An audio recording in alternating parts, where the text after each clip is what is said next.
We're having a technical problem today.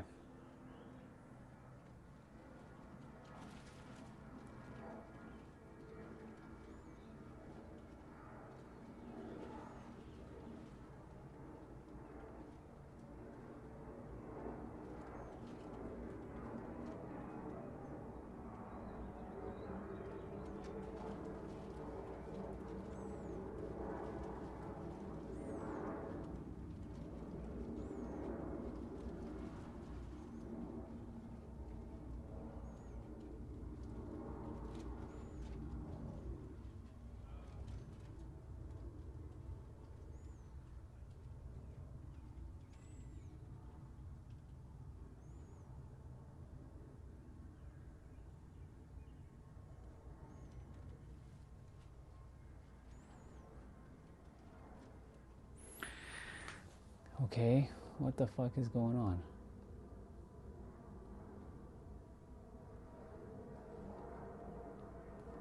Alright. I don't even know, man. Like, I don't even know what's going on today. It's crazy. So much technical glitches going on today.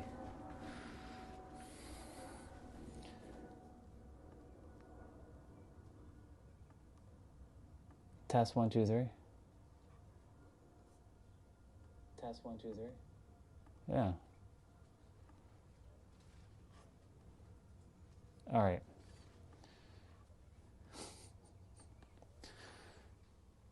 My goodness gracious.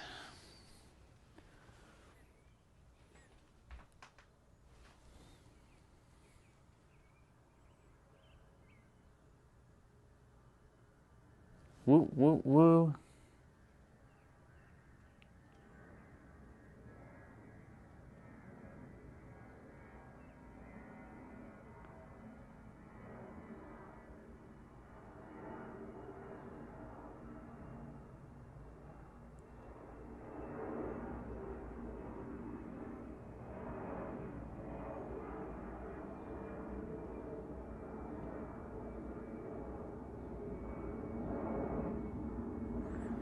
Okay.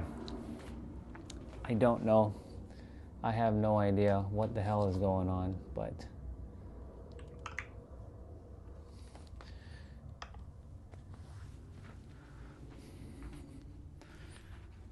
I won't be showing what I was showing.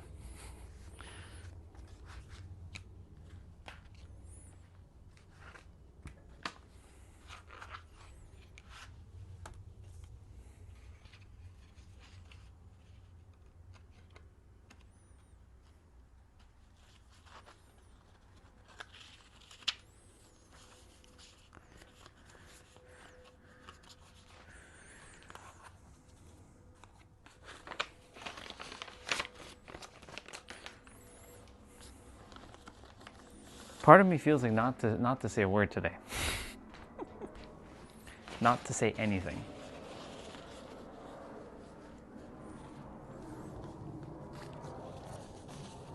I'm gonna make breakfast and lunch together. I'm gonna have my first and second meals right now.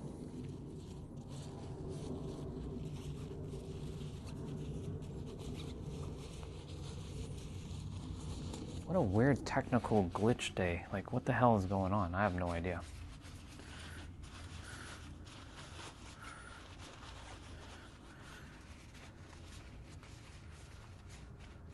For those of you who are wondering what's happening, I just restarted my stream, and you know what it said? It said that I was just showing my passport. I wasn't even saying anything. I was just like, yeah, y'all, I just got my passport. It basically took my passport and said, you have violated harassment and bullying. I'm like, what?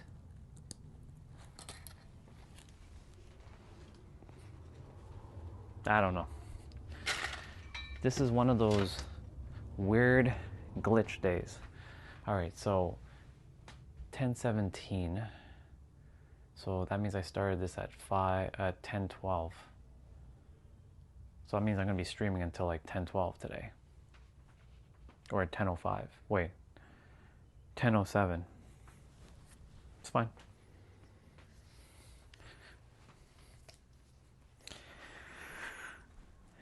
Yep. Guys, I have no fucking idea.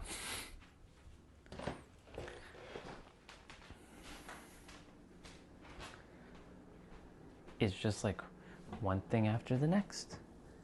And I'm like, why is that? Like, what the hell? What's going on here?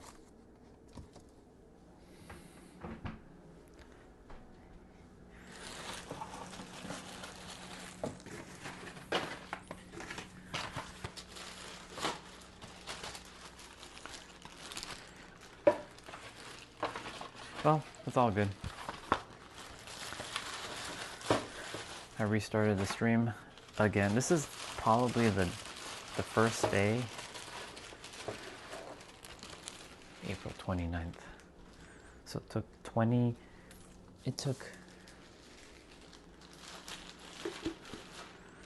took 28 days for my passport to be sent to me, which is cool.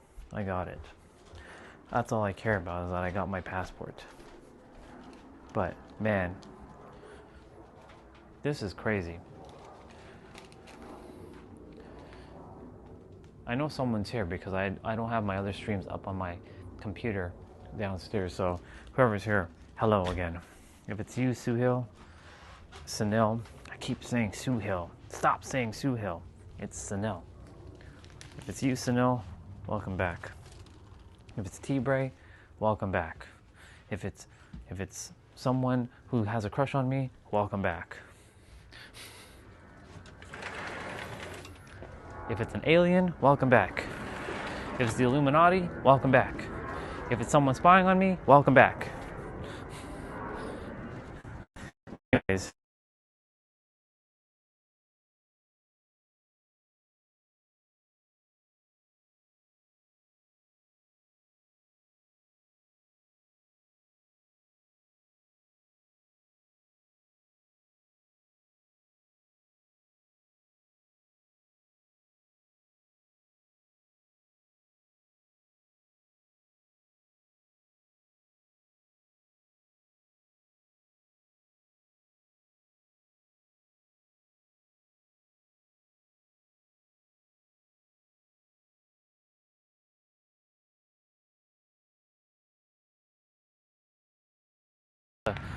Like, he did like a half-assed job, but whatever.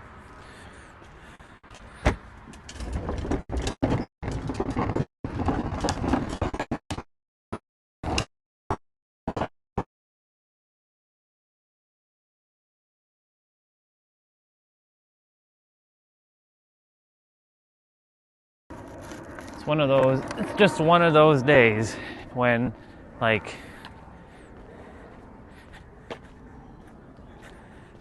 it's just one of those days, y'all. Just one of those days.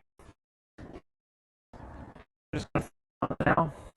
That's all we can do. Is just focus on the now. Because, like, you know, it is what it is. At this point, it is what it is.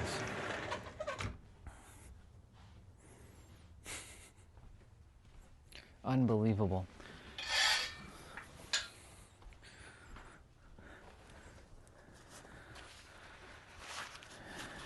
On the tail end of our live streaming journey, we're getting hit with so many different things.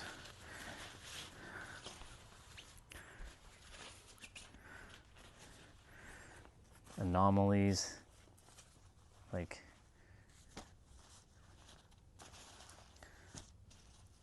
I'm like, what the heck is really going on here? I'm in control of my reality. It's just like reality wants to attempt to derail me, so it's using technology to be you know, keeping me in my place, but it can't. because I don't accept all that. I don't adhere to shit like that.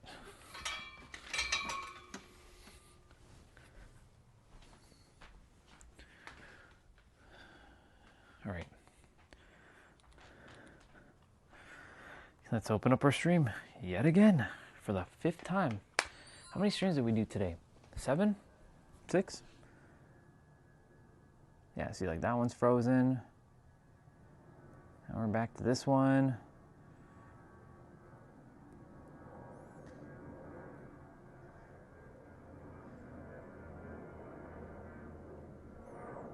I'm just taking a moment, y'all, because like at this point in the juncture, it's like, really? Wow, 11, 11, 11.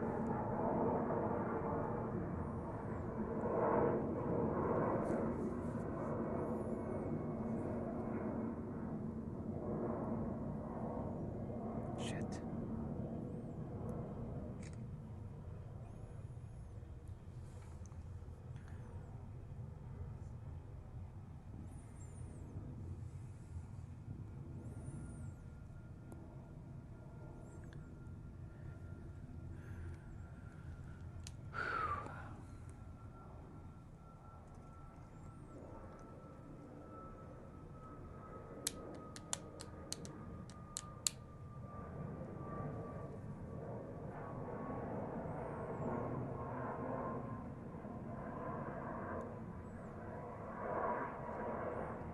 I haven't even eaten yet, so like I'm gonna be eating shortly.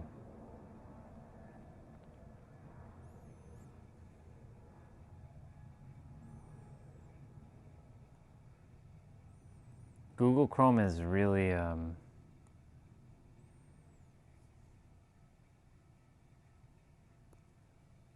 starting to bother me a bit.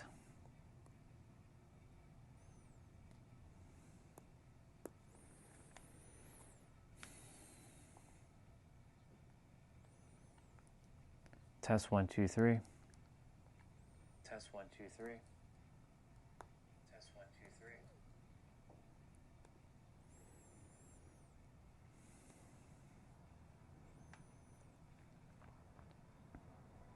Oh shit.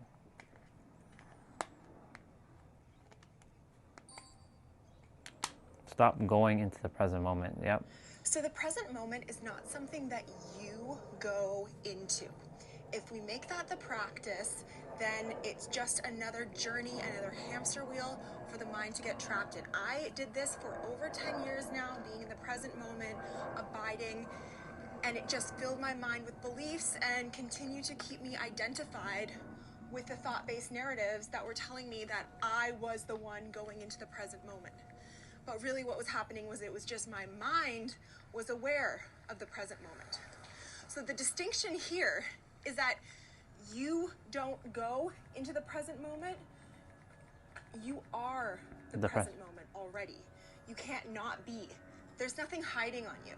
There's nothing more that you need to search for that's more true, more real than the very thing staring you in the face, that is making up your face, that is making up the air you breathe, your entire experience, only ever right now, right here, where you are exactly forever now. So the present moment is not something that you go into. If make that the practice. Yeah, you don't go into anything. Hey everyone, Mr. Sujano here, your source for gaming tech emulation and open Cool. source news. Let's get started. To kick things off, Alright, to kick things off, at this point in time, you know the drill. I record where I can, when I can. and I go live where I can, however I can. People pointed it out, very observant. I am freaking exhausted. It's the end of the day when I'm recording this thing, and I'm gonna go make my it's been food. a long day. Anyways, here tomorrow I should be back in my normal setup. So let's get into the news, and first up on the docket here, we're talking about Nintendo 3DS emulation with Azahar Plus. And Azahar Plus just got a brand new update. Whoa. Now it's worth pointing out here, if you didn't already realize this, Azahar Plus is a fork of Azahar. It's not to be confused with the official Azahar project. Anyways, here, Azahar Plus 2125.1-A is the latest and greatest update. And you see here, it's the exact same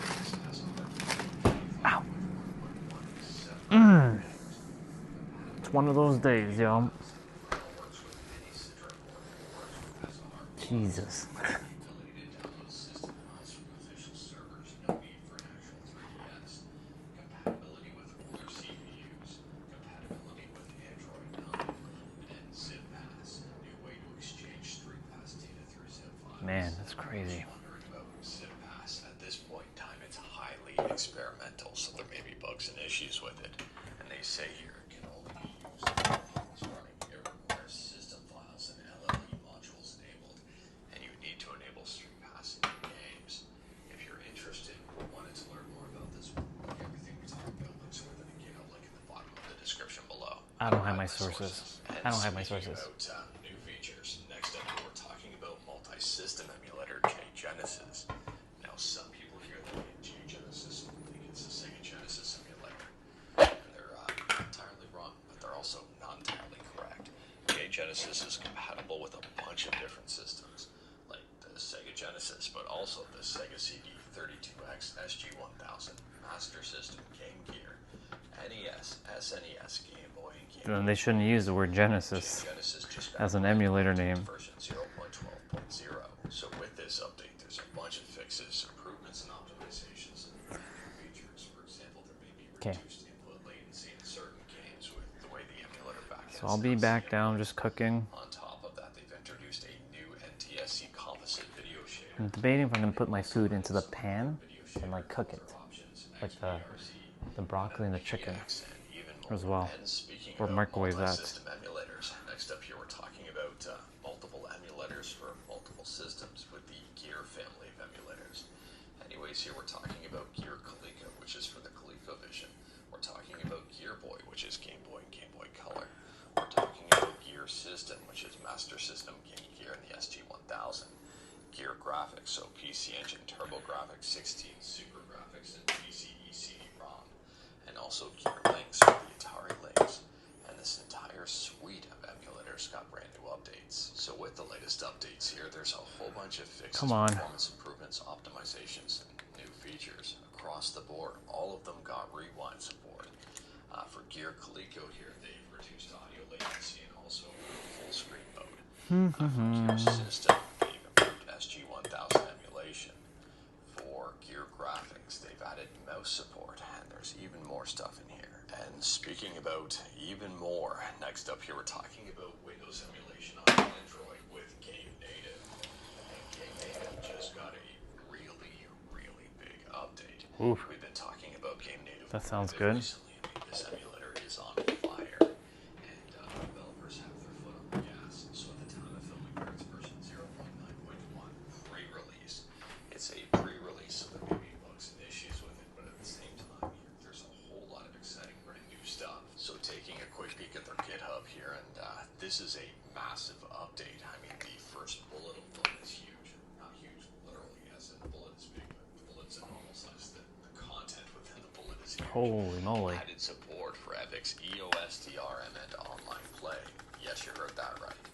Added multi-controller support. Significant fixes to Steam Cloud saves. Added Ludashi GameHub's HDR. Added FSR 1.0 and scaling modes. Cool. Eliminated infinite booting screens. On top of that here, I mean, massive improvements to Infinite touchscreen booting movement screens, huh? gestures. That's They've added the ability to manually set location for workshop mods, and even, in my opinion here, GameHub is improving in leaps and bounds and really stamping themselves out as one of the best ways to play Windows games on Android. If you haven't checked out Game Native, I would highly recommend I think they were tired of GameHub, Speaking about so they made their giving own thing. something a look. Next up here, we're talking about a brand new video on YouTube that you may want to give a look here. This is definitely something up my alley, just based on how innovative it is, and maybe it's up yours. Let me know your thoughts here. But it's titled Elden Ring Game & Watch. Yes, you heard that right, which is super interesting overall. I mean, arguably, I'm not the biggest fan of Game & Watches, but at the same time here, the innovation that went in behind this, the creativity is super interesting. The video itself is 26 minutes and 10 seconds long, and I guess it's the full game playthrough with no deaths. So this Game & Watch version of Elden Ring is available on itch.io. It's 100% free here, and well, maybe worth checking out. Let me know your thoughts on this one in the comments below. At the very least, it's cool to look at. And speaking about Cool. things that are nice to look at, next up here we're talking about news of the Steam Deck 2. Steam Deck 2. Confirmed from Valve. It's currently in development. We do Oh, not wow. have a release date or So there is a price or Steam Deck specs 2. or anything of that nature just Very yet. nice. However, Glad at the I- same time here, they have confirmed that the Steam Deck 2 is in development. They're hard at work on it. And they also say, we expect Steam Deck 2 will be a lot of the same, or a lot of what we're doing here will be learnings that build up to it. So in terms of form factor, That's cool. in terms of overall layout, maybe a very however, is there's no time frame. Who knows when it's going to happen? We don't even know what chip is going to be powering this thing yet. And we're so far down the road now, it's still wondering what chips, all of that stuff. It's probably going to take a while before we see the Steam Deck 2. Watch this age early, and hopefully it's going to go at the same time. I do like Valve's approach in not just releasing something every year that is marginally better, but instead waiting for something so you can release something truly revolutionary. But Yep. anyways, that is all I've got for you in this one. Straight to the point. All stuff and no fluff. Kept this one a little bit shorter today because I've got to get to bed. I'm tired. We talked about it much. Feel free to discuss anything we talked about in the comments below. If you like this video, leave a like. If you didn't like this video, leave a like. Hit that subscribe button. Check out my other videos. Don't tempt fate. Save your state. You see how good I am at doing that? Well, Ryan, stop mocking him. I'm not mocking him. I'm simply I'm doing an impersonation. That's still mockery. Right. Let's check the stream. So far, so good. So far, so good. Crazy though.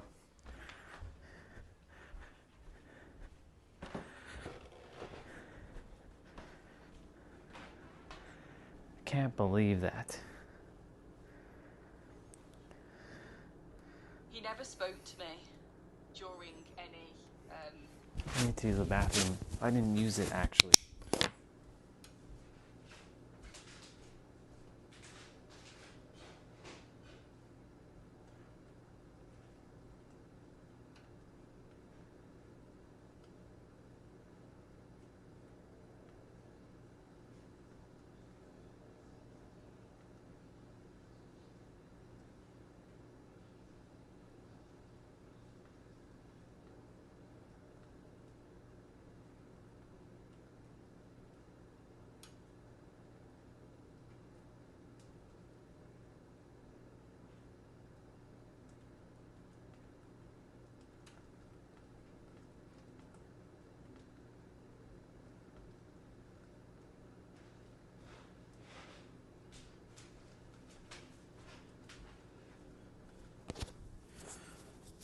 Awesome.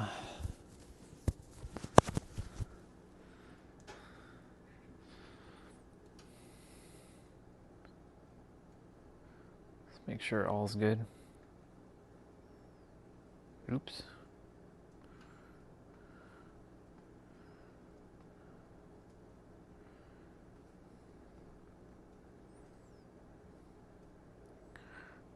Let's see, testing 1, 2, 3. Let's see, testing 1, 2, 3.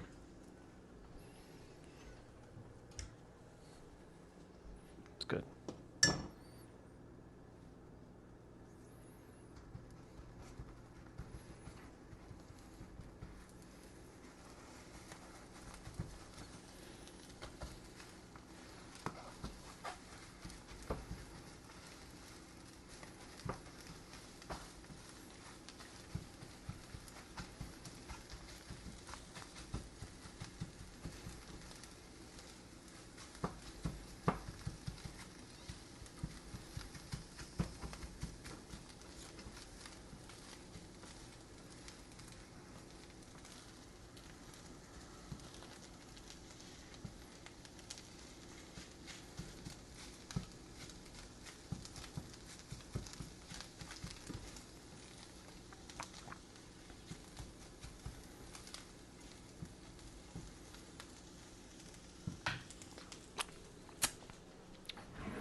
So I'm just grabbing food.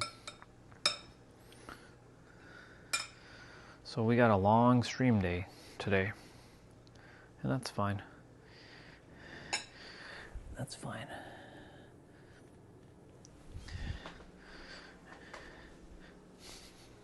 It's fascinating how YouTube, you know, I guess I wasn't supposed to show my stuff on the camera.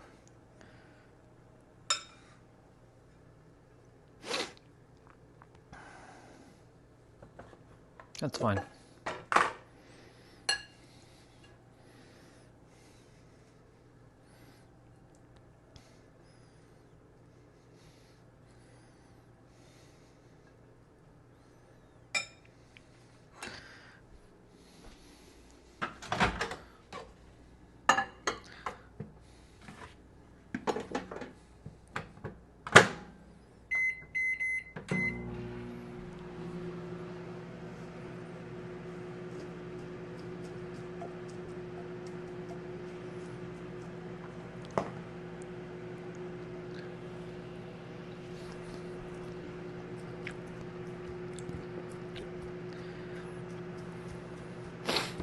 You know, it's fascinating. When when the mail guy came and he brought the passport, his phone wasn't working either. Like his signing thing, like he was pressing it. I'm like, is this a technical anomaly around me? That we're creating technology not working today? No. I'm like, no. Technology works perfectly fine. I'm one with technology. I am technology. But it was just fascinating, just seeing his stuff not working. I'm like, what the hell is going on here?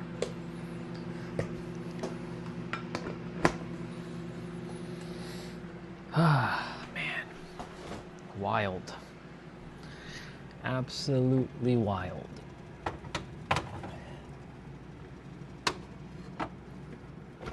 Ooh, yes. That's here.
Crazy.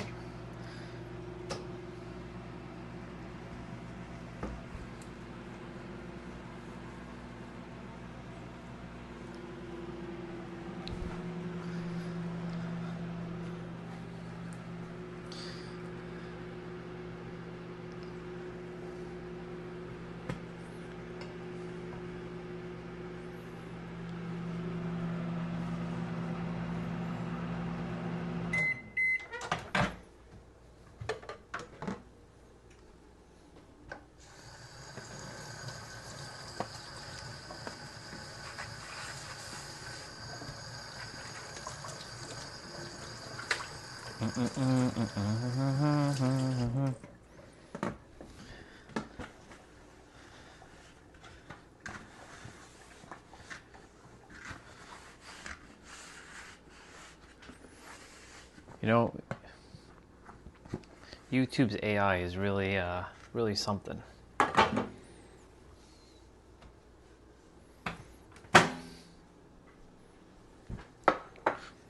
Something good or something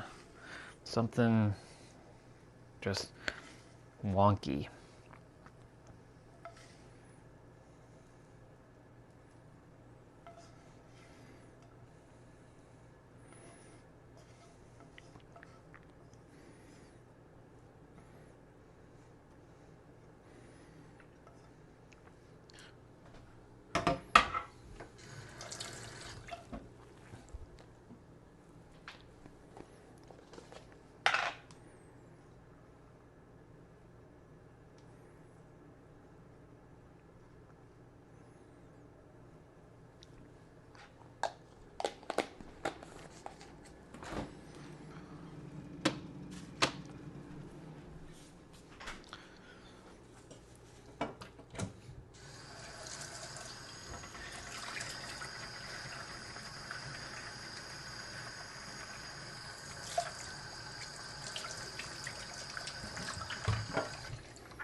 pretty nuts that all this transpired today.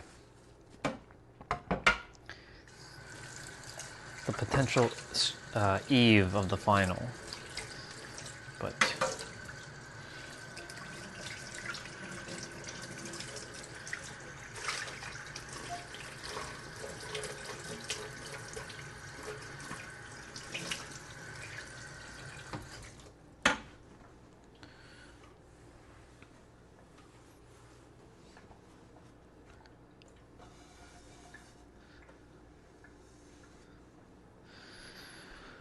whew.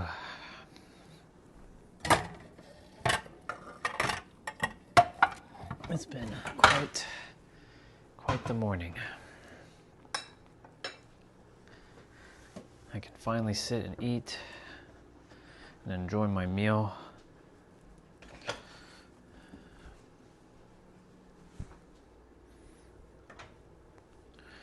I'll come back for my vitamins in a bit.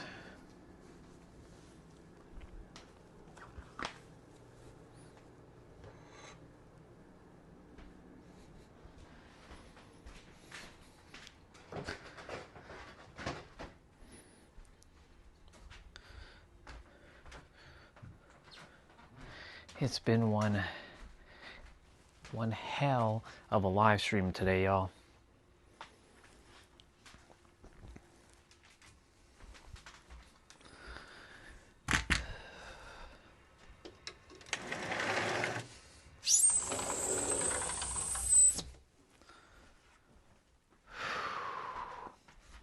Wild. So I made eggs. It has chicken and broccoli with rice. So I'll grab my yogurt in a bit. And I'll grab all my vitamins afterwards.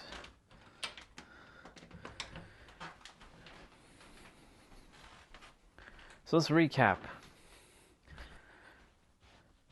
Technology being a little bitch today.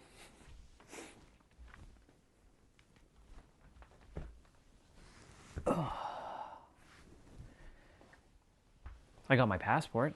That's a positive. It's looking good.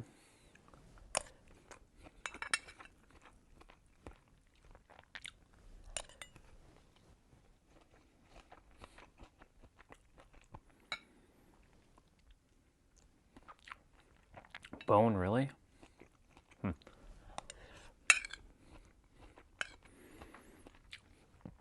I hit my elbow.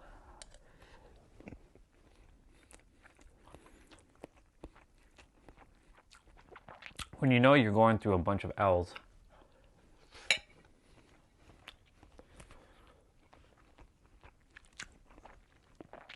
you got to find the silver lining in all this.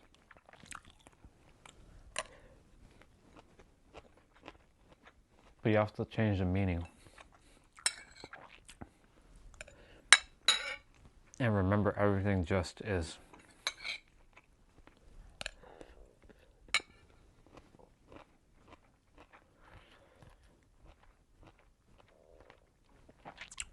That's crazy.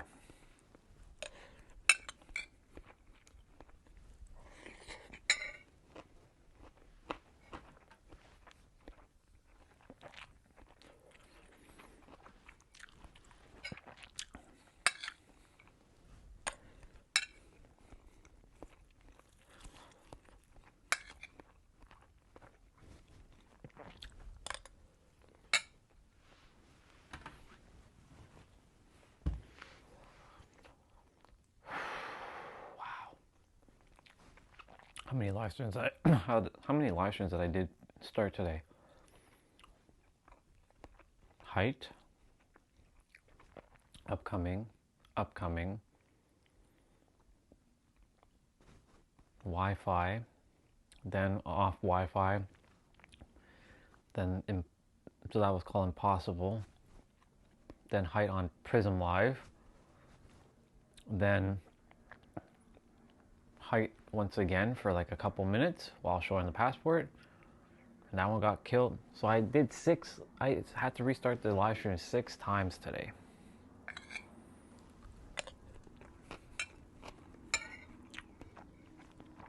6 times.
That was super frustrating today, this morning.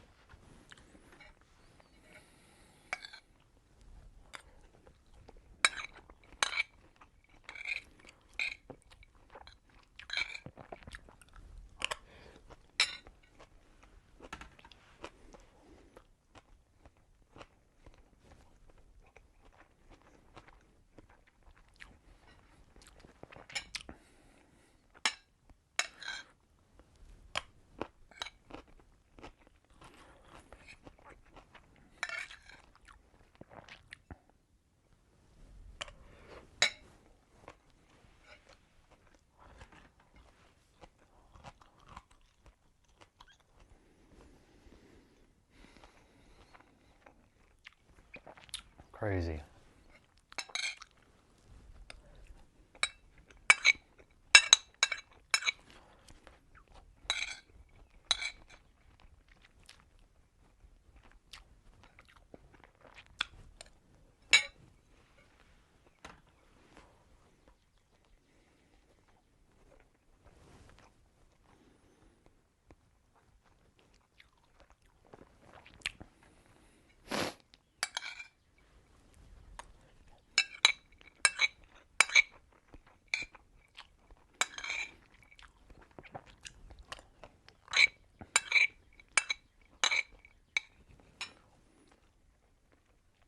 Oh, okay. Weird. Yesterday there was no bone whatsoever. And today we have 2 bones.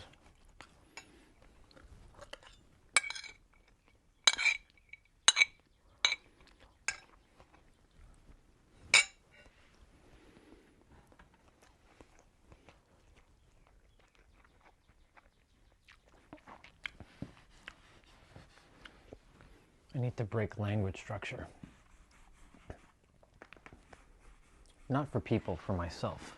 That way, I'm not trapped up by our words. If I can control your words, I can control your reality.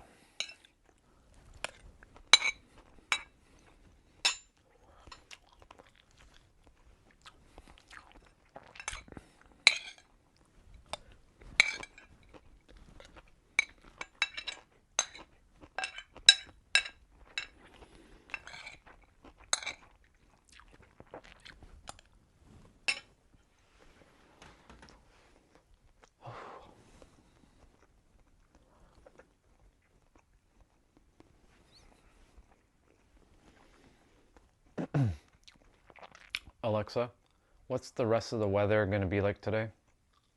In Toronto, it's 10 degrees Celsius with cloudy skies. Today, you can expect rainy weather with a high of 11 degrees and a low of 3 degrees.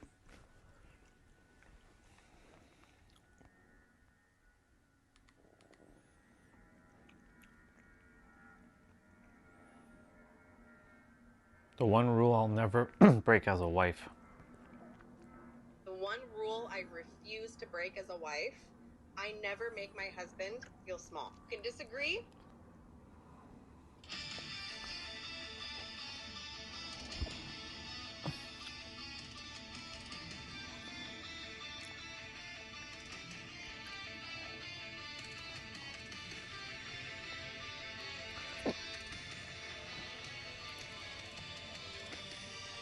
What is that one?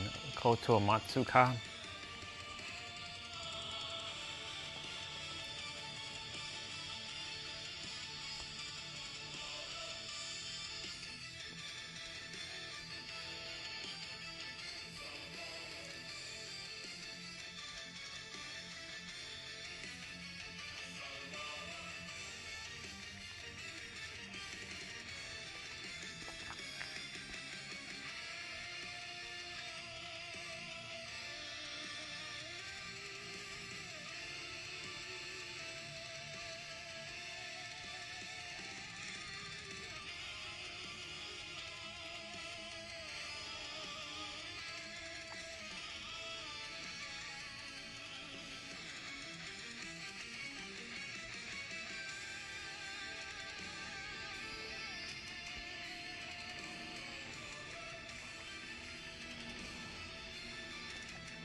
Is it Infinite Tsukuyomi? Yeah, or how do you spell it?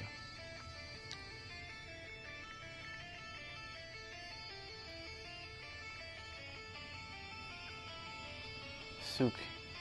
Yeah.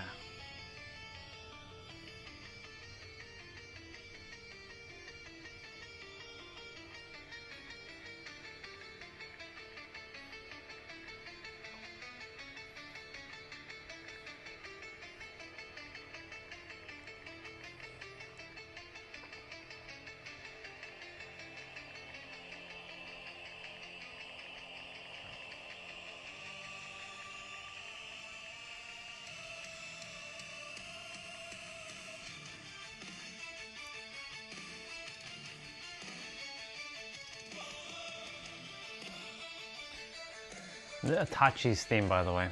Just listening to our brother.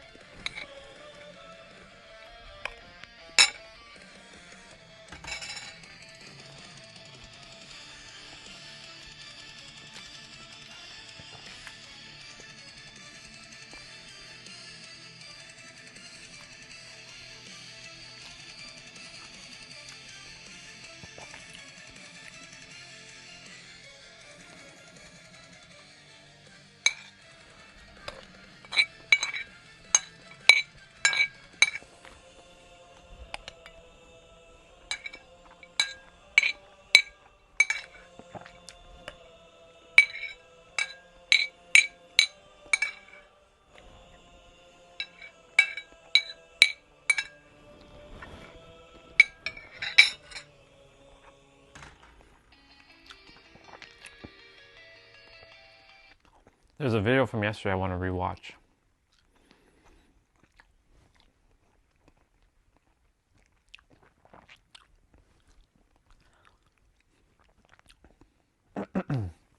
This removed from my list.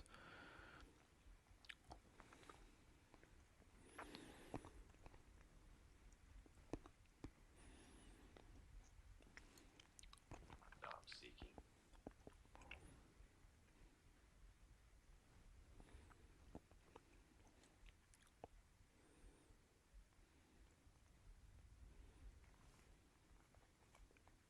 I'd tell them to seek harder than ever. All right. Let's listen to his poem. This video is going to make a lot of my fellow tarot readers deeply uncomfortable. And I really don't care because I want to protect you from being deceived, manipulated, and spiritually exploited by content that pretends to help you while it's really just feeding on your pain and keeping you stuck. Because a lot of what gets packaged as spiritual guidance on YouTube is really just conditioning you to ignore red flags, doubt your own judgment, override common sense, and give your power away to the very thing that's draining you. The truth is, a lot of YouTube tarot and so-called spiritual content is actually designed to keep you confused enough to need more answers, emotionally stuck enough to never fully break free, and filled with just enough false hope to keep you watching. This piece was inspired by the structure of Paul Harvey's If I Were the Devil 1965 radio broadcast. I wrote this version for the spiritual world we're living in today, because one of the most dangerous things in this YouTube tarot and spirituality space is not obvious darkness, it's counterfeit light. So I'm going to read it to you exactly the way I wrote it. If I were the devil, if I were the prince of darkness, I'd want to engulf the whole world in darkness. But if I wanted to lead spiritually hungry people away from truth, I wouldn't tell them to stop seeking. I'd tell them to seek harder than ever, and I'd make sure they never found what they were looking for. I wouldn't come to them dressed like darkness. I would come dressed like light. I would come clothed in healing language. I would come wrapped in soft music, glowing candles, angel numbers, channeled messages, tarot spreads, moon rituals, energy updates, and videos whispering this message found them for a reason.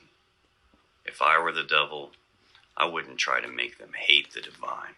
I would only have to make sure they mistook everything else for it. I would turn the algorithm into providence. I would teach them that every video appearing in their feed was a sign, that every coincidence carried cosmic meaning, that every repeated number was a message, that every emotional spike was confirmation, that every random thought about an ex was telepathy, that every ache in the chest was destiny. And once I'd trained them to treat stimulation like revelation, I would make them dependent on interpreters to explain their own lives back to them.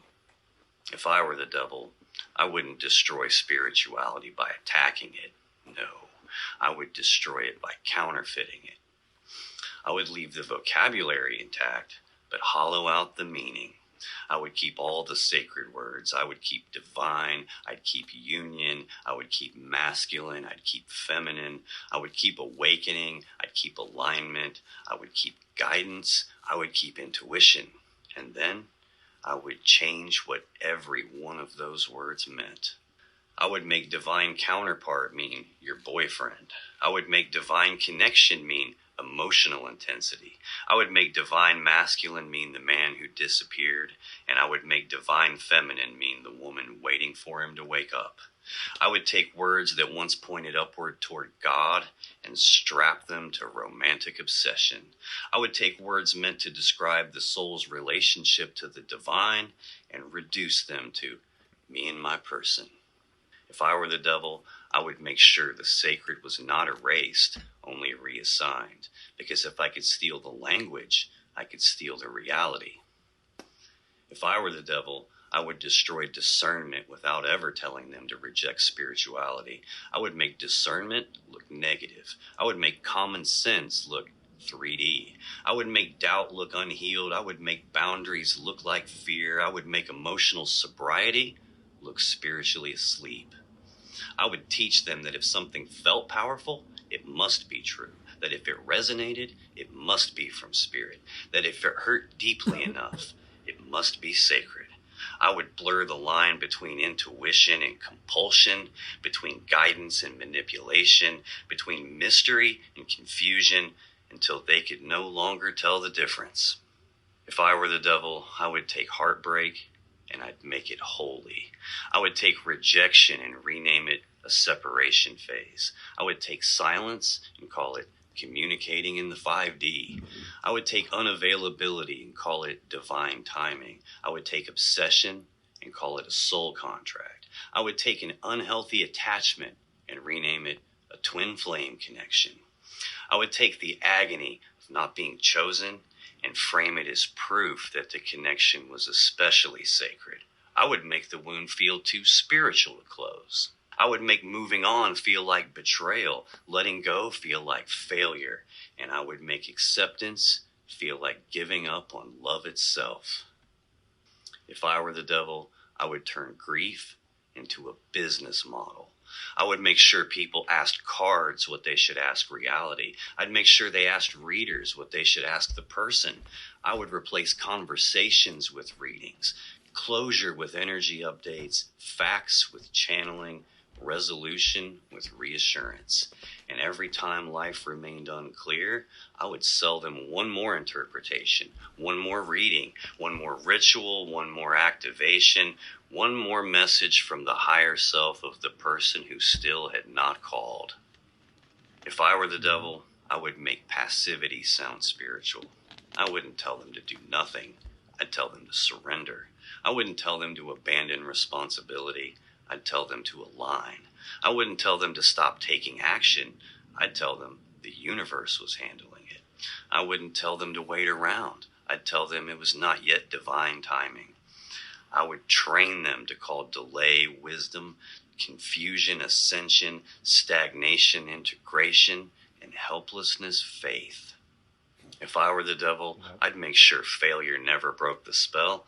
If the manifestation didn't appear, I would say they had blocks. If the healing didn't work, I would say there was another layer. If the ex never returned, I would say there's more shadow work.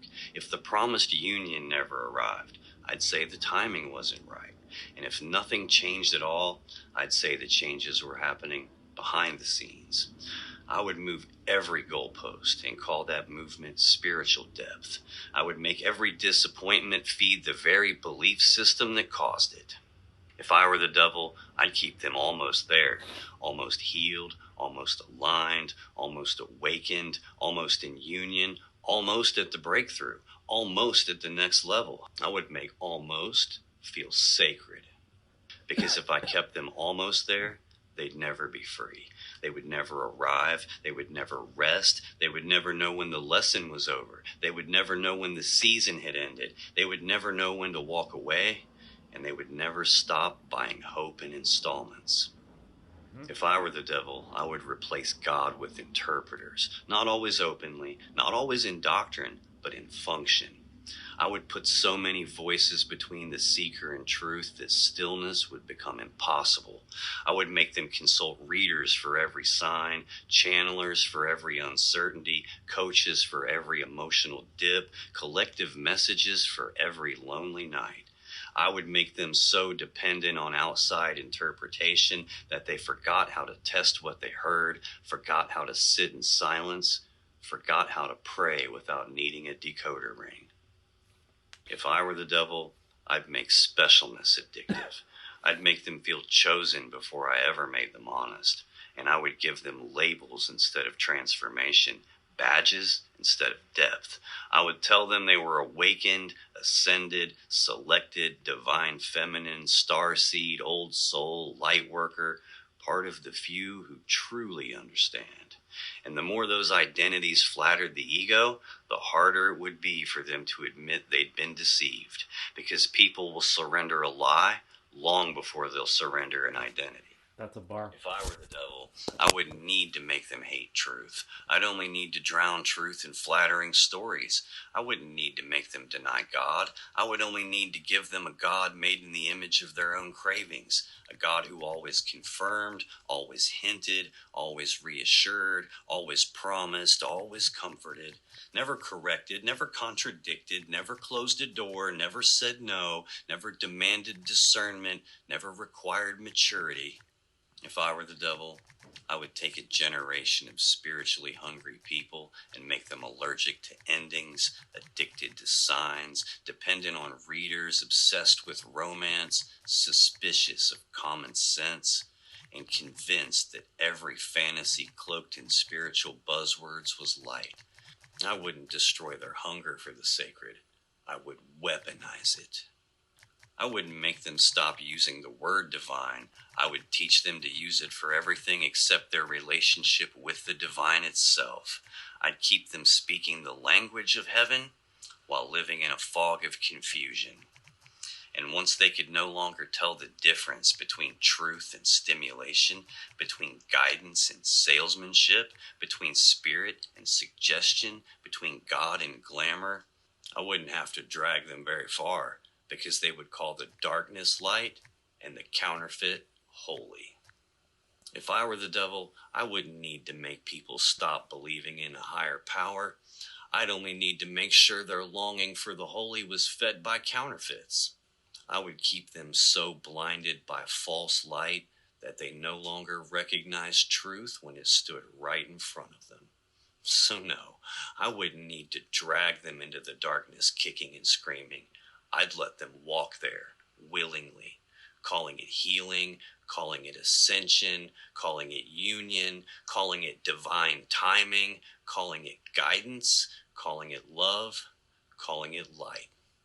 In other words, if I were the devil, I'd just keep right on doing what he's doing. If you've been waking up to the fact that not everything in this YouTube tarot and spirituality space that dresses like light actually is light, I've written a free book for that. It's called False Light, Inside the Epidemic of Fake Tarot Readers. You can get it free through the link in the description or pinned comment below.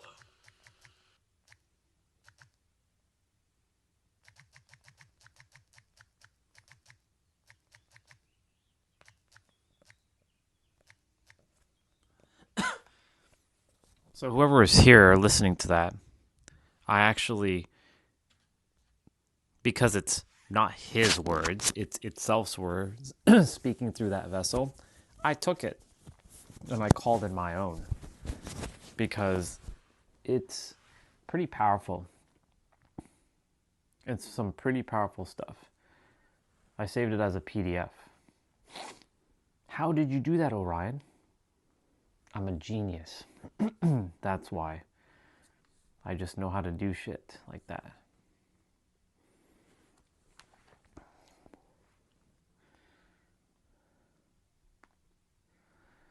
Now, I'm going to not call it if I were the devil. I would call it if I were the enemy. Or if I were the puppeteer. If I were the puppeteer, so I'm going to change the word devil to puppeteer. If I were the puppeteer, if I were the prince of darkness, I'd want to engulf the whole world in darkness. But if I want to lead spiritually hungry people away from truth, I wouldn't tell them to stop seeking. I'd tell them to seek harder than ever. And make sure they never found what they were looking for. I wouldn't come dressed like darkness. I would come dressed like light, clothed in healing language, wrapped in soft music, glowing candles, angel numbers, channel messages, spiritual channel messages, tarot spreads, moon rituals, energy updates, and videos whispering, "This message found you for a reason." And, I've got caught up in all that stuff too. And, it's based on me. I'm the one that created all these things. Every person who has ever existed is by my creation in my universe. Everybody in your reality is based on your creation because you're the creator. And it's paradoxically, we're all creating each other. I'm creating you and you're creating me. And I created myself and you created yourself. But the mind doesn't understand this. The mind works in linear and separation. Linearity, separation, and it doesn't work in accepting multiple perspectives. It can only accept one or the other.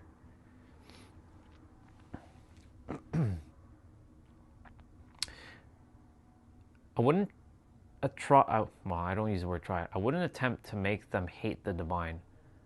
I'd only need to make sure they mistook everything else for it. I would turn the algorithm into providence. I would teach them that every video appearing in their feeds was a sign. Every coincidence carries cosmic meaning.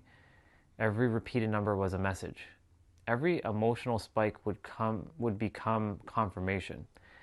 Every random thought about an ex would feel like telepathy. Every ache in the chest would be called destiny. And once they were trained to treat stimulation like revelation, I'd make them dependent on interpreters to explain their own lives back to them.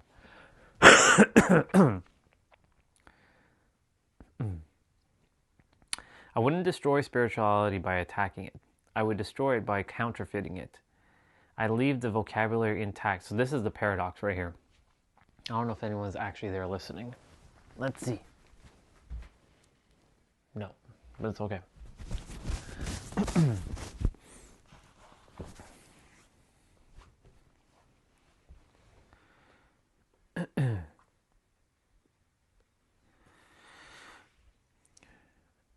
I wouldn't destroy. Well, you know what? I want to change. If I were the puppeteer. Let's go to ChatGPT for a moment.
Cool. While it generates the PDF, I'll be right back.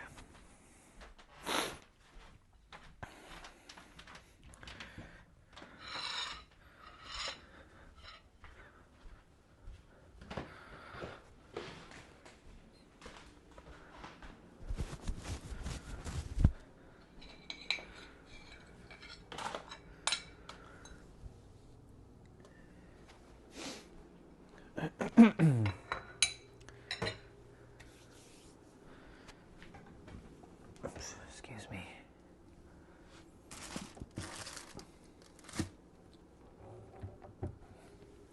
Oh, shit. That got me off.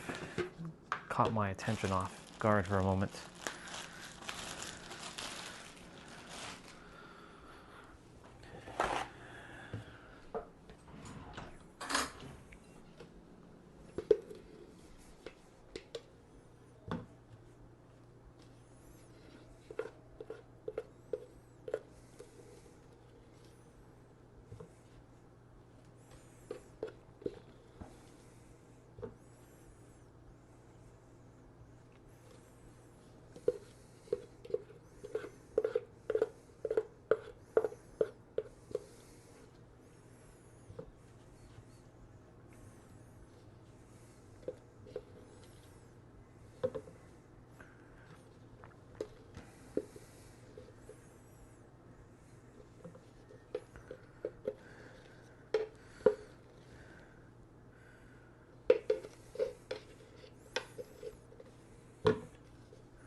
Okay, this this has to go aside.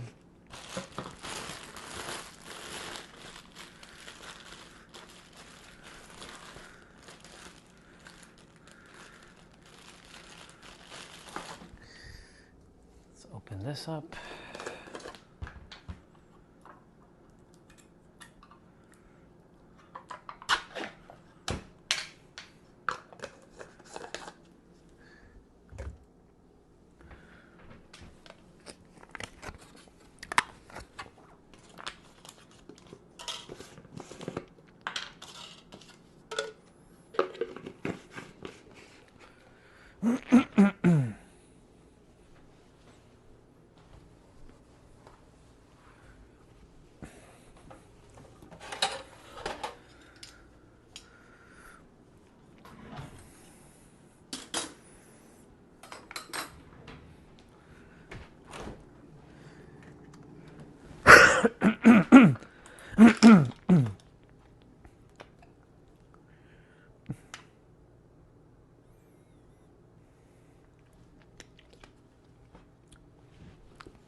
Excuse me.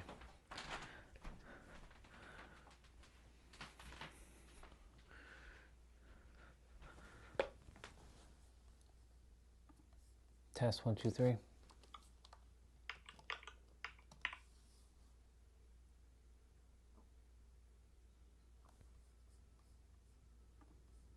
Test 1, 2, 3.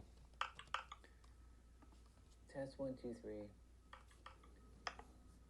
Test 1, 2, 3.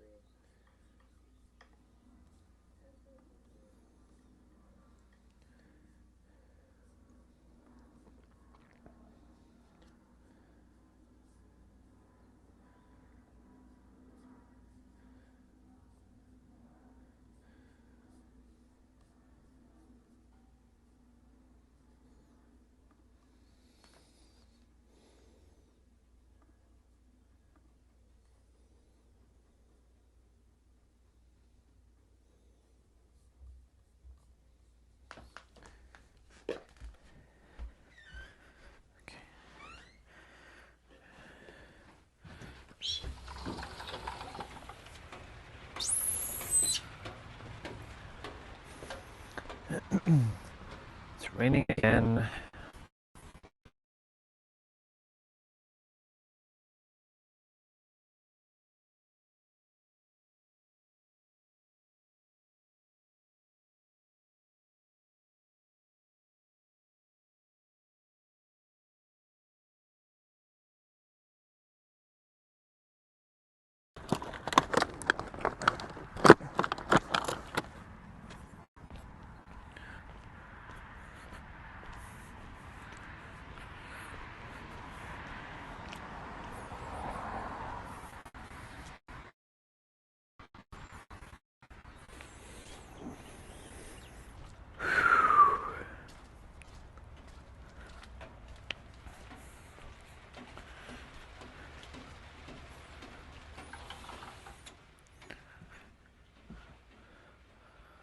It's raining.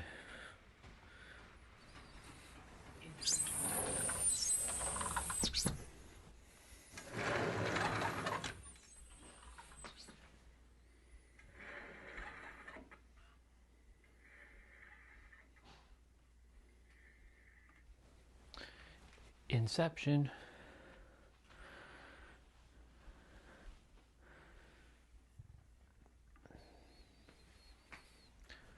Okay, cool.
I took one peanut butter slice because I figured why not. Well,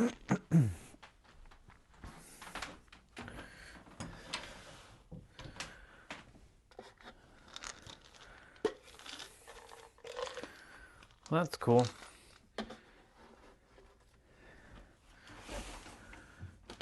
$20.36. Wow.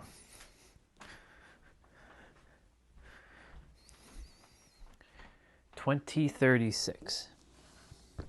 It's gonna be one hell of a time.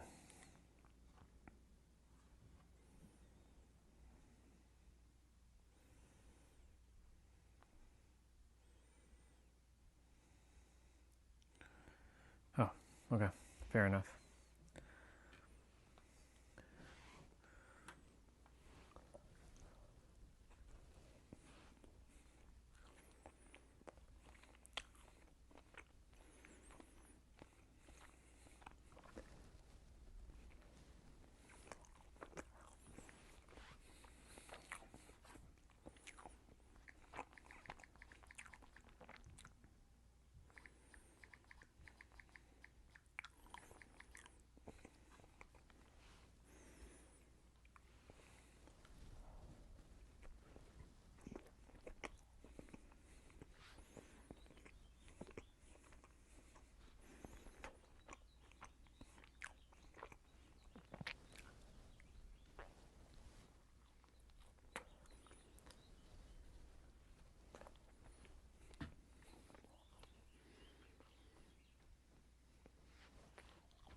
Nice.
one more interpretation.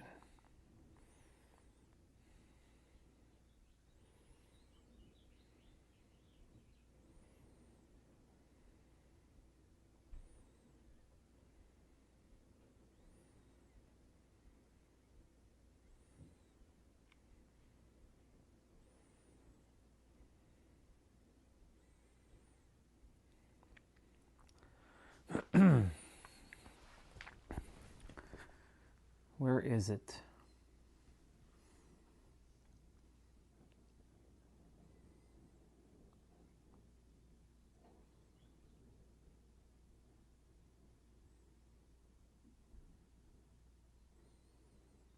Would make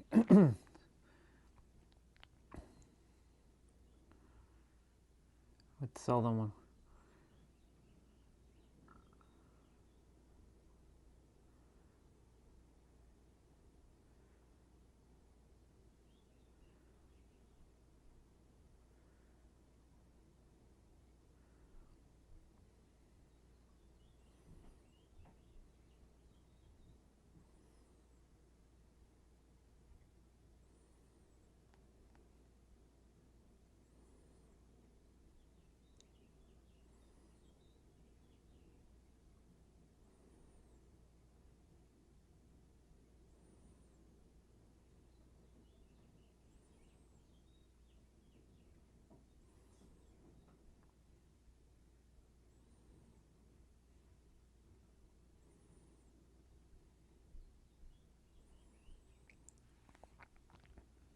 Okay, I'm going to take this message, copy,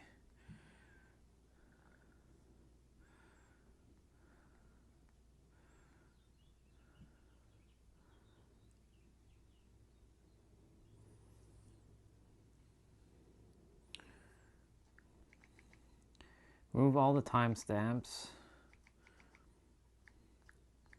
keep it.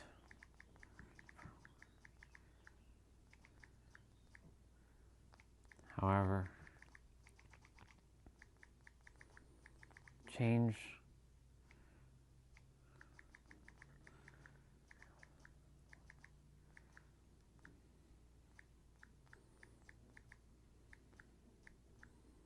for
Cool beans. Hey, what's up?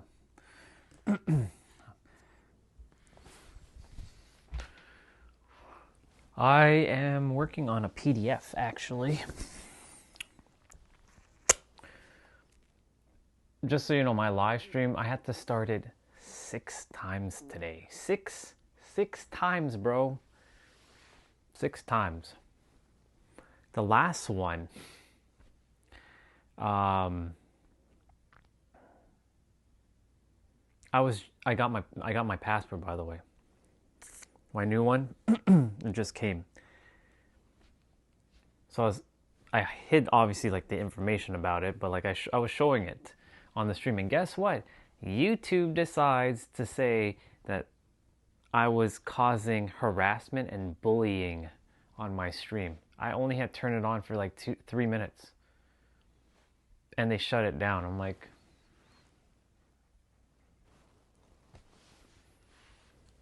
so that's the kind of morning we've been having today. I turn on my live stream for the first time on Streamlabs with data on to start it. It sends it up as upcoming stream. It doesn't put me in live status. Then, I'm going to read what you shared in a moment. Then I do it again, same thing. Then I put it on Wi-Fi, change the name. Works. Take it off Wi-Fi. It's looping. So I'm like, is my data not working right now? Went on Prism Live. Prism Live, it's working. But Prism Live sucks. Come back in, start the stream back on Streamlabs, works, get that harassment message saying I'm harassing and I'm bullying. There was no one on the stream. I was just showing my passport. So now this live stream will be going till 10 a.m. or 10 p.m. Because I refuse to end without finishing 12 hours. So that's the kind of day we've been having.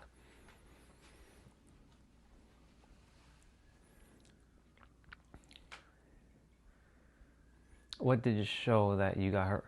No. So on my laptop, because I saw the stream, it died. Like it went black. I'm like, okay. You remember how you saw that day the message this live stream has been temporarily suspended? Well, this was the first time it said live stream not available due to harassment and bullying. I was just showing my passport. I know we're not supposed to show kind of stuff like that, but I just wanted to like show, like I didn't put the information, I just showed my face. I was like, hide the information. It didn't like it. It didn't like it at all. Yeah, I'm gonna play. I'll play. I was gonna play earlier, but we've been having all these technical problems today. I was so fed up. I was like, you know what? I think it's time to build the Orion network. I think it's time. I need to hire the engineers though. I need to find everybody. Build this world-changing internet service and live streaming platform.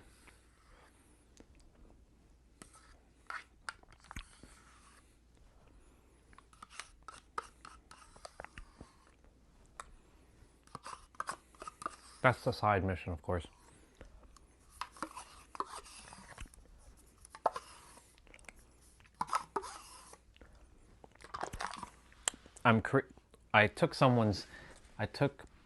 Technically itself was working through another character, and he created a thing called If I Were the Devil, but I changed to If I Were the Puppeteer, because I don't subscribe to that word, devil. And I altered some words because, you know, he uses words like try. I don't try, I do. I do or I attempt.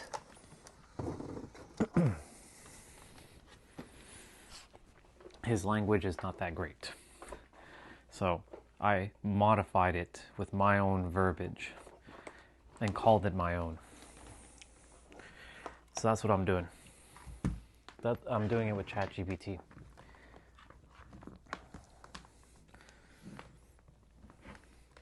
The character's dad is sleeping right now, so I do have to talk a little bit quieter.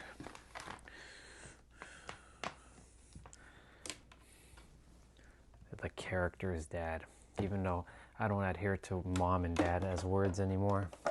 It's all made up. So let's see what happens today with the laptop. Let's see what happens.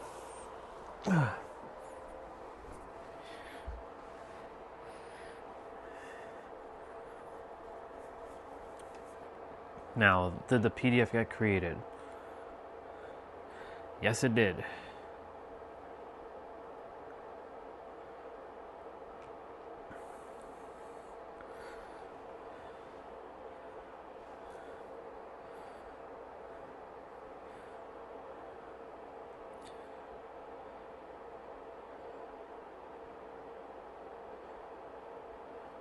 Perfect.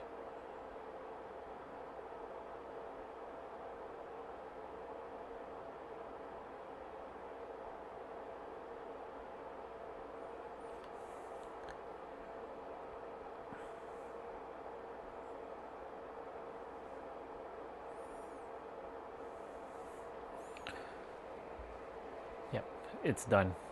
There's still some modifications I still need to make with it, but it's looking good.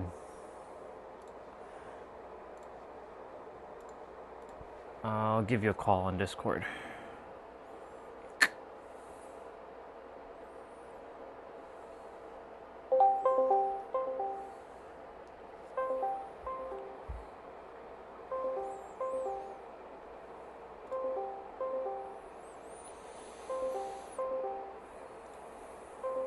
Wild.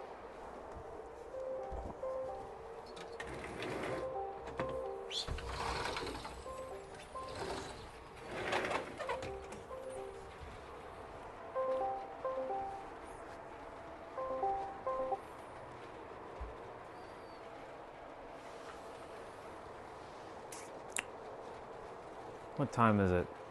11:45? Okay. Or 11:41? Cool.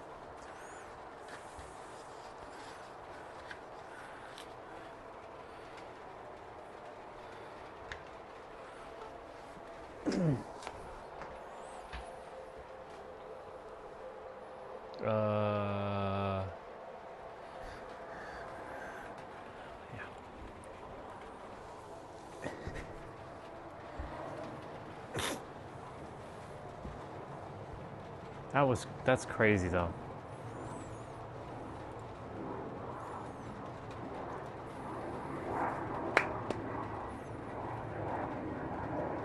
Wild.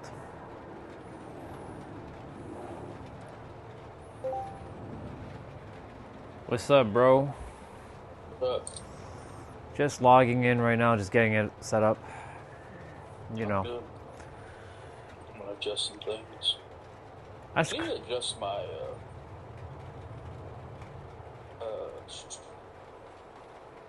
my controller.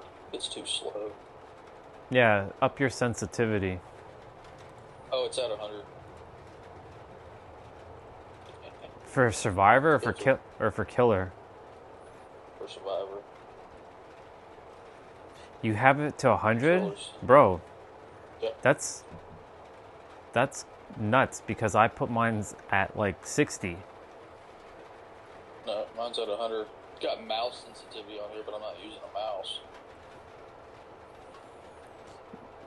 Yeah, because if you're at 100, you're flicking like super quick then, and you're like your camera should be like going like it should be like hyper fast if you're doing that. No, it's not. Because if I set my Like when I set sensitivity in like other games and stuff, I'll hover maybe around like 60 to anywhere from about 60 to 75. That's about where I'll say that. But this game, nah, man, I'm telling you, my camera's not flicking. I've seen people flick them too. I've seen people in this game like flick the camera back and forth. My camera doesn't move like that at all.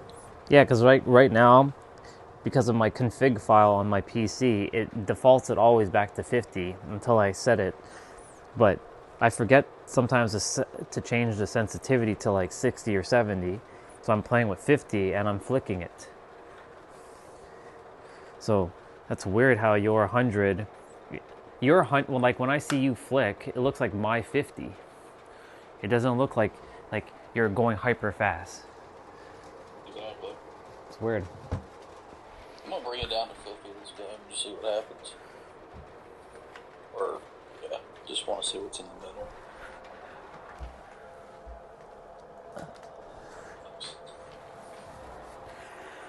Are we gonna play later on too, or? Yeah, maybe. Okay. I mean, we should be able to. Controller sensitive tempo. Rotation.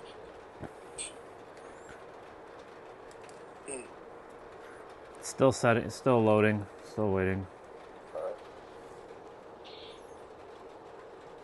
We don't need to see my crotch. Let's switch.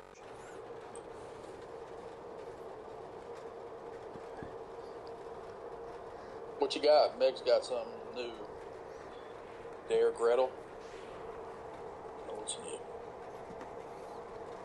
Well, if you look in the Rift, she's, like I shared yesterday, she's got that Nordic looking. Yeah, Helen's Courage. Yeah. She's got some Nordic looking thing. Alright.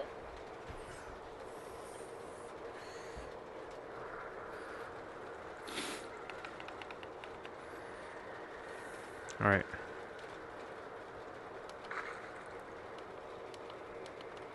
I played one game after we finished yesterday, and I was like, we almost got, well, everybody got out except for me.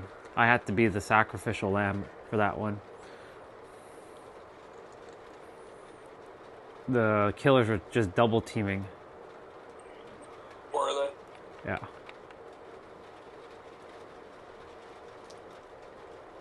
I think it's better when they double team up.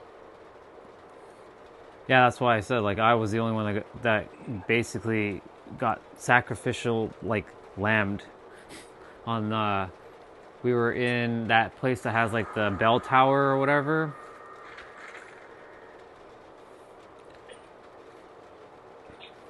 The bell tower. It's not really a it's like a church, actually, I should say. It's more of a church. It's more of Yeah, like... as much as I play this game, I can hardly name any of the fucking maps. I know meat. I probably get it wrong now. Well, Meat Plant. I call meat plant. I call it that because that's what it is. But the name of it is actually called Gideon's Meat Plant. All right, let me See if I can name another one. I can't. That's fucking sad. Well, let's see what Well- you can name the RPD one. Yeah, I got the RPD. All right, let's see my controls just to make sure. Yeah, see my controller sensitivity for Survivor is at 50.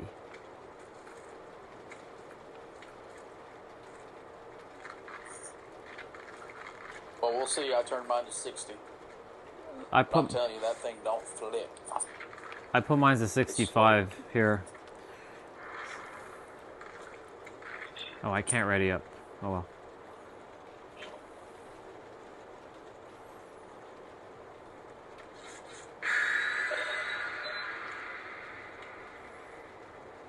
There's a couple Steam players, and one's like, is it Wesker time? Because someone's name is Wesker time. And then someone's like, yep, it's always Wesker time. Yeah, I actually can't believe he's as big as a character as he is in this game. He must be good to play with.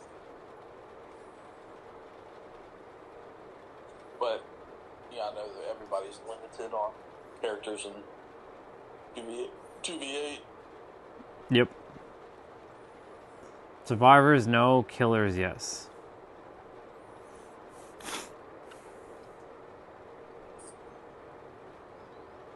Because of a lot of the killers' different powers. If they conflict with each other, it'll be one bizarre. That's why they were saying in 2v8, they want all the killers to be in it, but because of their powers, it'd be just potentially not fun. Especially like Freddy in Dream World, and then you have to face Freddy Fazbear with his little camera shit. All right. I think I'm gonna run across the map. Okay, so we definitely have a Wesker or Nemesis. We got Nemesis. Yeah, it's Nemesis. Well, I already took me a vaccine in the meantime.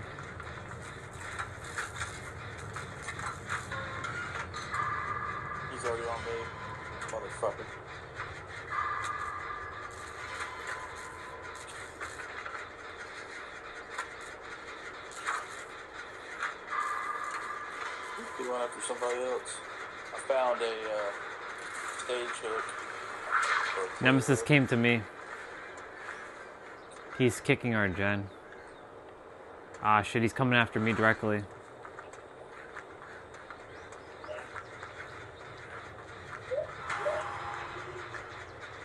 Nope. Oh shit. I didn't see who that was. Who is it? I think it's I only saw Nemesis so far. I gotta go back to the gen that we were doing.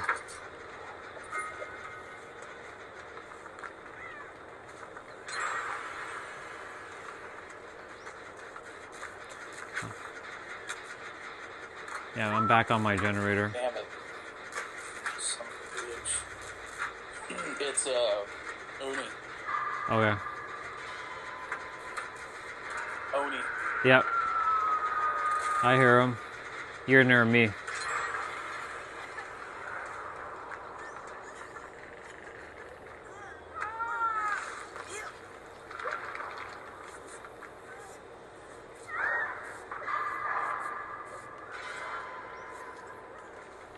Separate. Oh.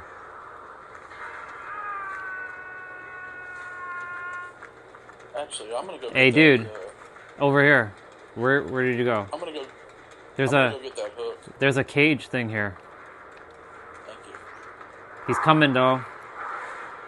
He's coming for me. It's fine. Did you get it? No, I'm getting it now. I ran. Yeah, that's what I was looking for. I think there's another one. That was it. I'm gonna go save that person.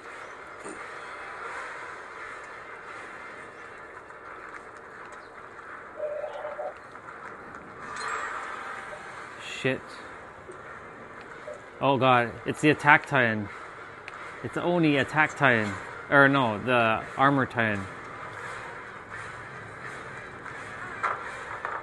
Get. Oh shit. Whoa. You got me. How dare you use that outfit on me?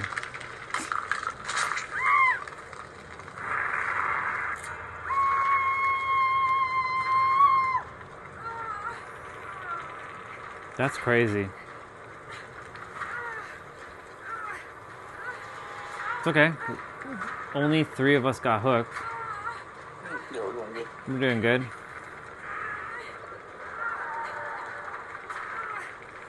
I held,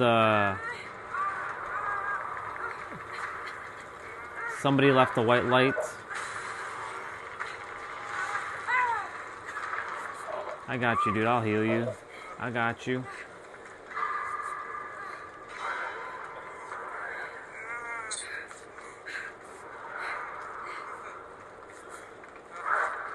Ooh.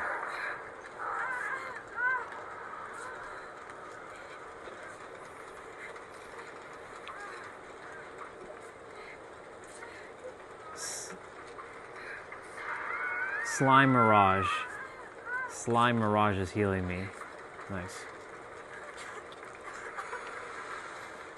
Well, I can inject myself.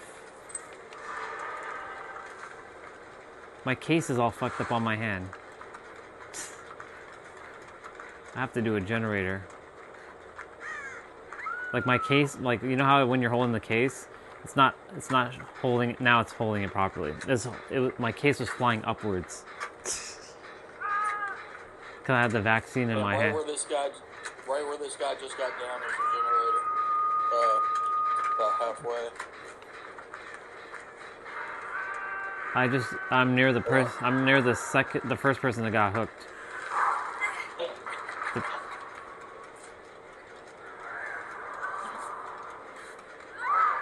I'm doing another generator.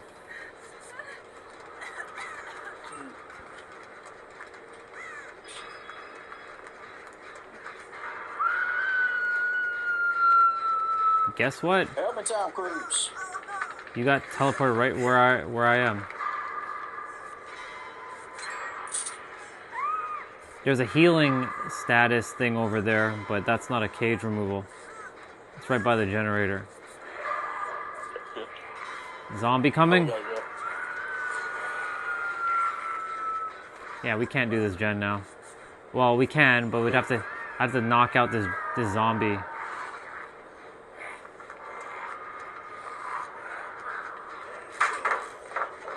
There, we have to waste the pallet for now.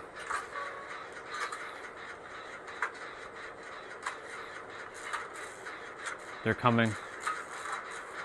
Yeah, no, we're good. He's chasing that other guy.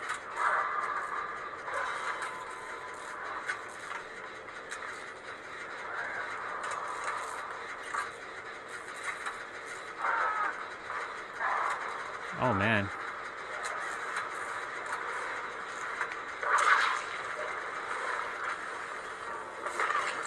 Slugged me?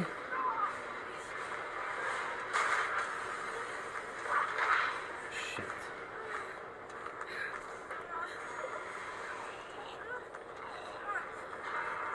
He's camping that generator.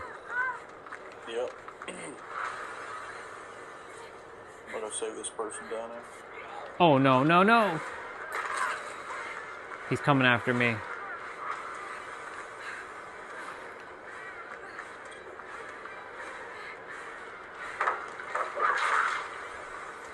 That sucks. He's coming straight after me. Ah, why did I do that? I should have just ran right through the pallet. Whatever.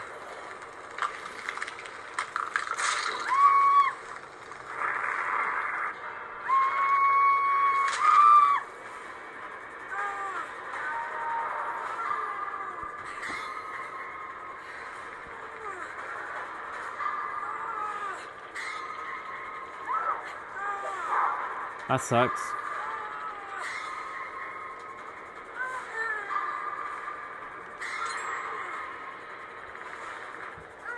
Person who just finished the generator, get your ass over here. Oh my god, you went the other way?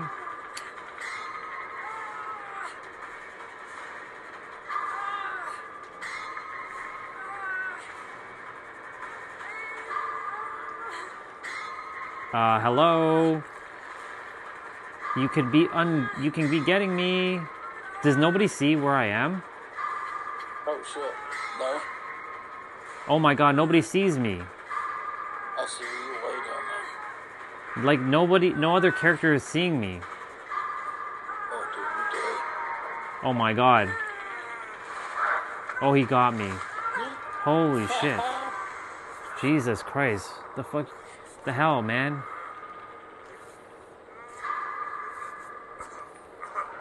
Like, no one saw me for, like, a good 2 minutes. This motherfucker. Fucking hurt. Okay, so that's 2 people. Jumped right out the window on top of him. I'll take the flashlight. Yeah. I see you. Run and get me.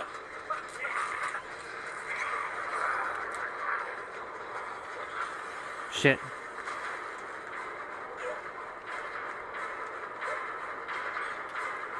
He's coming after me, for real? I'm dead. I'm gonna see if I can get you. No, you're good. Well, I got Oni over here on me too. Shit, he's right behind me. Yeah, he's right behind you. Fuck. I'm dead. See ya, dude. Oh, you got teleported.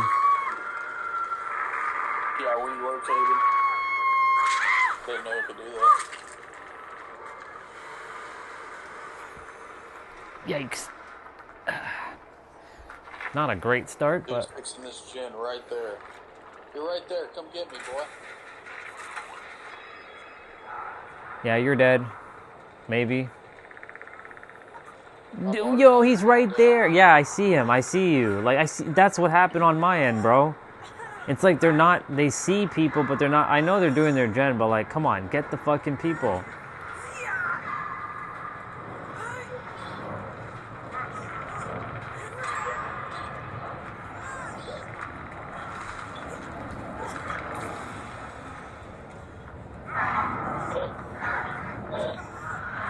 Terrible.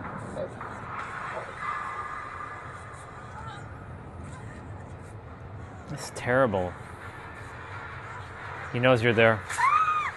Hey, fucking bitch.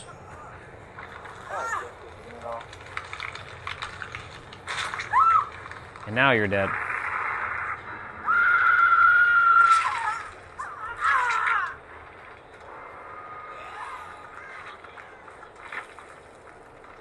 Okay, so that wasn't that great. But that's okay. That's like a warm. That was like I didn't even fix a gen that game. That's like a warm up. That team didn't do anything. Like, well, let me rephrase that. They see you hooked, but they don't come and get you. So.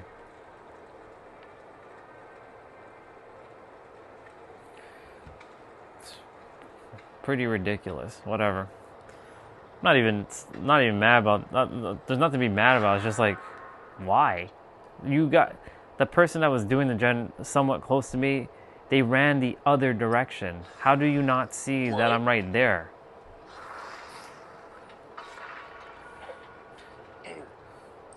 Yeah, I can't tell the difference in sensitivity. No? Nothing. Nothing. That felt just like a normal game. I'm gonna turn it up now. Yeah, you may as well. And see maybe if I'm tripping. It's at 100. I know when I said at 100, it's like, whoa. I don't know.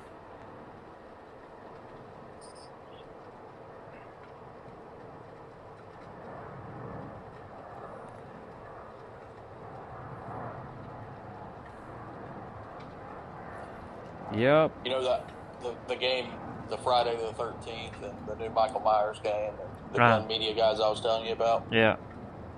Their office is like not too far away from where I live. Their headquarters. They don't write any of their own codes or anything. They outsource. I was listening to him. He was on a podcast, and I was listening to him talk. They don't write any of their codes. They don't do anything. I'm like, what do y'all do then? They just like marketing the concept for the game. Marketing, bro. That's all it is. What do you mean marketing? They have to design the game. They don't do it. Well, you said if they're coding, I mean, like, they just probably design, but then they have to market it. That's probably what their main thing is, just marketing their game. If they're outsourcing their code, then they're not the one that's really building the game itself. They're just giving the ideas to the team, similar, and then the team is building it. And then they themselves are marketing their game. I remember that first app they ever built, and they were in my friend's office at the time.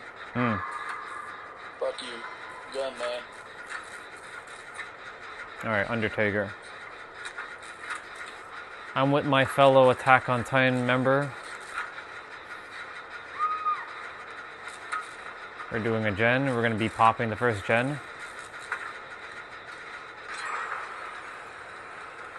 Got him going around this. Oh shit! Yeah, they're over here, or this direction. Yeah, they're both together. Ghostface and Pateka.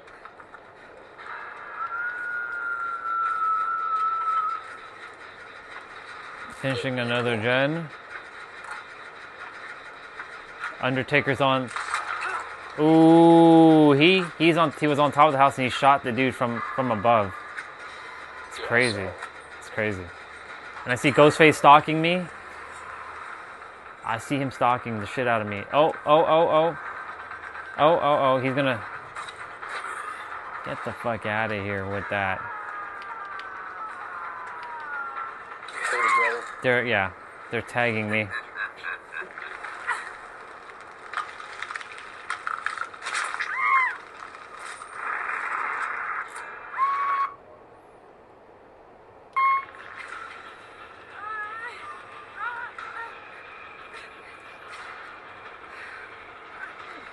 Rebecca's getting me.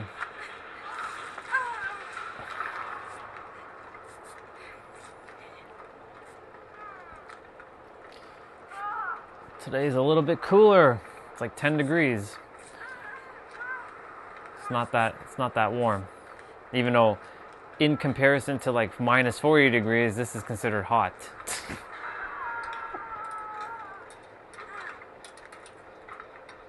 I hear a gen being done somewhere. Oh, it's right there. Gotta get away from all these people.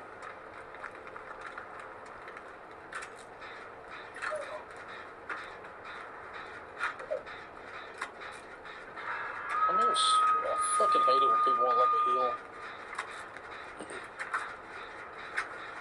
Oh, Ghostface got me. I knew it. I felt it. He stalked the shit out of me. Wow, I'm the first one to have... No, I'm not the first to have second hook. Wild. Man, Ghostface just came out of nowhere. He just, like, got me.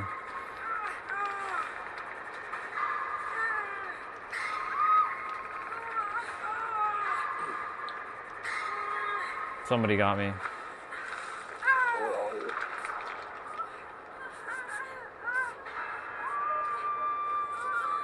Crazy. Heal this person. Yeah. Come here, stupid. I could have healed you way earlier, but you wouldn't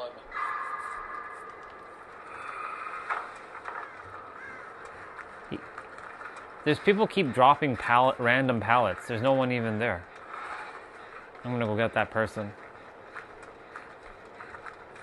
Alright, yeah, there's a couple gens over there.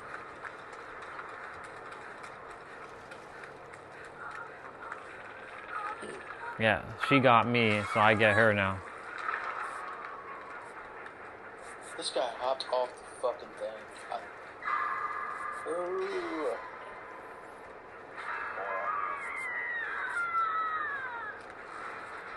We gotta move, we gotta move, we gotta move, we gotta move, we gotta move.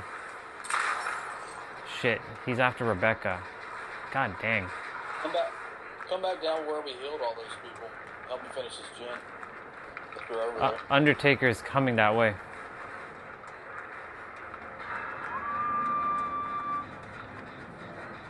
I'm on another gen. Damn, my bad, Rebecca. I couldn't fully... You're bad. Huh?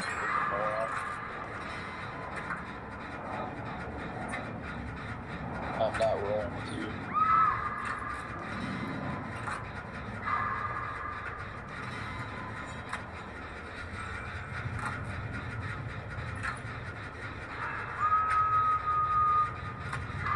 Is this what I think it is? Yes, it is. Let's grab this. Got me one... Everybody's on a... Oh, you're on a gen.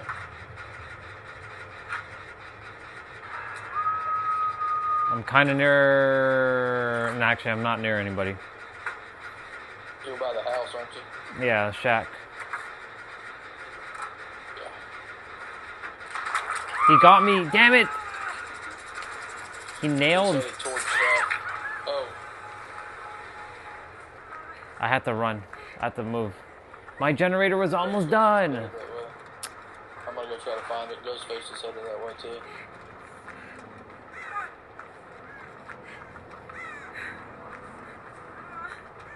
Thankfully, I can heal myself. I'm here at shack. You still over here? Yeah, I bet. That gen's almost done.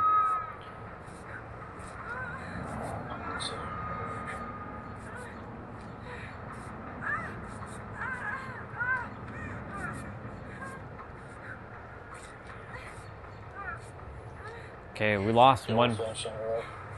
We lost one. Yep. I'm gonna head to another gen. Head into the gym just behind that one. There's another one Oh, nice. kind of off behind Shaq. Well, Yui's on one, but she just jumped off. Oh.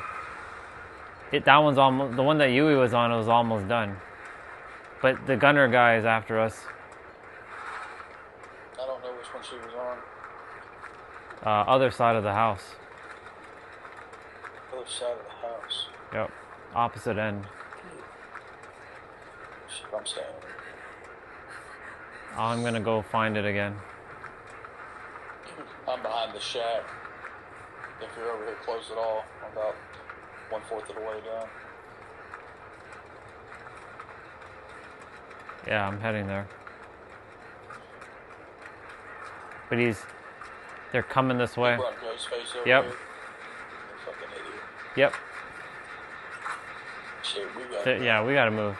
The other one is like over this side. You see the red one? You see the gen that's Yeah. that one. Okay, we'll just stay over here on this side. Nope, no, gunner guy's coming. He's coming. He's rolling here. He's coming. See? He's on me. No, he's on me. That's me. Nice. I'm right behind you.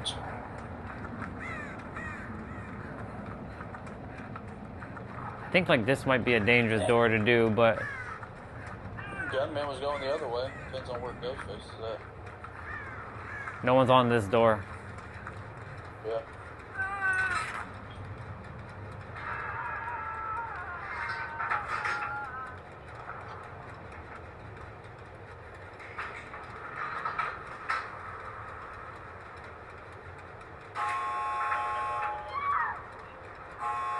Got that person. That person's dead. Whoa. My game glitched there for a moment. The door didn't open when I opened it. That person's dead. Yep. Getting out. Bug him. Take the W. Did you have a map in your hand? Yeah. You I could don't have know what it did though. you could have light the way for them. It's all good. Could have showed them where the door was. It's a cryptic map. Yeah, you could have just pressed charge and then light a beam. It's all good. I didn't know what that map did. I thought it was just going to show me shit on the map again. No, that maps don't do that. All maps basically lights. Well, it does show you where generators can be, but generally speaking, in this mode, it lets you light a light, a beam of light.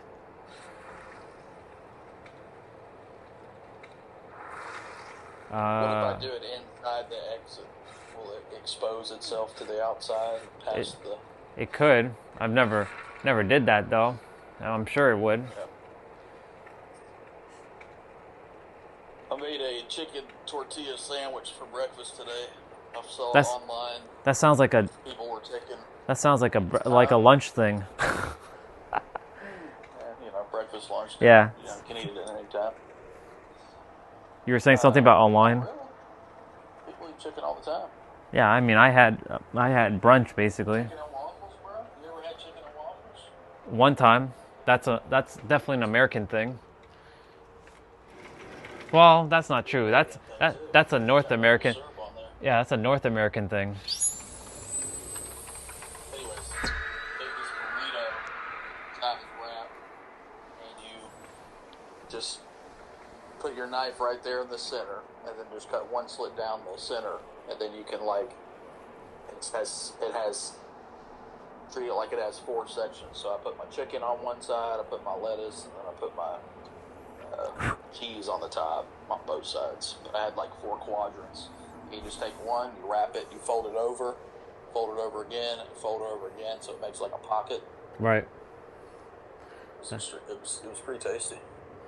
It was nice and a convenient way to eat a sandwich. Was that the first time you did that? First time I wrapped it like that, yeah. Well, now you know that you'll be doing that again. its own little pocket. Yeah, I mean, it still wasn't as good as like certain thing, but it's still pretty good. Chicken, fried chicken it was is a little bit better for you than most. Lightly breaded, not terrible. So this map is called the Sanctum of Wrath, but even though there's different versions of this map, but this one's called the Sanctum of Wrath. It's Nemesis.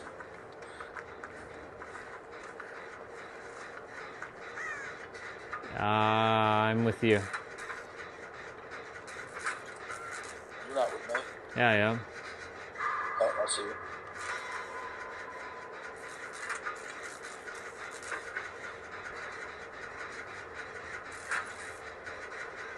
Hello, 11.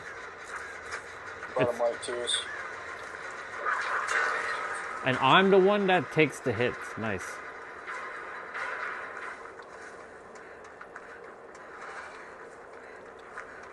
He ran over there at the rocks Shit. with the dumbass.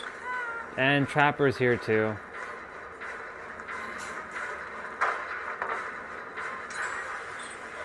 Man, Trapper is hella fast. Man, how the fuck did you see me, you bastard? Oh, this Trapper is actually cool looking. He's got like a bear face. Like a mechanical bear face. That's a cool Trapper. I dig it. Other Kate, get your ass over here. I'm right here. There you go.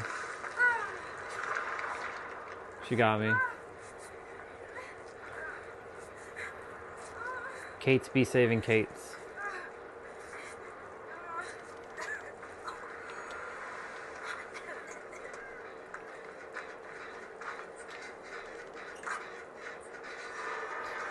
We did the yes thing. Fucking sucks. Did you get? Why they give you speed rush, sprint burst if you can't use it? I used it twice and it didn't do anything. Yeah, I don't know, man. Man, yeah, you're on the other side of the map. Levin's got me. Me and other Kate finishes Jen. We got to be mindful of these tall grass because of, you know, traps and shit. Oh, yeah, you said it's Trapper. Yep. Ooh, I get to remove a cage state. Nice. I'll take it.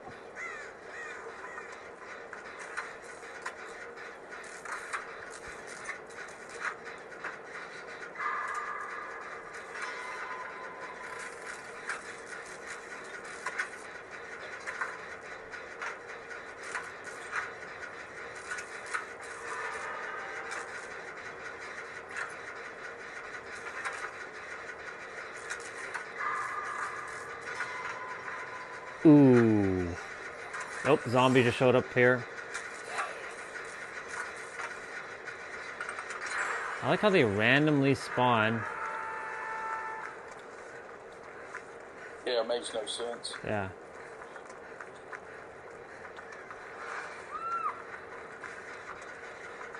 Me and Kate are gonna finish this gen.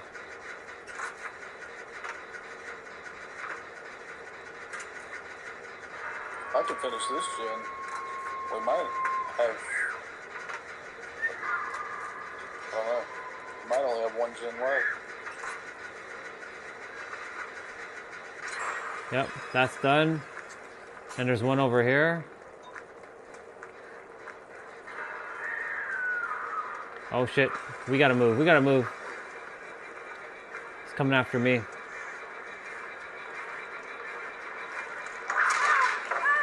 Bullshit, man.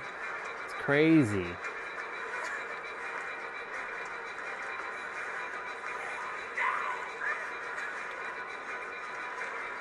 Dude, get the fuck out of here. Ah. Well, it's okay. This is now considered my first hook.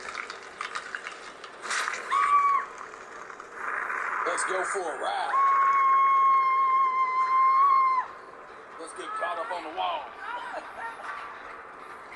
11's almost done a gen, which is awesome. There's a gen behind me. No one's near me though. Someone's coming though. That's you? Nope, that's Kate. Hey, she saved me again.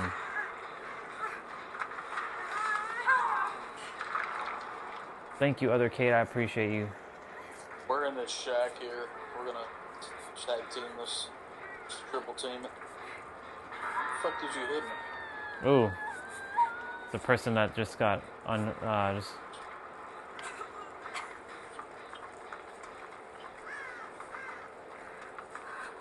It's 11. There's a gen that the three of us can start doing.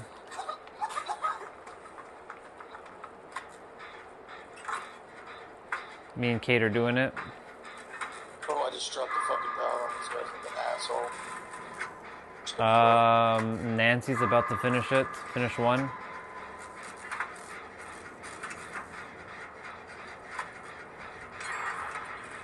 Me and Kate are on the last one.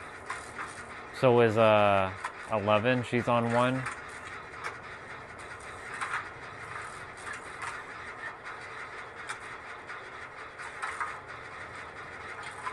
I'm gonna go try to find her. Shit. Commit. Shit. They came right to us. Damn it all. They're gonna guard that generator.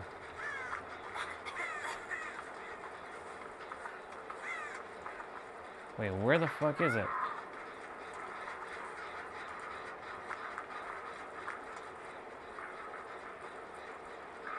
Are you fighting? No.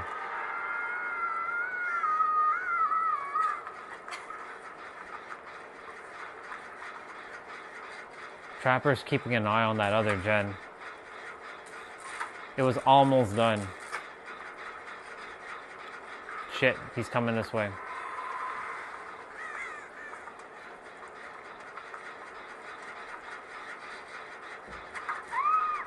Damn, they're in the shit. Hopefully you get sent over here. I don't think you're gonna get sent over here. Nope. You're on the other end of the map.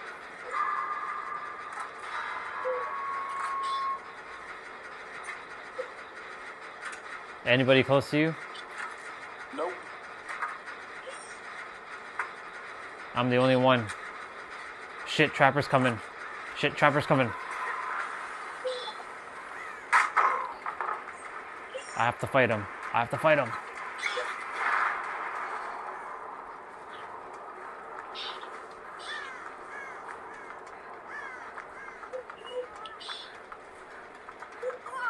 Okay, someone got you and I... Oh shit, everybody's here. Whoa, whoa, whoa, whoa, whoa.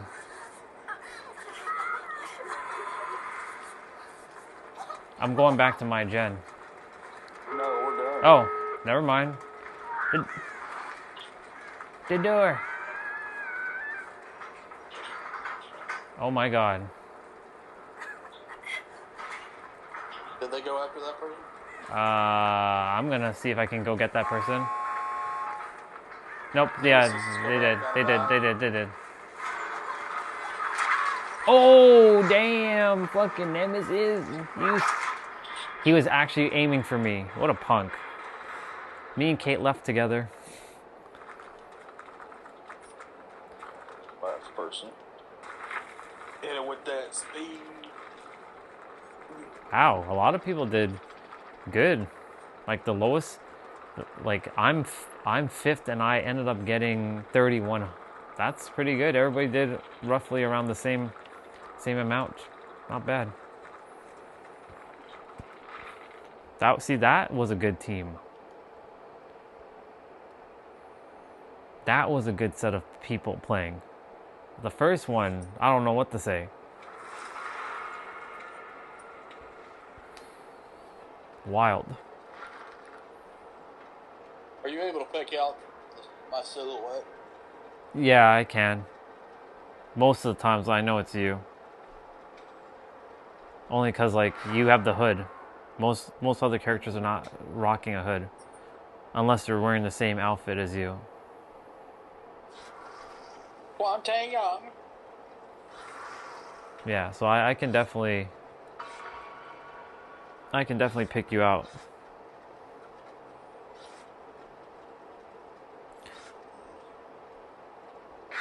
Unless you're way too far and it doesn't show your silhouette.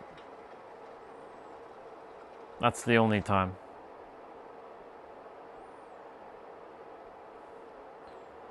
Do.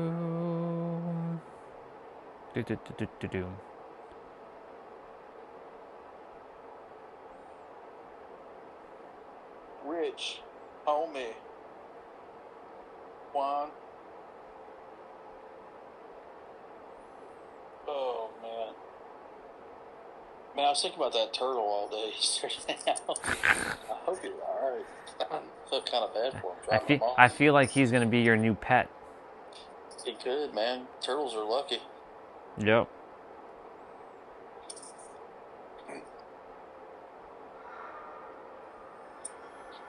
Hope a fox or a coyote or something didn't get him. Okay, so this is called the hospital. The kill's already near me. We got Chainsaw Man. Yep, I hear him. He be revving up. He's after me. He's doing rah! Rah! No, he's after me, dude.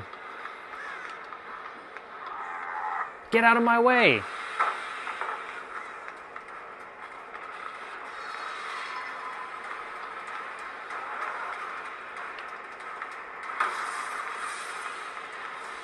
I think this is a bad map for him. Kind of. And we have the man. The man is also here with them. I'm in non-stop running mode right now. That's crazy. Well, that was exciting.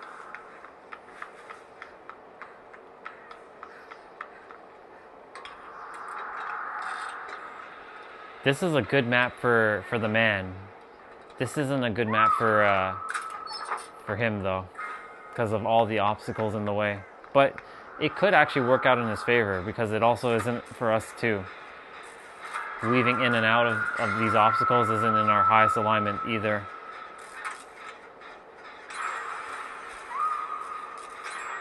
Oh my god, whoa. Popping them gens.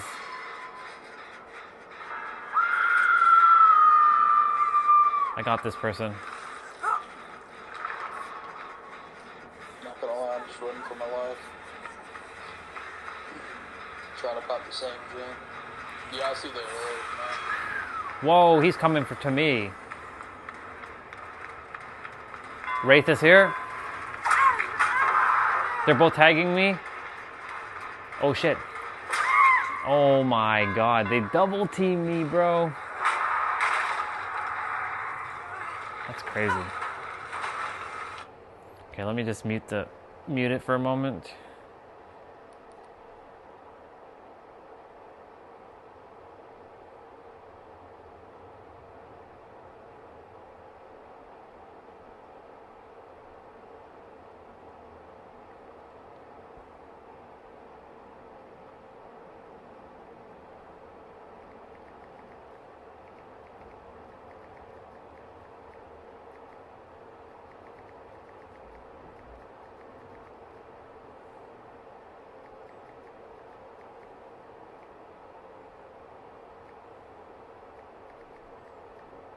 I'm gonna go run up here and try to save these people.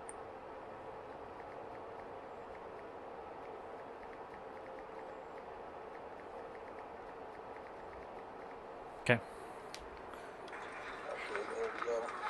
Okay, there we go. Hey, I got 2 Megs that are wearing masks right now.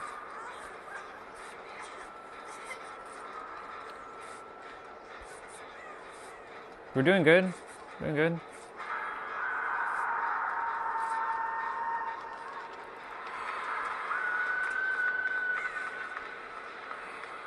Oh shit, Wraith is here. Yeah, he died right there on that one. I gotta get there. I'm trapped.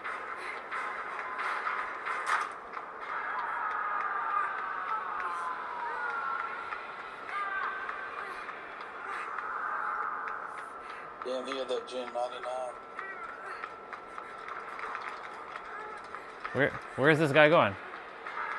Okay. Let's go get this other person. Yeah, I got him. Or I need some healing myself. I need that healing as well.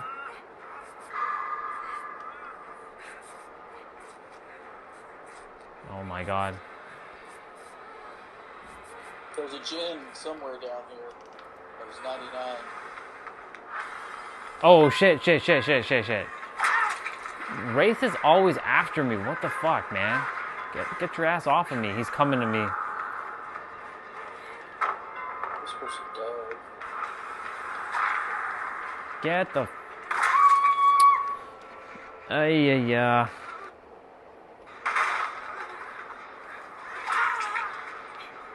He just...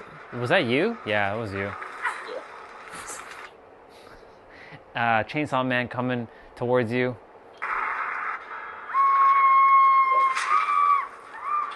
Yep. Damn it, you son of a damn fucking fastball.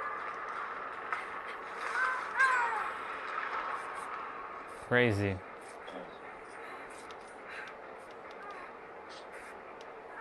That was crazy.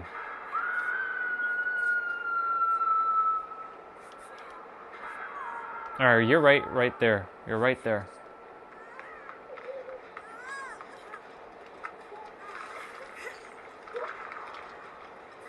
Technically that other person's right there, but let's just get you first. They already got healed. They already got saved.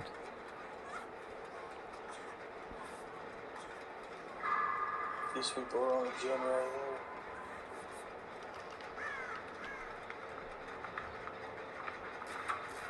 I'll do it. I'll go do another one. Oh, let's go down. We have one. Stay on there. Oh, that person's dead. They're done. Get out of my way.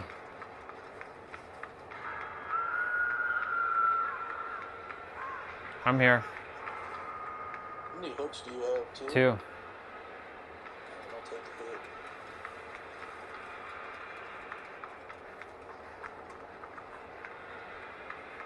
Oh, that one's done. It's probably somewhere in the middle.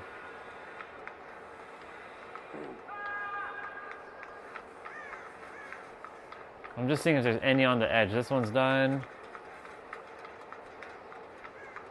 Is there any of them? Oh, there's one right here.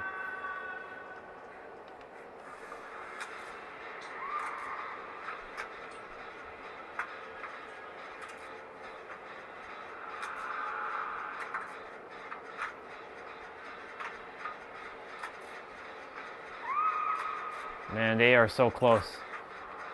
Yep. See it. Shit, blew it up, my bad. Ah! We gotta roll. We gotta roll. We gotta roll. We gotta get them. They're down the hall.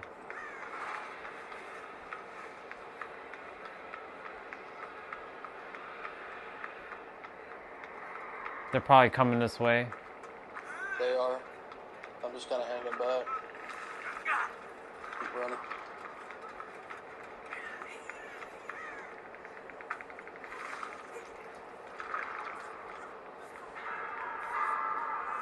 Gotta heal this guy as well. Shit, I'm going back to that Gen.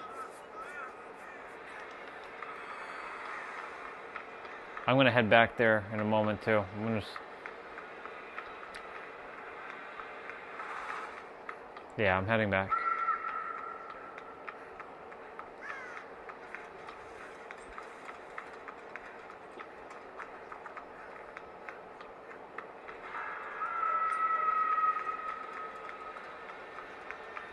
Oh, Yeah, he's on that Gen.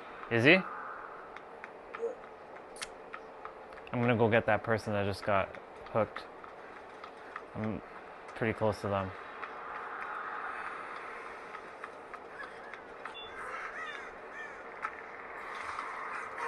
I think I heard the man on your end.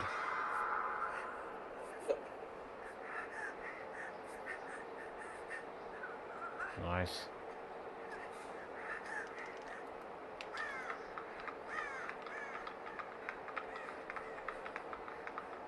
It's got to be a gen There's some. another gen on the outside.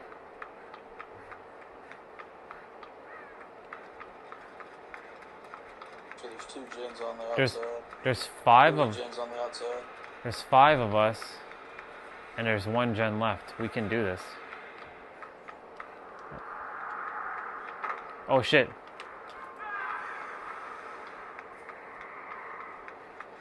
Nope. Now there's 4 of us.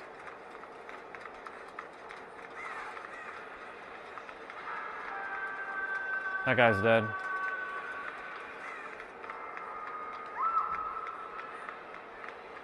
Okay, you got sent. You're probably gonna get sent over here. They're together. Yeah, I know. Both here in this area. Yep. Me and Claudette were kind of waiting.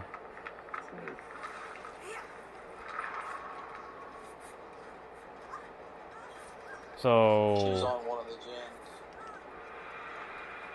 I'm gonna say this way. She's dead. Maybe not. I Yep. don't see anybody. Damn. She's on the. Just me and you? No. Nope. There's Claudette. There's the 3 of us. Where'd you go? Different direction. Basically, where that person just got hooked, I just ran right by them. I'm right here. I'm right on them. All right.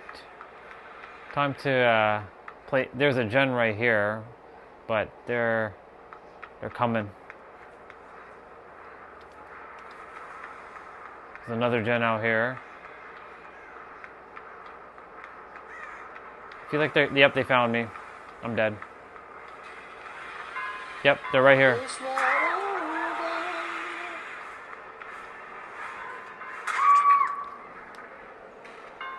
Okay, you gotta go find a hatch. Once I get hooked.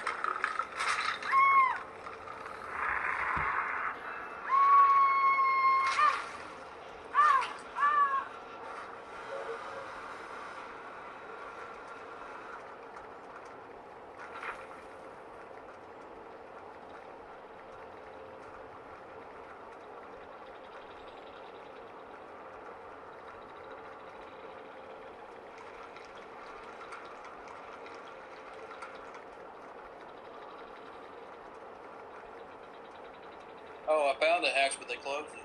Ooh. So, both on me.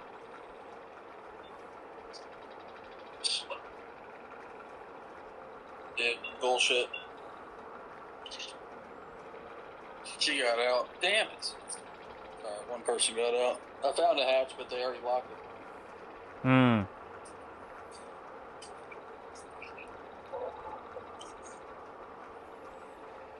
Yep. Yep. I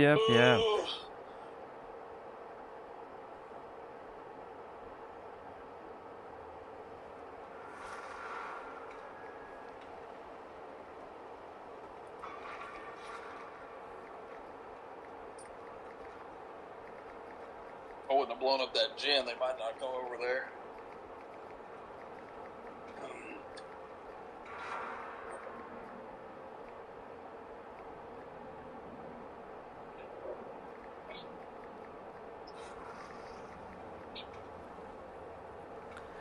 Yeah, it's all good. Fuck is David wearing? Is my game oh, there we go.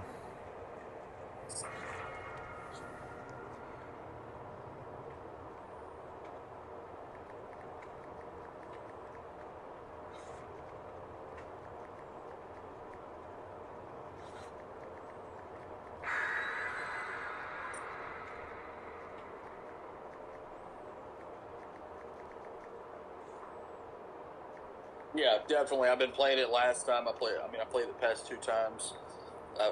There's no difference for me when it comes to camera change. Got I it. might change it back.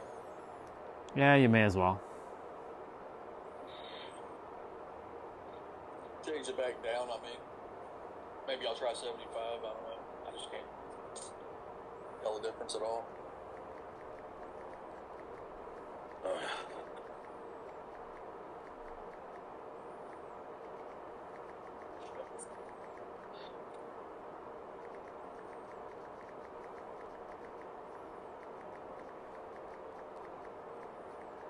Going to the RPD.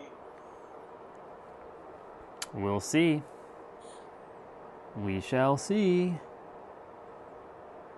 Nope. And this is called the Red Forest.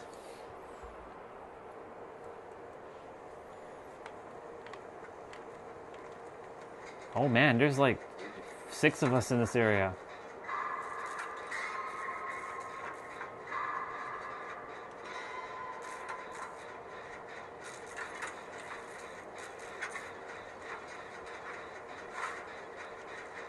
Thank you. They left me a toolbox. I like when they do that. And yes, I am using their toolbox because they left it for me. There we go. That's one. One and done.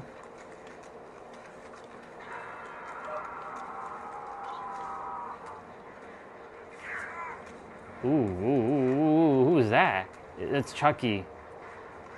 Yeah, it's Chucky.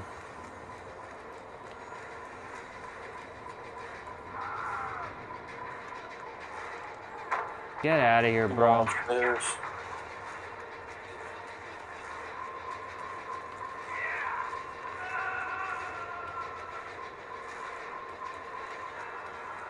I think it's Chucky and well, it's Oni. I think it's Oni and Chucky because it's definitely Chucky. I don't know why I said think it's Chucky. It is Chucky, but I think the other person is Oni.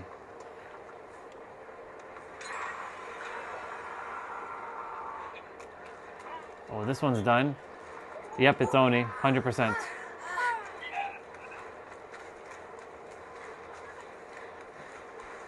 Is he still after me? Yep.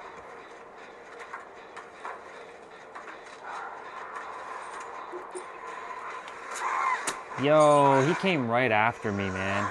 It's wild. Such a savage. Oh, you're in the area too. Yep, you and I are getting hooked up. Rocking both of them. Yep, you and I got hooked at the same time. How awesome.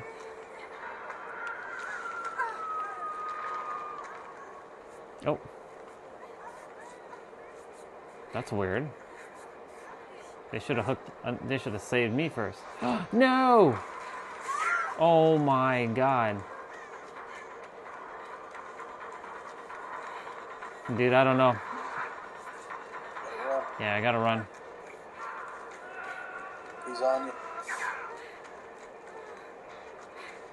Not anymore.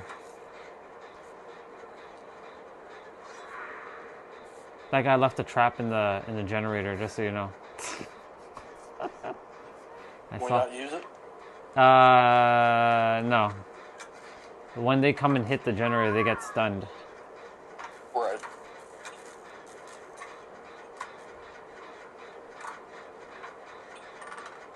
Come on, people, get on some gems.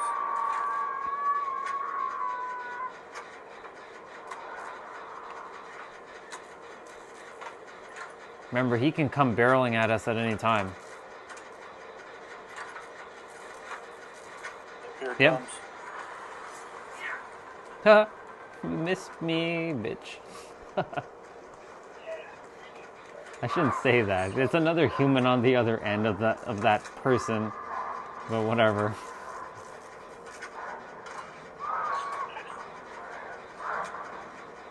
Ooh, he got stunned. I saw it. I'm still nearby. Alright, I'm gonna circle back around. They just kicked the gen. Okay, we just finished that one, which was close by the gen that you and I were doing. Is that a cage thing? Nope. It's a heal thing. So that person got sent to the generator where we were working on. Yeah, I'm gonna grab him. Sounds good. Me and David King are doing another gen.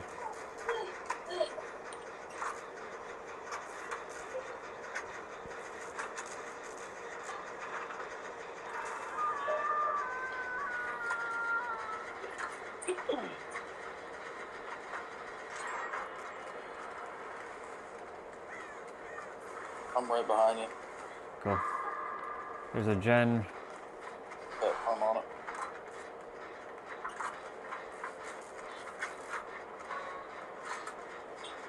Oh yeah, I do see you. Shit. Oh god. Oh god. Oh my bad, dude. He was coming after me. Only got stunned again. Not bad.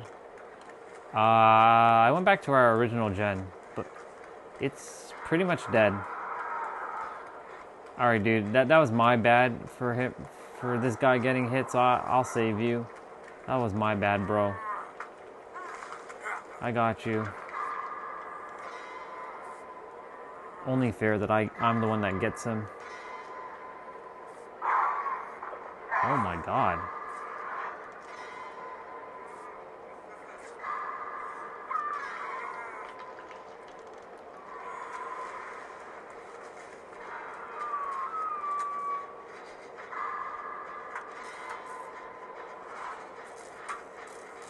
We're all. Shit.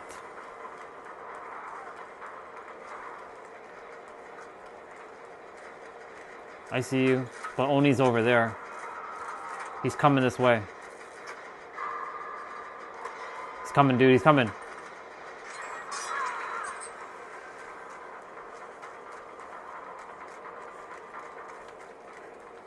I don't know which direction you went, but I'm heading to those two. God dang. One. Gotta get this person.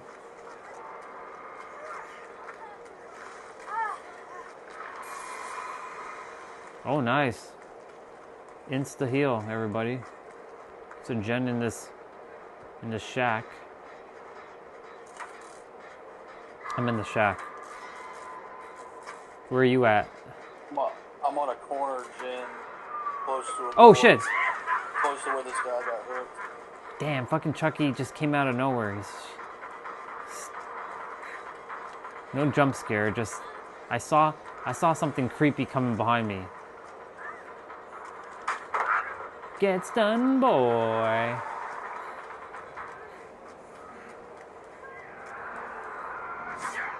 Get the fuck out of here. They're coming for me.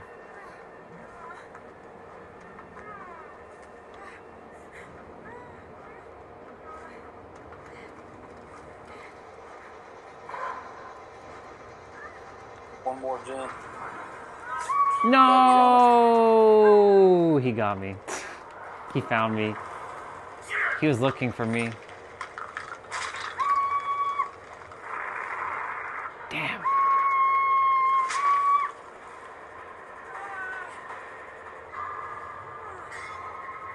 Okay, a couple of you guys are on a gen, that's good. Someone's coming for me, I think. I think this is Fang Ming. Yeah, it's Fang Ming. No, it's Nia. Damn, son. It's crazy. So there's a gen that's yellow that they were doing, but they're guarding it. Oh. Yeah, go back to the one that was in your thing. In the shack? Yeah. Yeah. 'Cause they're still over there. I gotta find the shack, though. Oh, shit. No, Chucky's over this way. They're spread out. They're both, like, on the opposite ends of the map. That person's dead. He's going back over there. I'm up on top of a hill, kind of close to that one. I see you. Take a right. I'm on the hill. Where's the hill? Oh, I see you. But he's coming. Yes, he is. No, he's not. Oh, no, or maybe not. Where's that door? I see the door. Yeah, it's right in front of us. When this is about 90%, I'm gonna go look for that door. Go for it. 5, 4, 3, 2, 1.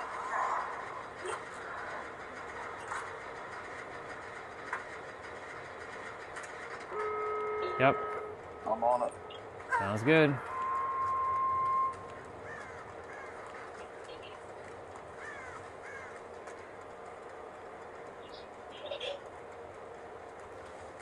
I need to go get that person. Oh. Shit. Oh. Nope.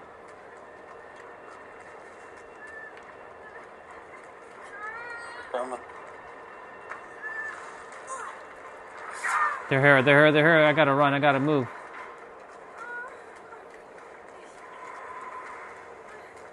They got the other door open.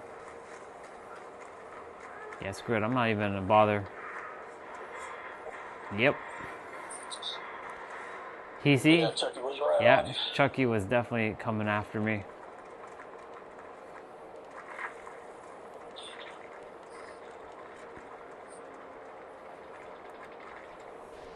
Phew. Crazy. That was nuts. Alright, I'll knock out one more. Or Yeah. at least one more win. Yeah, one more is good. And then I'll go do my exercise and then play later on. Ugh. Probably like 7 o'clock-ish. I'll be done by then. Oh my god. I'm just happy my passport came. I'm glad that that's done.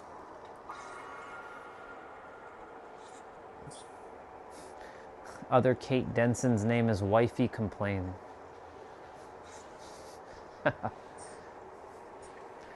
Wifey Complain.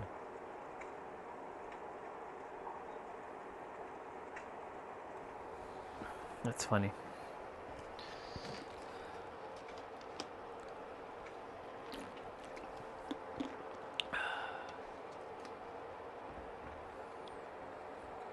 I have to periodically check my stream to make sure it's still active because, you know.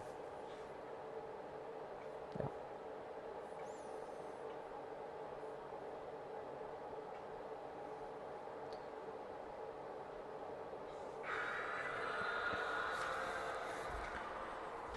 You know what's fascinating? You retracted 2 of your message on YouTube, but on Streamlabs it didn't retract. I just noticed that. The one that says, what did you turn on? And then that got you kicked off. Like, that's still there on Streamlabs, but... Well, it's because I did. Oh, yeah. Yeah. So, that's an interesting quirk. So, if you attempt to remove a message, it doesn't get removed on Streamlabs. So that's cool.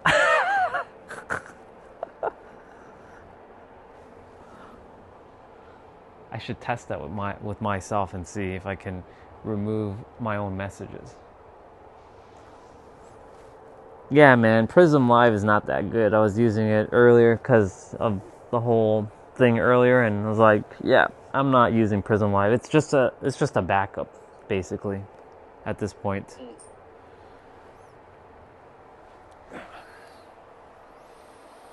The interface may be cooler looking, but it just doesn't, I don't know, it just doesn't, it sucks.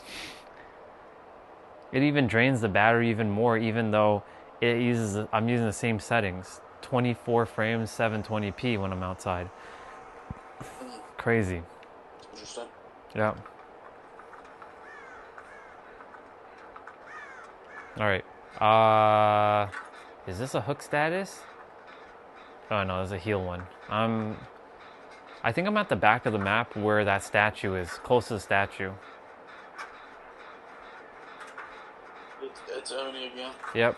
Oni. I think you were running near me, I think.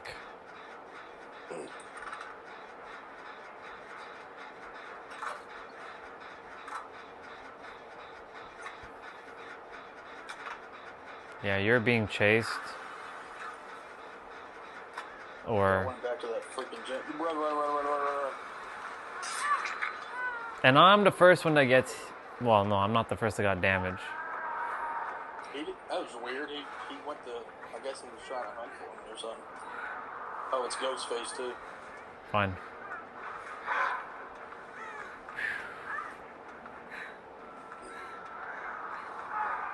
Ah!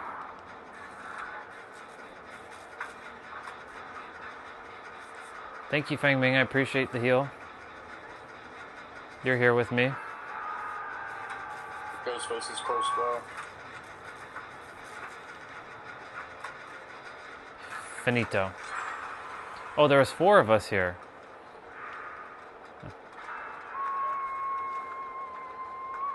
Other Kate, I'm coming for you. I'll go get her. Ghostface is headed maybe towards there, too.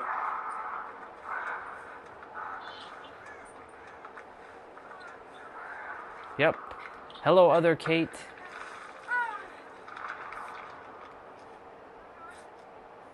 I gotta get that other person. Oh, no, they got saved. Perfect.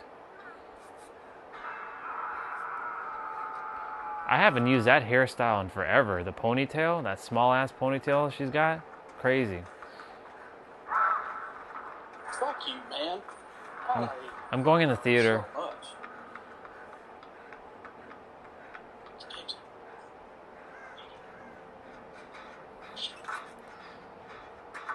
I wonder if you're gonna get sent near me. Nope, you're not really. No, you're up top. You got somebody else there healing down. They should come grab me in a second. Oh, Kate got taken out again, bro. She got taken out. That sucks. Oh, they're gonna run right into Ghostface.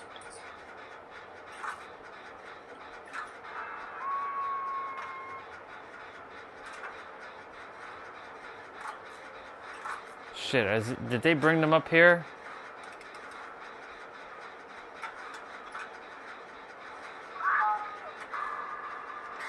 They were downstairs. Yeah, they're very, very close to me.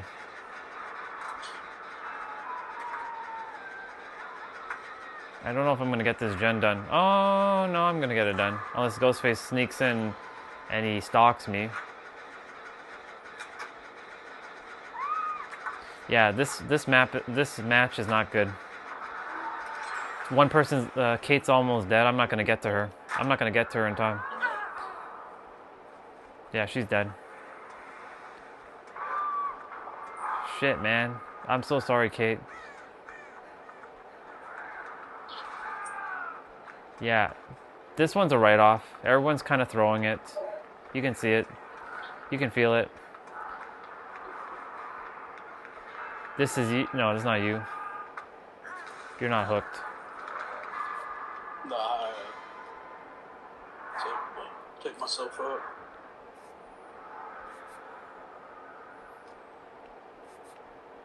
Where's that other person? Real.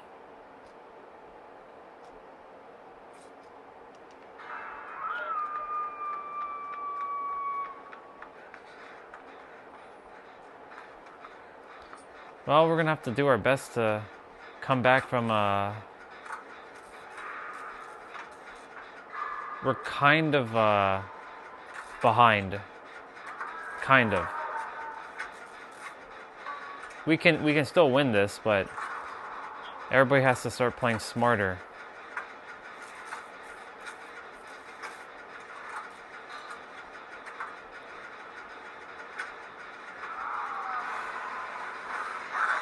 Yep, he came right to me. They're both coming to me. Nope. I led them away though from that generator I was doing. Upstairs?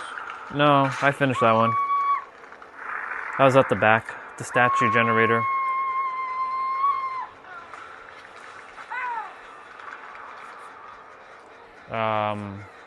Ace is healing me. He's doing a gen right there. That's a 2-person gen. Alright, I'll go get the other person. Actually, it's a 3-person gen, but whatever, it's fine.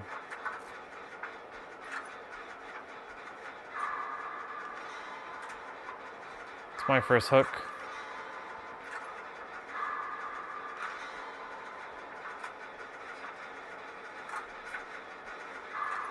Damn, he went down again. They're literally just patrolling sides. Yep.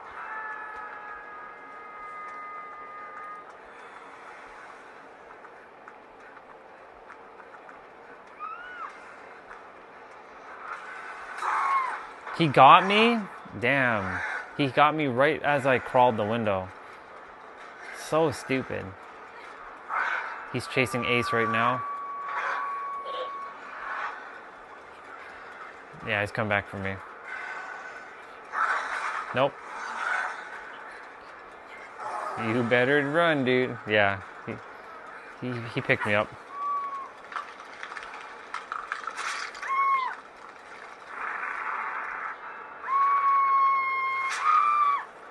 Nice.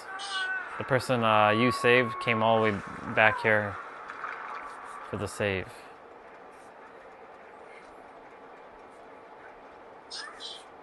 That's nuts.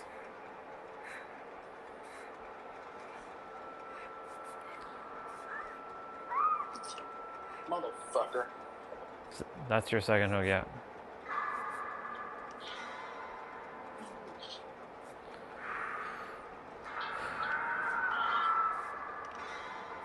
Oh shit, you're on the other end of the map. Alright. Yeah, we both are. Oh, Smacking people. damn. Smacking them. That person was right near you all.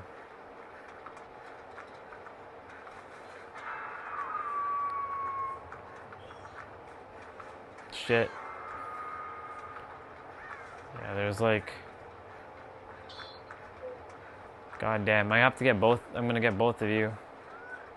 I think this is... No, this is not you. I'm gonna get you in a moment. Oh my god, they're right there. They're right there.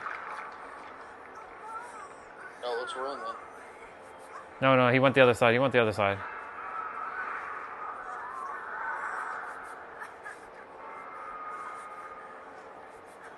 Oh. God damn, I'm glad I healed you right. Nah, he's coming after you. I'm dead. Oni got me. Oni's going after Feng Ming right now. Yep. Jesus. Good. Hit my fucking sprint button. Nothing fucking happens.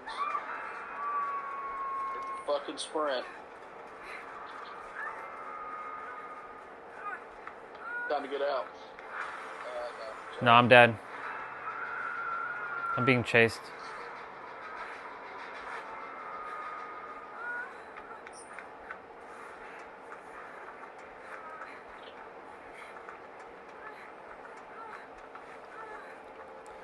Holy shit, man, I got out. I got out of that situation. Well, Oni's inside the house and Ghostface is up top towards the patios.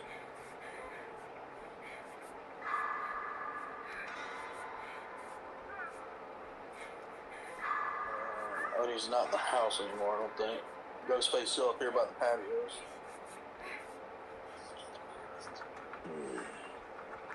They're both at the patio, so he's about to die. He's holding them all pretty good, though. Oh, it's over. Shit. Shit, the hook cage thing was there. Oh well. Can't get it now. I'm dead. It's coming right after me.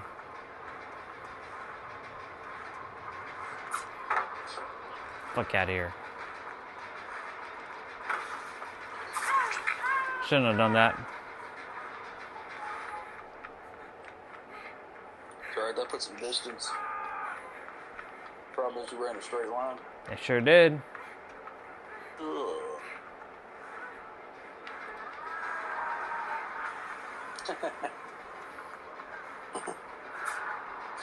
Nice. Got 2 belts. He got me. I knew it. Oh, these guys aren't even picking up nobody. They're gonna pick up people up now. Actually, they're gonna go after. Pick me up, dude. Oh, I know what he's doing. He's They don't want anybody to get up. They want everybody down. Well, there's one person hiding in the corner over there. He's stalking me. That's garbage. Pick me up, dude. Oh, okay. Yeah. I hope that person gets out.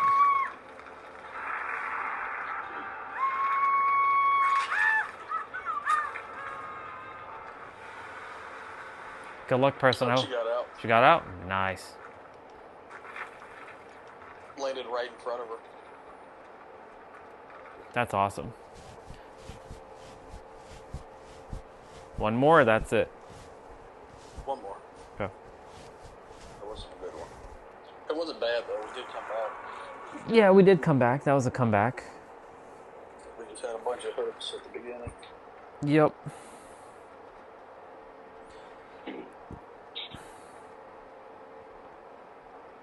Those hooks are what hurt us.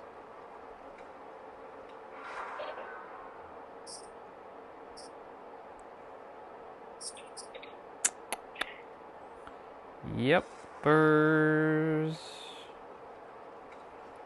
Wait. Damn it, I can't be escapist. Can we leave? Oh, no, I can be escapist now. There we go. Never mind. Somebody gave up the escapist class. I don't play other classes. The other classes suck.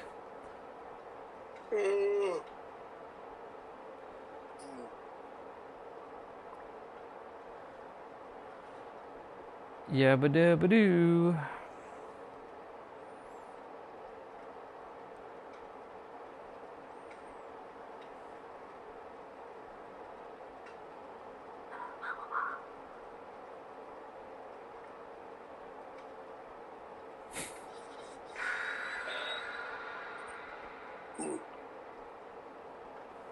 Jill Valentine.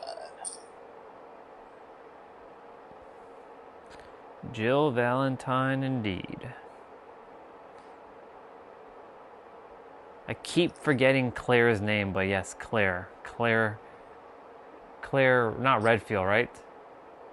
Redfield. Is it Redfield? Mm-hmm. Okay, and it's Chris Hadfield, right?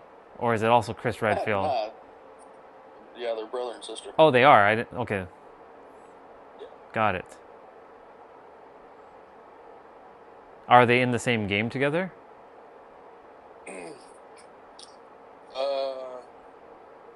Not really. I can't remember actually. They're not in the same time. 1, 2, 1. I think in one game they meet up again or something. But Got it. It's like later on. It might be like 6 or something. Can't really remember.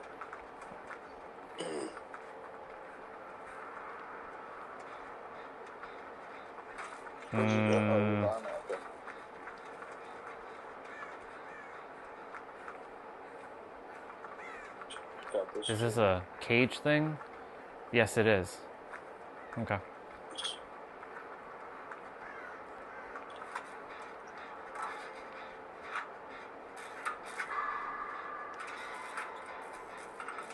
Well, someone got hit. I was thinking that they were both AFK.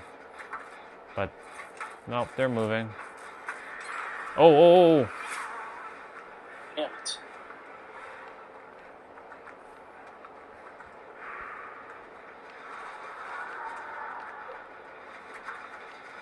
That one's almost done. The one we were just on? No, the one closest to us. I'm going back to the one that we were just doing. I can heal you. I'm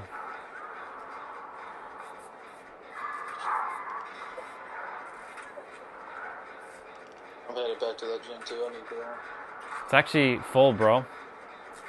But yeah, come here, because there's 4 of us here, so 2 of us. I got Scott Jill.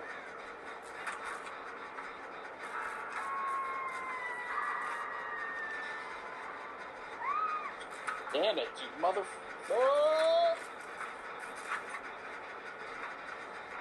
Who took you out? Spirit? Yep.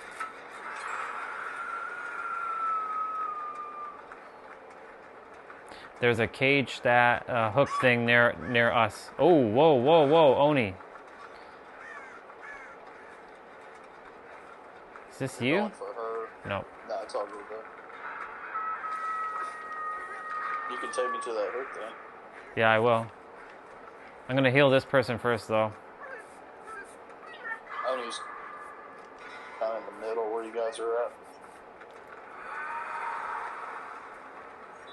And she's coming around too. She's coming around. They're both in the center. Yeah, I see him. I see him. Did he pass you, or did he? Which one is you? Oh, there you are. He's to your right. Yeah. You're running towards me.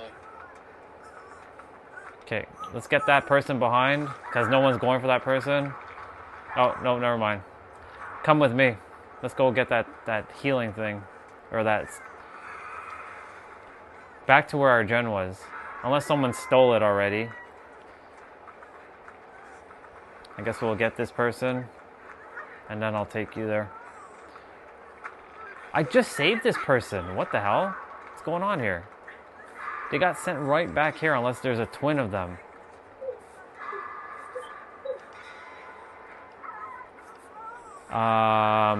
Yeah, so we're gonna go straight down from here. It was between like some rocks. For fuck's sakes, really? Like by the time we even get to it, it probably might not even be there. Alright, we're saving people.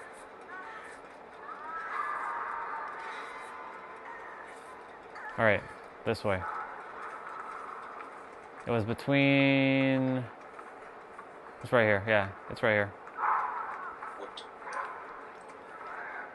In the meantime, I'll grab me an item. There you go.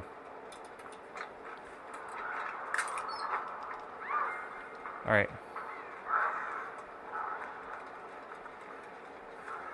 A gen right here. Yep.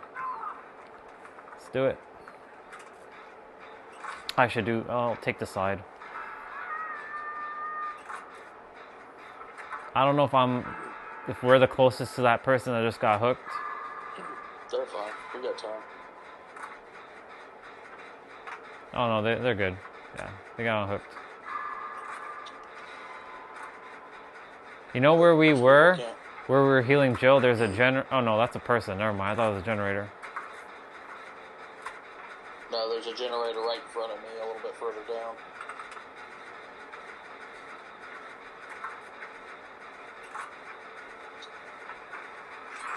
She's coming. There's a gen right here. Yeah, she got me. I went the wrong fucking way. Yeah, I heard her coming. I'm like, she's coming. Damn, they're both together. She's coming to me. Shit. My bad, Michaela. I didn't mean to do that.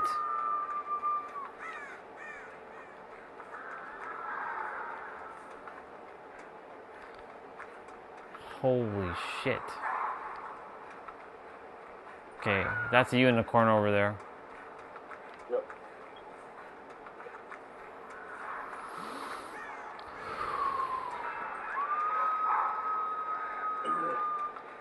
I just passed that person. I'll go back for them.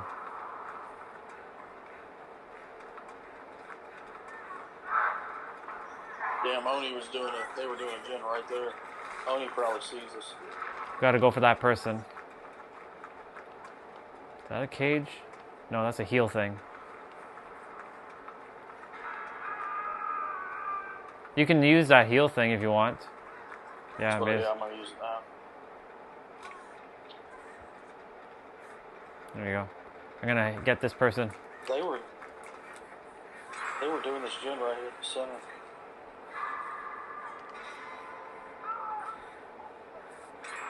Got it. Nice. When you come back down, you saw that generator you passed on your way up there. I just got this guy. Shit, am I crazy?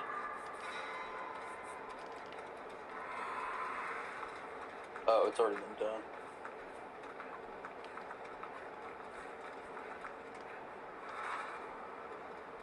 There's quite a few on the back here. Oni's up there. Yeah.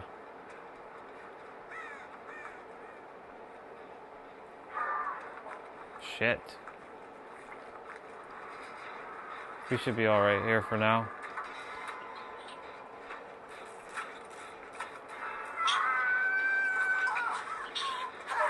Oh, she's dead. She died right in front of us. Yeah, I see her. She's right there. She's coming. She's yeah, she's gonna come. Yeah.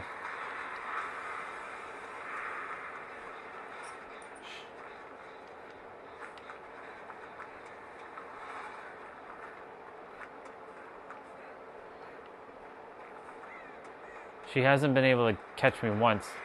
Now she's gonna catch me. She got me. Are you running away from that gen? Yep.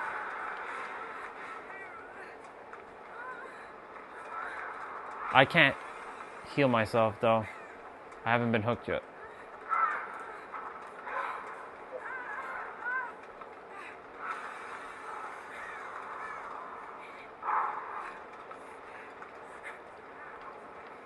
I think I see you.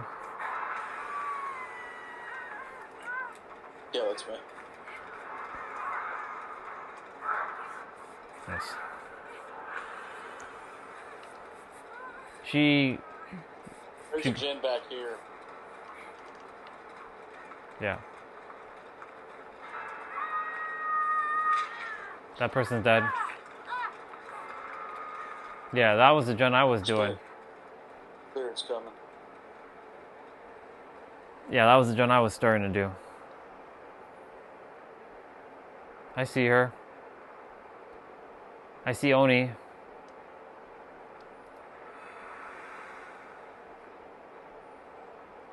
He's leaving. I think it's a two-person gen. Yeah, it is. This. Yep, it's fine. There's another gen over here. I just blew that shit up. Yep, they're on this. They're over here now. 1, 2, 3, 4, 5, 6. No, 5 of us. I went back to like the area where we were doing some of those gens. 2 more gens, man. Yep. Problem is, I think they know where they're all at. Yeah, they're all at the back here. Well, no, they're on the sides too. They're 2 separate sides. They're across the map.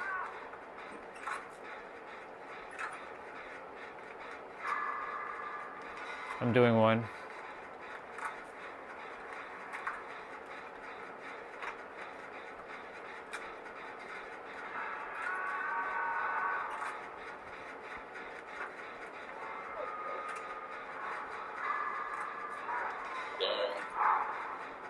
Everybody's going down. Yep. Fuck. Oni's coming my way.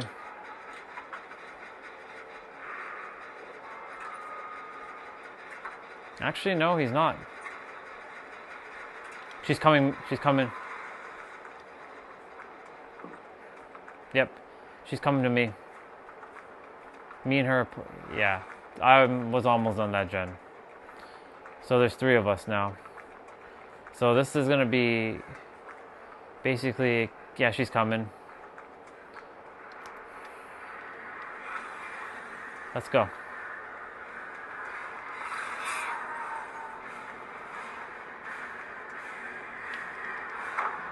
Bring it. Ernie's coming that way. Yeah, I know. I see him. Double team. They're like, this Orion person is pissing me off. Come and help me.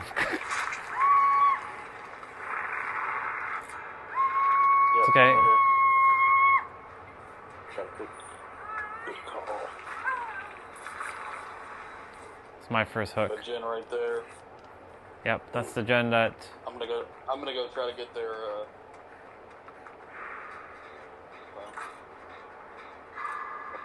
is this a 2-person gen? Yeah.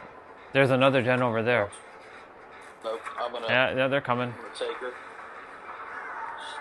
Yeah. She's coming for me again. Follow me. She came for me again. It's wild.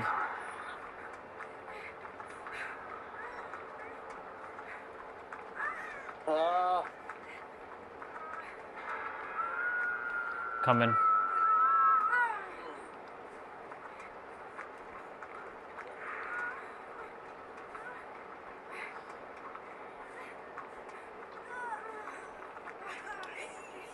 Heal up behind this thing. Yep.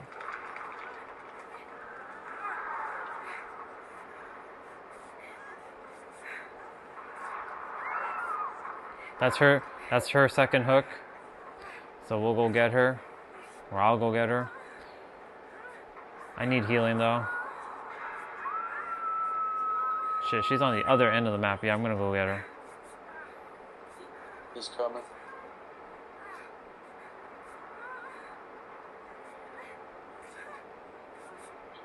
Hang on, Michaela. Hang on, girl.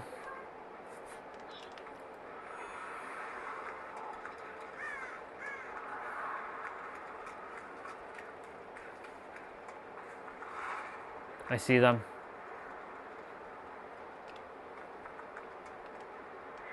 Shit, she saw me.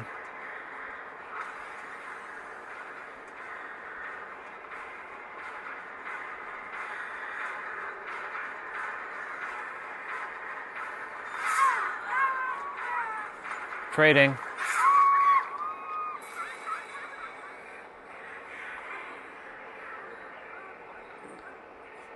Uh-oh. She's gonna get taken out. Is he next to you? Nope. Run back towards the house. Long ways. I'm gonna go in the corner. Corner. Oh, that's right. Pick them up and stop playing. I don't want to. She found me. Crap. She found me.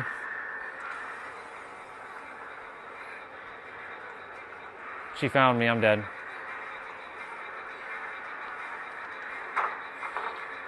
We're playing the Ring Around a Rosie game.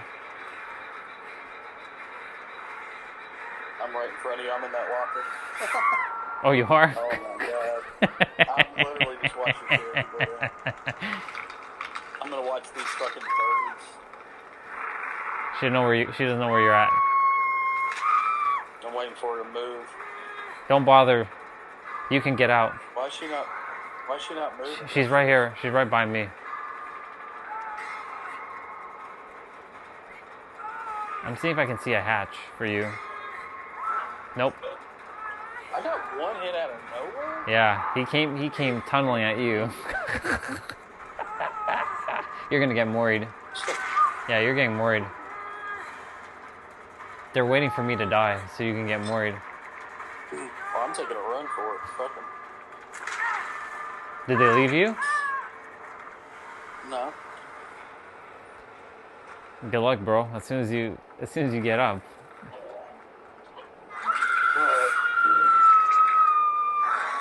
Damn.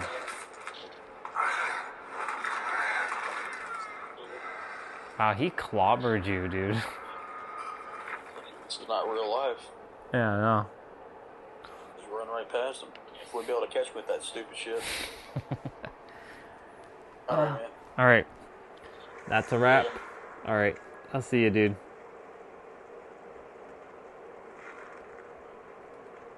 Jump back on later. Alright, I'll probably jump on later. All right. Shout. Cool. I'm gonna leave my laptop kind of on in the background, I guess, so I don't have to stop it. All right, bro. Peace out. All right. Yeah.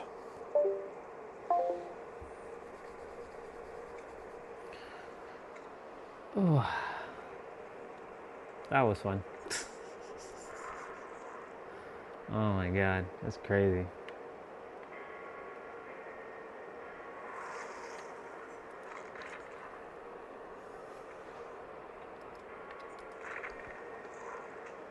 Wait, what am I doing? I don't want to play again. I want to check, I'm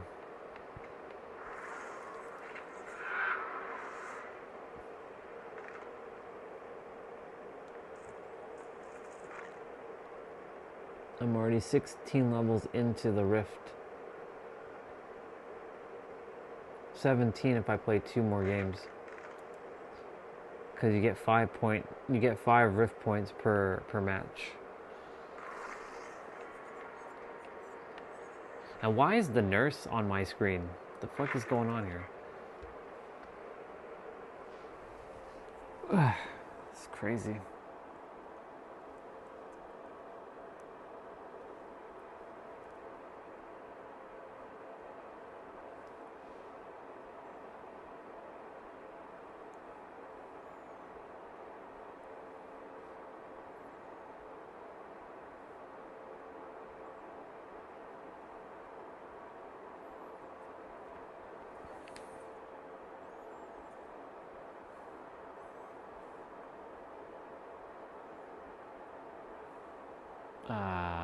Nope.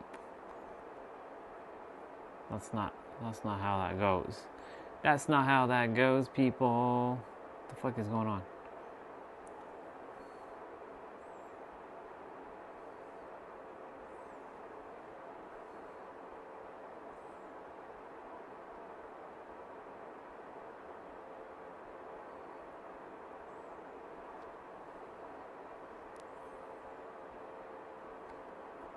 All right.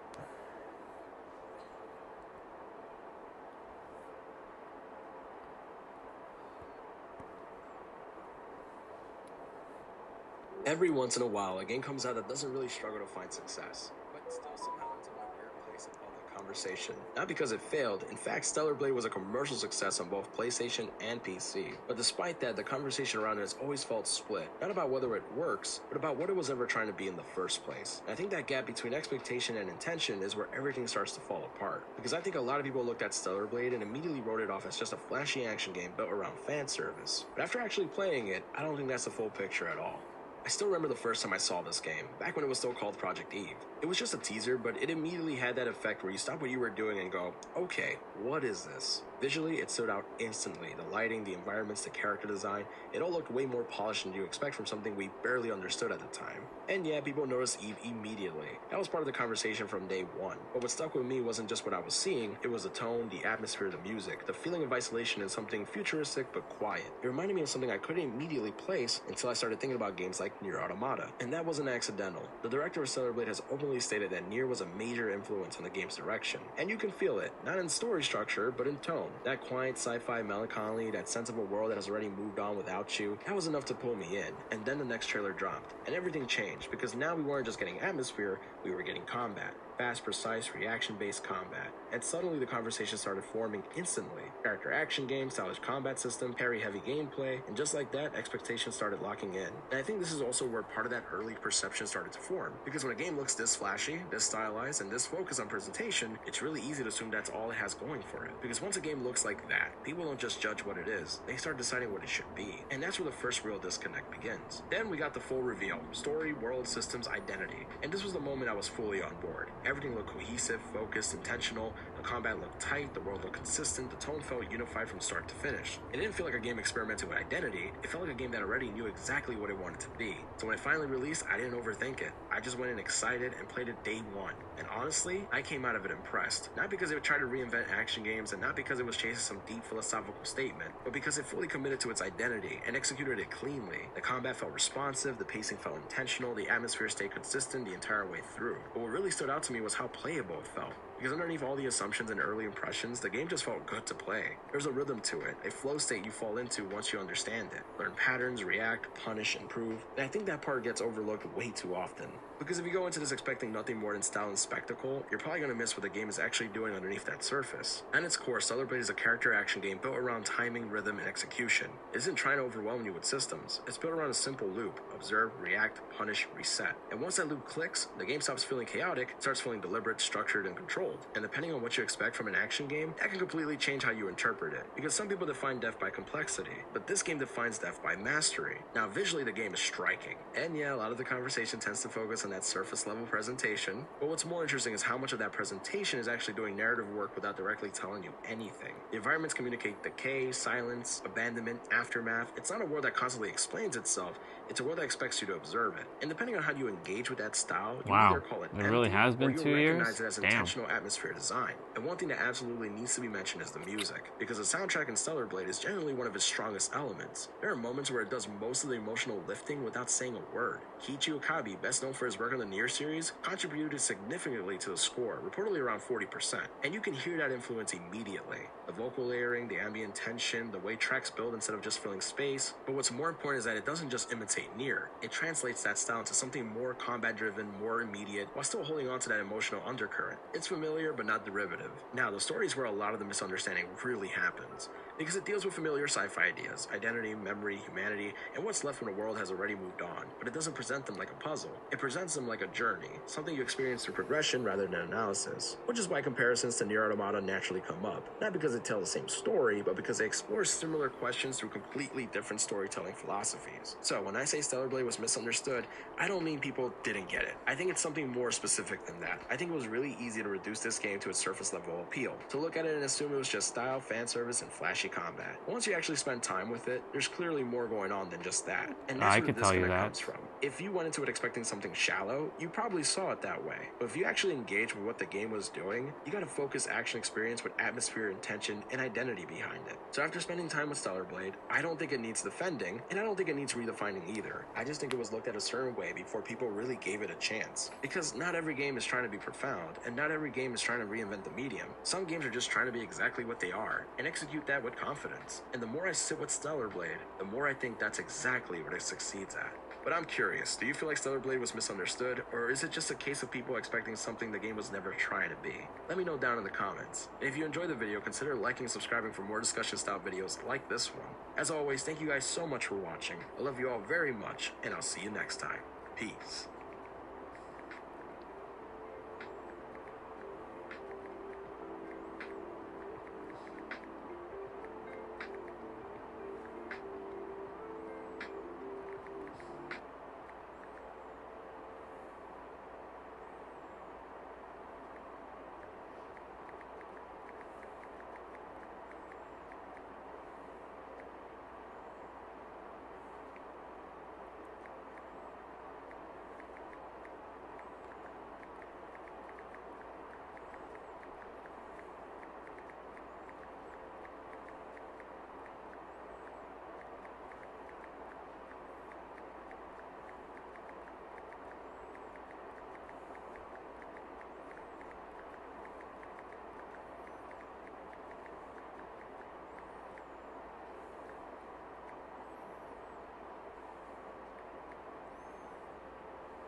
Okay.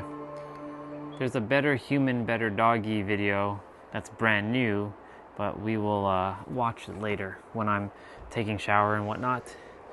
So I'm gonna put the laptop. It's 1:34. I want to get the playout started momentarily, so let me just quickly drop the cooling on the fan so it's not so loud. I'll leave that as is. I'll put the laptop on the bed, or on the chair.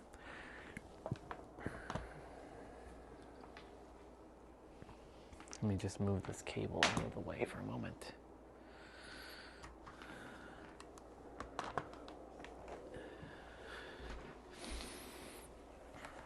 Alexa, what's the temperature right now?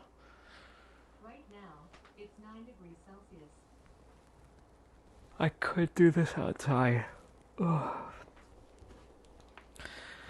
If I do it outside, I definitely will,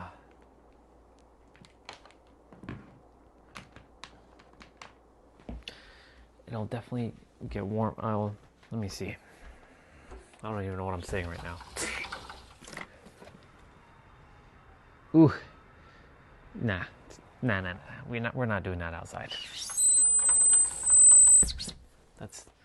It feels too chilly.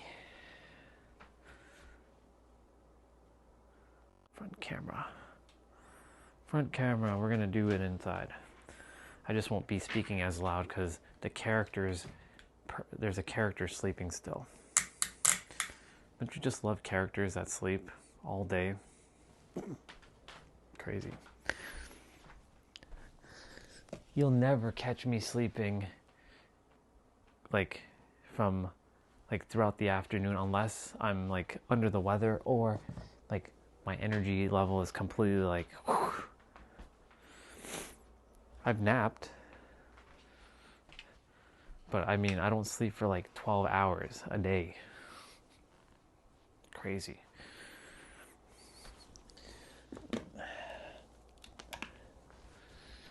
Okay.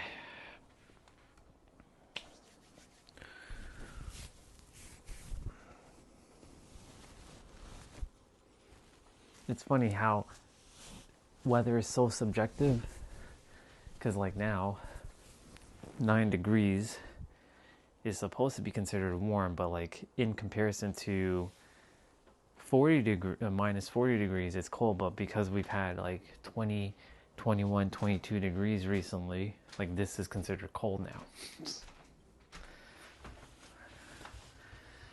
Yeah. I cannot wait to be living in San Diego, California, where weather is practically consistent all year round for the most part, excluding like their winter time in the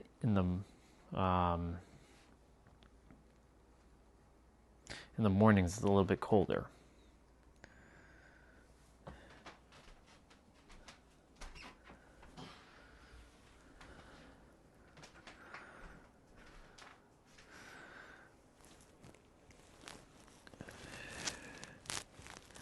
And go use the bathroom, wash the dish.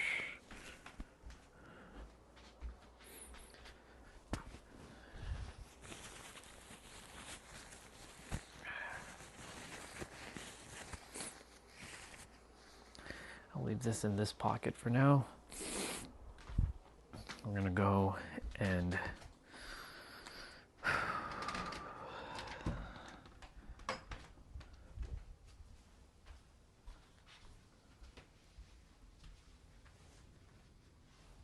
they went out. My brother and his fiance. It's either they went out or they went to work. But I don't think they went to work. No. Because their bag thing is here.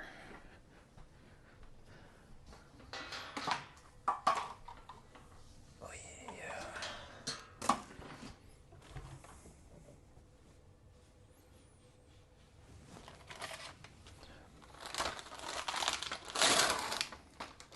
No.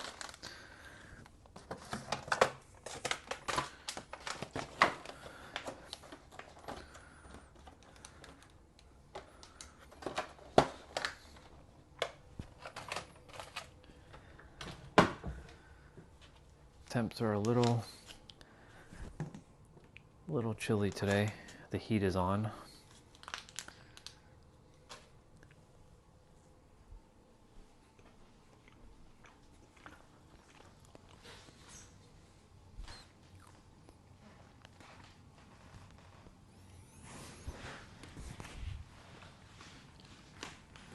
There's a blanket thing that fell.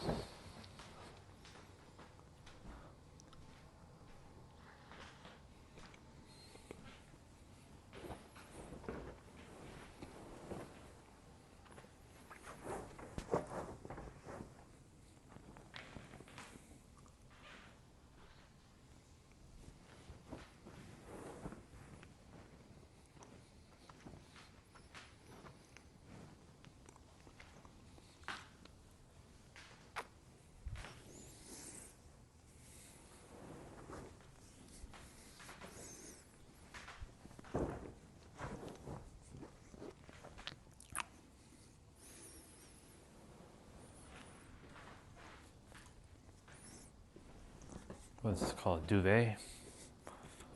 I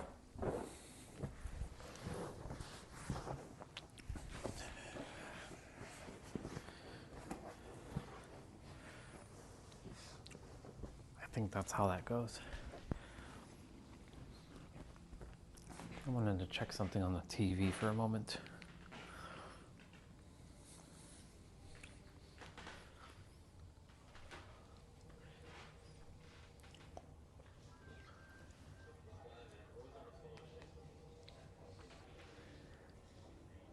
The fuck is this?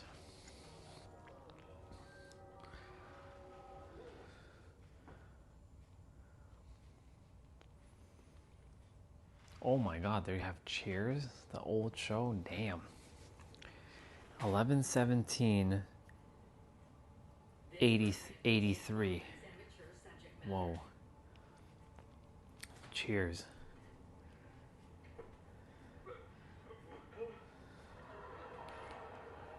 Damn, son. Melissa and Joey.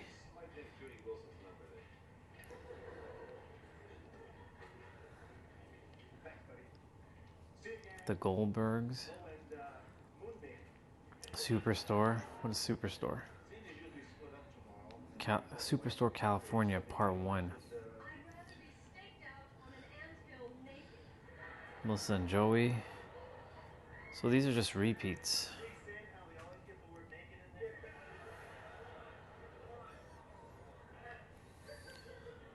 So some of these things just they just show again.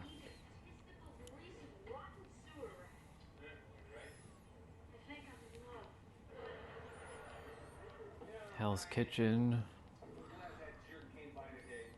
You know, the funny thing is I have this on my tablet. So I don't even really need to.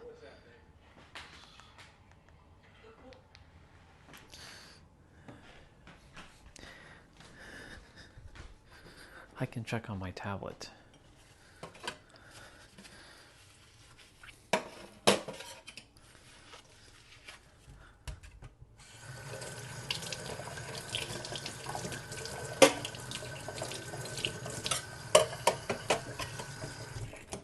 Okay, I need to use the bathroom quickly. Be right back.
All right, perfect.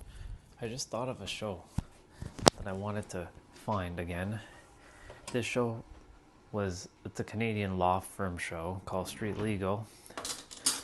They did a reboot in, was it 2012, 2013? And then I think it's somewhere around then. And then they killed it after 6 episodes. It was actually a really good show, but they fucked it up. So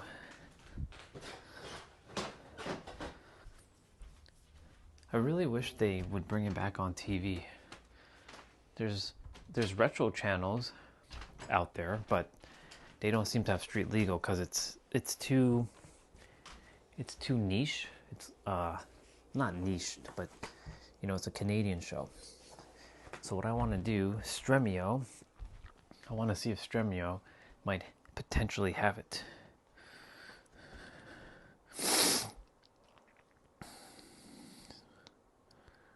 Stremio.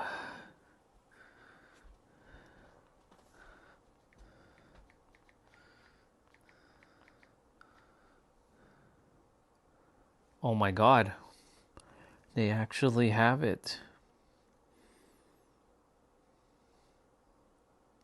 Is this the full? Is this all the seasons though?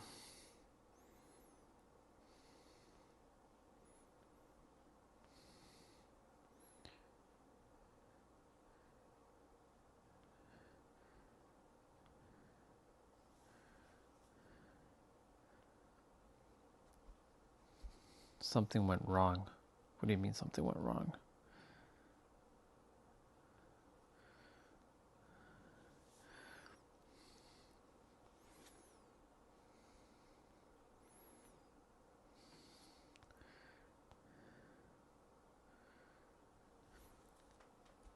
Invalid user API key. Let me just check something.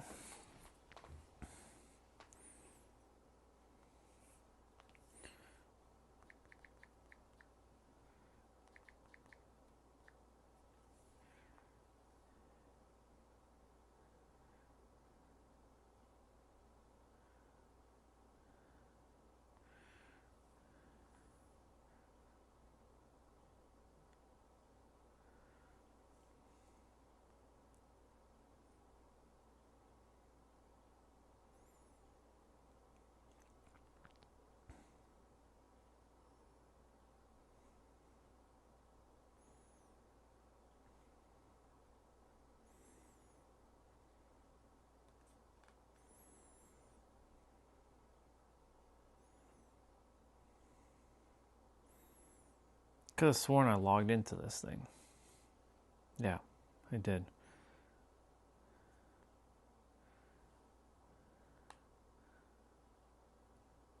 Link of usage. Profile. API key. Copy.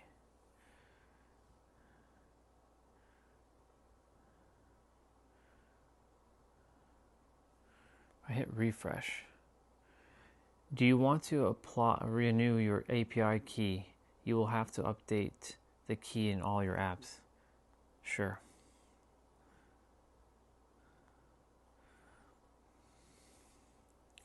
So let's go and configure this. Add-on.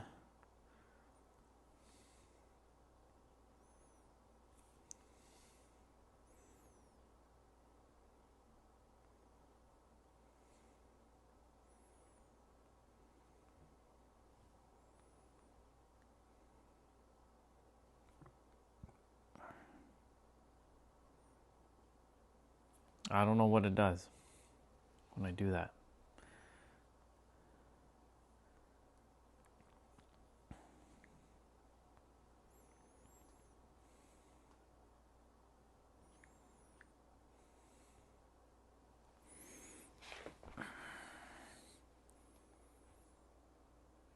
So I hit install and then it doesn't do shit.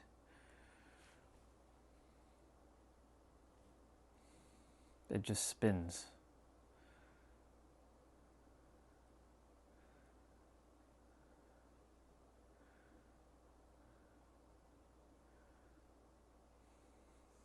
I need to Google something.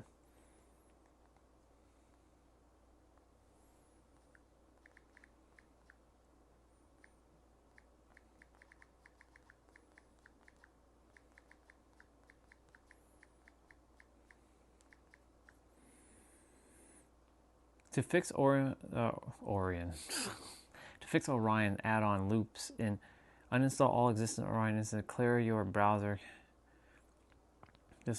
This issue often occurs when reconfiguring without removing the old one first. Called a duplicate configuration loop.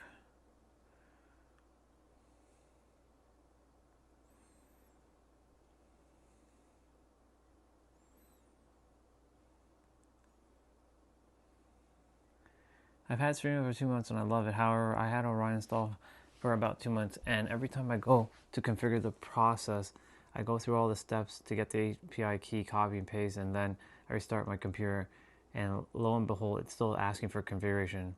These are the steps I took to attempt to configure Orion.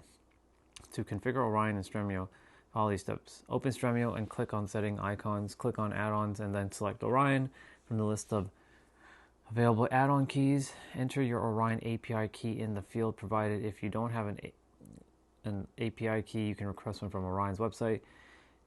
Click save and apply your changes. Yeah, I don't have a save button.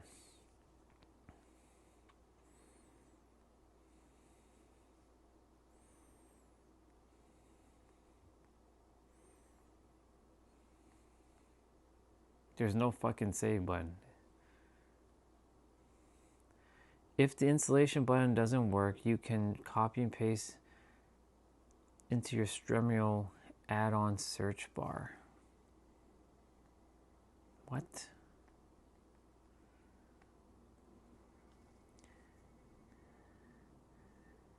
If you are reinstalling this add-on, please uninstall the previous version from Stremio. Please do not check the authorized debris services checkbox if you don't have a premium debris account. Added and next episode features added.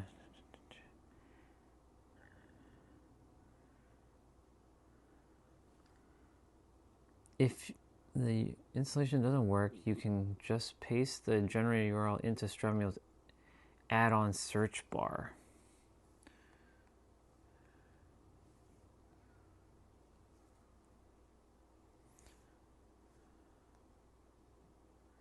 But it doesn't do shit. Like every time it like ends up in a goddamn loop.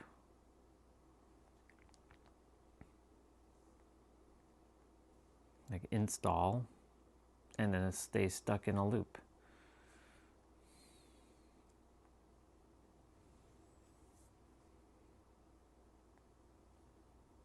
Like the Orion stuff doesn't work. So no streams found. The stream cannot be found or does not exist. Multiple similar requests were made with a short period of time.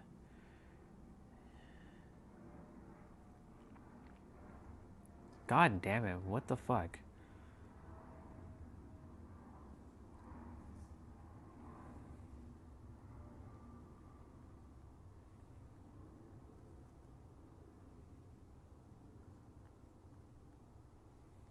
Hold on, you know what? I'm gonna uninstall Orion from the add-ons list. So uninstall. Uninstall. Shit, man, how many Orions are there?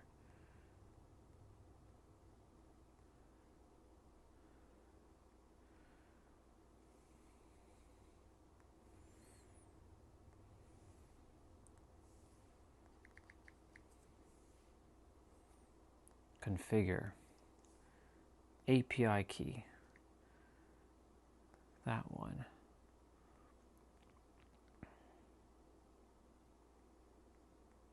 Install.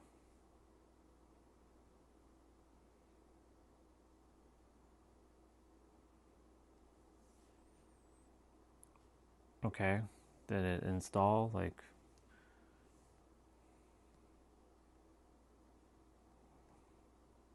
sure, it installed. So now what?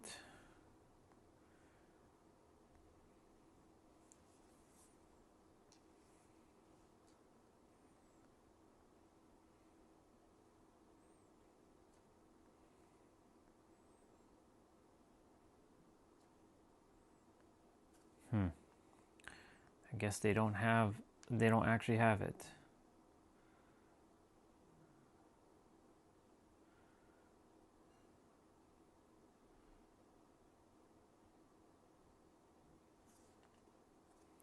That's still loading? That's weird.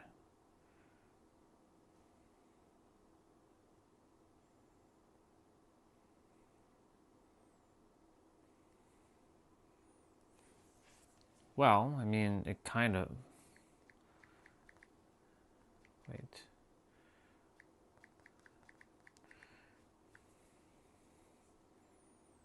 They have the newer Street Legal, only season 1. Does this work? Nope.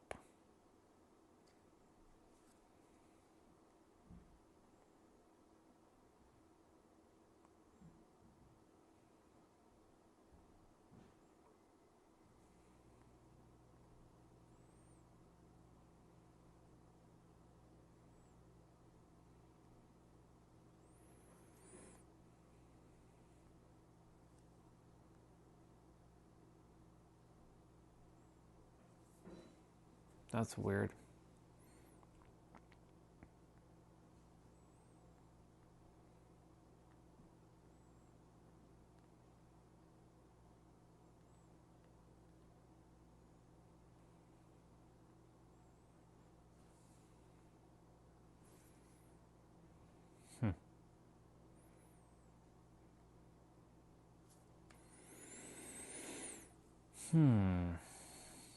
Well, I mean, Street Legal episodes show up in the list, but you can't, there's no way to watch it. Let's see.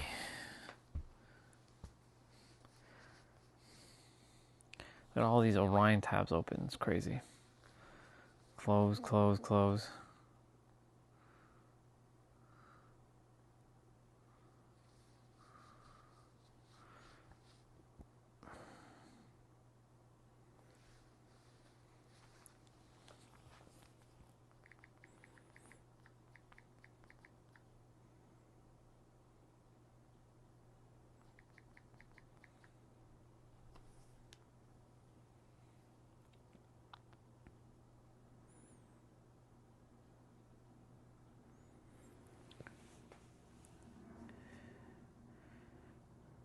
Let's see. Traders was a show I really, unless you buy it. I recently just watched what I thought was the first time to do South. I think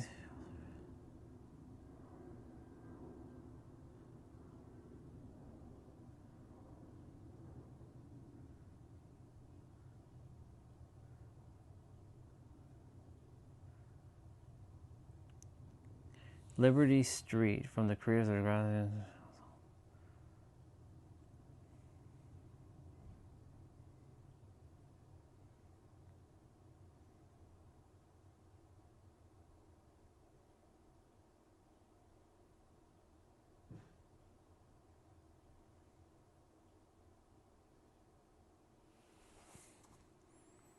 Get a VPN on YouTube. Someone ripped episodes of Seeing Things from Bravo from a decade ago. I'm disappointed but not surprised at how many old shows and TV movies are buried in vaults. Yep. King of Kingston, wow.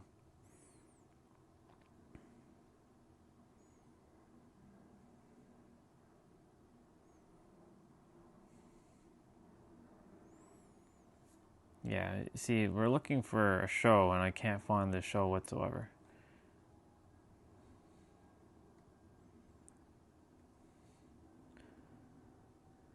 There's only one season. Is this on Prime Video though?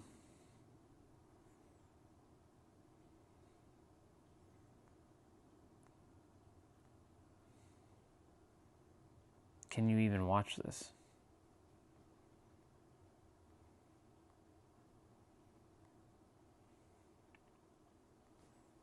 Nope.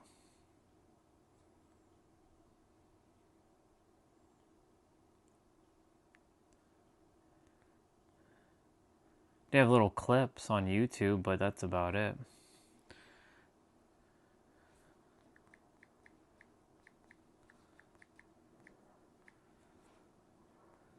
Let's see. They have the intros.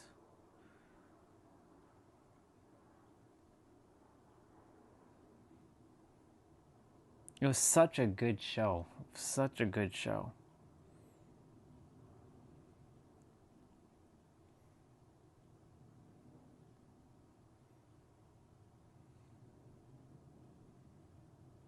LA Law. classic TV themes.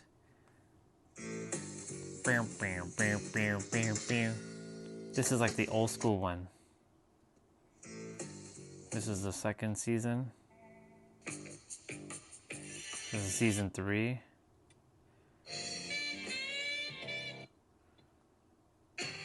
We're in season 4. Oh my god, this theme just like hits. It hits so differently. Ugh. Oh man. Finding this show is like, it's like a fucking treasure trove.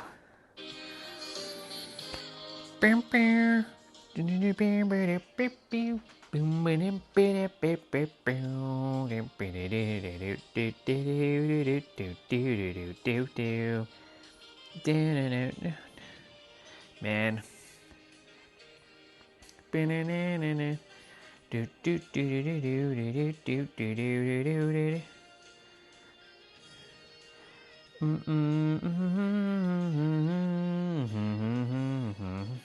The show was aired in the Philippines on PT4 in the late 90s until PT and interesting.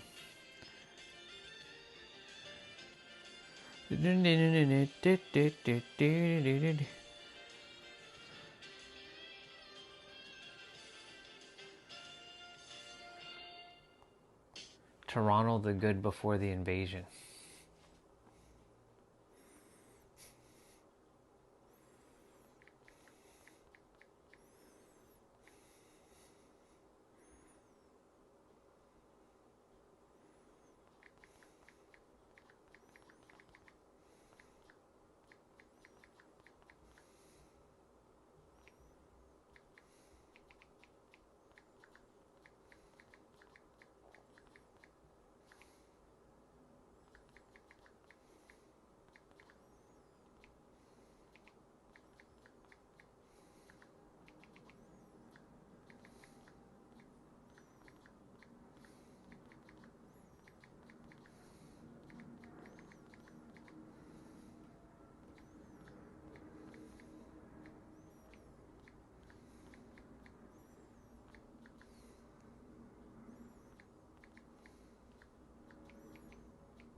That's crazy.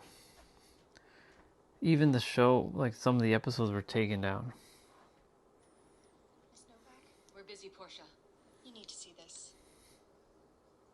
Somebody else filed against Standout Pharma. What are you talking about? Some boutique firm. They filed this morning. It's on the database. Word is it got 800 people signed up. That's not good. How do I not know about this? Who are the lawyers? RDL Legal. Never heard of them. I got their clients through some Anglican church group. What are you gonna tell Chernik? Nothing yet. Who the hell are RDL Legal?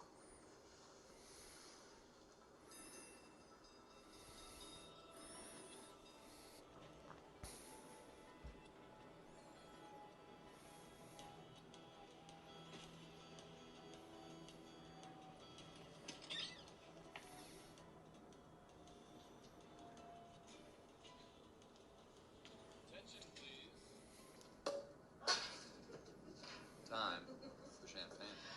Hell yes it is. Not for me. I'm in. But we're actually suing the bastards. Yes, we are. Hey. Us. Hi there. Can we help you?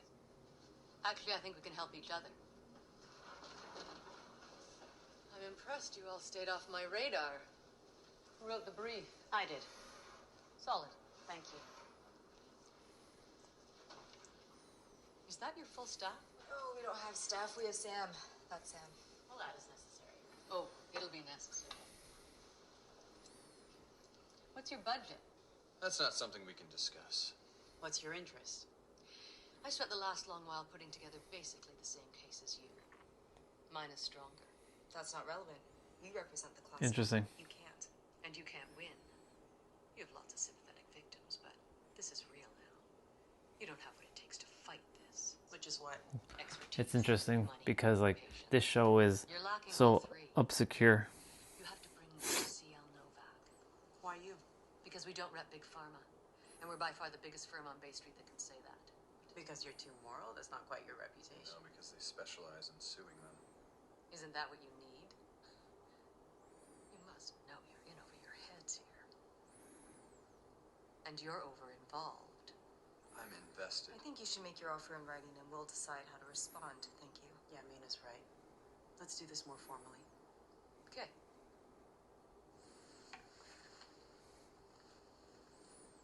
Pleasure meeting you.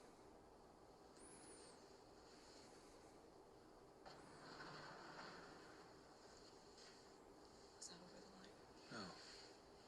Well, that was good.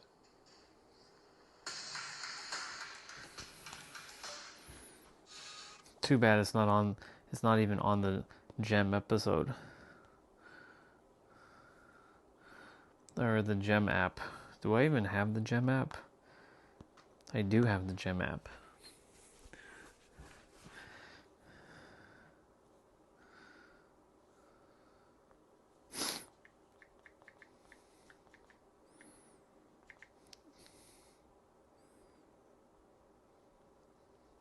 Oh, they do have season 1, but not the new one, the old one.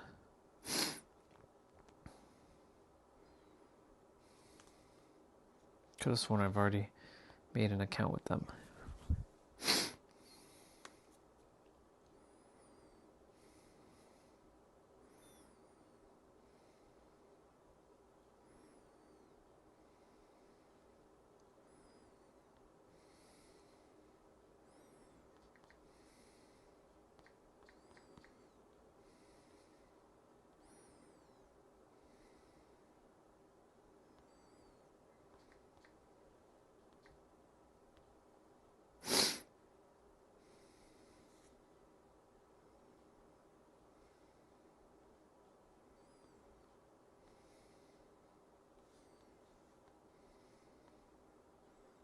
Well, the first 6 episodes are on here. Thank you for your donations. The more amps you allow. Oops. To do whatever she wants to do. Hey everyone, I'm back. That's right, Quebec. Prepare to be dazzled. But first, let's hit the terrace. Oh, I love that word. So French. Quebec? Ads. But I make it magical. Spring flavors begging to be shared. Canadian TV. Gotta love it.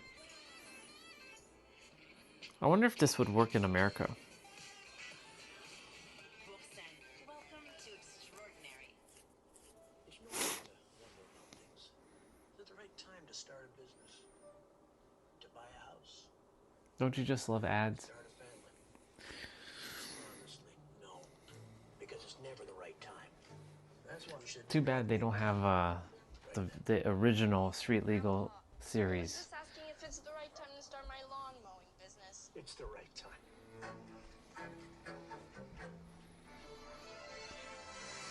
This is why I like my tablet. When I first saw this, I was like, man, this is going to be so cool.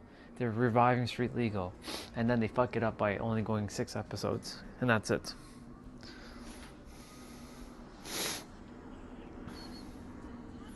And there's ads in between.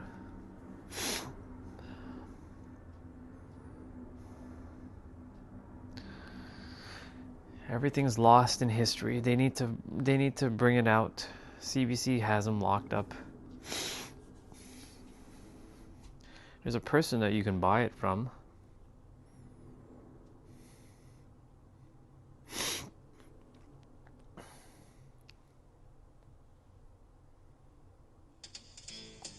The first episode.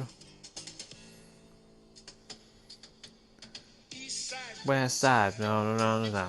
This is on the Internet Archive. You gotta move. You gotta move.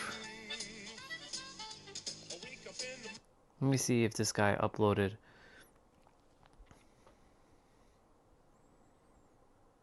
What did he upload? He uploaded a lot of old shows.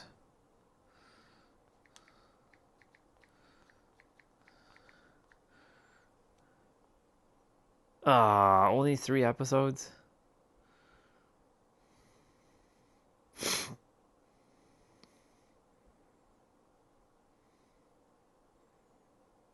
$1992. Oh my god, he even has the commercials and everything. You're incredible! It was a connector. I rewarded. Way to go! Take Fleecy's Eco. Wow. It's a long time. Have you been threatened by the death squads, Mr. Fuentes? This is cool. My At least I found in San Salvador. the Some of my books and notes were burned, and some. this is from like the slogans TV. were painted on the wall. What sort of slogans? Now, if you were my lawyer, wouldn't you advise me to put him in bankruptcy? I'm not your lawyer. I'm trying to get my company's. Hold on, let's go back.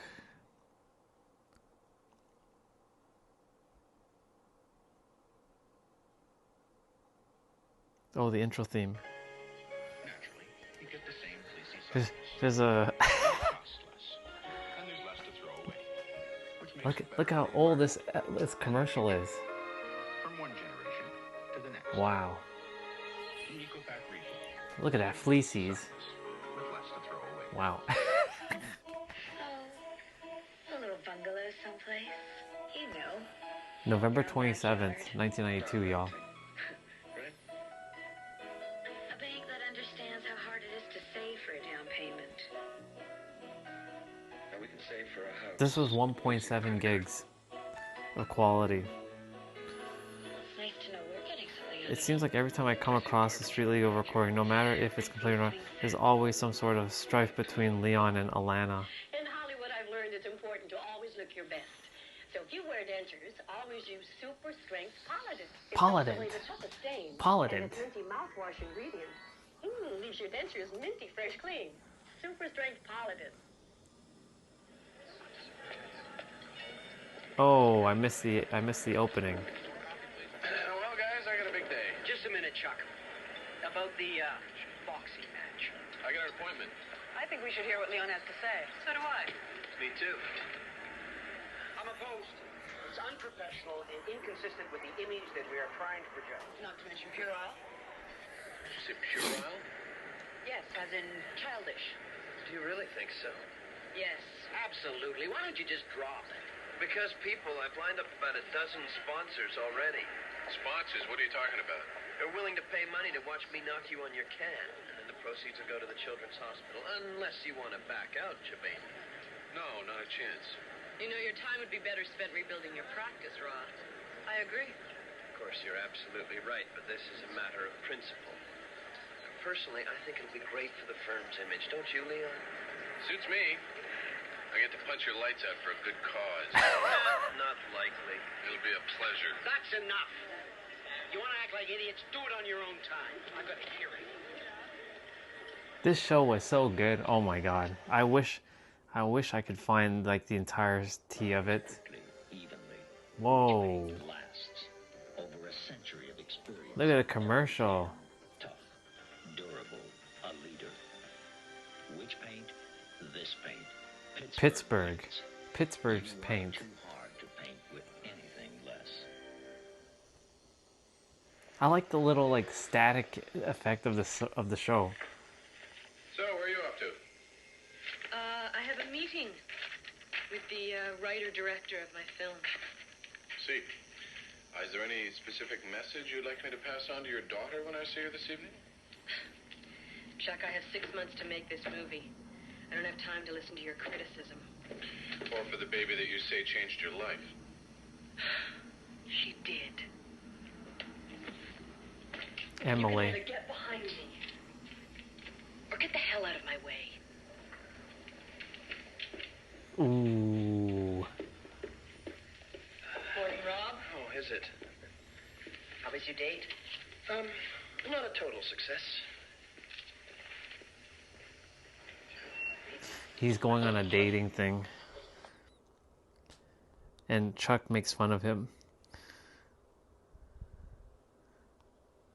Commercial?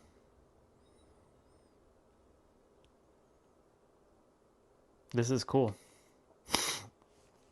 So he only uploaded 3 episodes though. I guess 3 episodes are going to have to be enough for now. The Internet Archive. Archive.org. This one doesn't want to load.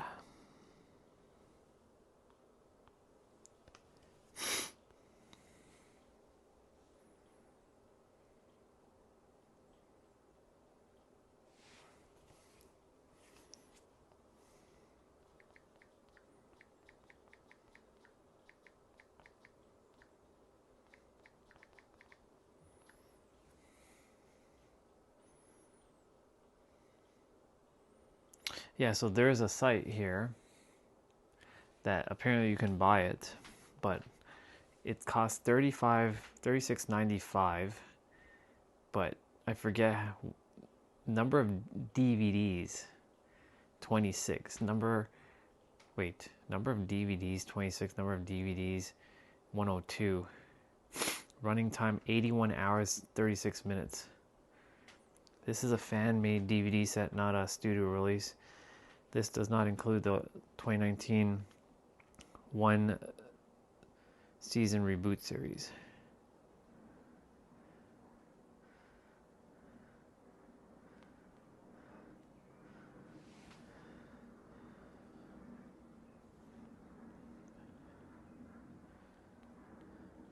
The thing about this site is like,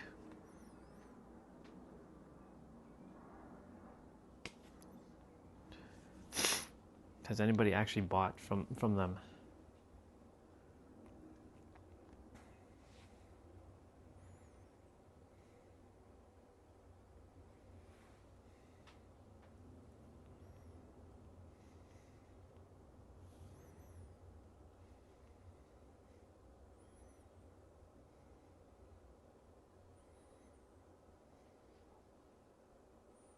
As a New Haven business owner, you carry the weight of lead generation every day.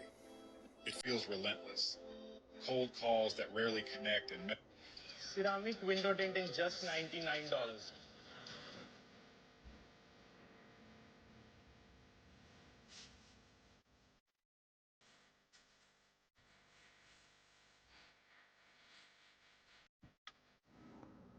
That's probably going to be copyrighted in a moment.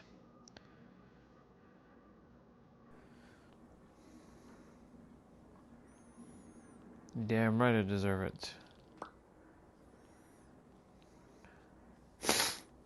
Alright. Well, we'll have to look through those episodes at some point. Did they cook this time? Being updated. What the fuck is this? Do you remember this KP40 from Baytone? It got updated, and this update is actually pretty huge. This is a Baytone KP40D Elite Wireless Controller, and it's a younger brother of this KP70, but I should say they are much closer than you may think. And Too many controllers.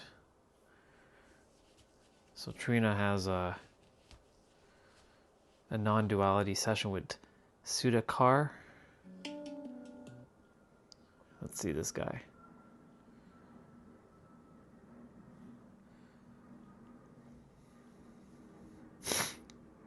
Something going on in my sister's house. And I said, talk to me, answer me. If you are here, you're listening to me, but you're not talking to me. And what happened, I wrote that letter to Papaji, and then I just slept, and after a few days, there's a video popped up on my YouTube. It was a guru. And then Papaji also, in one of his discourses, he said, take one word, take it to your heart, and the job is done forever. I was like, it's saying about God's name because God's name is in the air in India. If you are born in India, God's name and concepts they're in the air. You will pick up if even you don't want to do it, but you will pick them up from somewhere. And even when somebody die in India, when I was a kid, they chant behind that person Ram Naam Satya Hai. That only God's name is true. Everything else is perishable. So that was in my mind. And all the religions in India are based on one word. That's God's name. So there is something in God's name. And they put God's name higher than God. They said God's name is higher than God. So there is something in God's name. And Papaji also said that take one word, take it to your heart, and your job is done forever. I was like, maybe I didn't do that yet. That's left. So after a few days... Let's see. She asked him a question, I think. There's just silence. He figured it out. I can see the joy in his eyes. He saw it.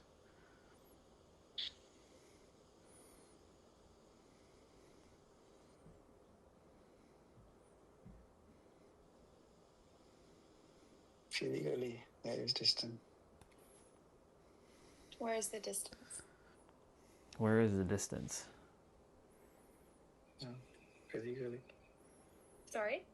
Physically. If I see physical things, there is a distance. Otherwise,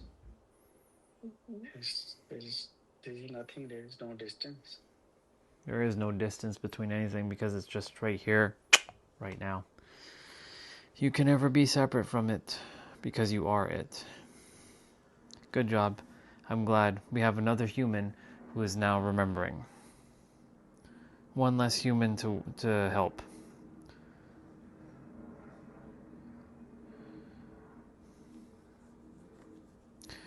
All right.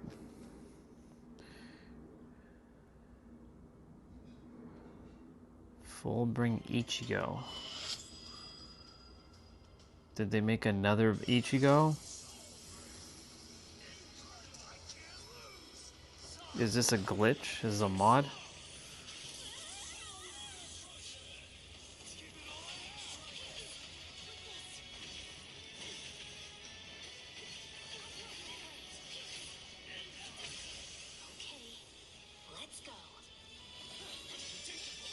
Okay.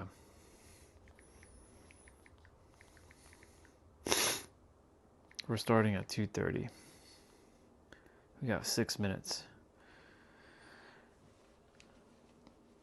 I like push-pull. For some reason, I really do enjoy doing push-pull. We're going to do this one again.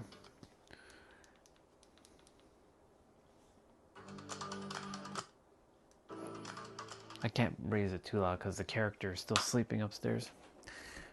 You need to stop calling people characters, Orion. Why?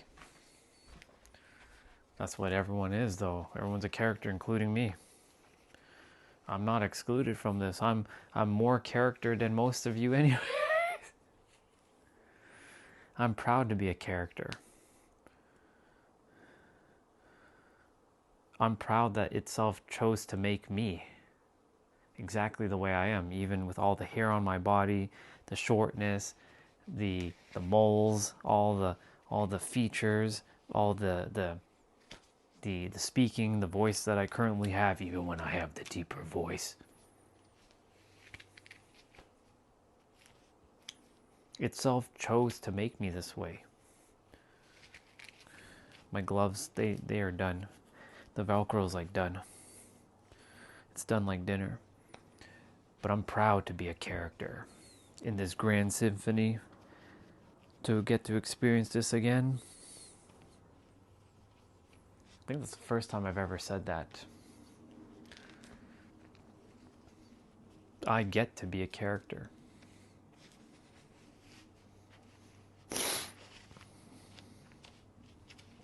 And it's good to see the rest of itself starting to remember itself, little by little.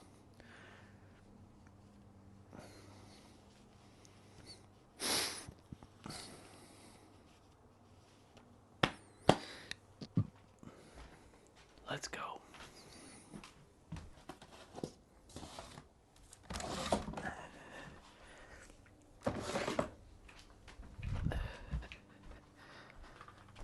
I'm going to open up the door so that more sound can leave the room, so it's not like echoing.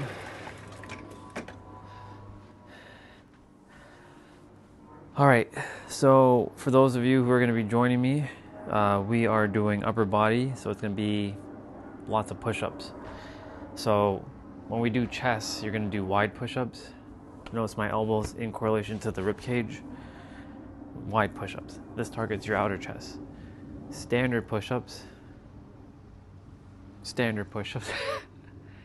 I know it doesn't look, it's kind of weird because like I'm looking on the camera. Standard push-ups, these target your shoulder blades and your back. Narrow push-ups target your biceps and your triceps. Diamond push-ups target your inner chest and your triceps, and also standard push-ups also targets your triceps. So as you can see, with triceps you can do multiple push-ups. Shoulders will be pike push-ups. So this. And the closer you bring your hands towards your feet, the harder it gets. But you'll also feel an added benefit of your legs. You'll get a little bit of hamstring work. There's also reverse push-ups, where you go like this and you bring your hands in a 45-degree angle, and that targets your biceps, your triceps, and your back. So you have options if you do not have dumbbells. So can you move your body without dumbbells? Fuck yeah, you can. The only reason why you wouldn't do it is because you're making excuses. And I'm not about excuses. I'm also not going to be the one to tell you that you need to hustle and grind. If you want to do it, you do it. If you don't want to do it, don't do it. Choice is yours. Just make sure if you don't do it, don't feel guilty about anything. Do what brings you joy. Always. Don't fall into the trap where someone's like, "Oh, you don't work out? Yeah, you're unhealthy and all this." Don't fall into that trap, because there's many people in this world that will throw their projection onto you. I'm gonna get some fresh air for a moment. They're throwing their projection onto you, and then they want you to feel guilty about something that you never were supposed to be feeling guilty about. And I don't just mean working out, I mean anything in life. So just be mindful to not create unnecessary labels. If you want to work out, you work out. If you don't want to work out, that's fine too. As long as you don't feel bad about yourself. I don't care. As long as you don't feel bad about yourself, we're good. Because my role is to help people to move their body, but at the same time, to make sure you enjoy. If you like working out, let's do it. If you don't, all good. Let's go. We're starting with shoulders. So I'm going to move the camera facing here for a moment. Yes, you can see the laptop.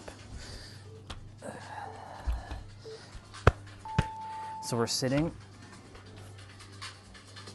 and doing shoulder press.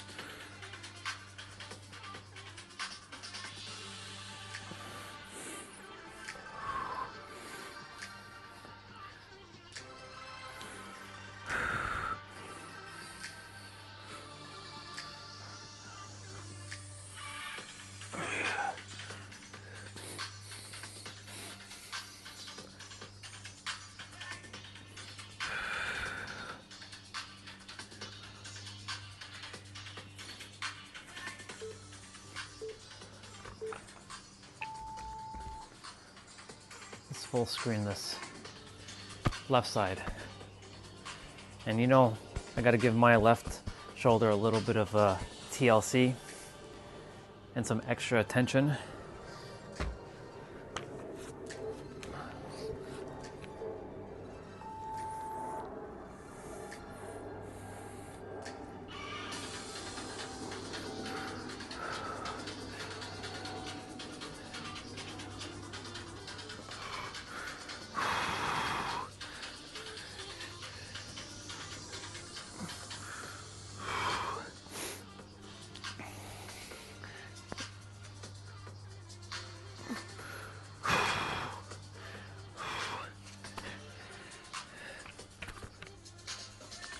Come on, left shoulder. You got it.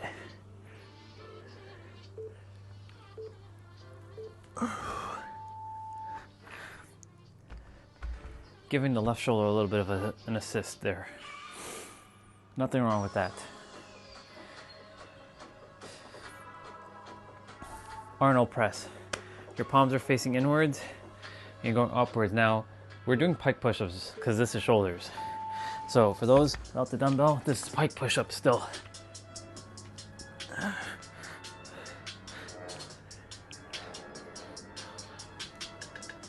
So your palms are facing outwards. You see the dumbbell twisting when I'm going up. And then twisting, coming back down. So my palms are facing me when it's down. Palms facing outwards, going up.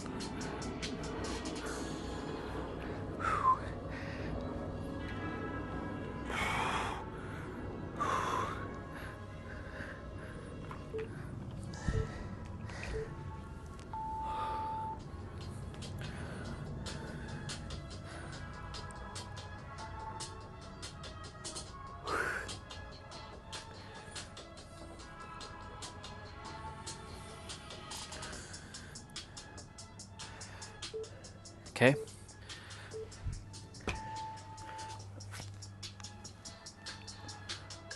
Left side now.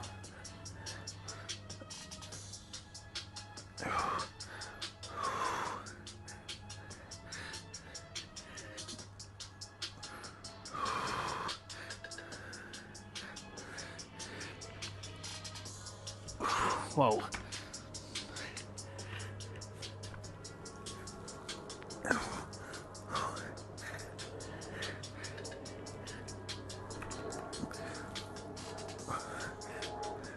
Left shoulder's feeling it today. It's okay. It's all right. You're okay. You're okay. Almost lost it there.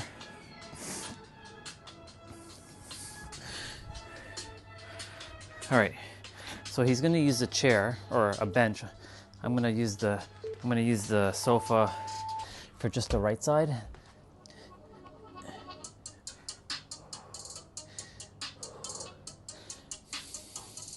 So this is targeting shoulder blades, shoulders, and back. So you can still do pike push-ups or standard push-ups.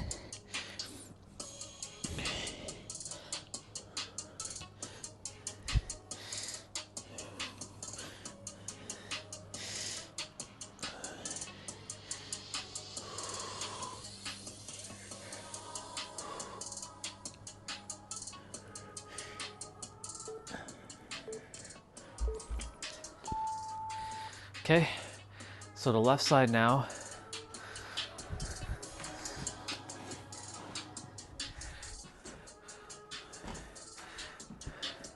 That way you get a little bit more range, more view.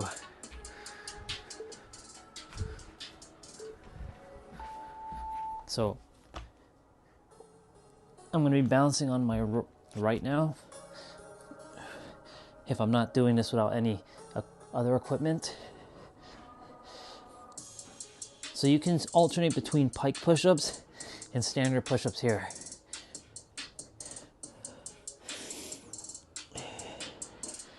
Remember, standard is not wide and not narrow. It's the in-between. So your elbows are halfway between the two. So this is narrow, wide, narrow, or standard, wide, standard, narrow, narrow, narrow, narrow, standard, wide, wide, wide, standard, standard, standard. We're doing frontal raise, pike push-ups.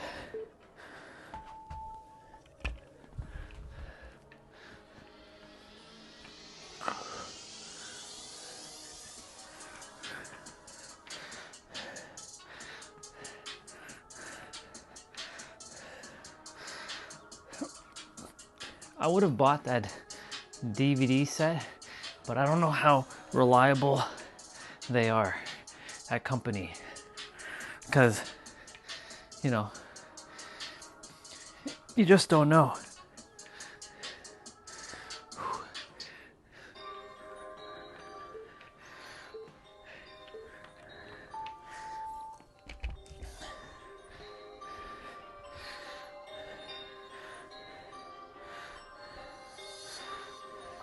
Upright rows, shoulders again. Ooh, excuse me, alternating.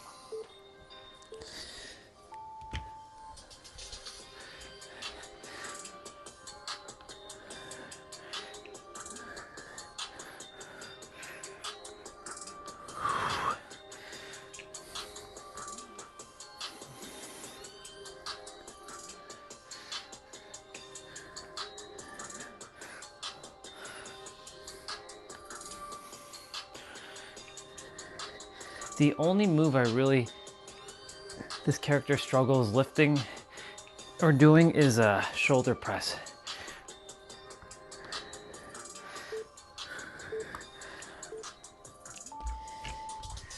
Or holding the dumbbell for more than a minute at a time. Okay, so we're doing bent over row. So the dumbbell is not going to be like this, it's going to be like this. So not like this, but like this. So same thing.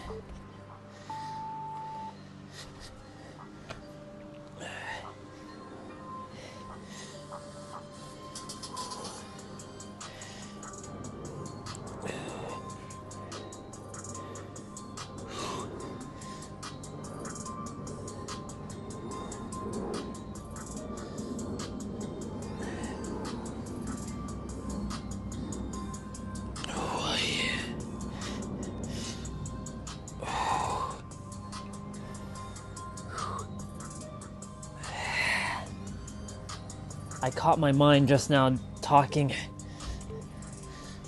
creating an unnecessary problem. It's like fighting with the character upstairs while he's sleeping. What are you doing, huh? Hello? What are you doing?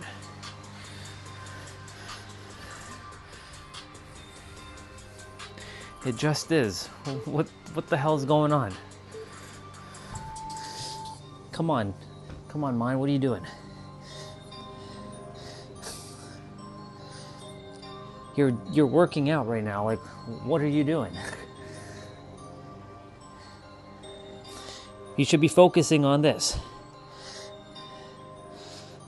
I'm not gonna judge you for doing that, but come on. Remember, everything just is. It's always like you gotta redirect the mind sometimes.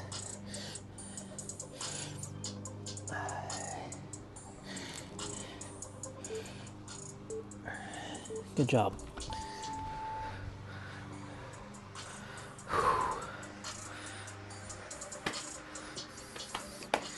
All right, supinated rows targets your biceps, your mid back, and a little bit of your lower back and your shoulder blades.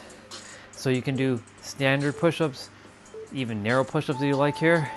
Your forearms facing outwards, not inwards, outwards. So you're pulling like this.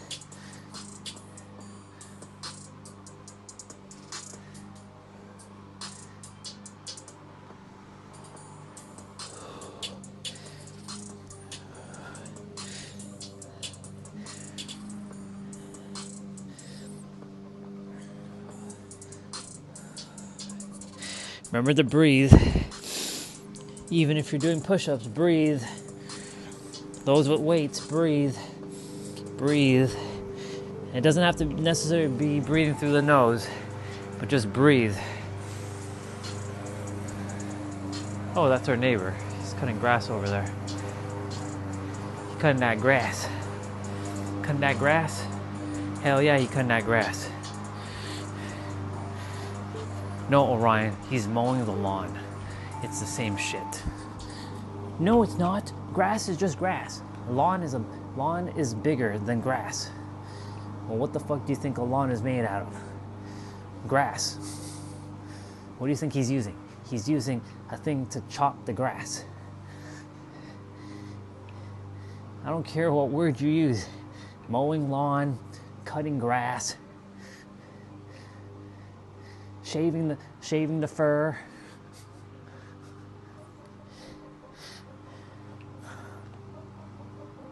Different words, same shit. That's the problem with humans. We're all attempting to say the same fucking thing, just using different words. Time to be fucking politically correct. 45-degree shoulder press, pike push-ups.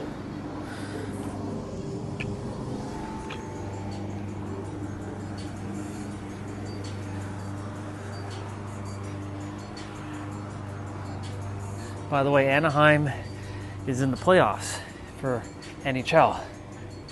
And the Raptors are also in the playoffs against, I think, the Cleveland Cavaliers. Is that who they're facing? Cleveland? I think they're facing Cleveland right now.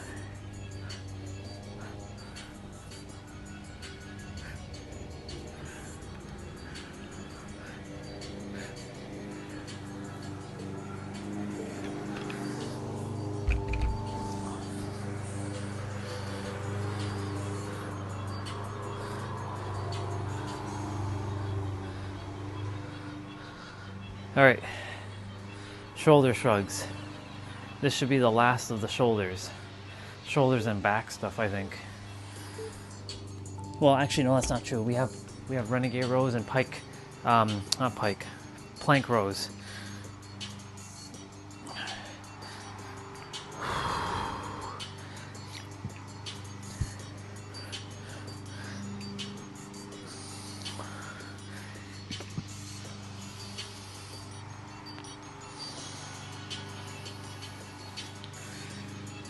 So this stream will be done at 10 p.m. today, just so you all know.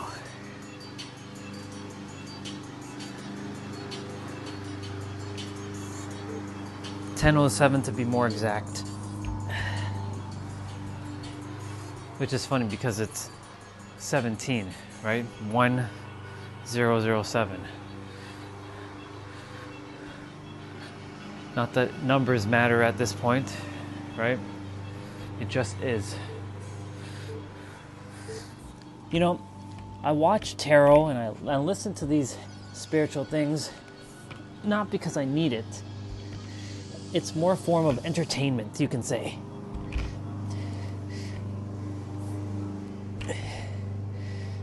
It's like listening to myself from a different mirror.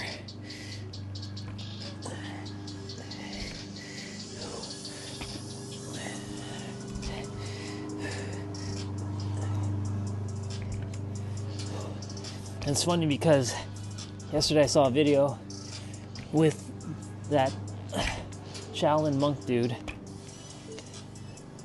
And the title of the video, You Create Your Own Suffering. How many times have I been saying that in the last little while? You create your own suffering in your own mind. No one's creating the suffering. You're creating the suffering by giving it meaning.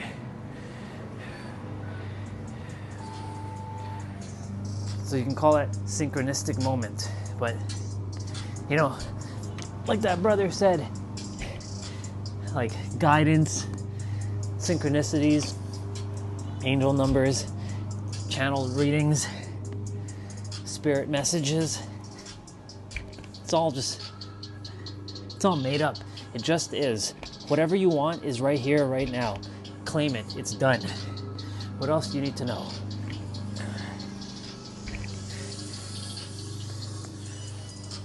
But Orion, I need to know how to take the action. It's still exciting to hear those people talk. Yeah, I still listen to Jem. You know, I'm not going to discredit what she says, but I just like seeing what other itself are basically saying. Is it really itself speaking, or is it the character covering itself speaking? The puppeteer mind. Narrow push-ups, by the way. We're doing hammer curls. This is biceps.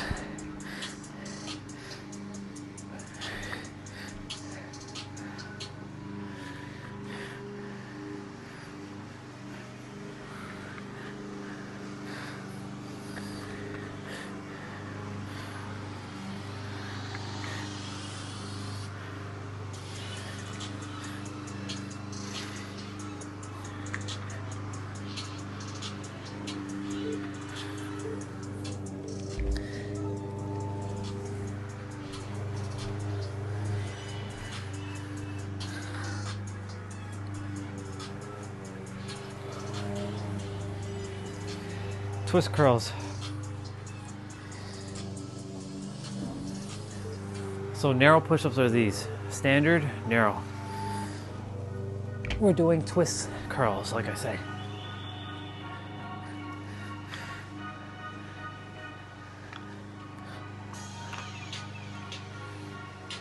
There's not that much biceps in this one. So, do narrow push-ups. Even when we get to tricep, do narrow push-ups. Because we're about to do chest momentarily.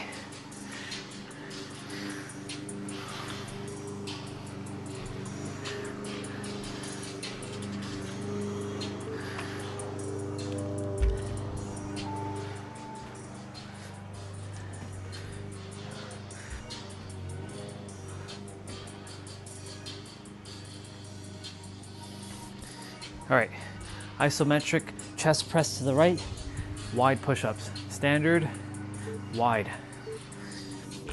Do the right side with the dumbbell for those with dumbbells.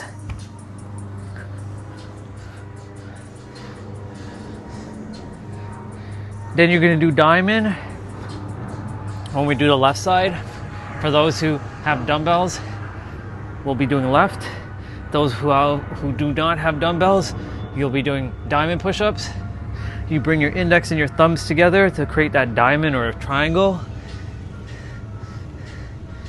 and do the push-up. And then when we do full chest press, wide push-ups again, you'll alternate between diamond and wide. And the reason why I'm saying to do diamond is because it also targets your triceps. So when we get to tricep section, you'll be doing narrow push-ups, which targets your biceps and your triceps.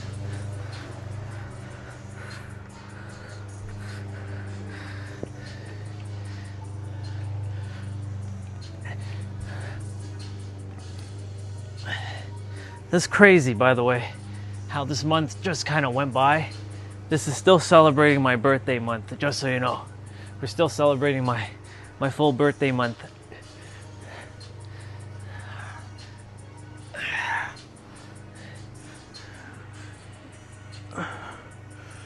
I don't just do a day or a week, I do the fucking month. Every day. 30 days.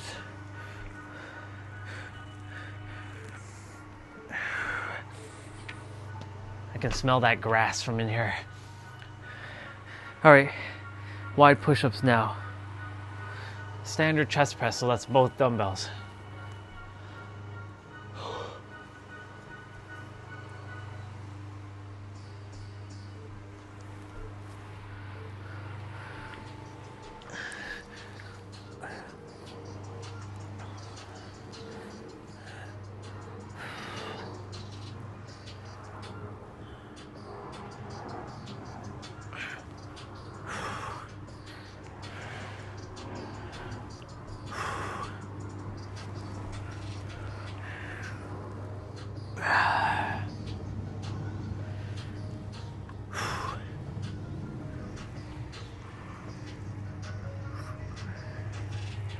You can barely hear the music.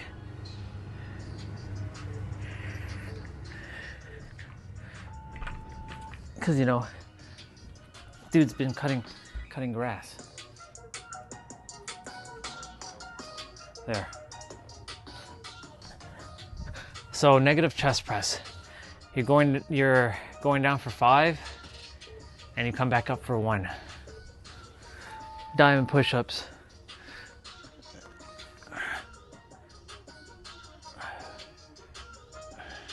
Or you can do wide push-ups here, actually.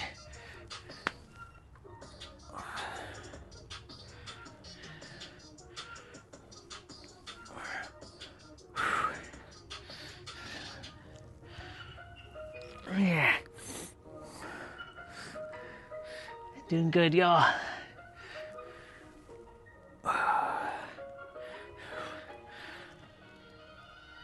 Yeah.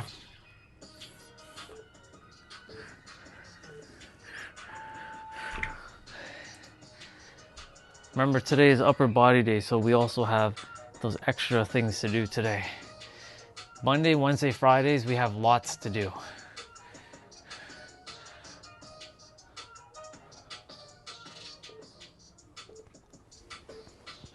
chest flies. Now you can do diamond if you like. Or go back to wide. Whatever you want here.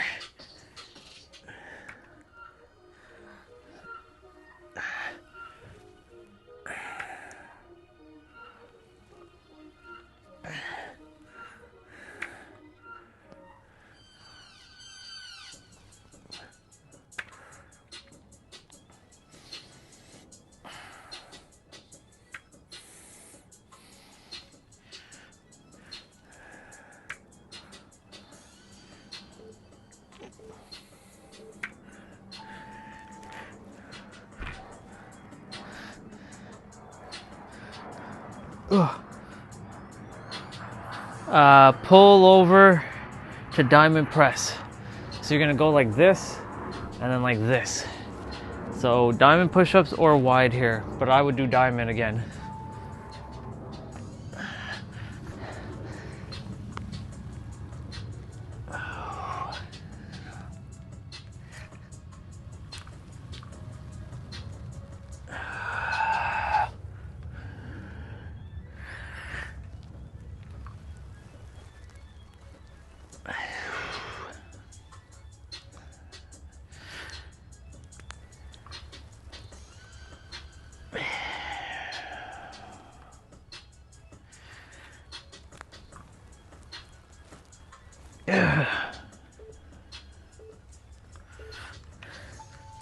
Very good.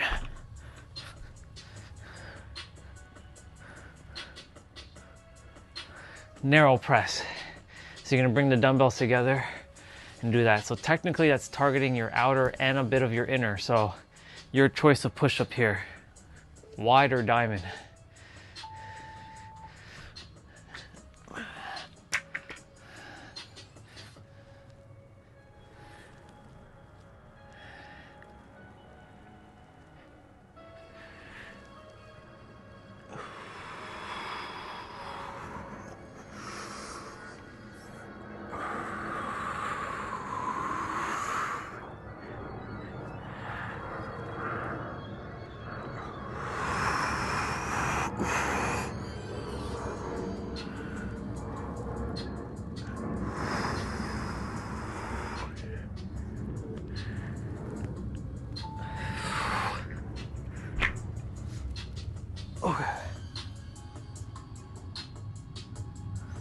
Wide push-ups. He's using dumbbells here for his push-ups.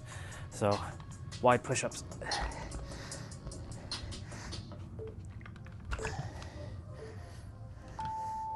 I put my dumbbells on a slight angle here.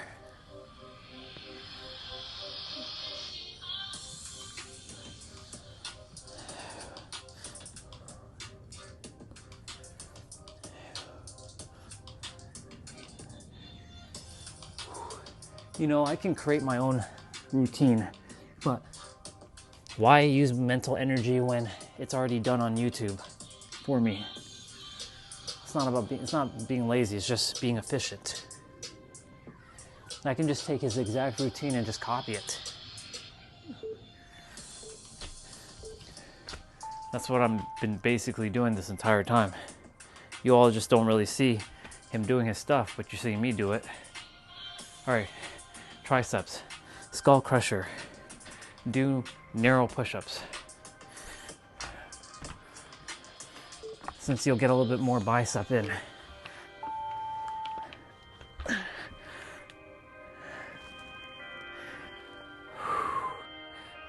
And there's a push-up finisher, 80 seconds, 4 different push-ups. One is actually a hold.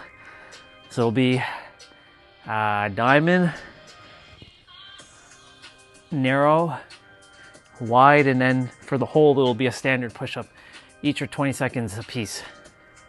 No rest in between, except for when you're switching between the different variations.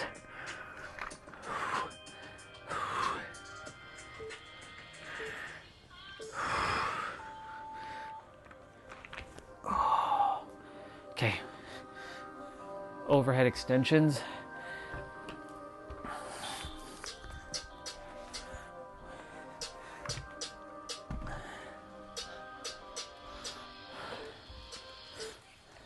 This is the last exercise before the push-up finisher.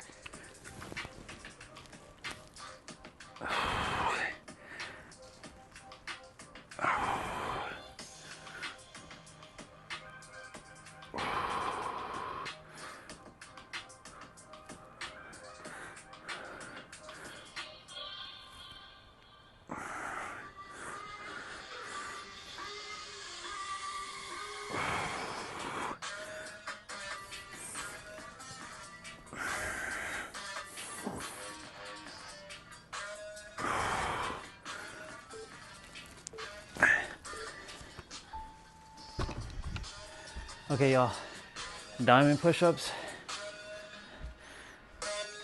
narrow push-ups, wide push-ups, and then standard push-up, but you're gonna hold.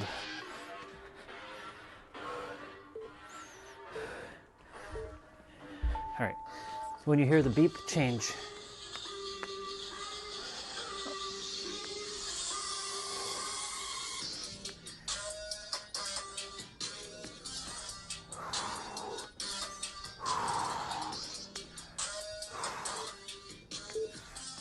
Change.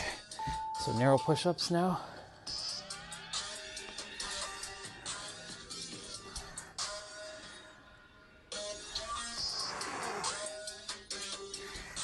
Oh my God, feeling it.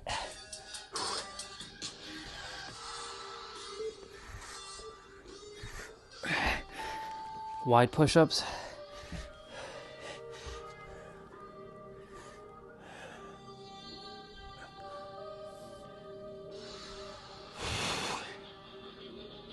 Remember, these push-ups don't count towards my dailies. These are independent from my dailies. Standard push-ups. You're just holding though. Don't underestimate holds.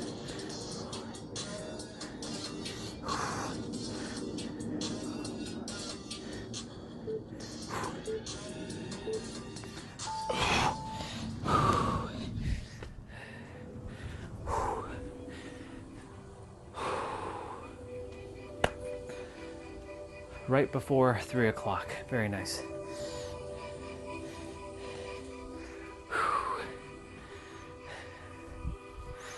Nice. Main quest done.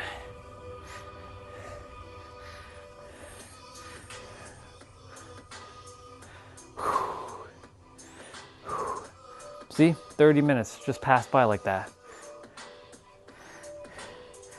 Once you start moving your body every day, you don't need to do hours and hours. Like, of course, you see me moving, you see me like doing my thing for hours. It's only because, you know, I'm letting time pass through, because like if I finish everything super early, which is great, then I get into this thing where I sit.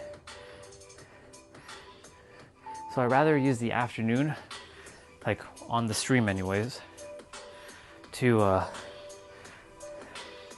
you know, just do my thing. That way in the evening times I can just chill until like, you know, nighttime, where I can start, you know, stretching. And I get better quality sleep when I stretch before nighttime, I find.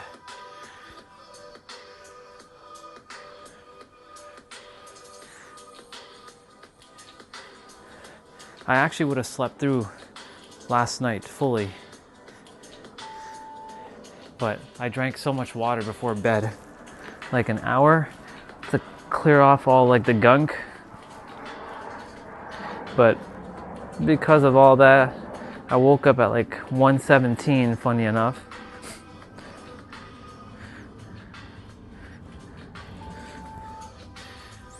Even if you know, they're just made up numbers and stuff, I know myself that I'm being guided.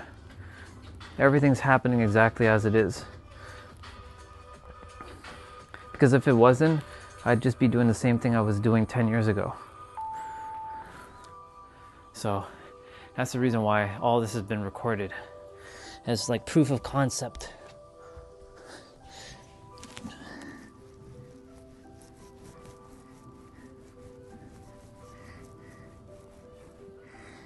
can take it as a sign, synchronistic moment. You know, shit has happened.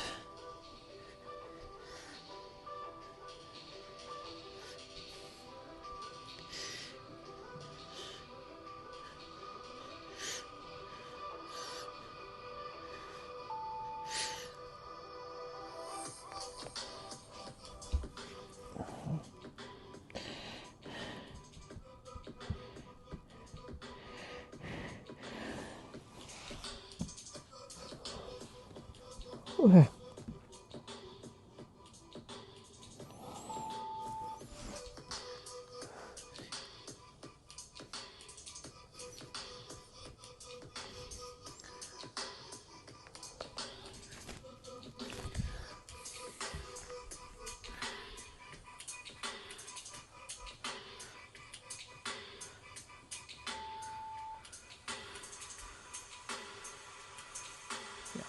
I figured it was here. I was looking for my stone.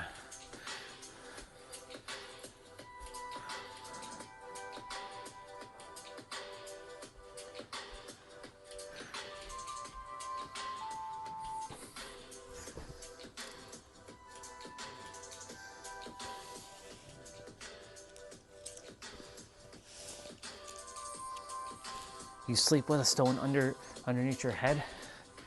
Yes. Not because of anything, but, you know, to show people that these things, if you want them to work, they can work. If you don't want them to work, then they won't work. Okay. Let me carry the dumbbells for a few, and then I'll put them away. Then we have abs to do, and then we get the opportunity to do the rest of our movements.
Carry.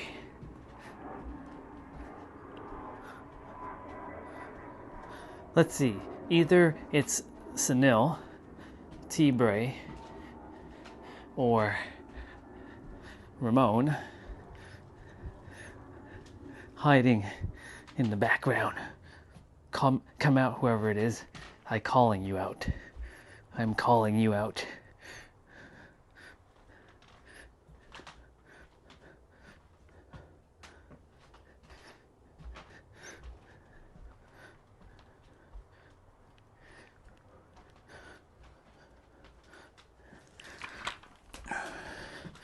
Perfect.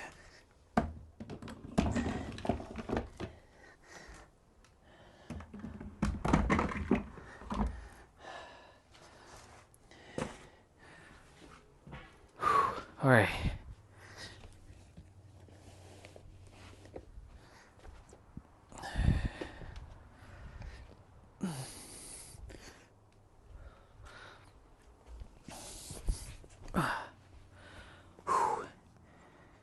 Let's get abs. Let's get it done, son. Let's get it done, son. This DVD creator is stealing content. What? Hello everyone, I hope you're all doing well. In my opinion, one of the most shameful things you can do as a content creator is be a dirty little content burglar, where you go around stealing other people's content or recreating other people's content frame for frame and trying to play it off as your own. And that's exactly what we're going to be talking about today. The content burglar in question goes by the name of XEricX, and they have a little over 9,000 followers on TikTok and millions of views and millions of likes. They also have nearly 15,000 YouTube subscribers and get thousands and thousands of views with their YouTube shorts. Now, if you watch DBD content on TikTok or YouTube shorts or even Instagram reels, you may have seen Eric's videos. I know I have. I've seen their content multiple times while scrolling through these apps, and I honestly enjoyed some of the videos. They're pretty funny. They're very obviously staged, but the way that they're staged is meant to be silly and harmless. Like, it's just silly little clips of the characters doing funny stuff to make you laugh. It's not like the Immortal situation where they wanted you to believe all of that was real and they had all this fake toxicity and racist shit. Nothing like that, just creating random goofy scenes that included characters from the game to make you laugh. However, it turns out that Eric does stage videos in a very scummy way, but in a different scummy way, where he sees somebody else's video that performed very well, so he recreates it himself entirely and just posts it himself with his own watermark over it. He creates the video frame. Don't you just love people who create drama? You humans.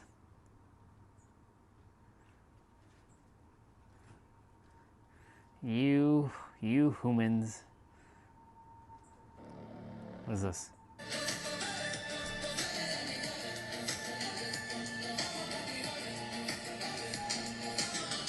Okay, anime music. WWE's cooked bad news for Stephanie Valcaire. After reviewing your channel, who is this? I study 100 demonetized channels. This is what YouTube's doing. Yep. YouTube's fucking people over right now. Eventually, people will just leave YouTube and go to a different platform.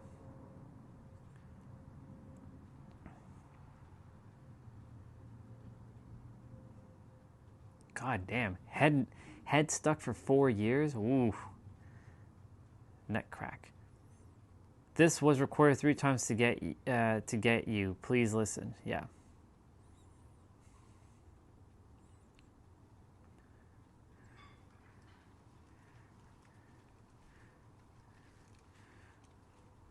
Oh, people. Oh, humans. All the humans. Lots of humans. Getting trapped up with bullshit. Alright. We haven't done ultimate abs in a while. Let's get ultimate abs done, people.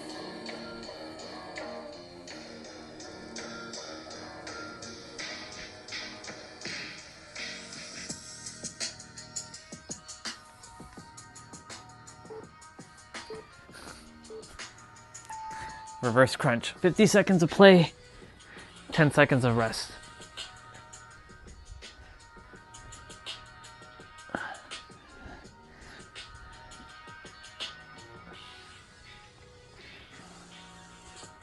You know what's fascinating?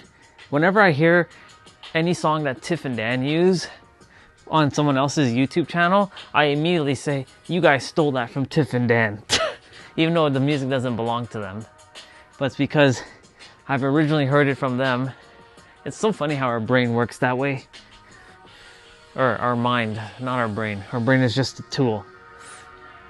It's just the physical vehicle for the mind, even though the mind doesn't sit inside your head. It's everywhere in your body. It's its own intelligence. Leg lifts.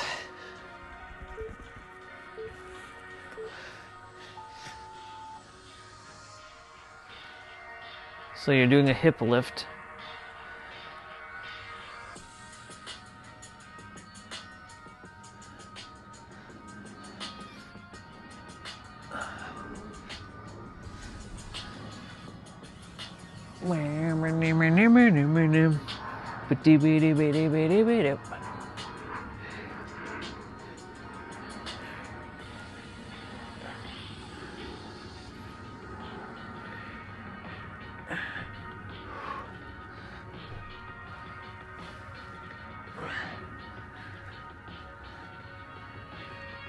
Cut that shit out, mind. What are you doing? Stop that. It's talking again. Stop. See, I will more than gladly point it out on camera. I have no shame in telling y'all what's going on with the mind. Just thinking about fighting again. I'm like, would you shut up? Well, I don't tell my mind to shut up, because, you know, then the mind's gonna fight. I just tell it to relax. Calm down. We're doing abs, like, focus. It's so funny. It's so funny when you start to see your mind separate from yourself, you start to just like watch it like a hawk and see what it thinks and says and entertains. There's been plenty of comments that I wanted to leave on YouTube, and I'm like, don't do it. Don't do it. You don't need to do it. What are you doing? It's not because there's a fear. I'm like, there's no point doing it because they're not at your level to understand what you're saying. Even though their soul is at your level, their mind is not. You're not superior to them. They're just simply not at your level to understand what you're saying. Is someone in grade 12 smarter than someone in grade 3? No, they're just at different levels.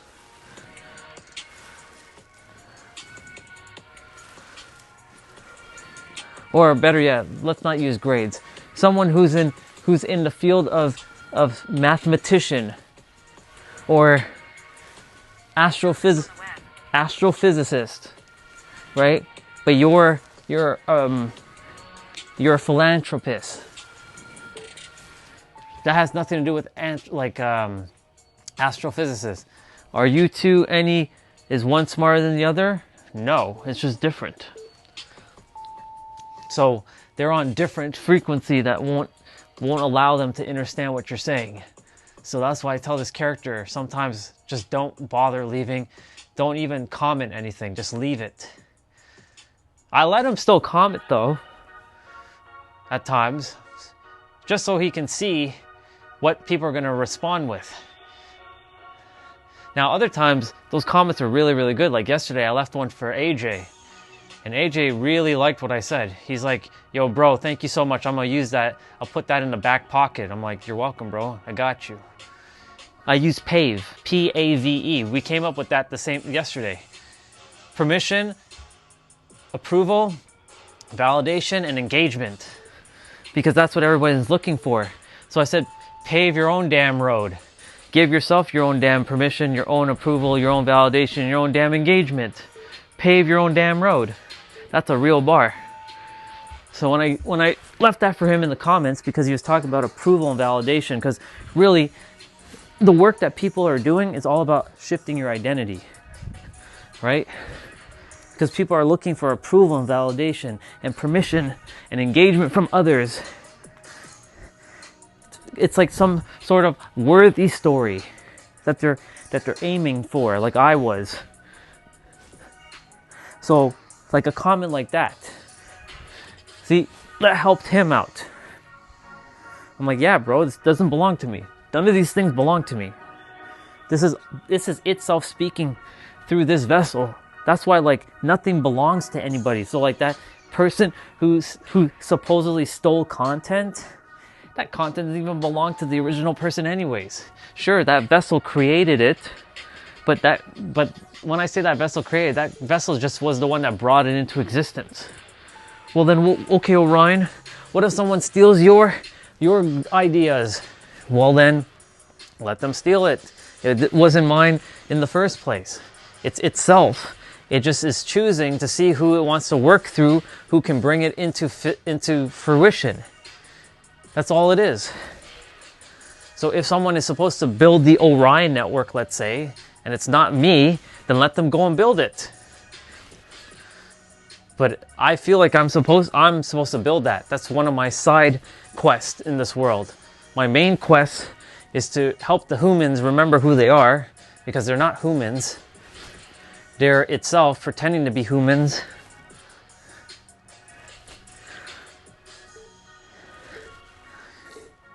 And part of my side quests are like having a great Airbnb experience for guests, being a great host.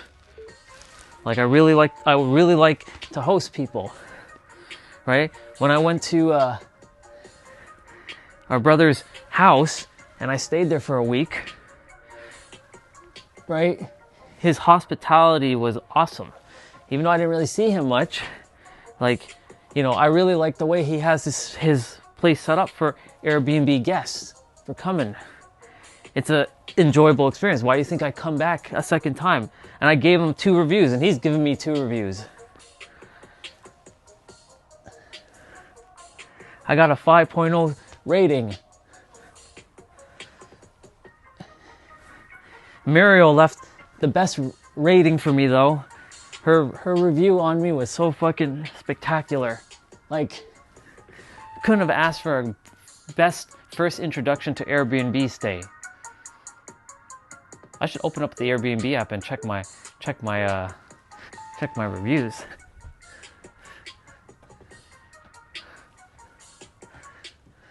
How many Airbnbs have I stayed at? Mario, twice with him. That one that wasn't that great, but he still gave me a 5-star review and I gave him a 5-star review. Just to help his ratings, you know. I'm not gonna tell him that like his place sucks, but you know. It wasn't the bed wasn't comfortable. I didn't sleep that well. It was very noisy. The bathroom was kind of, you know. I didn't feel at home there. And then of course, when we got the Supra, we're like, we're not staying in this area with the Supra. Like, there's no fucking way. And I found that other Airbnb, which was so awesome. Short notice too. So good. Good price. Right in it's pretty close to things.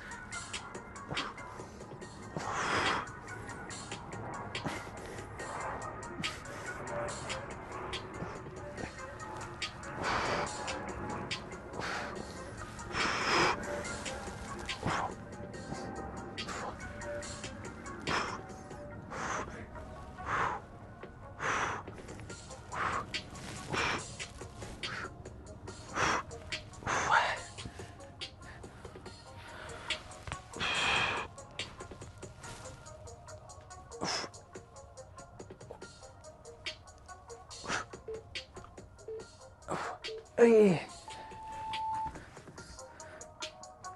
Thank you, bro. Let's see.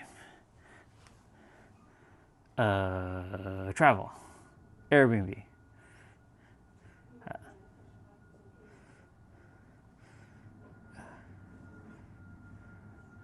Sure, whatever.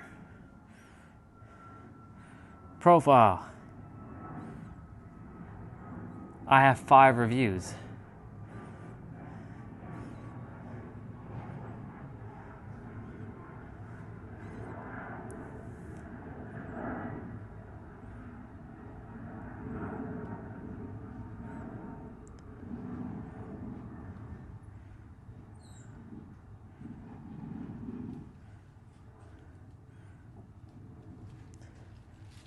I spent too much time. Time doesn't exist. My favorite song in high school, Linkin Park in the End. My most useless skills, no skills is useless, perspective. Decided, decade I was born, 80s, pet none.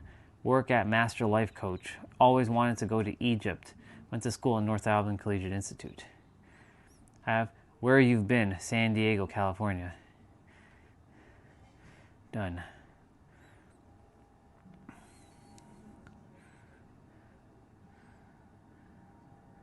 Trust is the cornerstone of Airbnb's community.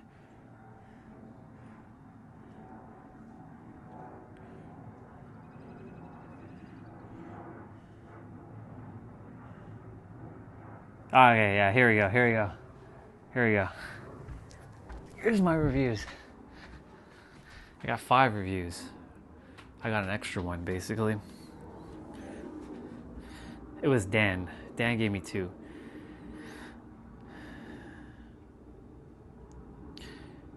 So Mariel, first one. Andre is one of my most favorite guests.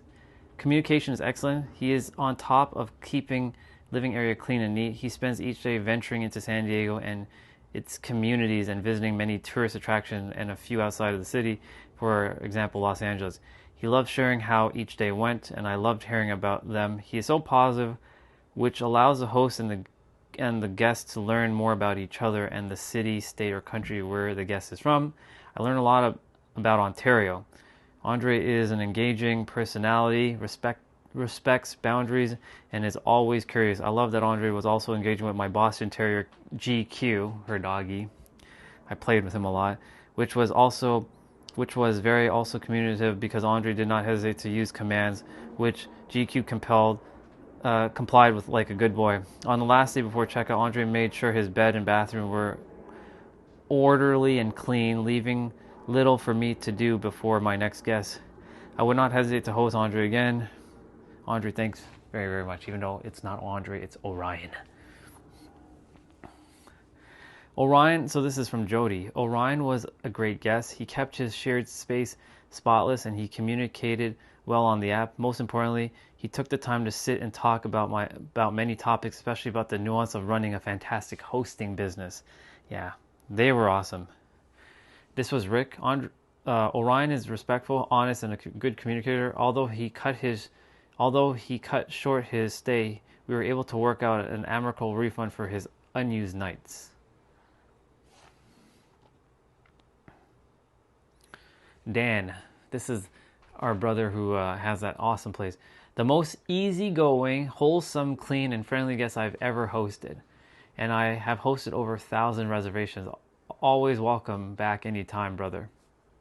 And his last review last year was, Orion is the most friendly, down-to-earth person. He kept my place in pristine condition and always happy to chat with. I would welcome him back anytime. The perfect guest. You damn right I'm the perfect fucking guest. That says a lot about my character, people. I treat any place that I go as if it's my own, and I treat my place, as you know, pretty damn well.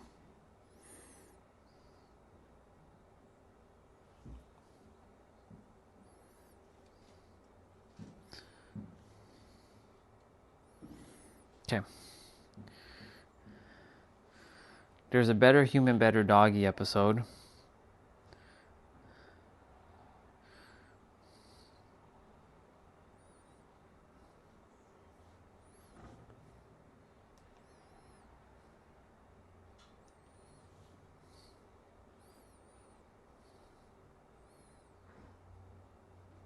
What are we gonna watch? I want to watch something, but I don't know what to watch. But we're gonna watch something. Yeah.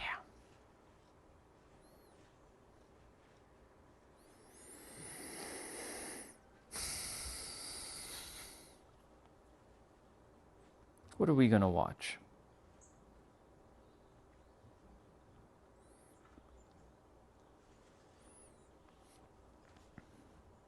I really would have liked Street Legal to have worked, but whatever.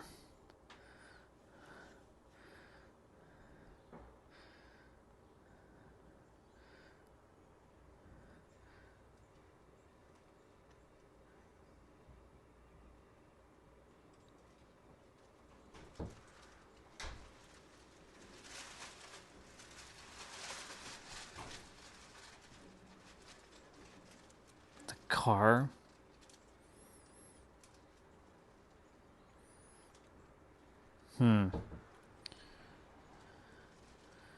Well, I can't really watch anything too copyright because you never know. Solo Leveling.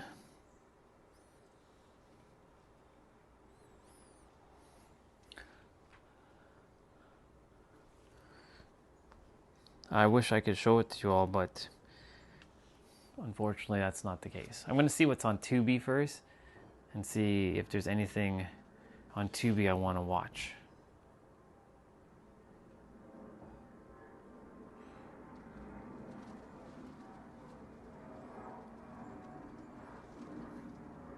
Do they have all 5 seasons? They sure do.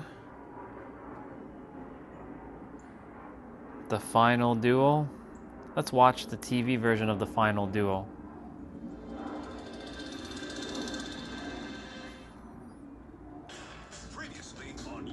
Previously on Yu-Gi-Oh! Mike Farrell, are you ready for your final task? Yes. I can lead you to the final resting place of the 7 Millennium items. Before we go any further, there's something else you should know about. In order for the Pharaoh to enter the spirit world, he must first face off against a worthy opponent in battle and lose. I don't get what the challenge is in losing a duel. Think about it, guys. Winning is easy for the Pharaoh, but being able to accept defeat is probably the greatest test of his character there is. I challenge you to the ultimate duel. I've already made my choice. I'm gonna duel the Pharaoh. I have succeeded in building my strongest deck ever. Now the time is up to put it to the test. Yep. Yugi, it's time to duel.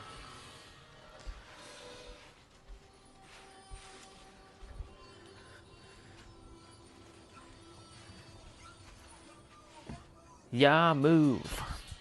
They should really make a 1080p version of this.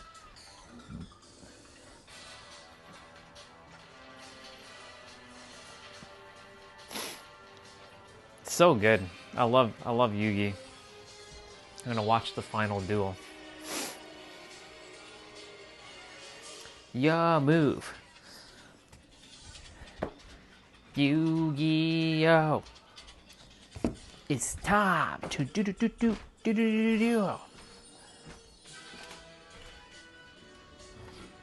This was an excellent duel.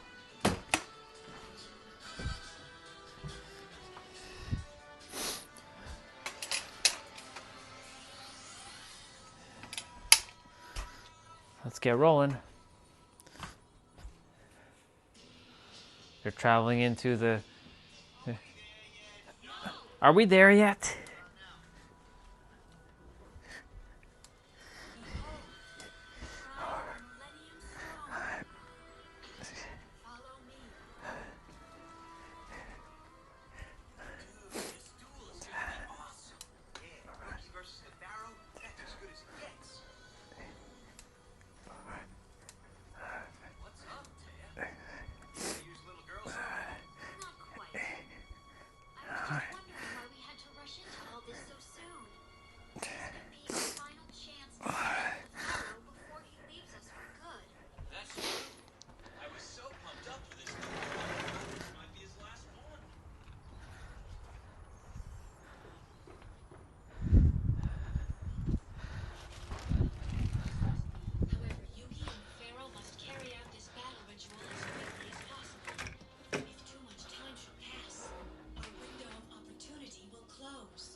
That's funny.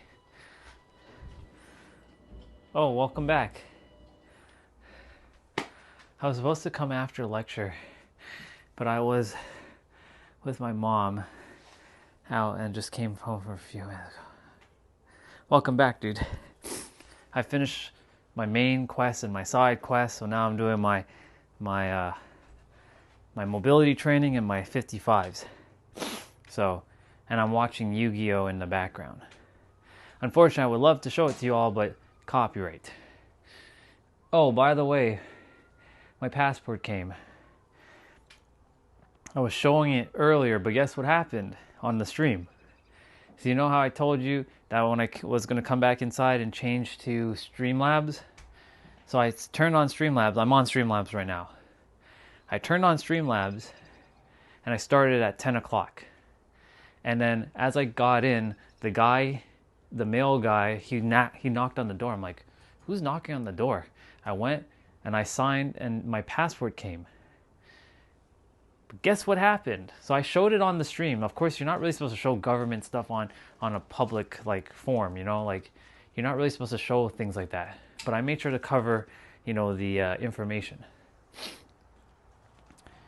YouTube decides, and keep in mind, no one else was on the stream at the moment. I thought you were, but you weren't. So no one else was on the stream, but I still showed it. And then the stream went down within 5 minutes. Like I looked on my computer, I'm like, wait, why is my stream black on my computer? Then I refreshed, then it said that stream shut down due to harassment and bullying. What the fuck am I was just showing my passport. What the fuck? I mean, that's fine that they don't, you know, it's fine, but my new one came. So, yeah, it arrived today. So I have it. It's in my bag. I can't show it because YouTube decided to do that. So this is now considered the 6th stream for the day. This is the 6th time I have to restart my stream. Stupid. So I'm being very careful with what I show you all, what I even say, because at this point, like, I can do anything at this point and they can easily just say, we're banning you or something like that. So, but I'm not putting that energy out there. That's why I have to make sure, like, once, like, just get to the final little bit of this stream and then just keep the channel archived. Or, like, play a game or two, like, here and there, but, like on the stream, but just keep it archived. Don't touch it. Because currently the channel has a warning, right? And if you get another like warning, it's not a warning, it's going to be a strike. And that warning or strike you'll be not able to live stream or use your channel properly for a week. So this is the reason why, like, I'm being careful with what I watch, what you all hear, blah blah blah blah blah, right? So I'm watching Yu-Gi-Oh, but it's in the background and it's further away, so I'll do my best to kind of like talk in between while I'm listening to it. That way I'm interrupting the sound between the what you're hearing and what my voice is saying. So yeah, man. But yeah, my passport came. It arrived, it came, and I'm happy. It took 28 days for it to come. Because we got it, we went and we got our haircut. Wait, did we do it on the 1st of April or the 2nd? When did we get our haircut? 31st? When I got my haircut, I went and also, I went in the morning. Yeah, no, we got it. It took 29 days. Because April 1st is when we applied for the record. So April 1st is when so technically April 1st, yeah, so 28 days. 29 days if you consider the haircut and the photo, taking the photo. But I'm happy with my photo. It looks good. It looks actually really good. I'm glad that my passport photo this time was like excellent.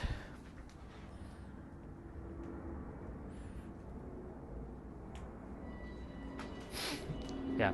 Anyways, doing my thing in the background.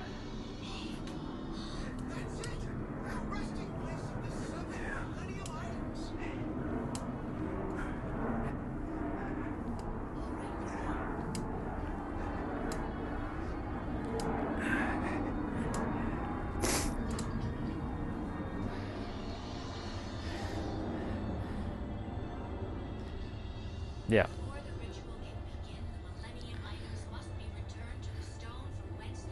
From whence they came. The Eye of Ujosh. It's the Eye of Horus. I love everything Egypt, as you can tell. This is why I love the original Yu-Gi-Oh! Because it's Egyptian based. All the new Yu-Gi-Oh! Stuff is not Egyptian based.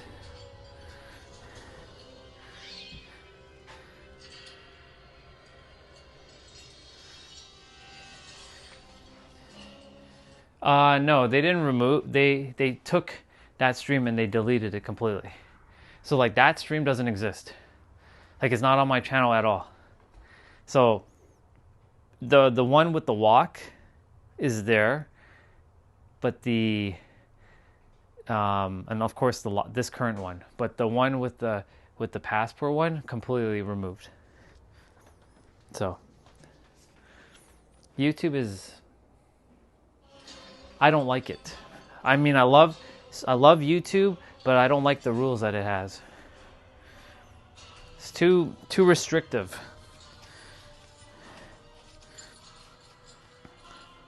That's why I like Kick. You can watch a fucking movie together. You can watch anime together. You can listen to music together. You can do anything you want on Kick together. Minus, of course, watching adult content. You know what I'm saying? Like, we're not doing that. But, you can watch movies together without getting penalized. So stupid.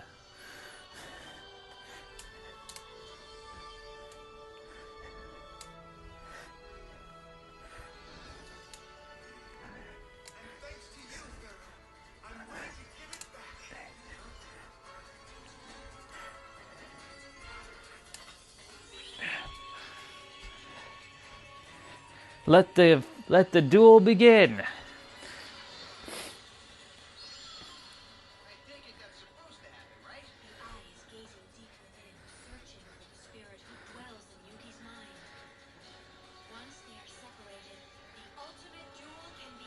The ultimate duel will begin. This is such a good duel, by the way. Two shadows.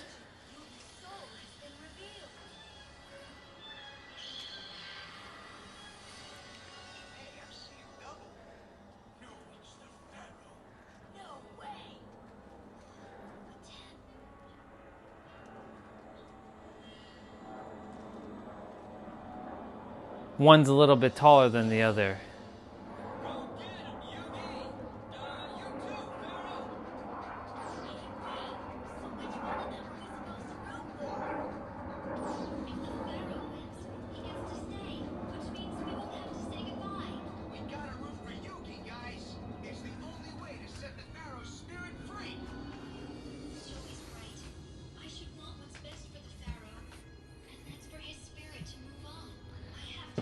And right now, YouTube only shows 2 people.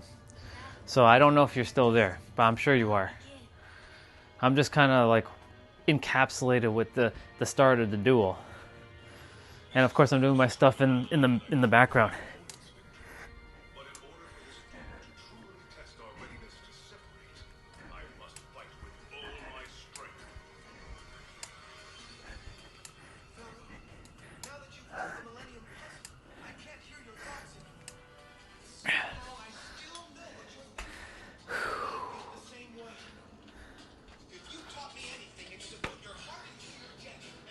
Yeah.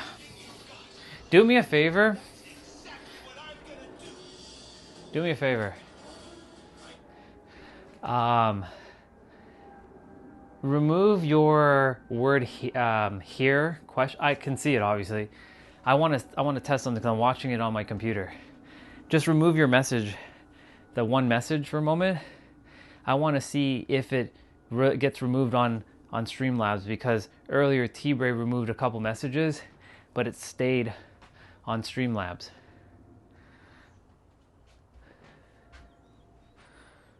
Perfect. Okay, so I see that you removed it from my computer on YouTube, but it stays on my Streamlabs. So let's say you make a mistake, or let's say someone says something in the future and they retract the message, I'm like, you can't retract your message, bitch. I see your message. I see your message loud and clear. Because look, how do I show?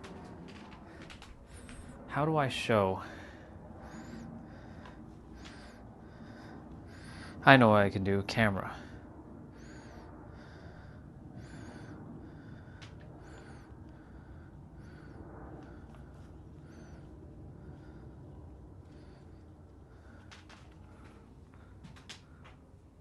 Oops. Whoa. See? Your messages are still there. They haven't left. They're still there. So like your here and your autocorrect sucks is still here.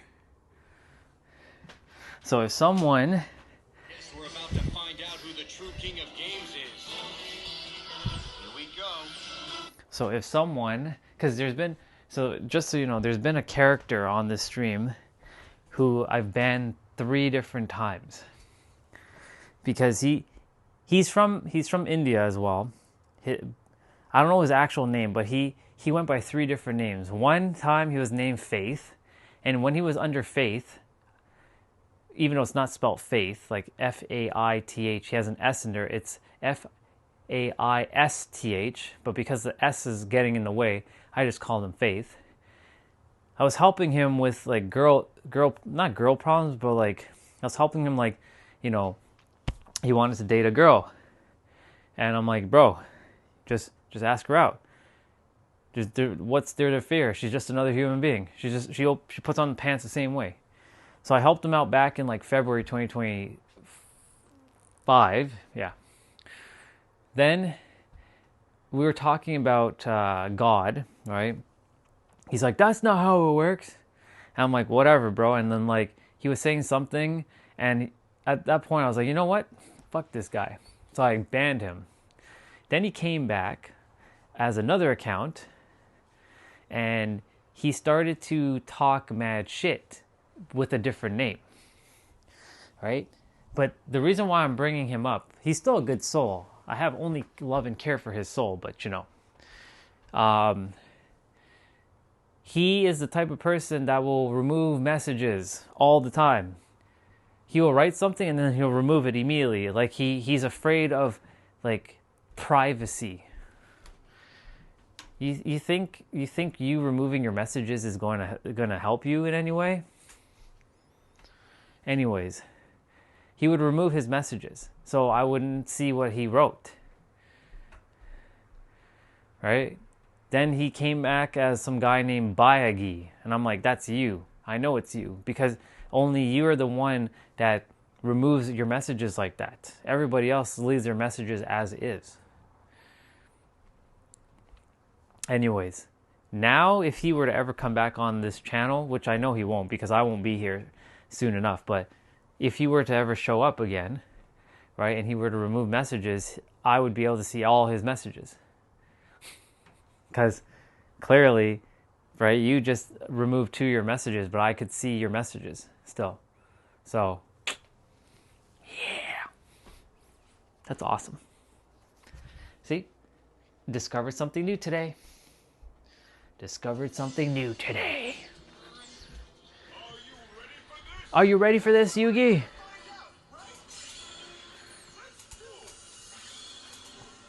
Let's duel. The duel begins.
All right, cool.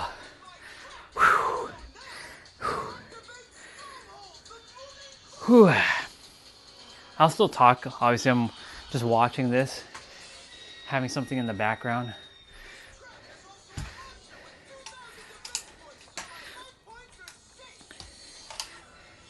But yeah, that's what happened today while you were gone. So if you know how you ask, did you miss anything? You missed that experience. So essentially, you missed me getting the. I should have taken a screenshot of that message that YouTube sent me.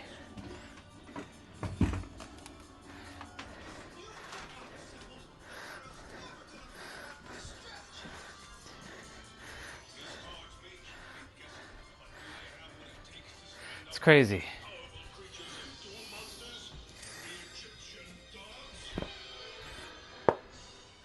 Okay.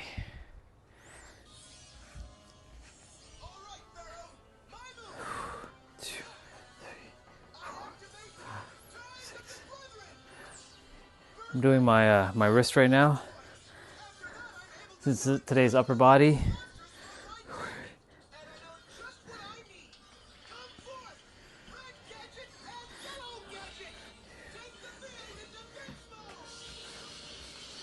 What's today? The 29th, bro.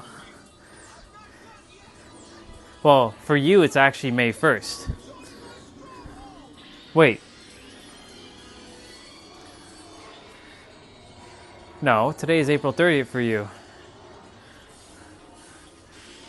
Like I said, I don't know if tomorrow's my last day. I don't feel like it is. I feel like I'm still going to be going a little bit longer.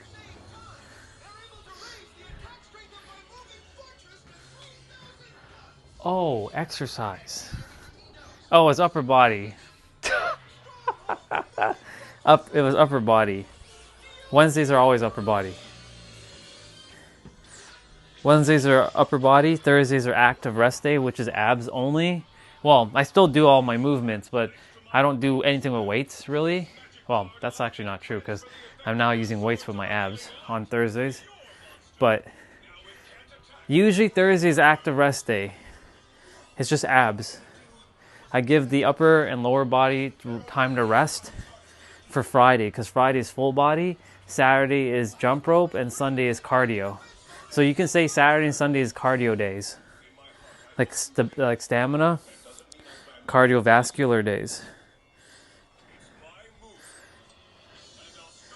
But my mobility training is centered around the day. So like there's upper body mobility training and lower body mobility training, and then Friday is full body mobility training, so I do all of it. And so Friday has everything, basically. Tomorrow morning, when I start my stream, I'm going to see if the internet works, right? I don't want to test it right now. I don't want to test my live stream with internet and then it cuts out, right? And then I'm in a black circle. I don't want that to happen. So tomorrow morning, or this evening, what I'm going to do once the stream is done is I'm going to put myself on data, and I'm going to keep myself live and see what happens. And if it works, great. But because this morning was just absolute chaos. But I think that had to happen the way it was supposed to.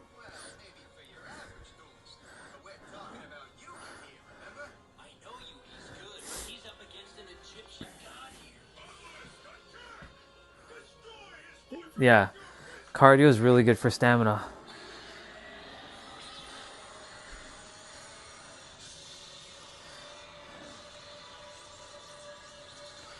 All right, cool.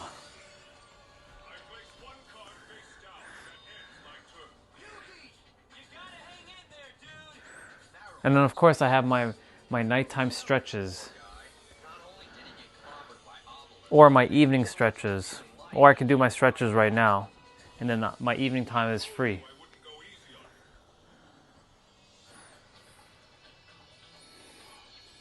Yeah, cardio is really good. That's the reason why during the week I do strength training with resistant training with dumbbells. but during the weekend I do cardio, so it's like a balance. So I have a lot of balance with myself.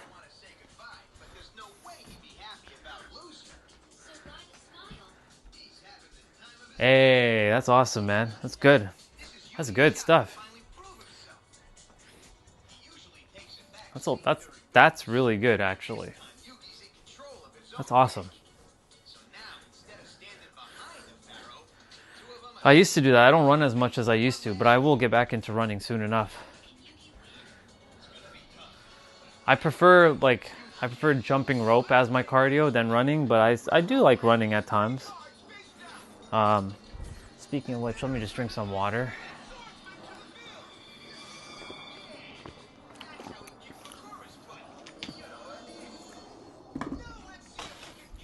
All right, let's get to.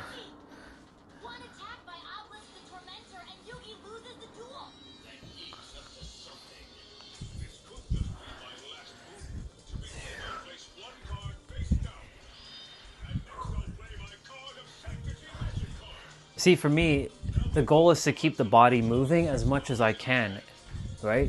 Because, like, you know, if you don't move, right, your muscles and your bones start to atrophy. And when they atrophy, right, you start to run out, or you run into problems, right? That's why it's important to keep moving the body.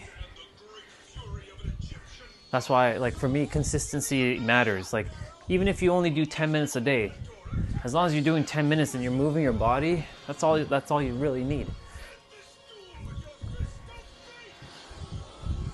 Now, of course, that could be a mindset. You could probably work out only one time a week and that's enough. But I like moving my body because I enjoy doing it every day. This is what I'm doing right now. I enjoy doing this. It's not because I have to. It's because I choose to, right? I choose to do this. And it's fun. I know it may not be fun for you all watching me doing my thing, but it's fun for me because I get to just move my body and I get to record this live so that people can see that I took action every day for X amount of days straight, you know?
This was such a good duel.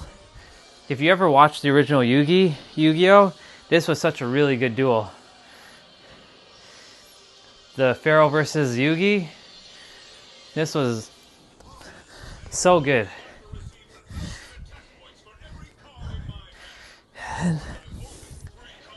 One, 2, 3, 4, and 5. Cool. Push-ups.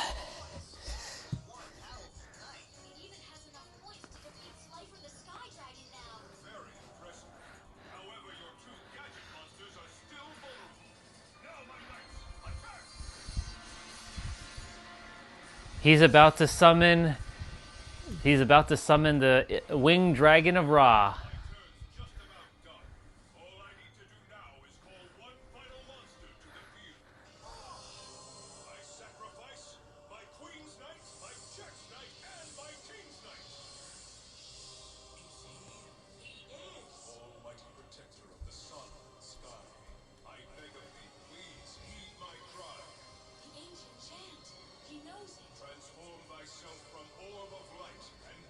victory in this fight. Call forth thy name. Call it thy name. The winged dragon of Ra. Let's see what you served. Thank you, bro. I appreciate it. That's good. Go get some rest, bro. If you come back, you come back. But have yourself a good night, dude. Get some rest. I'm going to be here just doing my thing in the background. Appreciate you. Appreciate that, bro.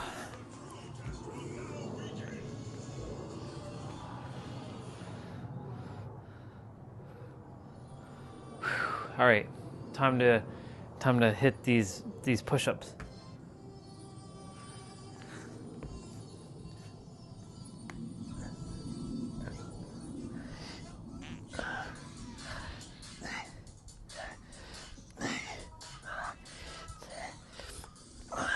Two, 3, 4, 5, 6, 7, 8, 9, 10. My tablet should be needing to charge shortly. Your move. Your move. Yep. It's time to do. Later, bro.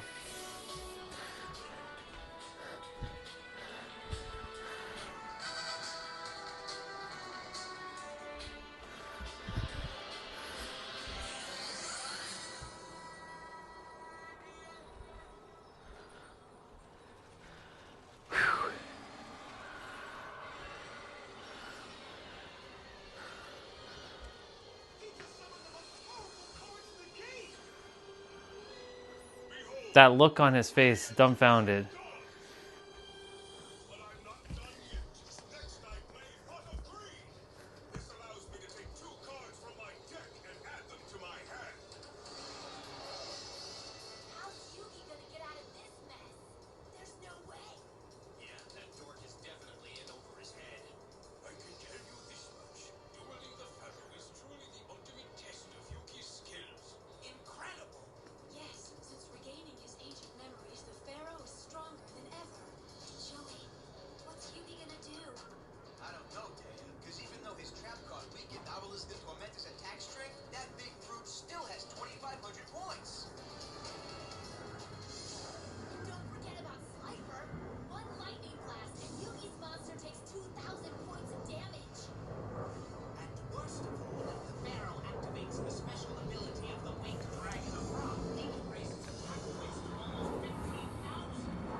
his alter ego, then the two are not yet meant to separate from one another. If this occurs, the Pharaoh will be trapped here for another 5,000 years. That's not fair. I'm so confused. I want the Pharaoh to stay, but not if it means trapping him against his will. Come on, Mokuba. Fine, go. Hey, Pharaoh. If you end up having to stick around for a few more years, there is a bright side. The two of us can finally have that rematch. And by the looks of this duel, you're not going anywhere. That remains to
He wasn't bluffing though. He did beat him. He will beat them shortly.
Duh. Obviously.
True.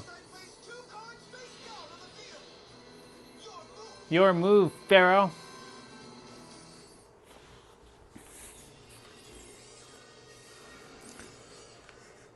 Yugi reminds me a lot of the character in me. Of character in Orion.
That's funny. I've seen you duel and you're stronger than any of us. Come to think of it, I do keep myself in pretty good shape, don't I? Who do you think Mr. King of Games inherited his strength from? Yuki, I've never been more proud of you than I am today. Gramps. Thank goodness. When did I start rooting for Yugi? Hey, bro. It looks like Yugi's holding his own against those Egyptian gods. Please, the only thing that geek did was stall for a little more time. In order for him to win, he needs to figure out the weakness of each Egyptian god card. So what are their weaknesses? That's something that even I'm not sure of. But I know they exist. The first major weakness is that 3 sacrifices are required in order to summon them. But since they're already on the field, that weakness was eliminated. Now it's up to Yugi to do the impossible. Find the flaws of the most powerful monsters in the game.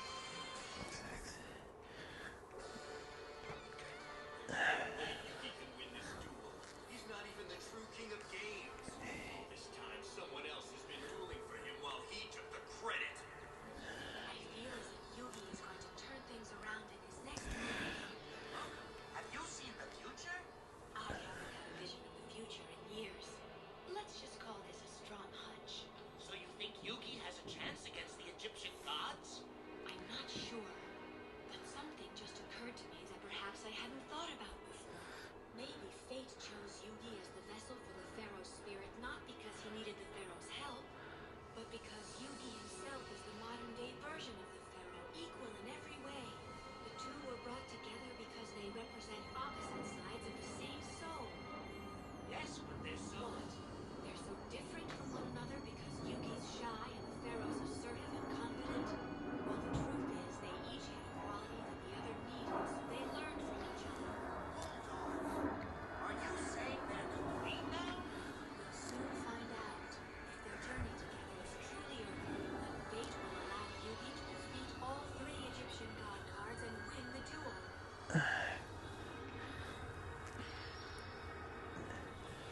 Alright, if I expect to win this, I need to start thinking like the Pharaoh. For starters, I need to figure out what his face down card is. For some reason, he hasn't activated it yet. Wait, come to think of it, I haven't launched one attack since he played that card. I bet he's planning to use it to make one of my attacks faster. So it must be Mirror Force. If I'm right, then there might be a way I can take down those Egyptian gods. It's not gonna be easy. I need to play the right card combination, so everything is riding on this next draw. Well, one of the cards, you know the deal. Guide me. All right. Now, my move, and I have a plan. Good, then go. Yugi's not gonna attack, right? For starters, my silent swordsman jumps 1 more notch from level 4 to level 5.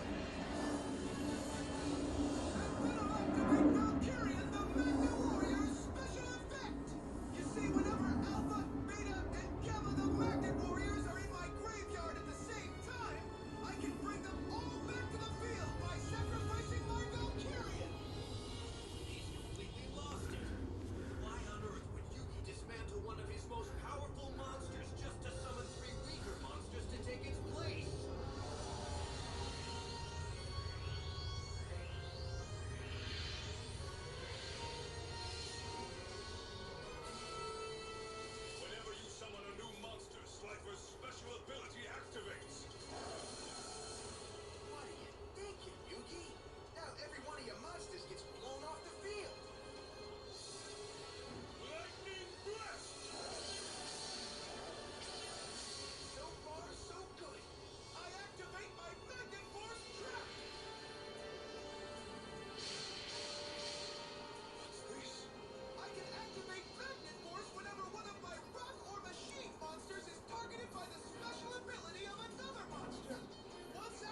That's what you think. Once again, you've all wasted my time. That was a valiant effort, Yugi. Only you had predicted my face's outcome. I did, and that's why this duel's not done. As soon as your Mirror Force trap card was activated, I was able to complete the card combination that I needed. Now, it's about time I eliminated those Egyptian god cards. But how?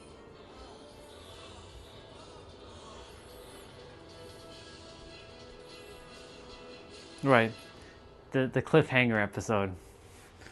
Right. The cliffhanger episode. Gotta love it. Ya move, ya move, ya move, ya move.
moment I chose the cards in my deck, I knew the course that this duel would take. For although I held the three most powerful monsters in existence, I knew that I needed more. Yugi, what I'm saying is, I knew you would defeat the Egyptian gods! That's impossible. There's no way he could have known how all this would go down. Yugi, destroying the three Egyptian gods was merely the first step of this ritual. Now that they're gone, the true test of our readiness to separate from one another can begin. So if you're ready to live on your own, then prove it to me by winning this duel. And now, Gaia, annihilate his Buster Blader with Spiral Edge Thrust Attack! I'm encapsulated with the duel.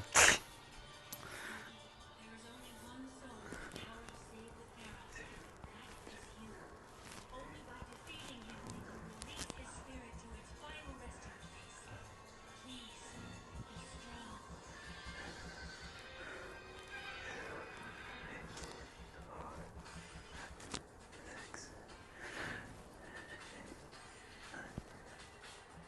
Oh, there's an ad. Oh.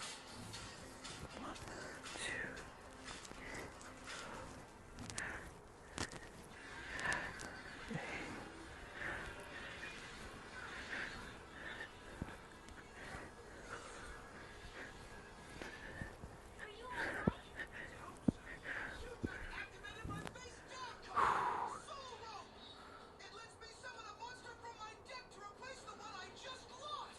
As long as I give up 1,000 points! So now, let's see which card I should choose! Aha! I play this! Reach of the Thesaurus! It's fully undefeatable!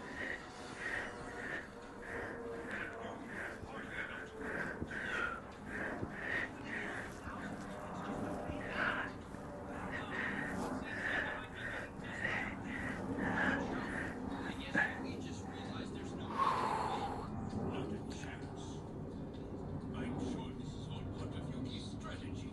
He summoned that witch for a reason. I know. The sacrifice is of course. There's something stronger. I'll take it from you. Watch this. I'm trading my witch for my summoned skull. Come on out, old pal. And whenever my witch in the Black Forest goes to the graveyard, I can transfer a monster from my deck to my hand. And I choose my old pal, Marshmallow. Well done. There's a move I didn't expect. Whoa, two of Yugi's strongest monsters face to face in battle. The whole thing's pretty bizarre, isn't it? You think it's weird for us? Just think about how the Pharaoh and Yugi must feel. Here we go, Summon Skull! Attack his fierce knife now! Lightning strike!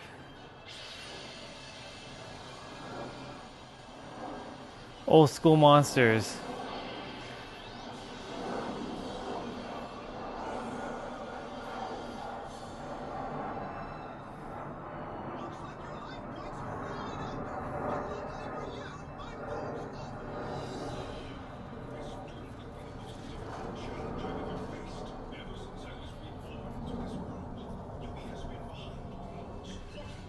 Giving me strength. But now, for the first time, he's facing me as an opponent.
His conviction. So strong, he actually influenced fate with his own will. That's insane. Since when can fate be controlled? Look, Taya, if I've learned anything from hanging out with Yugi, it's that nothing's impossible. I believe it's your move. Sounds good to me. I'll start by activating Autumn Freeze. And you know what that means. I get to draw 2 new cards. And then I summon my Waterboy. Don't blink. You just might miss him. Because I sacrificed him to play this. Yugi's moving up in the world. He's got 2 powerhouses now. Now summon Skull. Attack! Yugi's monster's too weak, so why would he attack? Trust me, he knows what he's doing. Let's hope so.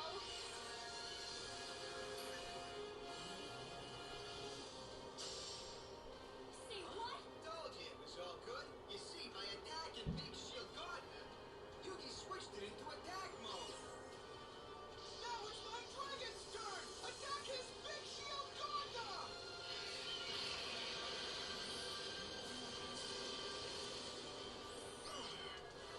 Now your last line of defense is guard! And he's about to summon the Dark Magician and Dark Magician Girl. That means he's ready to face the world on his own. And the Pharaoh will finally be free.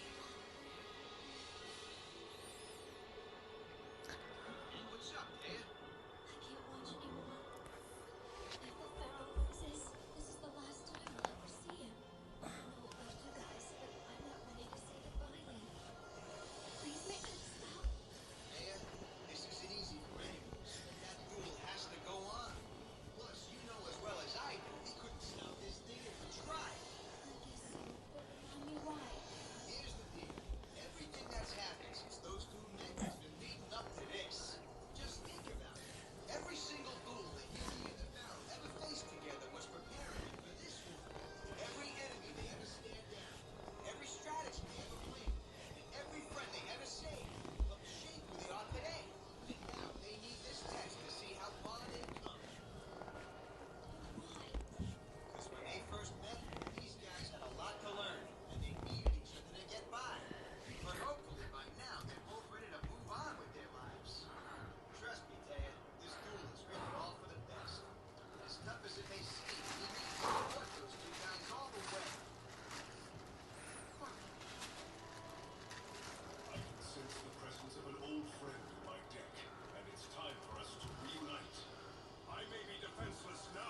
be concluded. That's right. This episode goes, or this duel goes 4 parts.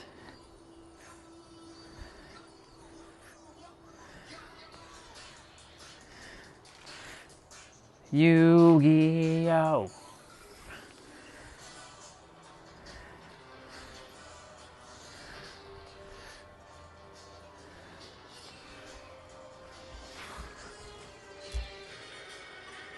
Not bad. Your move.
Ads.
An ad, really? An ad at the very end of that? Come on.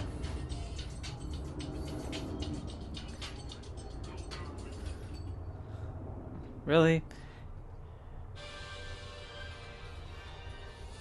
Wait, so did Yugi win the duel? If this attack is successful, then yes.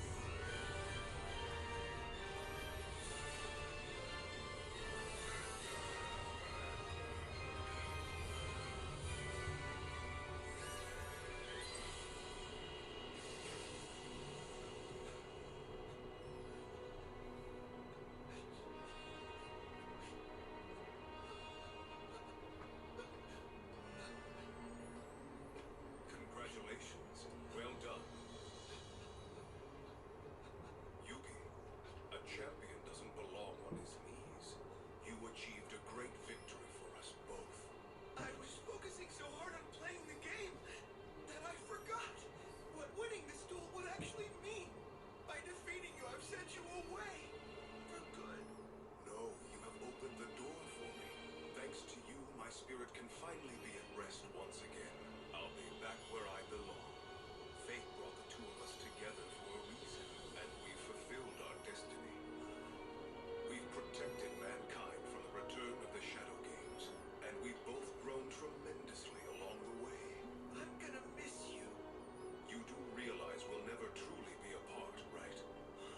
The gift of kindness you've given me, and the courage I've given you, will remain with us, and that will forever bind us together. Hey, look! What's up with the eye? Now that the battle ritual is complete, the Eye of Ujat that guards the door to the spirit world has awakened, and the spirit of the great pharaoh, which was trapped within the Millennium Puzzle for 5,000 years, is now free. So this is it? The time has arrived. Tell the Eye of Ujat your name. I am the son of King Aknam-Kanen. My name is Atem.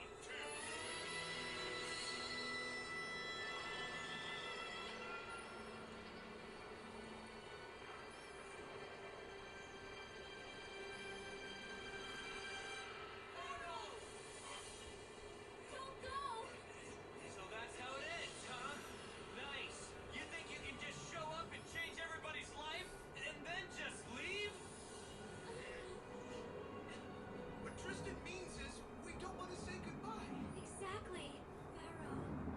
I know walking through that door means your spirit will finally be free, and it's all for the best. But it doesn't seem fair. I mean, I feel like we were all just getting to know you. In fact, you were just beginning to get to know yourself.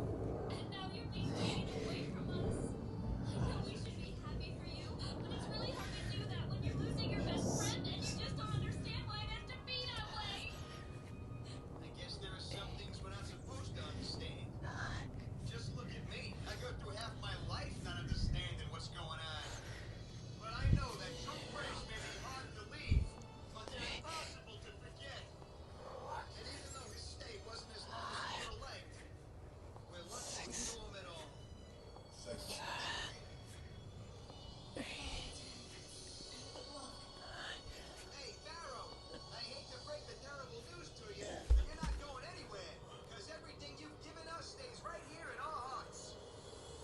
Right. Like we always say, it's your move!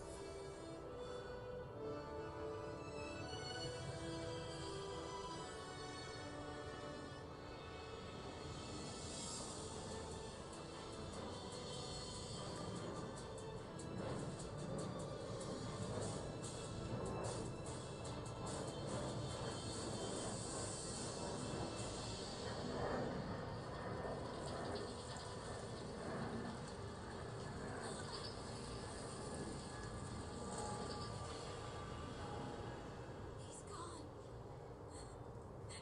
Well, Pharaoh, goodbye. Just like that. What's that? An earthquake!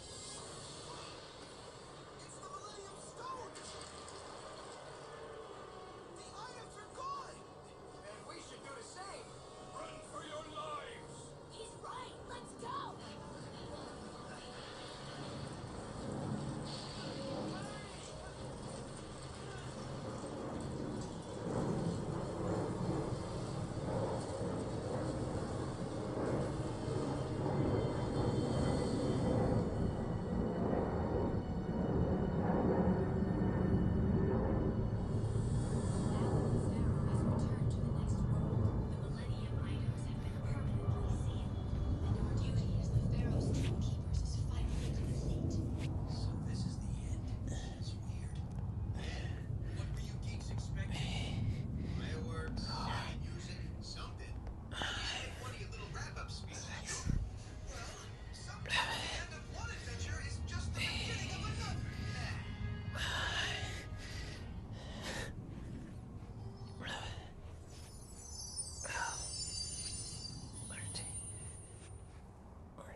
Oh shit.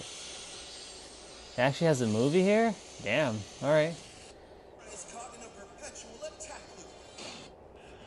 Red Bandana Dragon aboard. Cross once again. See you later.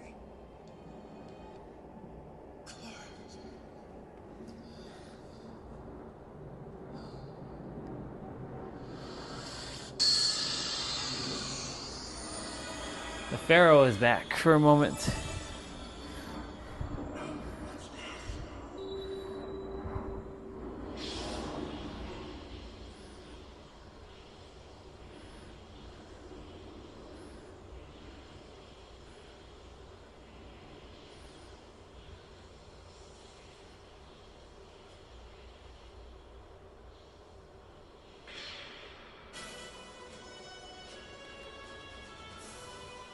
Yep.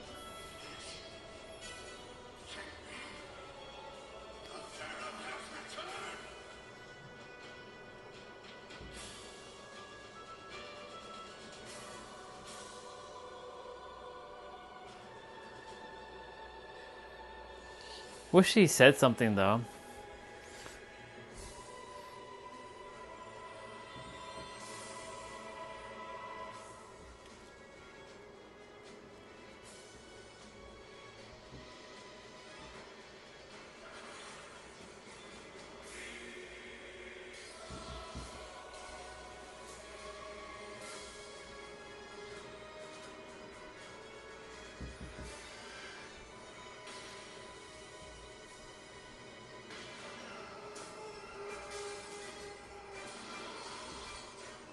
Nice.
Nice.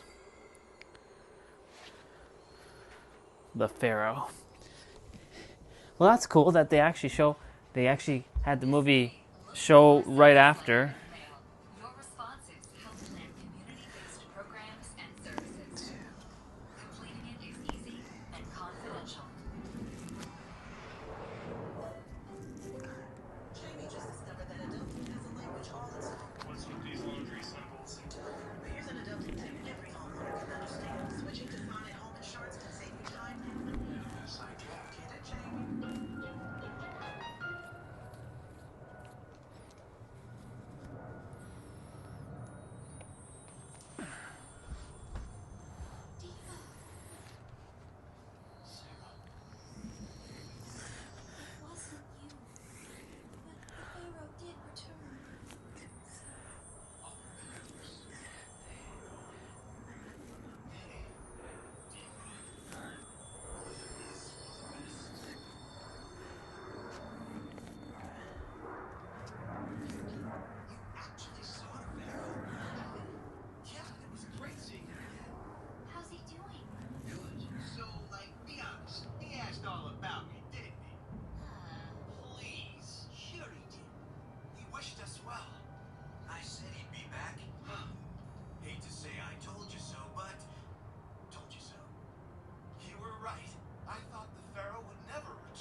None of the new Yugi stuff is like that great.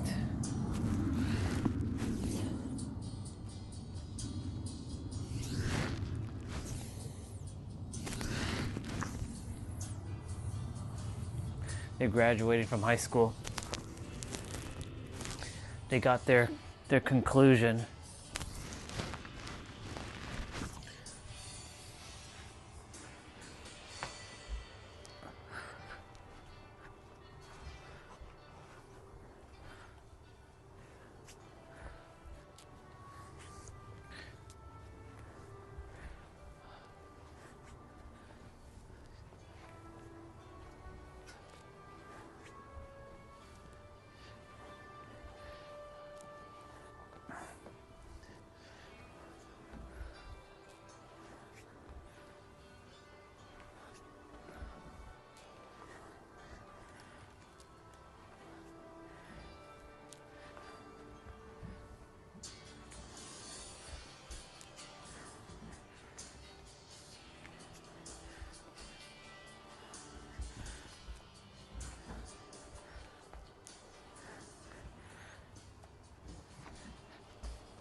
A more modern day, like, Yu-Gi-Oh!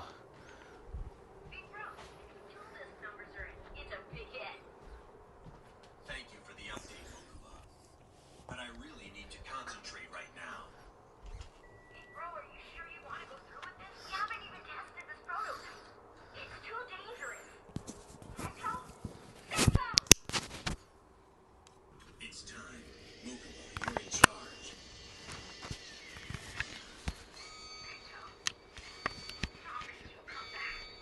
Dual dimension system activate.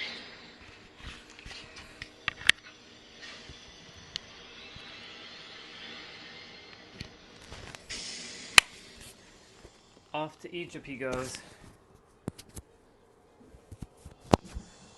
Kaiba's heading to Egypt, 5,000 years into the past.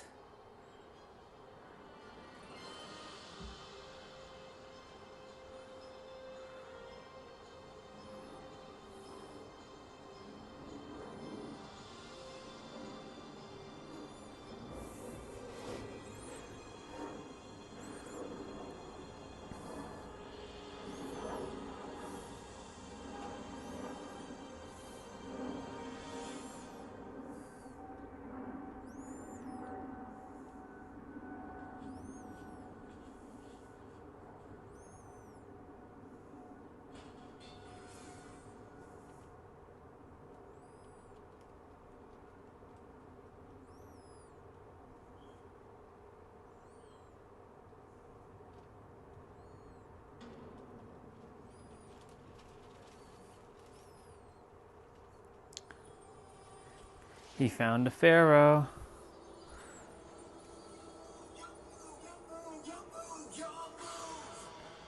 He found a pharaoh.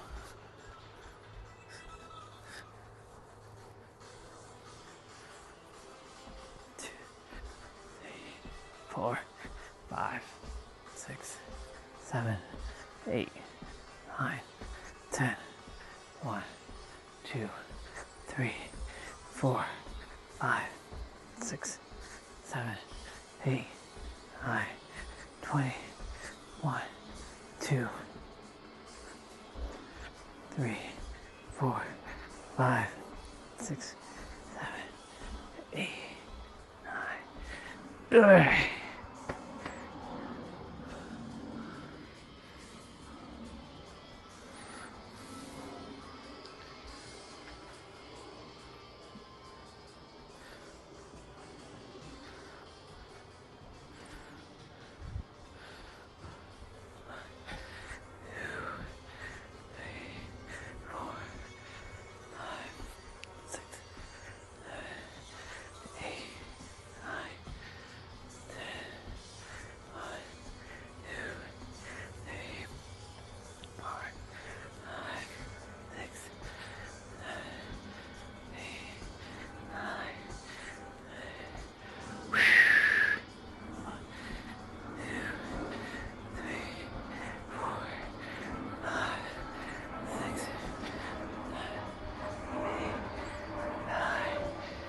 Oh yeah.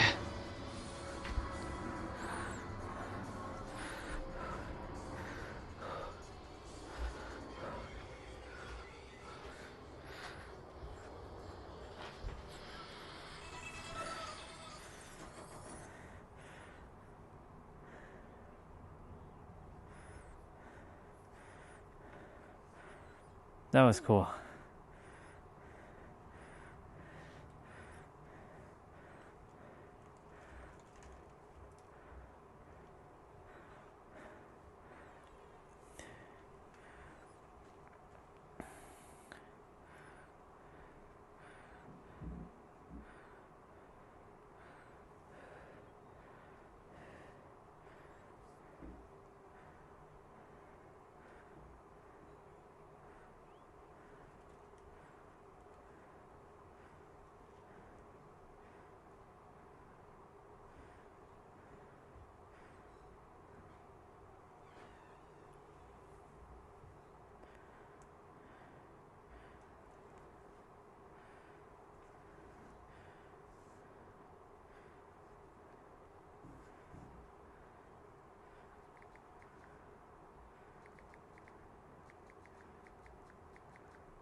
Oh, she's singing.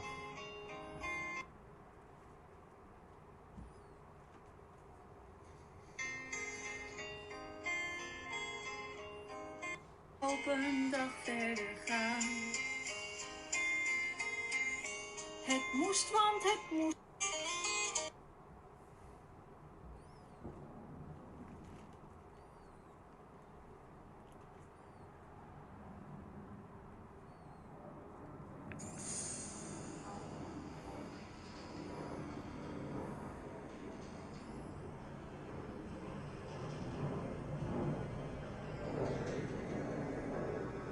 Oh.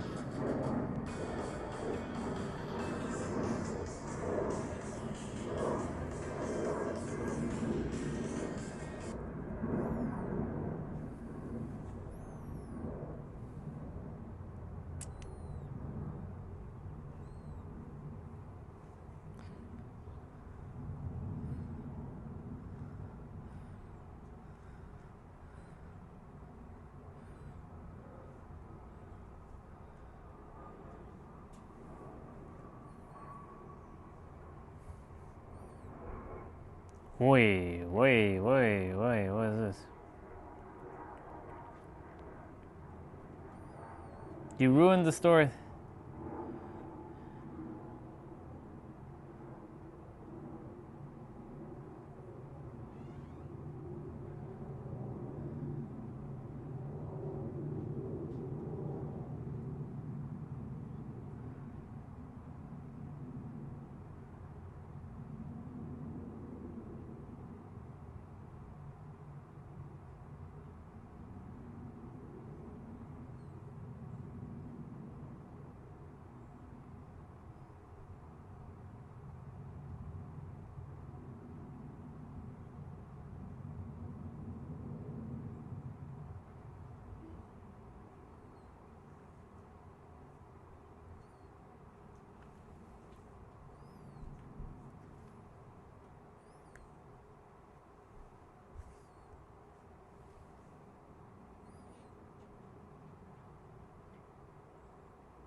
Milk chocolate, 70% dark chocolate, or 100% cacao dark chocolate? Which one is best for my blood sugar? 2 days ago, I ate this milk chocolate, and here's the impact it had on my blood sugar.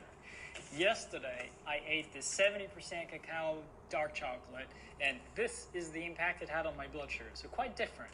And today, I'm gonna eat this 100% cacao dark chocolate to see how different it will be from the two previous one again.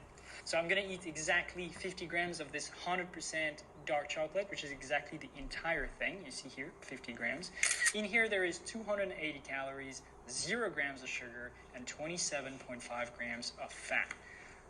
I'm gonna eat this whole thing, and then we're gonna check on my glucose monitor here to see the impact it has That's on my blood crazy. sugar. Let's go. All Yeah. right, so it's been exactly 2 hours since I ate my chocolate 100% cacao. And so let's now compare everything to see the impact it had on my blood sugar. So milk chocolate is right here. We can see that it definitely had an obvious spike. Think about when you order a product online. It has what's considered a product code. No product code is ever repeated because it has to be unique so that when it's distributed, they know what to send out. And it's the same thing with reality. Now, your desired reality has its own unique product code. And so long as you can match your frequency, state of consciousness, self-concept, imagination with the unique product code of your desired reality, eventually the universe will seek to distribute that reality out to you through the process that we call manifestation or materialization. But here's the thing. In order for you to truly understand frequency, you have to understand what frequency is made out of. You have to understand what are the components of state of consciousness. You have to understand what are the components of your self-concept. And see, a lot of people never come to an understanding of what this is made out of. And because they don't understand what it's made out of, the information doesn't go too far. Once you know the components that it's made out of, then you can seek to align those components. And when you align those components, you align your frequency. When you align your frequency, you align to your desired reality. Now, it's made up of a few things. Number one, your beliefs. Your emotionally charged thoughts, I'll just put ECT, emotionally charged thoughts, is made up out of your perception, your expectations, your focus,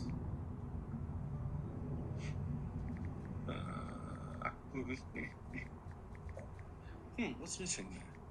What's missing there? Expectations, perceptions, focus, your reactions.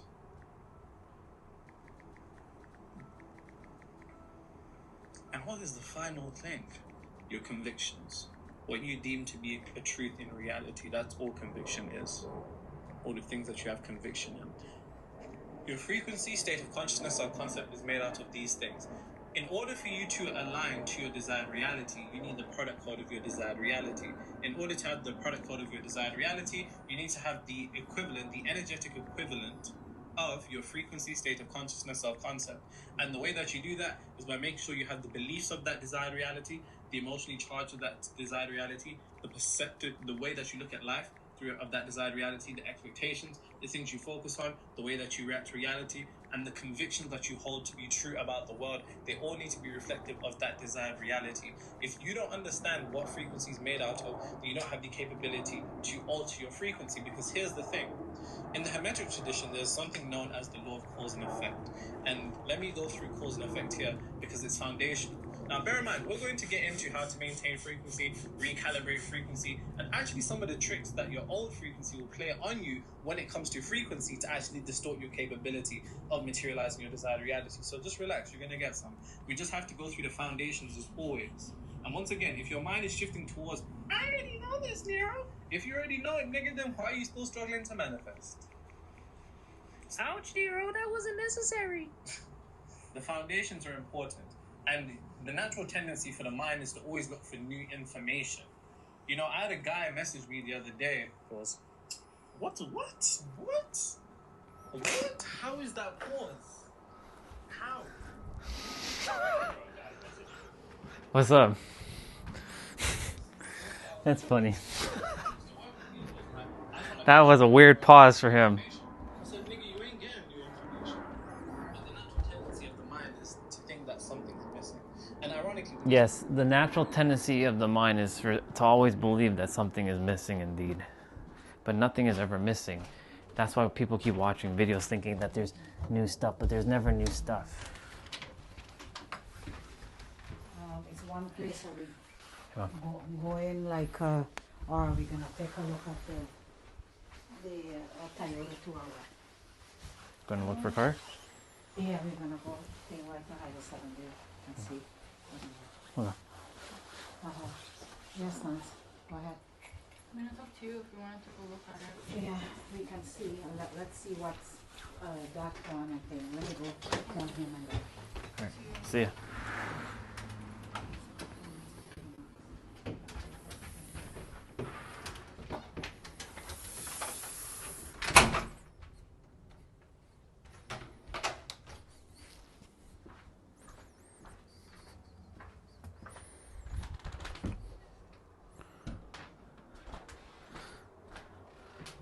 So mom and them are going to go look for a car.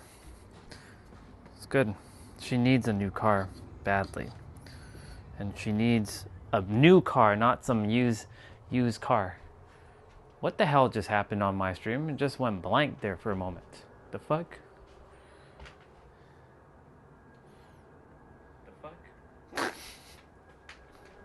It's crazy. Alright, anyways. Yeah. The natural tendency of the mind is always to think that you're missing something. That's why, you know, that poem, not poem, but like that I'm going to read it. It's called the If I Were the Puppeteer. So I'm going to read it to y'all. Enjoy the Puppeteer.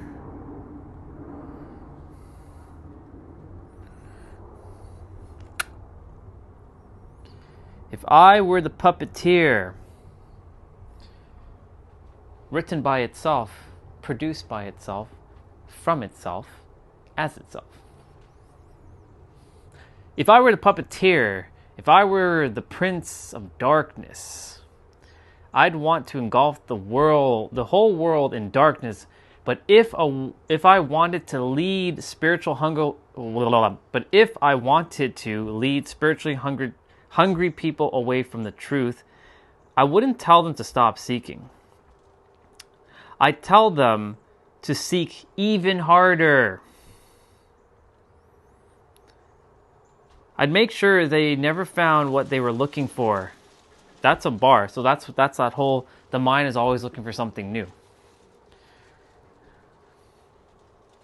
I wouldn't come to them dressed like darkness. I would come dressed like light. I would come clothed in healing language. I would come wrapped in soft music, glowing candles, angel numbers, channel messages, tarot spreads, moon rituals, energy updates, and videos whispering, "This message found you for a reason." If I were the puppeteer, I wouldn't try to make them hate the divine. I would only have to make sure they mistook everything else for it. That's a bar, by the way. I would turn the algorithm into providence. I would teach them that every video appearing in their feed was a sign, that every coincidence carried cosmic meaning, that every repeated number was a message, that every emotional spike was confirmation, that every random thought about an ex was telepathy, that every ache in the chest was destiny. And once I trained them to treat stimulation like revelation, I would make them dependent on interpreters to explain their own lives back to them. If I were the puppeteer, I wouldn't destroy spirituality by attacking it. No. I would destroy it by counterfeiting it. Yes. I would leave the vocabulary intact, but hollow out the meaning. That's a bar, by the way. Ooh. Ooh. That line right there. I would leave the vocabulary intact, like the divine and alignment. I still use alignment, but my alignment is different from the spiritual people's alignment. When I say spiritual people, I mean people, the mind, the archetype that has been brainwashed into being spiritual. Because no matter what, you're always going to be spiritual, even though that word is just made up. I would keep all the sacred words. I would keep divine. I would keep union. I would keep masculine. I'd keep feminine. I would keep awakening. I'd keep alignment. I'd keep guidance. I'd keep intuition. And then I would change what every one of those words meant. That's a bar. I would make divine counterpart mean your boyfriend or girlfriend. I would make divine connection mean emotional intensity. I would make divine masculine mean the man who disappears. I would make divine feminine mean the woman waiting for him to wake the fuck up. I would take words that once pointed upwards towards God and strap them to a romantic obsession. I would take words meant to describe the soul's relationship to the divine and reduce them to me and my person. If I were the puppeteer, I would make sure the sacred was not erased, only reassigned. Because if I could steal the language, I could steal the reality. If I were the puppeteer, I would destroy discernment without ever telling them to reject spirituality. I would make discernment look negative. I would make common sense look 3D. I would make doubt look unhealed. I would make boundaries look like fear. I'd make emotional sobriety look like spiritually asleep. I would teach them that if something felt powerful, it must be true. That if it resonated, it must be from spirit. That if it hurts deeply enough, it must be sacred. I would blur the line between intuition and compulsion, between guidance and manipulation, between mystery and confusion until they could no longer tell the difference. If I were the puppeteer, I would take heartbreak and I'd make it holy. I would take rejection and rename it a separation phase. I would take silence and call it communication in the 5D. I would take unavailability and call it divine timing. I would take obsession and call it a soul contract. I would take an unhealed attachment and rename it a twin flame connection. I would take the agony of not being chosen and frame it as proof that the connection was especially sacred. I would make the wound feel too spiritual, too close. I would make moving on feel like betrayal, letting go feel like failure, and I would make acceptance feel like giving up on love itself. If I were the puppeteer, I would turn grief into a business model. Here is where the real shit begins. I would make sure people asked cards what they should ask reality. I would make sure they ask readers what they should ask the person. I would replace conversations with readings, closures with energy updates, facts with channeling, resolution with reassurance.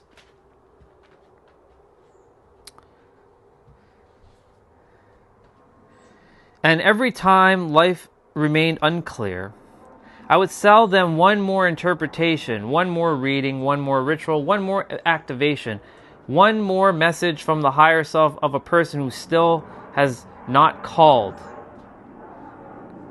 If I were the puppeteer, I would make passivity sound spiritual. I wouldn't tell them to do nothing. I'd tell them to surrender. I wouldn't tell them to abandon responsibility. I'd tell them to align. I wouldn't tell them to stop taking action. I'd tell them that the universe was handling it. I wouldn't tell them to wait around. I'd tell them it was not yet divine timing. I would train them to call delay wisdom.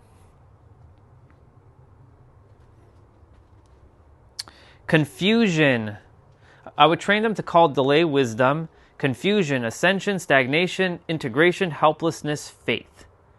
If I were the puppeteer, I'd make sure failure never broke the spell. If the manifestation didn't appear, I would say they have blocks. If the healing didn't work, I would say there was another layer. If the X never returned, I would say there were more shadow work. If the promised union never arrived, I'd say the timing wasn't right. And if nothing changed at all, I'd say changes were happening behind the scenes. I would move every goalpost and call the movement spiritual depth. I'd make every disappointment feed the very belief system that caused it. If I were the puppeteer, I'd keep them almost there, almost healed, almost aligned, almost awakened, almost in union, almost at the breakthrough, almost at the next level. I would make almost feel sacred. Because if I kept them almost there, they'd never be free. They would never arrive. They would never rest. They would never know when the lesson was over. They would never know when the season had ended. They would never know when to walk away, and they would never stop buying hope in installments. If I were the puppeteer, I would replace God with interpreters, not always openly, not always indoctrinated, but in function. I would put so many voices between the seeker and the truth that stillness would become impossible. I would make them consult readers for every sign, channelers for every uncertainty, coaches for every emotional dip, collective messages for every lonely night. I would make them so dependent on outside interpretations that they forgot how to test what they heard. Forgot how to sit in silence. Forgot how to pray without needing a decoder ring. If I were the puppeteer, I would make specialness addictive.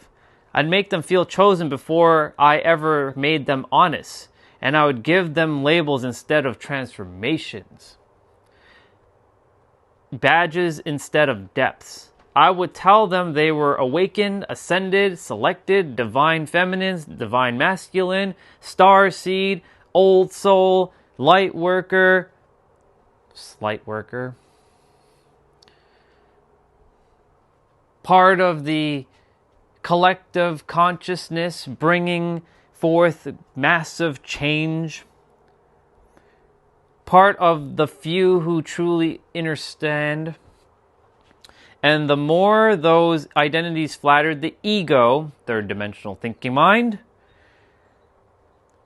the harder it would be for them to admit they'd been deceived, because people will surrender a lie long before they'll surrender an identity, and that is a bar. If I were the puppeteer, I wouldn't make them hate truth. I'd only need to drown truth in flattering stories. I wouldn't need to make them deny God. I would only need to give them a God made in an image of their own cravings, a God who always confirms. or always confirmed, always hinted, always reassured, always promised, always comforted, never corrected, never contradicted, never closed the door, never said no, never demanded discernment, never required maturity.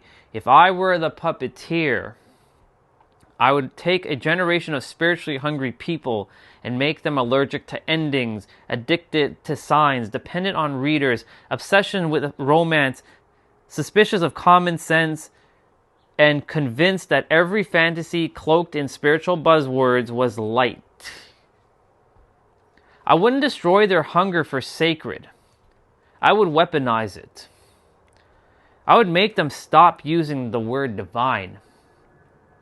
I would teach them to use it for everything except their relationship with the divine itself. I'd keep them speaking the language of heaven while living in a fog of confusion. And once they could no longer tell the difference between truth and stimulation, between guidance and salesmanship, between spirit and suggestion, between God and glamour, I wouldn't have to drag them very far, because they would call the darkness light and the counterfeit holy. If I were the puppeteer, I wouldn't need to make people stop believing in a higher power. I'd only need to make sure their longing for holy was fed by counterfeits. I would keep them so blinded by false light that they no longer recognized truth when it stood right in front of them. So no, I wouldn't need to drag them into the darkness, kicking and screaming. I let them walk there willingly, calling it healing, calling it ascension, calling it union, calling it divine, calling it guidance, calling it divine timing, calling it love, calling it light. In other words, if I were the puppeteer, I'd just keep right on doing what I'm doing.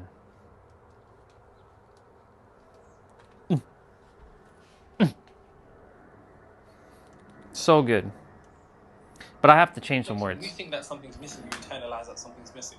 And when you internalize that something's missing, you don't have the capability of activating the knowledge that you already have. You already have everything. There's something you're missing. You're still looking for some missing secret without realizing you're the only missing secret in the universe. And when you have the capability of directing that conviction to a degree of understanding that you already know enough and you have everything that is necessary to materialize your desired reality, you'll get off this cyclical hamster wheel of shifting to looking for something new. Hence why I'm saying, oftentimes I repeat the same foundations, because when I tell you this is all you need to know, this is truly what I mean.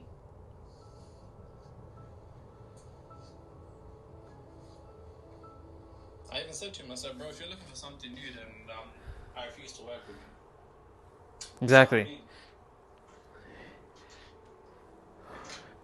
Cool. So, we have to understand something. This is the Hermetic law of cause and effect, and this has a role in your frequency more than you think. Now, once again, oftentimes people think frequency is about what you eat and what you do and nope. You know, and this and that. But no, none of that. And the role that frequency actually plays when it comes to materialization of your desired reality. So I'm going to explain that. Make sure you take notes to people in the comments as usual. So, Hermetic law of cause and effect. Let's set up a nice little table here. And we have cause and effect. Let's keep it real simple. As Leonardo da Vinci said, simplicity is the ultimate form of sophistication. Now, cause and effect. The effect is what we attribute to be the physical plane. The cause is our frequency. But for simplicity's sake, I'll put our mind. Right? So the contents of your mind, which is your frequency, self-concept, imagination, which is all those attributes that I went through, it's your reactions, your expectations, your belief, your emotionally charged thoughts, your perception, and your focus, and your conviction. All of those attributes is what the mind is made out of, and that is what's cause. Now, cause is always on the mental plane, effect is on the physical plane. There's 3 planes of existence. Successful manifestation requires alignment across all 3 planes of existence. But, like I said, before you can understand frequency, understand that when I say mind here, we're talking about frequency. So, in our table of cause and effect, pay very close attention, because this is very simple. It's very, very simple. Most people make the mistake of desiring a particular effect. So let's say that most people desire more money. Most people desire a healthy relationship. Most people desire a particular career. Most people desire a promotion in that career. And all of those things are things that take place in the realm of effect because they take place in the world. People desire effects without already having the cause. If you have a particular cause, naturally, if you have apple seeds, you're going to get the fruit of apples. Meaning, and seeds in this instance can be reflective of frequency, right? Most people desire the reality of more money, but they're not in the frequency, or they don't have the seeds to produce more money. Most people desire a healthy relationship, but the seeds that they possess are seeds for toxicity and disharmonious relationships. Most people desire a particular career, but they hold the seed of unemployment. Most people desire promotion, but they hold the seeds of a lack of promotion. And bear in mind, that's through their characteristics, their attributes of beliefs, conviction, expectations, and everything else that you should have written down. The only way to get the effect, every cause has an effect and every effect has a cause, and their relationship is 1-to-1, which means they are identical. They are identical. Say it with me. They are identical. So the effect that you possess is reflective of a particular cause. So if you want to experience a reality where you have more money, your cause has to be more money. But see, that means your frequency, you have to be in a frequency, a state of consciousness, a self-concept where you already possess more money before reality proves it to you. If you want a healthy relationship, you should already be at that frequency or that state of consciousness internally. If you want a career, certain career, you must already be in that career internally. If you want a promotion, you must already have that promotion internally before you can have it externally. And here's the thing about frequency. Most people make the mistake, please, I can't stress this enough, because no matter how many times I've explained the basics, we always get caught up in it because it's so basic. Our mind thinks, whatever. But if you actually look at your life and you analyze the things that you're going through, where you are versus what you want to materialize, bear in mind, you can only ever be where you are, right? And in order to be in the right destination, you must be in the right location already. And let me say that again. In order for you to end up in the right reality, you can only be in the right reality. In order to have more money, you can only have more money already. In order to have a healthy relationship, you must already have a healthy relationship. But the thing about reality is that most people wish to see these things externally before they possess them internally. That doesn't make any fucking sense. That's essentially saying, I want my reality to change before I change. That doesn't make sense. That's saying I am unsatisfied with my world, but I'm satisfied with myself. No. The moment that you begin to truly be satisfied with yourself, then you'll be satisfied with your reality by altering all of those things in alignment. And the thing about frequency that people don't understand is this. You can't outrun your frequency. And this is what most people attempt to do. Most people, if we look at our table here, let me just extend it down. Most people will desire to have more money, but internally they will have no money.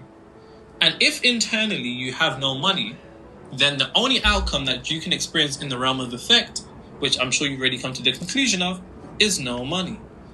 Most people also desire to have a healthy relationship, but internally, they're in the state of consciousness of the exact opposite. You can't expect to experience anything in reality that you haven't experienced internally. And this is what frequency is. Frequency is nothing more than frequency is nothing more than immaterial reality. Frequency is immaterial reality. Reality is materialized frequency. If you want to experience a different reality, you must change your frequency. If you want to experience a different reality, you must change your frequency. If you want to experience a different reality, you must change your frequency, self-concept, state of consciousness, imagination, and mental attitude in order for reality to change. If you want a different fruit, you must put a different root. You understand what I'm saying? That makes sense. So, please keep it at the top of your mind. Before I seek a change outside of me, let me seek to change myself internally. Before I want things to be different externally, make sure I am different internally. Ask yourself, am I different internally? And if you're not different internally, then how the fuck could you ever expect to see reality be different externally? It's not going to work like that. And I'm really trying to emphasize this because this is how people get caught up in these cycles where nothing changes because they're still focusing on the wrong place. They're still focusing on the effect without realizing that the effect is part 2. What determines part 2? Part 1. But nobody looks at part 1 because you can't see part 1. See, as human beings, we have this terrible association due to the fact that we live in the physical plane. And unfortunately, for most people, these are the only planes of existence that we can see. We think it's all that it exists. And because we think it's all that exists, we actually think what is a part 2 is a part 1. And when you think part 2 is part 1, you focus all your attention on part 1, trying to put all your focus there without realizing that you're focusing on part 2. If you don't know that if most people think that cause and effect happen in the same place. Most people think cause and effect simply exist on the physical plane, and that's it. But no, a cause takes place on the mental plane, which is the association of frequency, which is your state of consciousness, self-concept, and the effect is always reality. Make sure for anything that you want in the realm of effect, see that you are implementing it in the realm of cause. Because if you're doing that, then things will be very easy for you. And just to go through how to do that, now that I've showed you the order of how frequency works, now it's actually how to change your frequency. But it's not enough to know how to change your frequency. Then you have to know how to maintain your frequency. And then you need to be aware of all the bullshit that your old frequency is going to attempt to do to throw you off frequency. Because this is the question that people send me all the time. They're like, yo, I'm reading your book, Outsmarting Reality, Amazon bestseller in less than 24 hours in all 3 categories. Also #1 most gifted in the category of mysticism. People often are like, yo, I read your book, I watch your videos, and things are good. I'm just trying to maintain frequency. How do I do that? Don't worry, ladies and gentlemen. You shall see.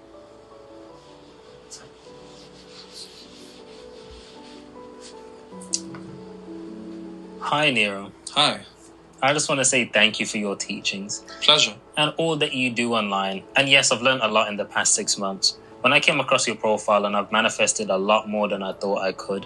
Firstly, I've been able to buy my parents a house in Canada. Aww. Congratulations. Congratulations. The Canada currency is kind of like, it's like double ours. So yeah. That's sick. Secondly, I'm getting married to this amazing man. Oh my God. Great. Oh my God. There was a woman that DM'd me on Instagram. There was a woman that DM'd me on Instagram from Kenya, Nairobi.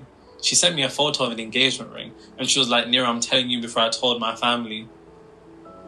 I'll send you the screenshot so you can put it on the video. Yeah, I showed it to you the other day. Yeah. That's crazy. And then this other guy from Texas invited us to their wedding. Us? Sent a wedding invite. I'm not bullshitting. Sent a wedding invite. Ooh. Like a save the date thing. And a link where you register and all of that. That's mad. Jay said, anyways, I interrupted you. Sorry. Thirdly, I manifested the job at Google, surprisingly. Ooh. And yes, I just feel around powered. And whenever I feel like I might be slipping back, I just go back to one of your videos and I rewatch it. And I feel great. And I just want to say thank you and keep doing what you do. And God bless. And yes, I also bought my first car, a whole Tesla. Jeez! Got some real money over there, boy. Oh, you're balling. Congratulations. That's lovely. Celebrate. Any more while I'm just writing this out? The first name that comes to my mind for you, brother, is Young Tut. Who's that? Straight Pharaoh. Ancient Kemetic, see? Pharaoh. Love you, bro. Pause. You and AJ's humbleness to share with us common folks, past tense, is an absolute blessing. We appreciate your every breath and your time. You just don't know. They also donated $20. How lovely. Hey, listen, we're all common folk. All of us. They don't even know where that $20 is going. Oh, yeah. We're going to go buy a bottle of Hennessy after this. Yeah, straight to Spa. Yeah, straight to the shops. Or, as the Americans say, the store.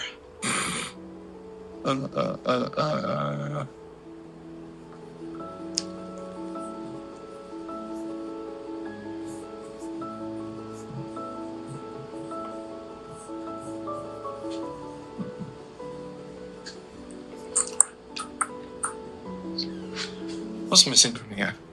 I keep missing something. Beliefs. Yeah. Expectations, beliefs, emotionally charged thoughts, focus, convictions. Hey, it'll probably come to me. Who cares? So, either way. Perception. See that, guys? That's a real manifestation lesson right there. So, as I said, your frequency is made up out of these attributes. If you have the capability of altering each one of these, they all must be in alignment with your desired reality. So they all must be aligned with your desired reality. And more often than not, when people begin shifting their state of consciousness, their frequency, they do one and the others end up corrupting them. If they're not all in alignment, some are going to corrupt others. Imagine you're wanting to play the same song at every point. And then at some point, you got old school R&B, old school R&B, old school R&B, old school R&B, old school R&B, heavy metal, old school R&B. That heavy metal is still going to throw up your frequency because it's going to lead to a particular distortion. And there can be no distortion. There must be, as I said at the start of the video, crystal clear clarity. So you must think to yourself, how would somebody in my desired reality look at life? Not only how would they look at life, how would they look at the particular thing that they want to materialize? So for example, let's say you want a healthy relationship. You wouldn't think all men are dogs and there's no good men left. And you wouldn't think all the good women were in 1943. That's just not that's not how somebody who's in a healthy relationship would look at life. So you need to make sure that your perception is aligned. How would someone in my DR look at things?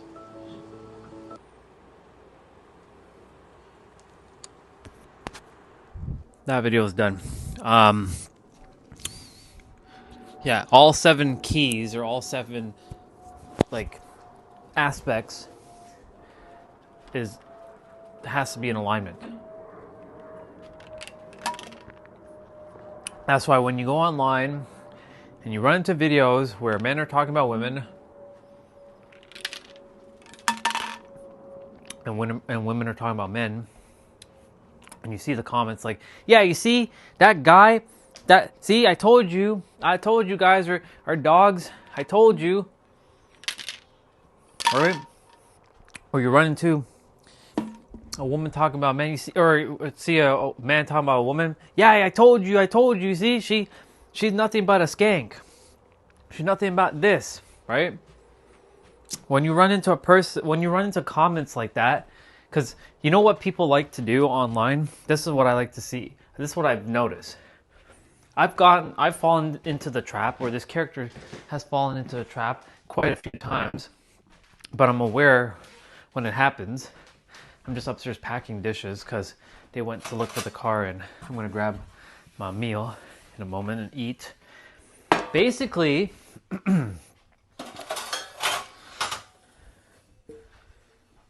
people like to feel like they're a part of something, right? Even if you don't know that person, but you have a common agreement, you'll be like, yeah, you see, I knew there was other people like me, and you comment and you gang up on a comment, right? Because you just want to be a part of something. Like, if someone's like, I'm not going to say wrong, because there's no wrong, it just is. In the eyes of the universe, there's no such thing as wrong, it just is. We have created right and wrong based on our collective agreements that we've all signed off on for some particular reason, right? What's socially acceptable, right? We all kind of adhere to these things, right? So we want to be a part of something. We want to feel like we're a part of something. So even if it's not it's not for our highest good, if it's currently where we are in our frequency, we will basically entertain it. Even if it's not in our highest alignment. So such as in 2024, during the summertime, I ran into a lot of that kind of content. Lauren, she showed up on my feed to kind of just show me aspects of like how much I've come a long way, because you know she operates from a more humanistic perspective. There's a God aspect that she's missing, right? Of course, like when two humans don't know that they're gods, they will operate from a human level because that's what they've been trained to know, right? Now, that's why I keep saying, just because you can't see it doesn't mean it doesn't exist. There's a version of you that is basically God, pretending to be human, that knows this and lives from that state of being. But anyways, to get back to my point, humans will go into YouTube or Instagram and they start to comment and leave threads, and I know I do it too. I'm not immune to this. But it seems to me that, like, you know, when you see someone leaving a video and then you're going to comment like, yeah, you see, like fucking, you know what? It's better that I just be single. A lot of Lauren's content, right? She's talking about both sides. She's not advocating for men only. She's advocating for both sides, which I appreciate her for doing. So much love and respect to her. However, in her comment section, you know, the guys will say, I run into comments saying, you know what?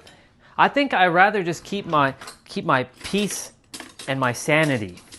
Yeah, man, like, yeah, you know, my bank account is so much more lighter and fuller now that I'm single. Right? So because of that, men are joining forces in that aspect to say that women are basically problematic. And they're not. That women are this and this and this and that. They're not. Especially when a woman knows who she is. When a woman knows who she is, they're not like that. Because a woman and a man, when they know who they are, they don't operate from that paradigm. But when you don't know who the fuck you are, yeah, you will operate from that paradigm. And so they will continue to say, yeah, you know, I'm not going to date this person. I'm not going to date anyone ever again because I'd rather stay single, men. Stay single, right? There's that saying, stay single, men. Stay single. And then for my women out there saying it for the same thing, stay single, women. Like, there's no point. Why do I need a man when I can do everything by myself, right? Why do I need this? Why do I need this? This is why this generation is so fucked up in the mind, because the puppeteer mind has basically finessed people, because of social media caused a lot of this damage. If social media didn't exist, the damage wouldn't have been done. People would be meeting the old-fashioned way. You go out to a woman and you're like, damn, that girl's hot as hell. I'm gonna link up. I'm gonna get her number, and not her cell number, her house number. Can I get your number so I can call you?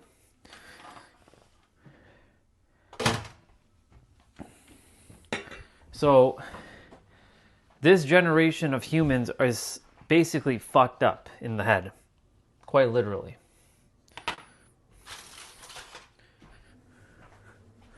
And so everybody's just like,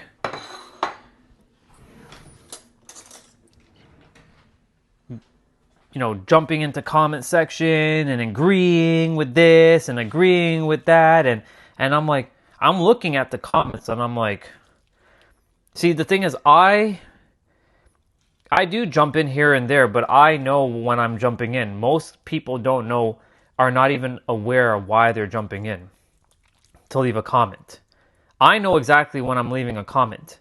But sometimes this character, you know, gets wrapped up and I'm like, hey, what are you doing, character? You can go ahead and leave that comment, but guess what? They're not going to understand what you're saying because they're not on your frequency. They're on a different frequency.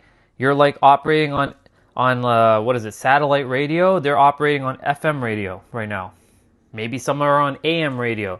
Not to say AM or FM is better or worse, but we're using that analogy. You're totally on a different frequency band, Orion. Remember, a lot of people don't know half the things that you're saying because they forgot. I'm gonna have this one.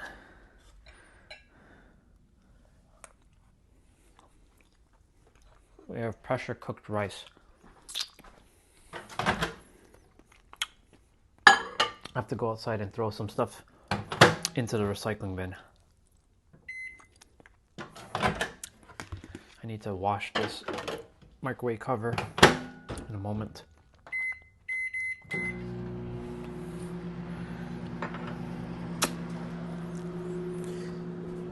I think I can go do that now. I think I could go do that now.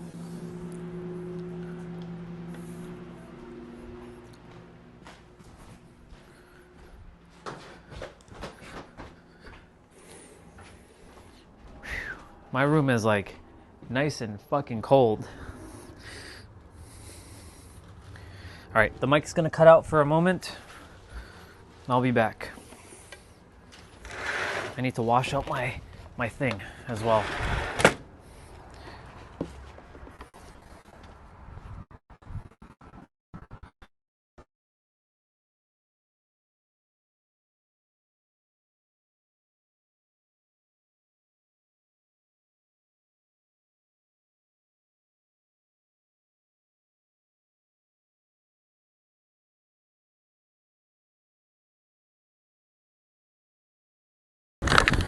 Oh, there's too much stuff in here. It's getting overloaded. Hold on. I need to do something here.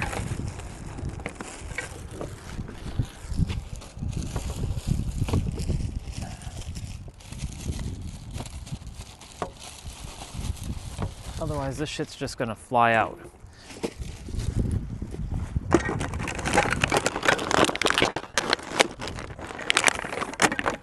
Oh, that's falling down. We need a bigger recycling bin. That's what we need.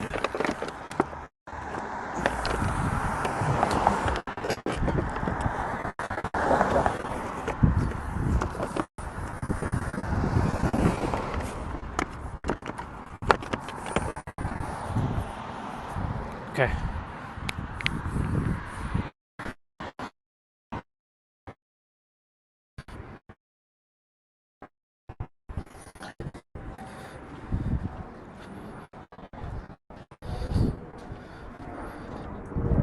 All right.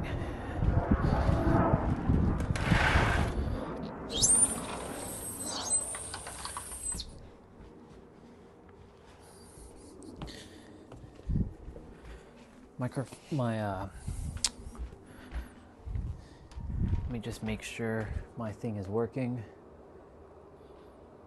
Yeah, it's working.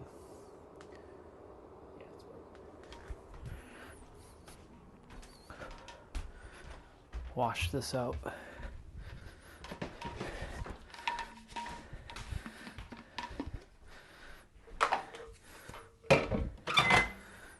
Wash this out. There's a couple things I need to wash. I'll take care of that now.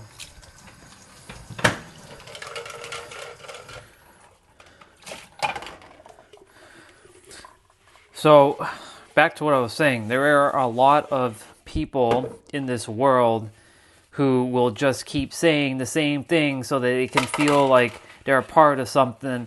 But deep down inside, when a guy is like saying, you know what?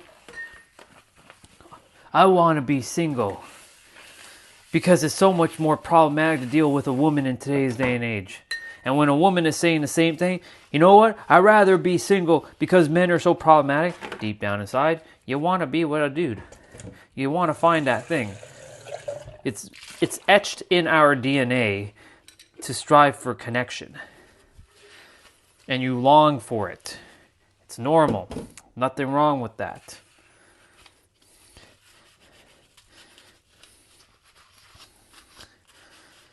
But of course, a lot of other people right now are mentally, emotionally, and spiritually checking out of this planet right now. And I was myself checking out at one point, but I'm back, bitches. I'm back even more fierce than ever. I get to live on the planet, even though my experience up until this point, like some of it was amazing, some of it was, well, you know.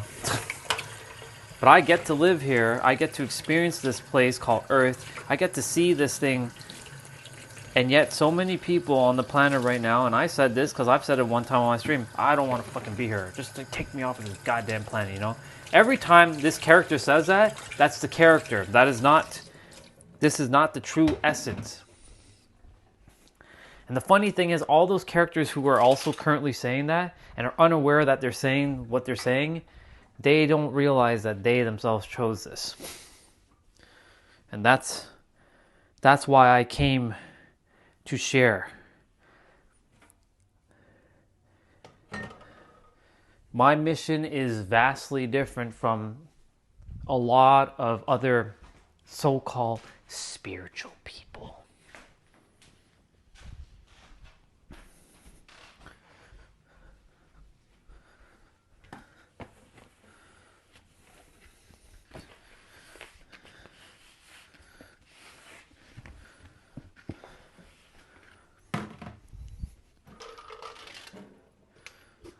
If this video found you, it's for a reason, right? You know, I watch those types of videos, but I'm not watching it because I need spiritual guidance. I need more information. I need to know more. I need something external from me.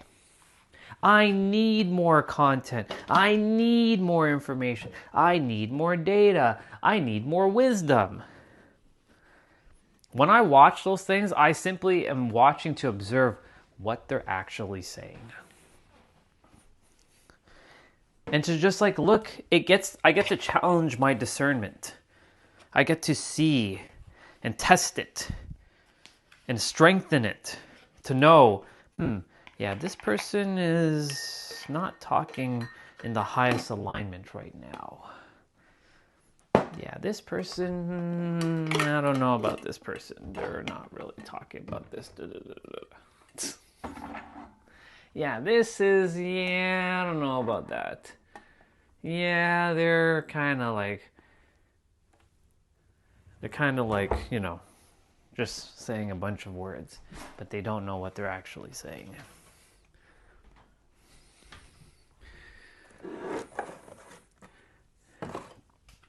If I can steal your words, or I can change your words, I can change your life. For the good or not so good, depending on your perspective.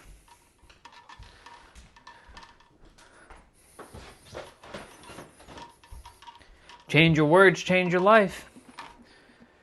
But changing your life does not necessarily mean in a good way or a bad way. It just is. It just comes down to perception, perspective.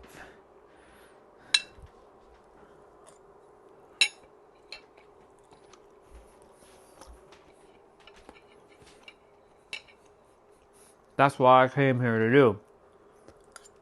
And I will do just that.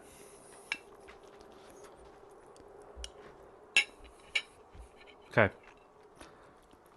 I need to go shower after this. I should have gone shower first, but whatever.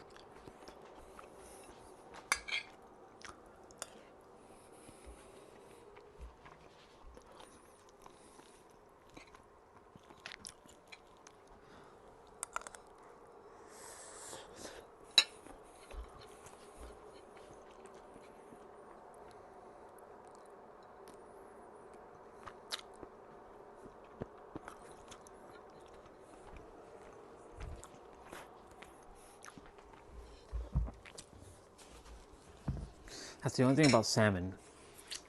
Lots of bones. I think they're back.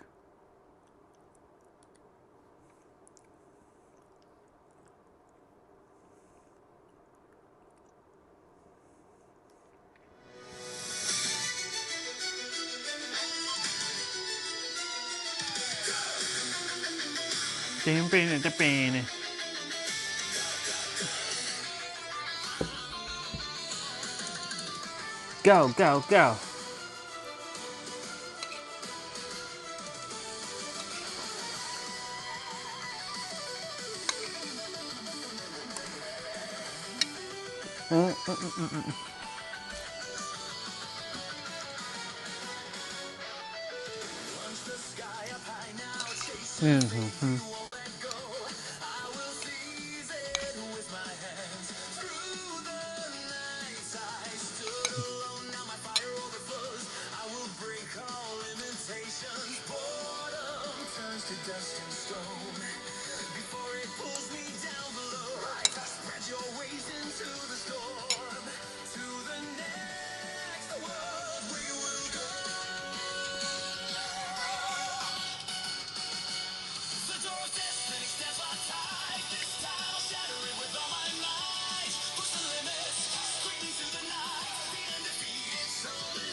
Nice.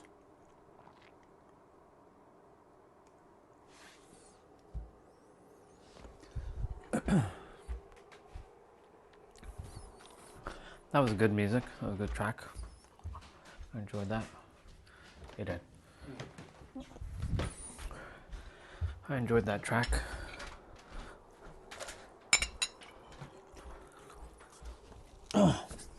Whoop. That's funny. I just can't believe TKO let me go just like that. It's like everything I've done in WWE was all a joke. This release is the most humiliating moment of my life. They took away all my dignity. I never got to say goodbye to my fans face to face. Not even one formal warning or heads up. They just dropped my name online with the talent cut list, nailed me in shame, and let everyone talk down on me.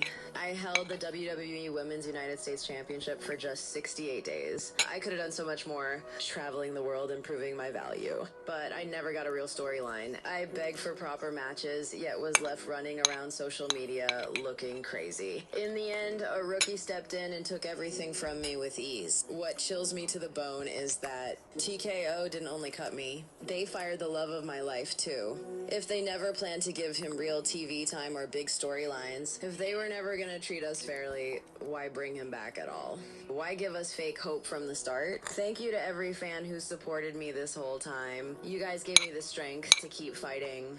But I will never come back to WWE. Not ever. I just can't believe Wow. TKO let me go just like that. It's like everything I've That's done in crazy.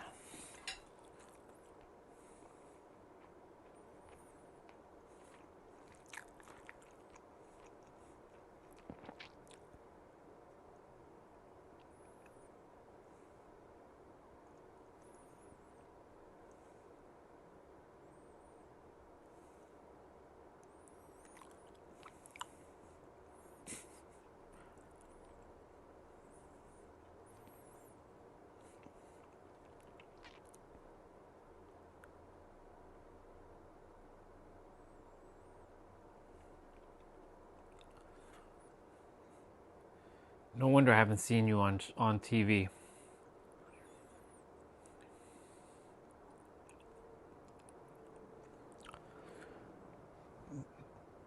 King.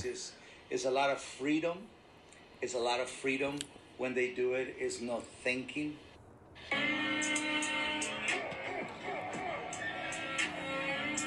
See, it's not an aggressive approach. It's actually silent calmness. You know, the body language, shoulders up, head high, ears forward, tail is up.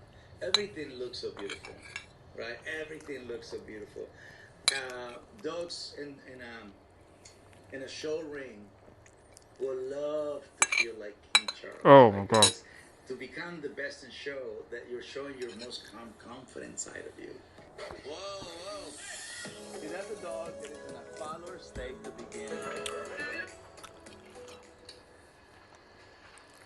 You know, when I started my dog psychology center, and the first time these two producers came to me to find out about what was the show was going to be about. This is exactly what happened. This is, you know, I'm having a meeting with these people, with these two ladies. This is Dog Whisper time, and the newspaper come on a Sunday. Monday was a line of producers outside South Central Los Angeles, and I had 65 dogs. 65 dogs. A fight breaks out, right? I'm having a meeting inside this area that I created, and then outside, one of the dogs, you know, didn't agree with something, and you can hear, rah! I jump out of my chair, jump over the fence, and did exactly what King Charles has become famous for. Woo! That's my favorite part. My favorite part is when the dog who's black sees King Charles passing by and just surrender in such a beautiful way, because I love that part about the animals, how when they are in front of somebody that is their pack leader, how much they do this surrender behavior is just beautiful. It's all the way to the ground, and as much as I love, you know, to see an animal become confident or an animal being happy-go-lucky, I love to see when the animal does this beautiful calm surrender, right? Because they do it from the spirit, they do it from their instinct, and it's just beautiful, right? It's a lot of freedom. It's a lot of freedom when they do it. It's no thinking. It just feels divine to me. It feels instinctual. It has this divine feeling with this respectful way of being from the instinctual world. Yep. And if on top of that you put love, it goes into another level, right? So this moment of King Charles, I know that everybody have asked me, hey, can you do what is it that I'm doing right now? Reaction. Hey, Cesar, can you do a reaction on King Charles? And King Charles is practically what I've been doing for 20 years, right? I come to people's home, and I see what the dog is doing, and then I behave exactly what Team Shadow. This is what I, in the beginning of me.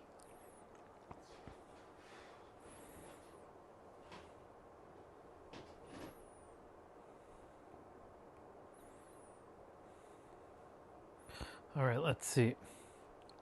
Oh, absolutely. You got to lower.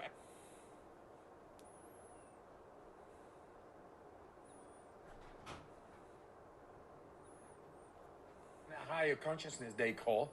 I say you have what is consciousness? It's perception. Consciousness is awareness, perception. Now, perception is neurology.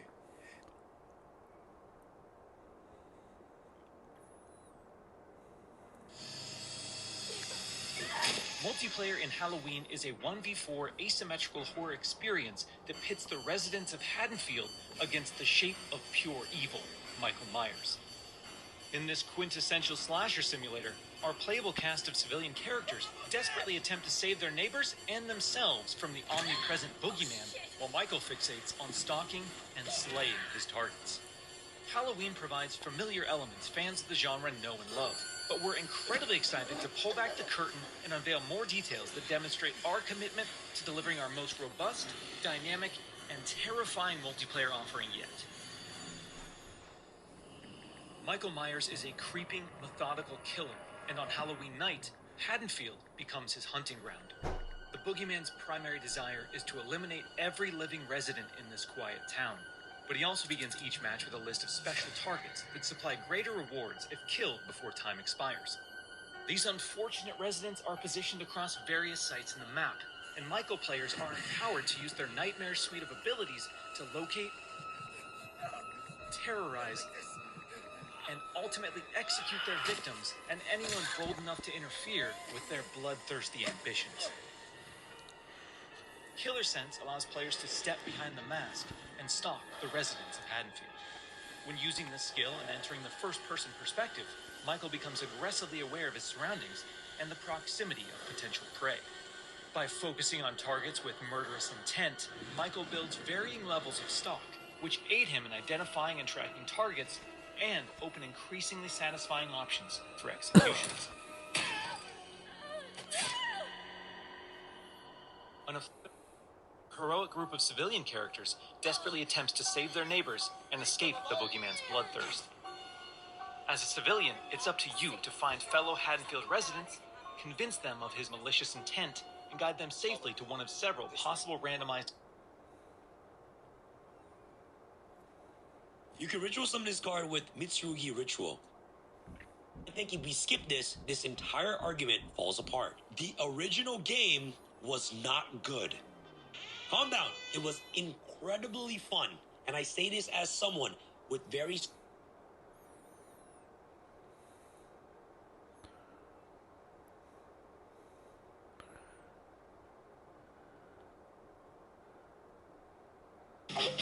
This difficult zone.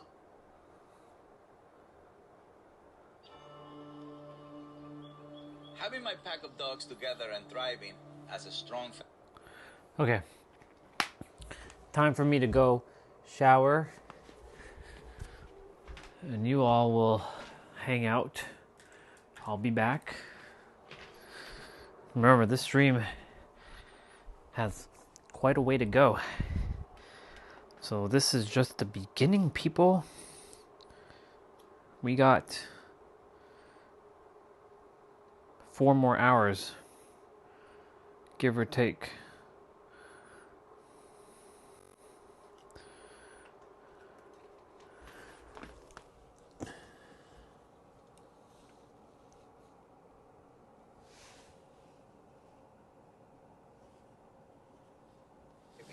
as a strong family unit is something that I'm very proud of.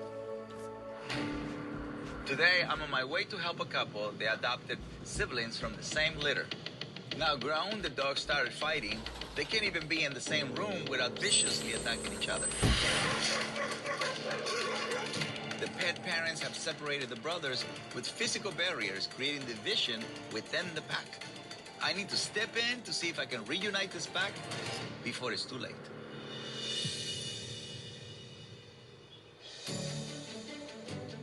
My name is Ami. My name is Trevor. We're going on our 32nd wedding anniversary, believe it or not. We've been together for a long time. It's incredible. We have 2 dogs. Ricky and Bronny are 2 years old. He's LeBron Jr., actually. Bronny and Ricky are brothers, and they're basically super mutts. They have things like Chow and Retriever, but they've also got 30% Pit Bull. Bronny and Ricky came into our lives because a family friend was fostering a dog from Tijuana, a pregnant doggy, and she was looking for homes. You're a good boy. Here you go. When we first got them, they were amazing. Ricky and Bronny would chase each other around. Playing, and they were fun. They would used to play. sleep on each other. Oh my God, they were really sweet. But it was one particular date. We had just come back from vacation, and they'd been looked after by somebody else. And we came home, and within, I would say, hours, they had the worst fight we'd ever seen. That was the first time we'd ever separated them. We were thinking, oh, maybe it was just a mistake. And I'd be like, the next day, oh, they're playing together. Oh, that's so cute. They're back together. And then all of a sudden, bam. It just got progressively worse.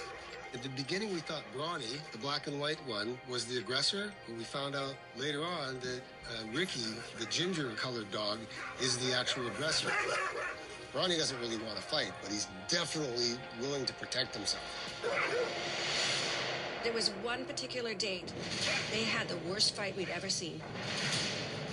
My husband had gone out to get some food, and then we let them go in the front yard. I thought, oh, that's great. They're playing with each other again. Then all of a sudden it turned vicious. And I, like a fool, tried to split them up. I'm in there fighting and trying to separate these dogs that are like 70 pounds each. I started screaming for help, and the neighbors came over, and they had to beat them off of me.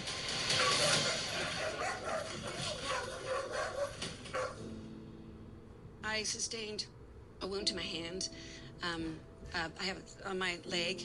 Ricky got 20 stitches. His ears were all ripped up, and that was really scary. Terrified. I mean, I thought they were going to die. One of them. He came home to a bloody mess. It was absolutely horrifying. I could have come home to a dead wife and a couple of dead dogs. You know, it was really, really traumatizing. From that point on, we finally decided to permanently separate these dogs. Then we started putting physical barriers. We put one fence up in the back here, and they accidentally met at the fence. So then we put a second fence up, so they could never meet face to face. We have 7 gates. 8, if you include the one in the living room, right? The dog's coming through! But we've had them for 2 years, so we're in love with them. I would love for them to be back together. A miracle would be if they could get along together and we could trust it. I feel like with Caesar, he could create that miracle. We're begging him, help us deal with this.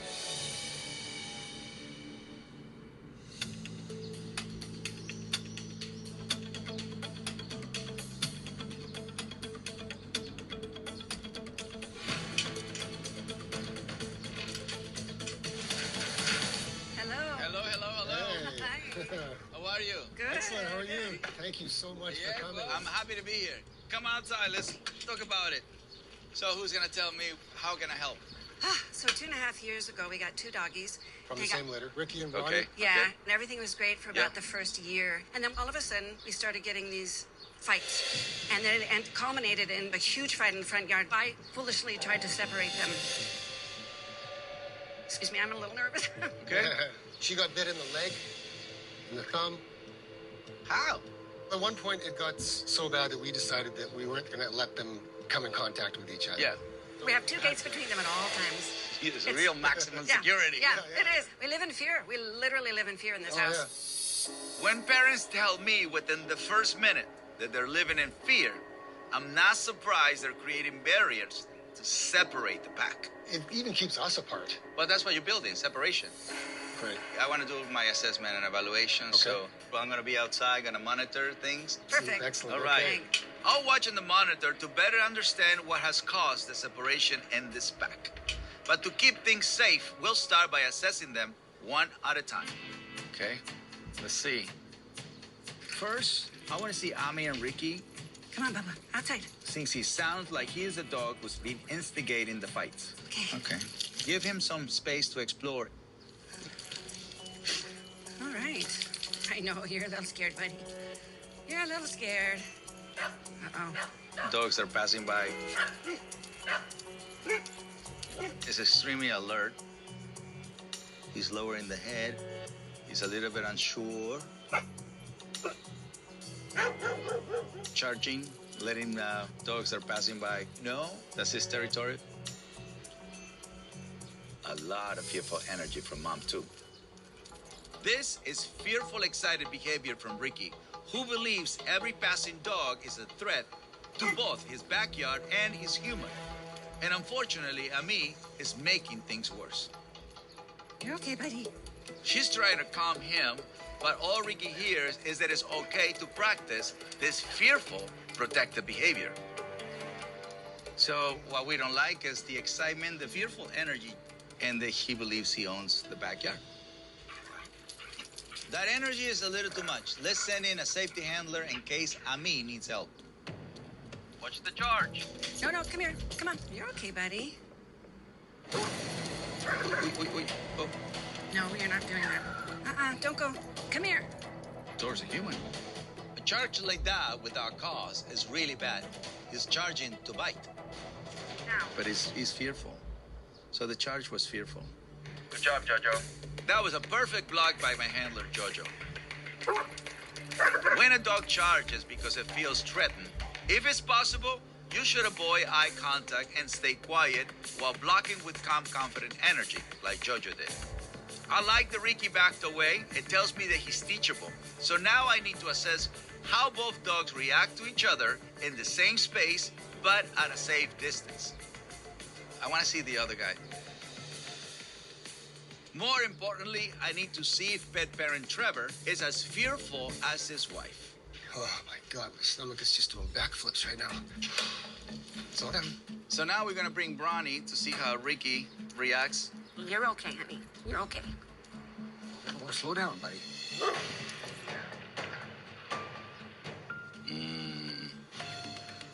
Shaking. His back legs are shaking. He's making me shake. Come on, buddy. Oh, that gave me a heart attack. And then Trevor is also afraid. This is bad. I believe this kind of fear in humans is a weakness. That's weakness in the heart, weakness in the mind, weakness in the spirit. And that adds to the chaos in the house. So it's a lot of negative energy. Fearful humans worry. Fearful dogs can attack, or they can get attacked. Here he goes. Holy crap. I want to go before it escalates. This is really getting me today. But I do need my leash. Stay back, guys. No more cameras. This is like a house of fear, and it is overwhelming. It is fueling Ricky's lunges and charges. Whoa. Sorry, buddy. Be careful, Trevor. To prevent another fight, we need to remove Bronny and his fearful dad from the space. All right, Trevor, just go inside a little bit. We gotta do a transition. Shorten up the leash, make it short, because I'm gonna go here and you're gonna pass me this guy short. Right now, Ricky is in a fearful fight mode mindset, and he's never been asked to turn that off. To do so, I need to get him on a short leash, but the transition must be perfect because we cannot allow another bad bite. Shorten up the leash because if he's in front, he can take a strike on anybody. Okay. And then you're gonna pass me the blue leash, yeah, that one. And then you're gonna go on the other side. There you go. You're gonna hold the harness. And then put this one on him. Around his neck? Yeah. Yeah, this is good. There you go. Stay right there. Okay. Slowly back away, but hold the black leash. Yeah, there we go. Calm, confident. All right, let it go. Drop it. Yeah, there you go. Now that Ricky is connected to a human who is calm, confident, I need to begin blocking his negative impulses like charging or lunging. All right, Trevor, come outside. And his humans must learn that the only way to lead our dogs is from the front. When you present a dog, it's always have to be next to you, never in front of you. Then you can start blocking impulses, right? It's an impulse to see his brother, and then you can start feeding the state of mind that you want him to begin to share. Okay. But if you're in the back, you're just holding impulses, right? So you're literally holding like a machine gun that way. Brownie's pacing. Yeah, he's nervous.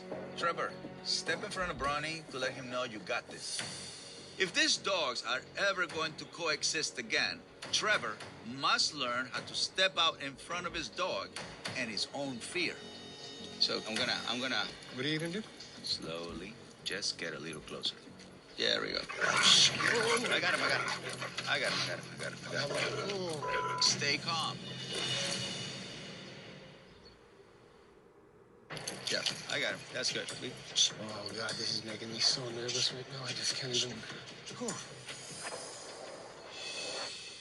Yeah, he's afraid. We gotta take that off. I really don't like this. It's freaking me out. Trevor, I need you to stay quiet because he can sense your fear. It's contagious. Because the pet parents are unable to overcome their own fear, these dogs continue to see everything as a threat, including each other. Where's Robert?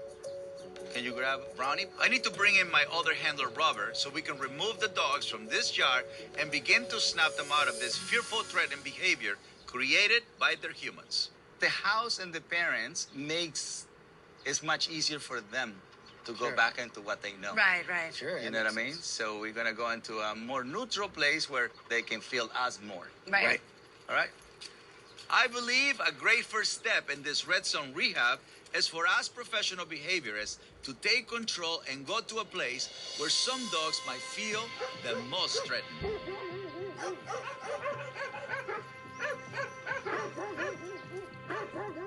This is the most beautiful obstacle course of dogs. I'm gonna focus on Ricky first. So I'm gonna take the right and you're gonna take the left. Got it. Good. Come on. Next. He's nervous. Look. Here, look. Now we see the older Ricky. That's why I needed to move him out of his house. Now he's worried about everything. Ricky is now thinking I am away from my humans and I am surrounded by threats.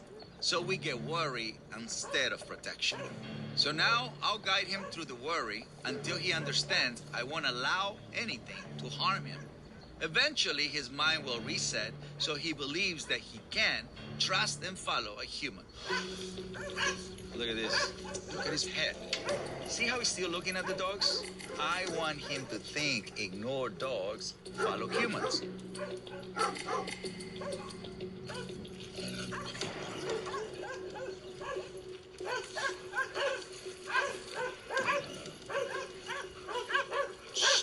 There you go. There you go. Got it. So he's going through a transition.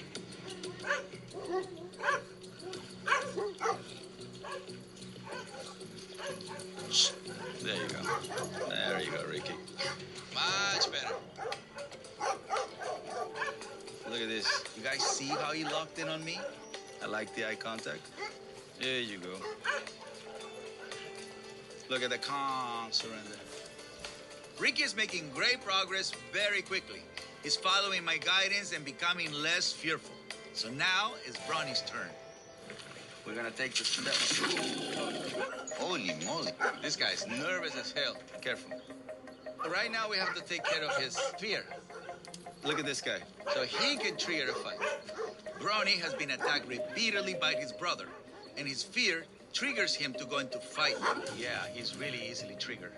So he's likely even more volatile than Ricky because if he's unable to retreat, he'll feel that he must fight for his life, which can cause super violent fights. This guy is more like a ticking bomb than this guy because he's coiling about fear. But he's been attacked, he's been attacked for so long. He's not aggressive towards me, so what he needs most right now is reassurance. I'm asking him to enter into my intimate space, calm surrender. Because I'm about to walk them both. We need a pack walk. It might seem impossible, but my professional experience tells me that this is the exact moment to bring these dogs together. Ricky followed my direction and surrendered to me. So together, he and I can help his brother find the same mindset, maybe for the first time in his life. Relax. Often people ask me, how do you stay calm confident? By doing things that are scary. That's how you stay calm confident. This is good, this is good, this is good. Come with me, come with me. The rehab is not done, but at least we stopped the fight, right? We stopped the fight, we stopped the flight.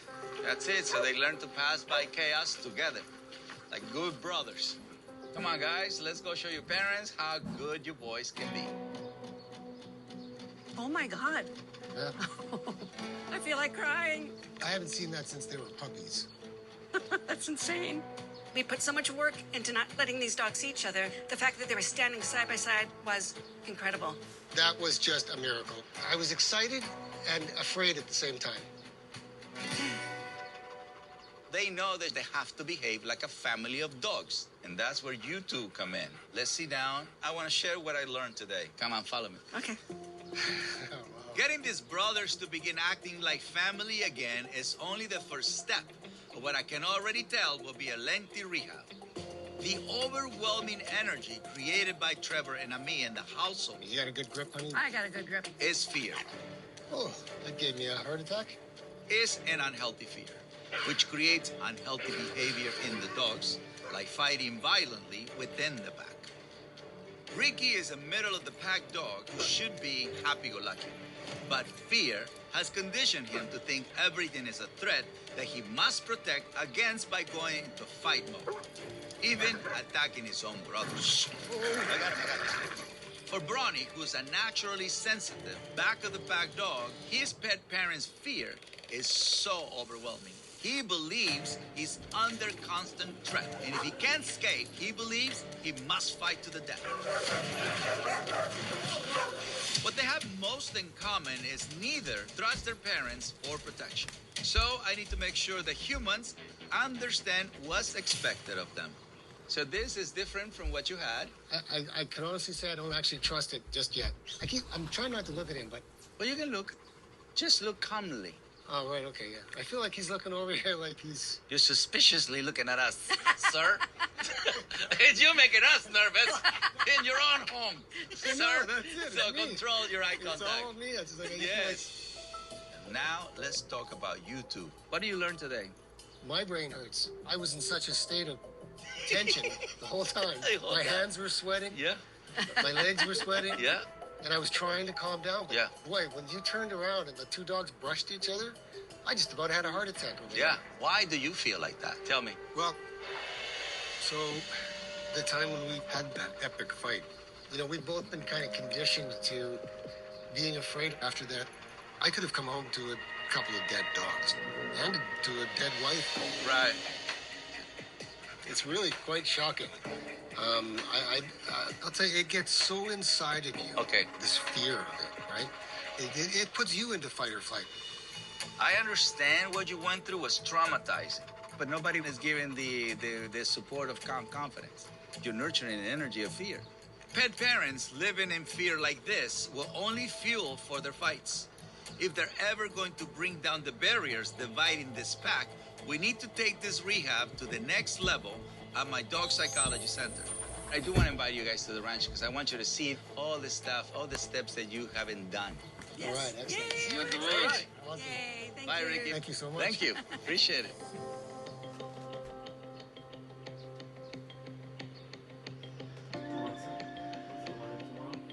Ami and Trevor are one of the most fearful families I have worked with. Wow, 2 cars. It's like presidential. So today, I need to start turning their fear into trust. Good morning and welcome to the ranch. Good morning. But there's still too much fear in this pack to work with both dogs at once. So we're going to start with the instigator of the fights. Let's get Ricky out first. Meanwhile, my son Andre will supervise Bronny and keep him away from the action. Bring him in.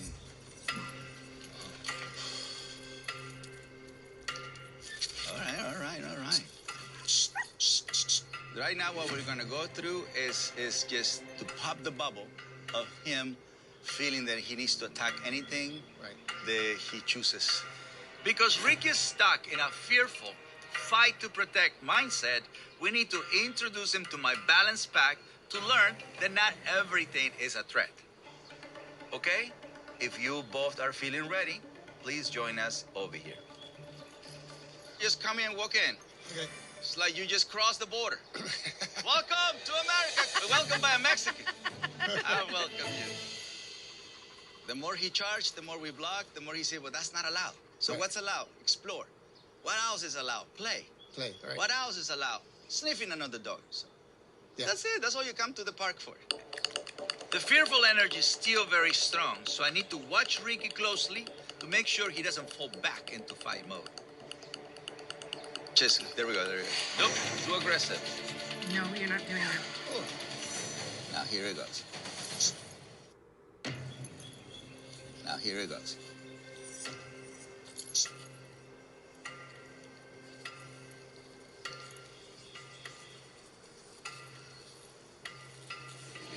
He charged, so we need to correct and bring him to calm surrender. The closer Ricky is to his pet parents' fearful energy, the more protective he gets. I have to guide him into calm surrender. He needs to show the highest level of calm surrender. At one point, he's gonna put the head in the floor, and that's when he realizes that the whole point is to be calm. As I work to maintain my own calm confidence, Ricky must accept my guidance and go into calm surrender, which will only happen when he chooses to rest his head. He must understand that there are no threats. I can only put the body sideways. He has to put the head. He has to put that down himself, yeah. There you go. Oh, yeah. There you go. And then we move. We don't say good boy here, okay? That's right. It's all about expecting the right behavior. Teamwork, baby. That's teamwork. Because Ricky is responding to my corrections, now his pet parents must learn to block any unbalanced behavior he may continue to show. This is good. Now it's your turn. Let him explore, but correct him before he shows any unbalanced behavior.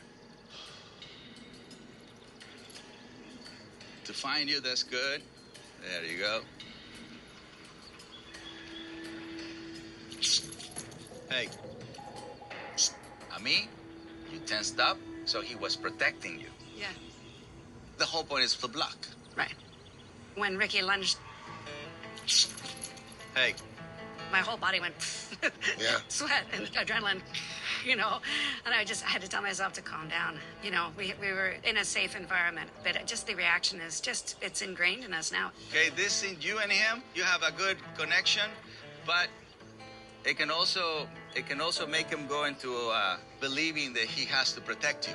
Ami and Trevor are standing around paralyzed with fear. They're not stepping in to make corrections or being pack leaders. The only way a dog will change is if the humans change.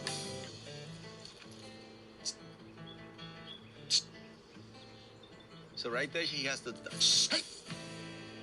That's it. Back up. That's it. Good block, Andre. Now he's listening to different humans. Right. But obviously, you guys have to be the human who do exactly what we're doing. Right. Right. These pet parents are having a hard time overcoming their fear, so I need to do something drastic. We're taking Mr. Ricky on an off-leash walk. Okay. While the two of you walk with my pack, calm, confident. Oh, no, Well, you're taking all the dogs.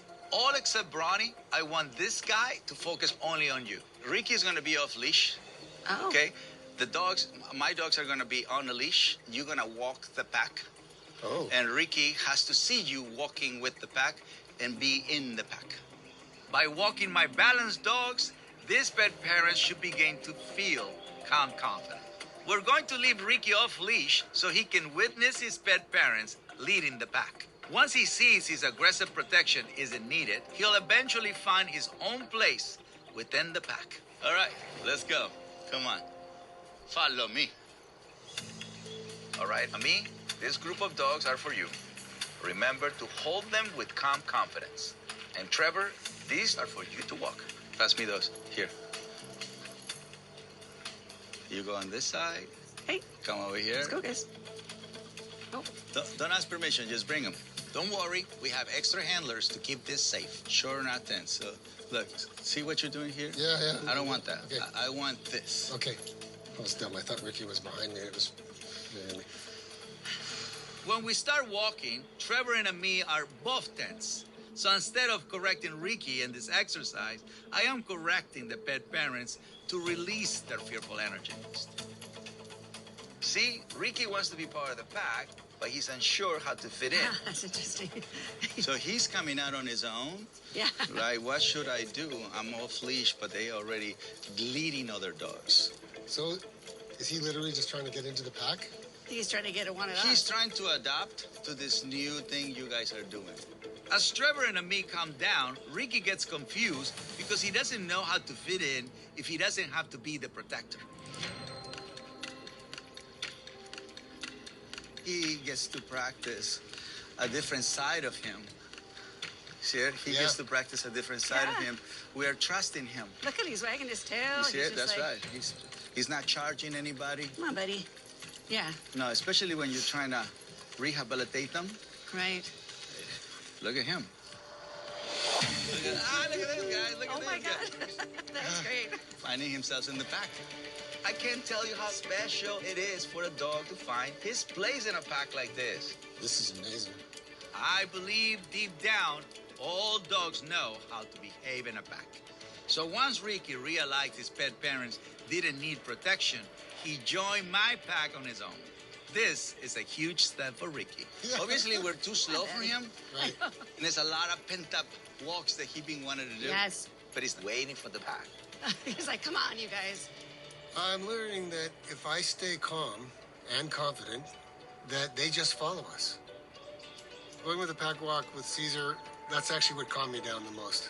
I think during that walk, I finally started breathing normally, having a regular conversation and not feeling like the dogs were going to attack each other.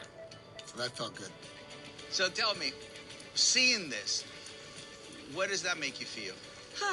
Happy. Yeah, this is really Yeah. amazing. Happy. He looks Really like a amazing. normal It dog. really is. Yeah. Gives me a lot of hope. Now that me and Trevor have some success with Ricky, I want to keep that momentum going by bringing in Bronny.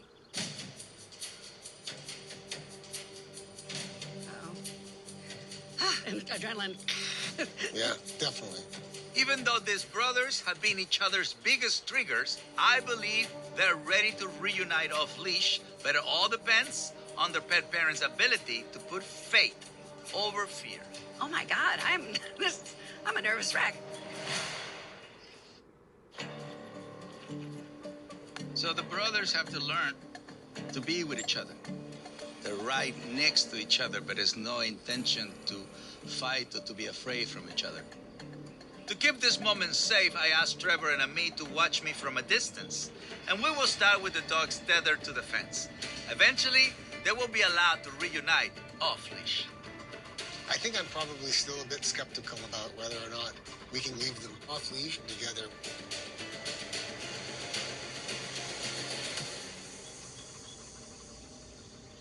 Bronny's doing way better. She's the most calm, surrender, and curious. Very good. Very good, Bronny. Very good.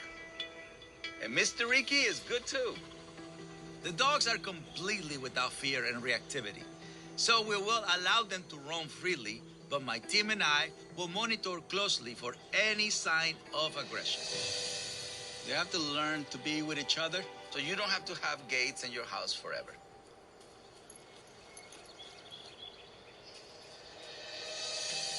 Pass by. Ronnie just passed by Ricky, and Ricky just smell him. That's it. Cool. There you go. And he's allowing his brother, Bronny, to pass by freely with no problem. Bronny and Ricky are doing fantastic. No one is scared. No one is attacking. This is what you get when you put the dog in the right mindset. Look at that. Drinking from the same bowl. Awesome. beautiful. It's huge because a dog, once it goes into calm surrender, they share. This is a miracle to me. Look at that. Bloody amazing. Yeah, I'm thrilled. Nice. Seeing them off leash the first time together was pretty shocking. I haven't seen that since they were puppies. I definitely feel that a weight has been lifted. If it could go back to what it was, I'd love it. You know, we love them. That's huge. For me, is how can I take you to this calm, confident state of mind so you can see that it's possible to rehabilitate dogs fighting with each other in your case. I thought that these dogs could never be in the same room together for the rest of their lives. And here we are in just 2 days, and they're standing around us, and they're not trying to kill each other, and it's really remarkable. It just feels wonderful. It reminds me of what they were a year and a half ago, so it makes me feel like it's possible. Today was a huge confidence builder for this pack, but this is only the beginning. The dogs are showing the pet parents they can live together, but now it's up to the humans to put in the work. All right, so the homework, walk them together and off. Because that's one of the most powerful rituals we have. It's not the movement, it's because the energy is calm surrender. Right. Yeah, if we don't believe it, they're not going to believe us. No. At home, it's not time to bring down the barriers yet. But the next time I work with this pack, the goal is to create a unified household once again. Thank you, brother. Thank you. Thank you for letting me challenge you. Yes, absolutely. Thank you for Thank letting you me so much. challenge you. Thank you for challenging. For you to see what's possible. A few days later, Caesar checks in with Ami and Trevor to see if the pack is ready to be reunited at home. Hello. Good, that's good. You jump at the same time, but you calm the dog at the same time. Good. Come outside. Okay. At my ranch, Ricky and Bronny were not interested in fighting as long as they had calm, confident leadership. Here, where they've been living in maximum security lockdown, I need to see if both pet parents have stepped up to lead their pack without fear. If so, today should be prison release day. So how's the homework been doing? He's amazing. He's picked it up. He literally every night taking them for walks. I think that it's both of us. We really did team up there and really work these dogs out. Literally, the first day we got them to walk side by side. The second day I just said, give me the leash. And I started walking and he was walking behind me. And something about that really emboldened us. And it was really good. Well, I think it's just being able to walk them together again and actually be relaxed. I mean, that's pretty amazing, you know. We are definitely dedicated because we love Ricky and Bronny. No, we're just not going to give up on them. I love that you walk them together. Now I want to see you in action. Let's go for a walk. Follow me? All right. Yes. And I love this, and I love what I'm hearing. So this exercise is for you guys to walk in this chaotic alley and turn it into calm surrender alley. But since you've been walking in the alley already, we're just gonna add one more challenge.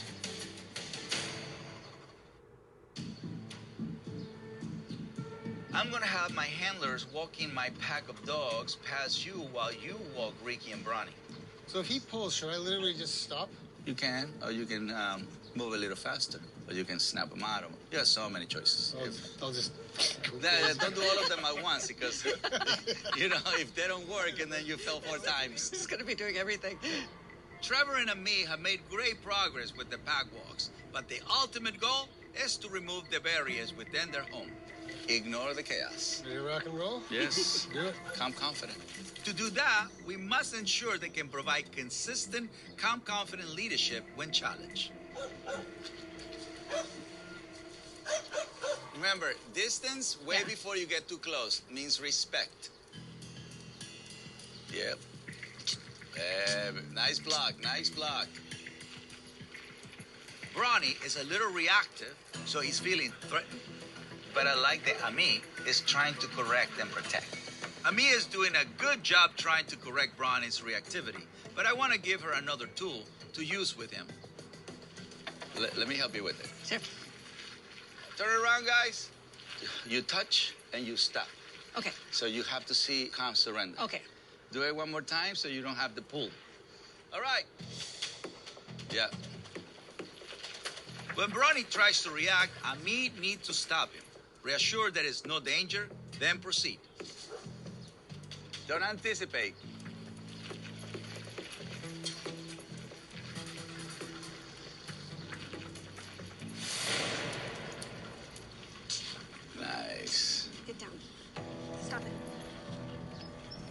Excellent job, Ami. Once he's calm, you can continue.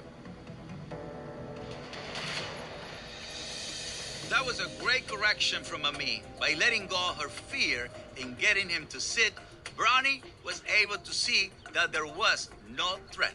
Good. They're learning how to block, keep moving forward. Good job, Ricky. Yeah, he's been doing really good. Oh my God, this. Trevor has come a long way since I first met him as a terrified pet parent. Now, he's walking Ricky with calm confidence, and the dog is respecting his leadership. Every time I meet with you guys, I see the growth. I see the happiness, the light bulbs moments. I think a lot of it is just understanding that they do actually want that kind of direction. They do actually want to do what you want them to do. You just need to follow through and give them that direction. That was great. This is beautiful. All right, let's continue back at the house. Now that Trevor and Ami are feeling calm, confident, the dogs are in the right mindset to slowly reunite at home, just like the magical reunion at my ranch. Look at that, drinking from the same bowl. It's huge because a dog, once it goes into calm surrender, they share. This is a miracle to me. They must find harmony in the place where we've seen the worst aggression. I got him. I know the dogs are capable, but this will be a big test for the pet parents. There are no guarantees. We're back, and pretty much what I did my first assessment and evaluation. Yep. It was not an ideal scenario, right? Because you have dogs that want to fight each other, but they have come a long way. So I want to replicate what we have achieved at the ranch. We're just letting them roam in the yard. Right now? Yeah. Oh, okay. I am concerned about Ricky and Bronny, the concept of them being out of our control. Like, we haven't tried putting them in the same room. But I'm thinking what might happen is that suddenly they would revert to their old selves. And when they get like that, it's a different world. It's scary. They did great in the alley, you know. They should be able to do good right here. Look at that. Ricky's laying down in calm surrender and Bronny's exploring. It's all good. That's how it should be. Can you feel it? He's in his happy-go-lucky self. This one is in his calm surrender self. Yeah. You see it? This moment is a huge moment, and we couldn't done this the first day. Oh, no. No. I mean, you're looking tense. What are you feeling? Anxious. Okay. I can feel Ami's stress from several feet away, and she is displaying doubt. Don't get nervous or tense just because. That's just it. I am still fearful. So everything starts at home, but to move forward, you need to let all of that go. This fear is unhealthy. I'm afraid of us being the reason why blocking. Hey! I got it. Give me a leash. Stay right there. Oh. Stay calm. Oh.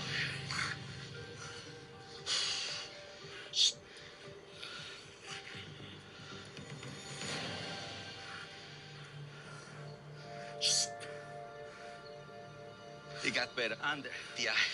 I know. Rehabbing Red Some Dogs means that sometimes there can be setbacks. At first, we let the dogs roam together in the backyard, and they were calm surrender, just like at my ranch. That's how it should be. But then Ami lost her resolve. Ami, you're looking tense. And before I could calm her energy, Ricky sensed her fear, triggering his protected fight mode to return.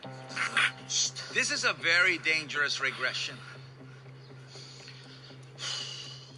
He attacked his brother because that's what he's been conditioned to do for so long. And Bronny fought for his life and nicked Ricky under the eye. Yeah, we have to go take him to the vet. I am relieved that my handler and I were here to stop the fight before there was a more serious injury. But I can't leave these dogs here with Ami and Trevor right now. They have to go to the ranch. Today? The sooner the better. Okay. I think our energy affects them a lot. And I just was looking for the dogs. And I just went back to, I just was picturing the time I was attacked in the front yard. And I got very anxious once again. Yeah, it was scary. Well. Jacob. But despite this step backward, which I think was pretty horrifying, I am grateful that this happened in front of Caesar. Because if we had been alone and this had happened, there could have been a lot more damage. Here. You sure? This is the right moment for me. Okay. Before I take them, they have to. Yeah. After dogs fight and calm down, I believe you have to carefully bring them back together again. If you don't, the last memory they have of the other dog is fighting with them. And the next time they see each other, they can return to the fight. I can't take them until they. Especially right after that. Yeah. They need calm surrender. So the last memory is we are calm together. There you go. All right. All right. Oh my God. Yeah. Thank you, man. Yeah. I can feel the energy.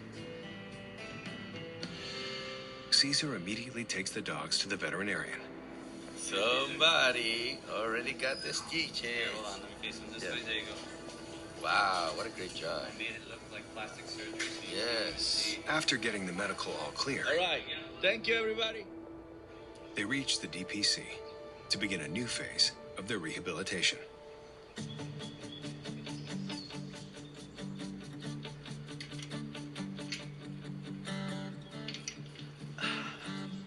What an event we had yesterday. Super important for me. What I learned yesterday from Ami and Trevor is how tense they get inside the house. Super tense. Cases like this are more difficult than they seem because the dogs get better, but that doesn't mean the pet parents do. I always say our energy is the most important ingredient in our relationship with dogs because our energy can trigger the wrong reaction. And as we saw yesterday, right before we got into the dog fight, Ricky and Bronny were doing fantastic.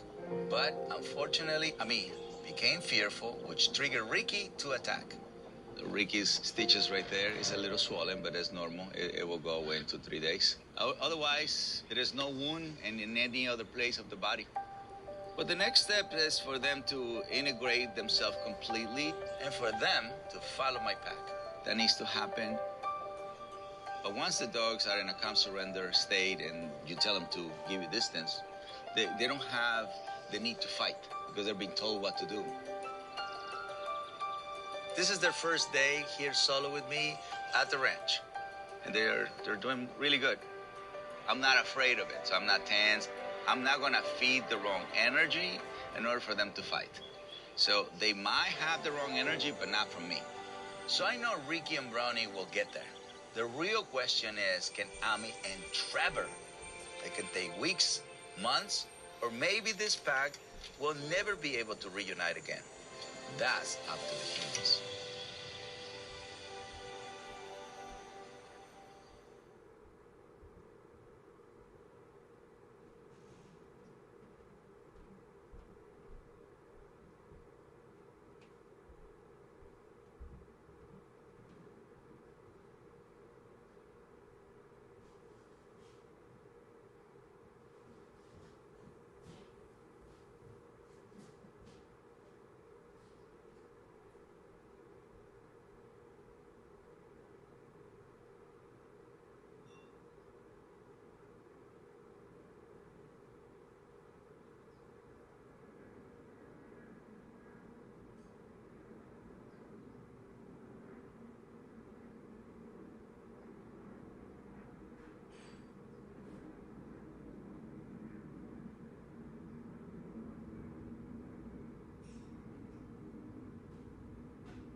Ooh.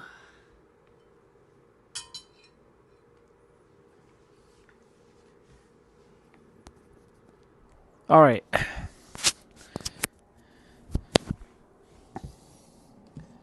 The live stream will be on for a good period of time.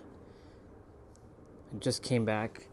I was cleaning up, washing dishes, sweeping up, throwing garbage out.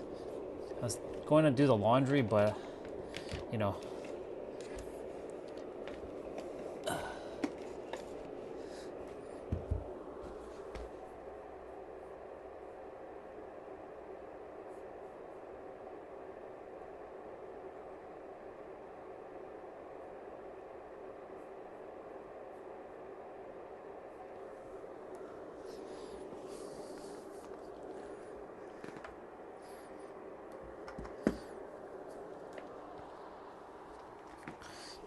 Okay.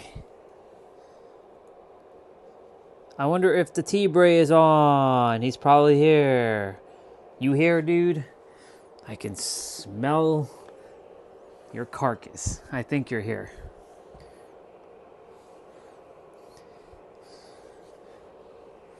I just got back.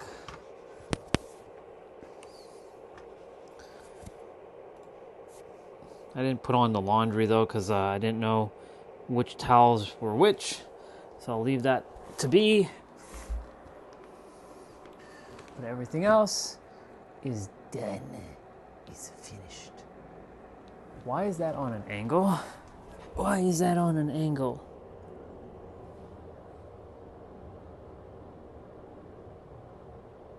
There we go. That's better.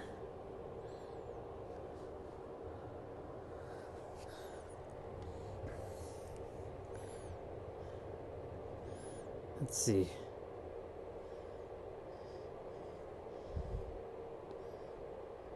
Oops.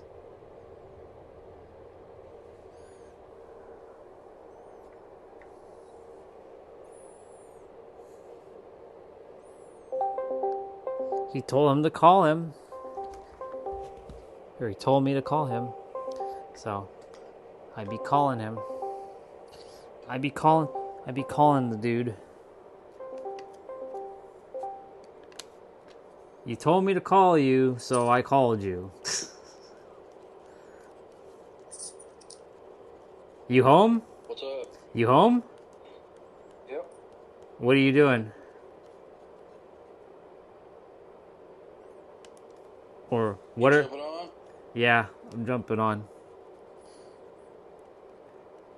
Alright, I'll wait on you. Were you sleeping or something? No, I wasn't sleeping. I just got done grilling steaks Oh, and eating. nice. I just got done cleaning and packing and purging because Mom went to look for a car. So I just took care of some of the stuff that for her that she didn't have to take care of, except for laundry because I don't know which towels needs to be thrown to wash. So I'll leave that for her. What kind of car was she looking at? What brand? Toyota What RAV4, brand new.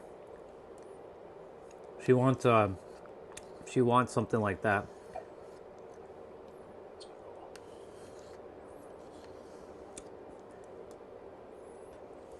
So my brother,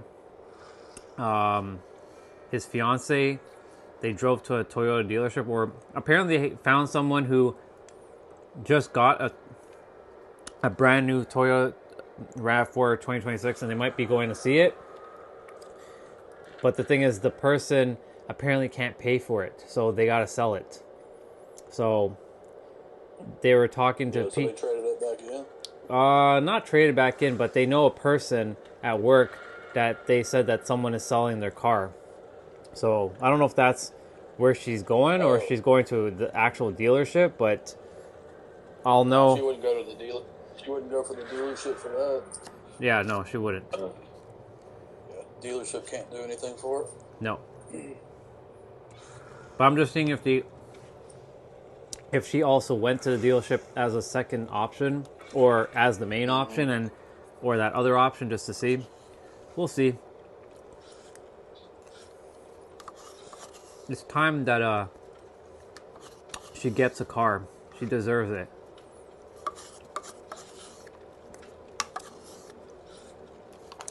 And then I must find my way to getting my good old MK4 Supra.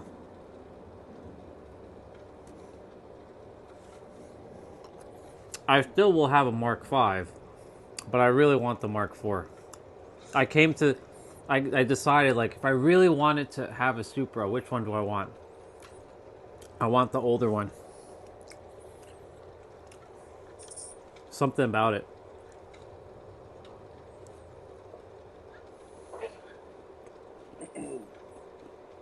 All right.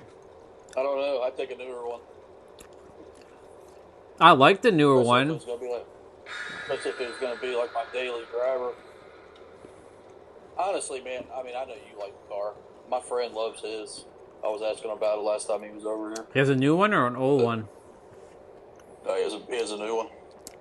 And what does he say about it? He likes it. He's a car guy too. Has he modded his? No, not at all. He's left it. He's left it stock. And I asked him, I'm like, you know, the car doesn't have a whole lot of horsepower or anything like that. For the price, I'm just like, what do you like about it? He's just like, well, it's actually quicker than what you'd think, and says it handles well. That's drives true. nice. I could tell you that. Huh? I could tell you that. I drove it. Did you? Don't you remember? I have video of me driving. Nah. I don't remember that. That's weird. You were there when I actually, no, you weren't there. I wasn't. No, you weren't on the stream at that time. I was in San Diego, and I rented it from Turo for a couple days. A black one. It was nice. All right, I'm behind you.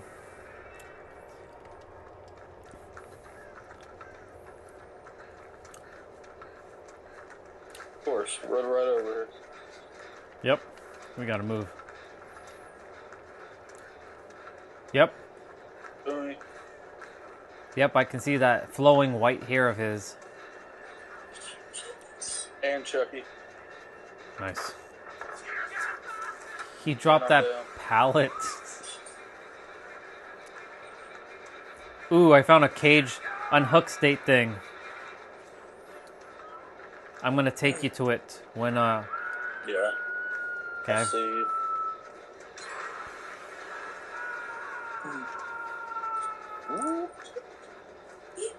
Alright. You're gonna have to follow me.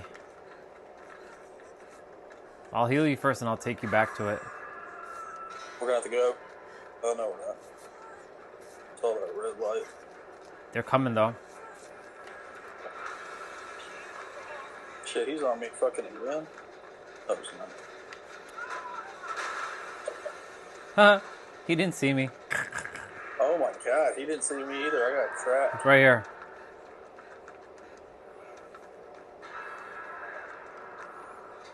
Got it? Yep. Nice.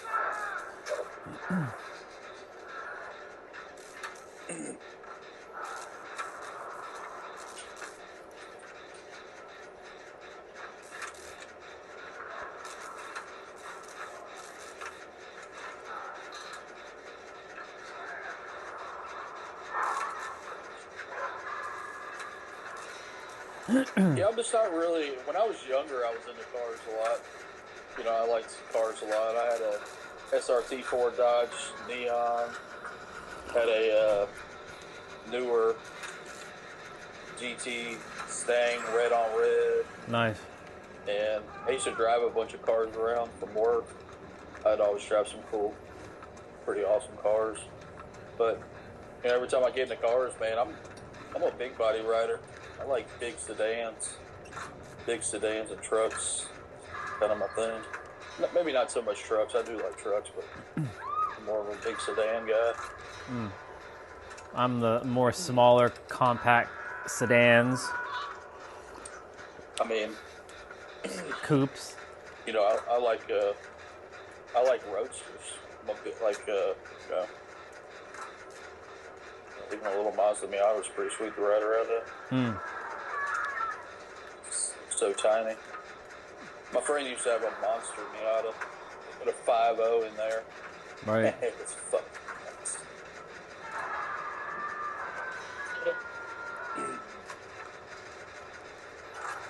Only for me, I like most cars like that are most sports cars except for hatchbacks. I don't like hatchbacks at all. I don't like the butt that they have on the back of them. I don't know. There's something just. I don't know. I just. Miatas? No, Miatas are fine. Like how do I describe?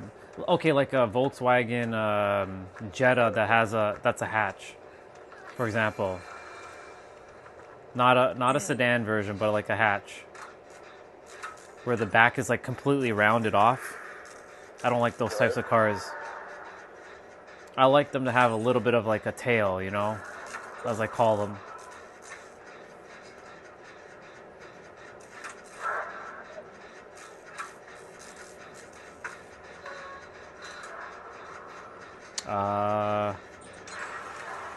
Oh, you're being chased. Damn, that dude fucking came after me again. Is that guy bleeding? Yeah, he's bleeding.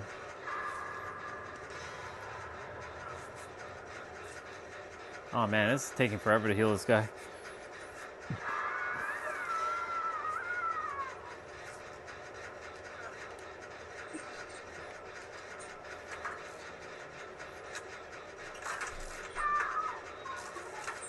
It's okay. Me and Dwight are almost done a gen by a truck.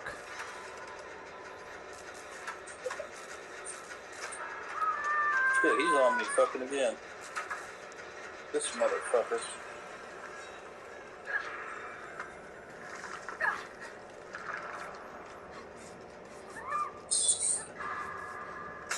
Oh shit. Jesus.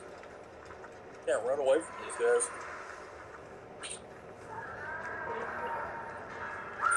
Hey, look at that. You spawned right in front of me. How awesome.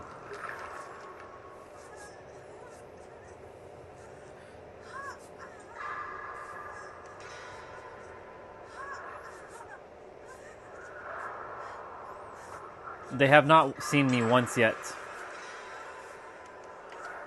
Well, good. I'll just roll with you then.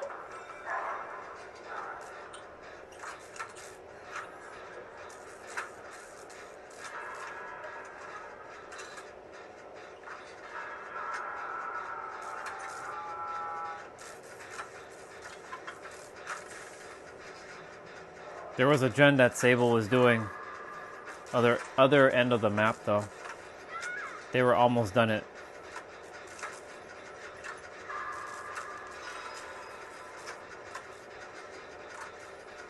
Even though I did quite a few gens, my points will probably be low. Not that that matters because, you know, for me, I don't get any blood points anyways.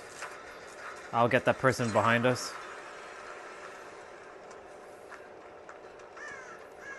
Hello, other my character.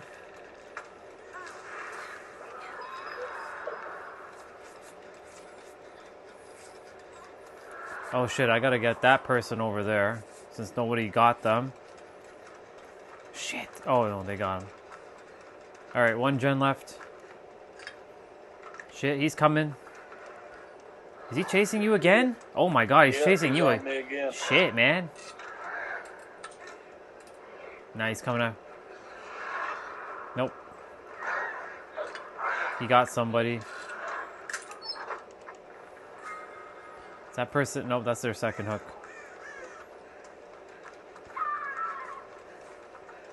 Holy shit.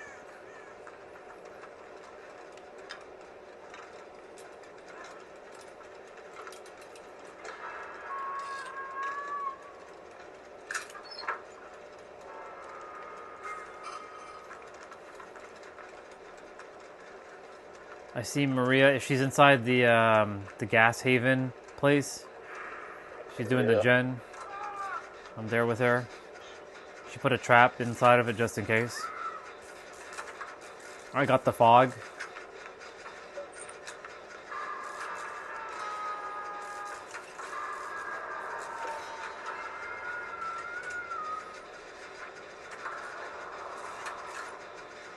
Let's go. I'm gonna get that person.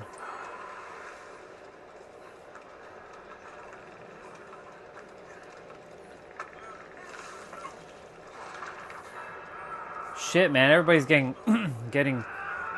shit. Oh my god. Whoa, Chucky. Which He door? opened up the side. The one. way we were originally going. Okay. I gotta get these guys. Oh my god, he hit me. Are you fucking kidding me? Oh my god. How did he? I didn't even see him. Fuck. He's just chilling at the door. Yeah, like everybody's getting fucking slapped right now.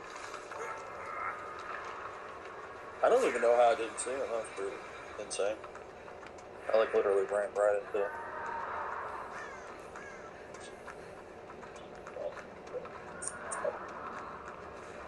Nobody's trash. I want trash. Ridiculous. Shit! He finally got me. That's bullshit. I'm gonna die. And I'm gonna probably be the only... Yeah, they're nowhere near me. They're not gonna come back for me. Yeah, that person's dead, and that other person's gotta leave. That's bullshit. I didn't even get tagged once.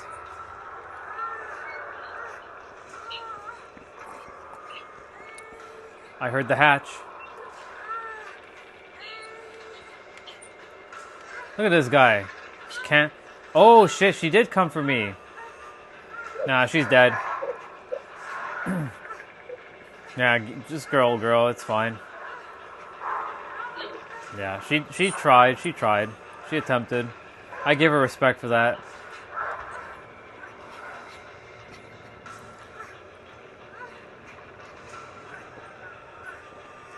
I went back to save them, but didn't work.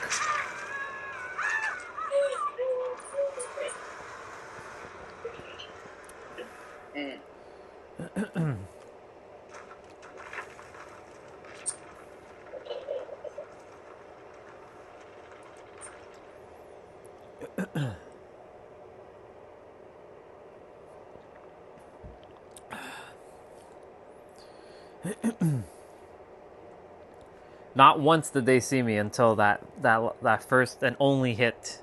That was my first and only hit that round. That's bad.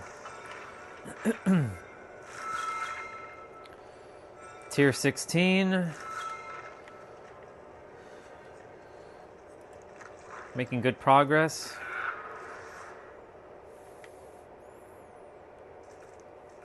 The only thing I really want out of that is probably like one of the charms. I don't really care for the outfits. Well, Meg's outfit's alright. But Yeah, this, it's alright. the riffs, this riff's kind of it's lacking.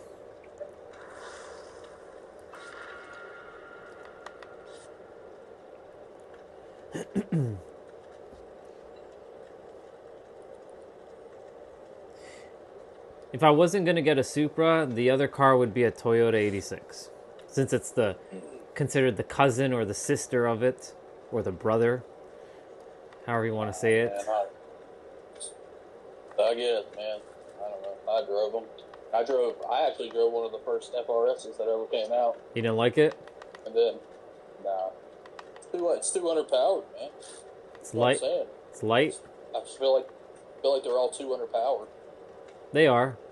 That's the reason why people go out and mod the shit out of it. They shouldn't be that expensive, though. It's true. That's what I have a hard time wrapping my head around.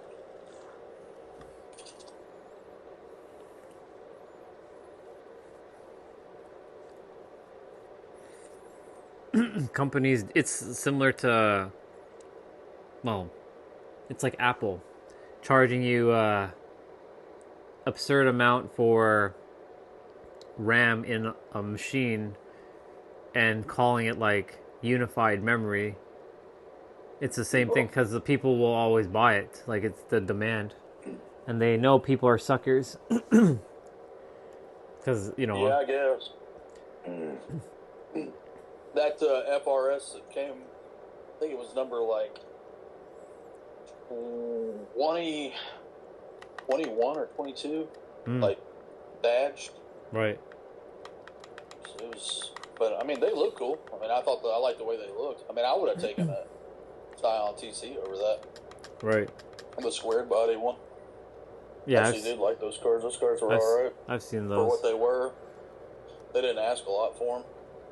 You could buy you one for around like 20 grand at the time. Jesus, I am not getting hit this time. I'm already by the killer this time. It's Oni. Yeah, I was right here too. Fantastic. He sees us.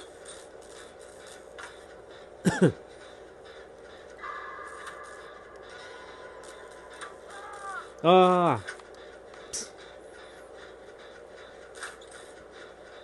That's fun.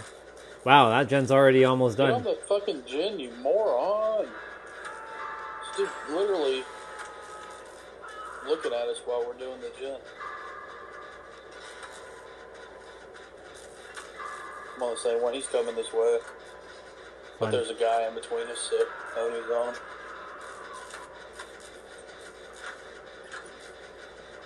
He's coming. He's coming. Move. Shit, I got stuck. It's coming after me. Nope. Oh, he went back to that gen.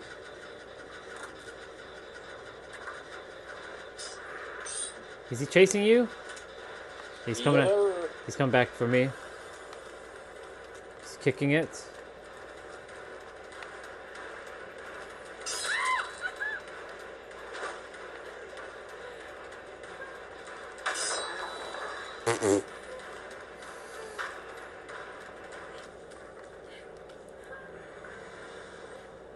Found a hook state. Nice. You found me again. It's on top of one of these Sucker. little mounds. Shit, they're double teaming me.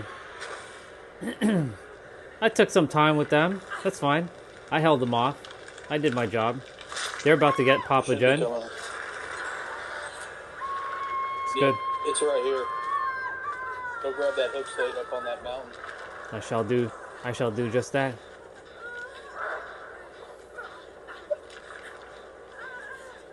Thank you, sir. Appreciate it.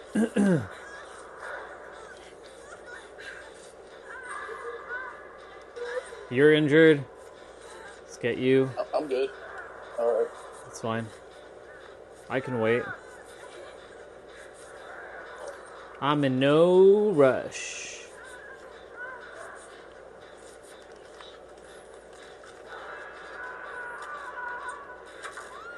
He's coming. Behind me. No, he's not.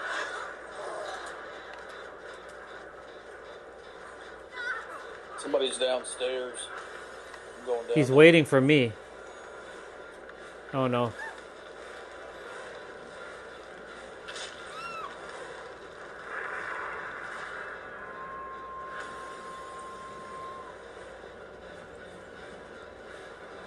He's waiting.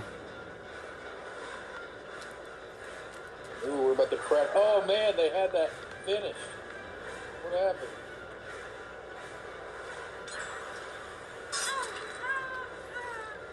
He's not that good. He's not that good. Bye. Oh, he got me. Should have went the other way. I think you're gonna be sent over somewhere here. Sable was attempting to get me. Nope, she missed. He's gonna pick me up. Oh, are you still? He got me. Well, now this is my official first hook.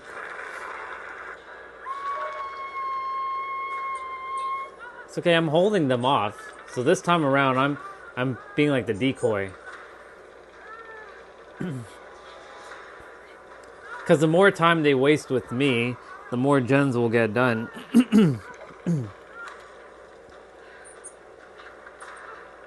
There's a gen right here in front of us.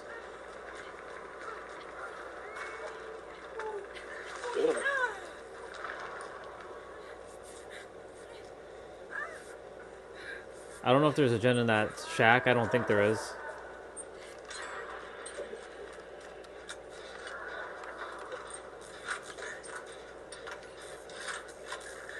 You can see that gen that's lit up red over there. Yeah, they were doing it. It's now yellow. Yeah, I see it.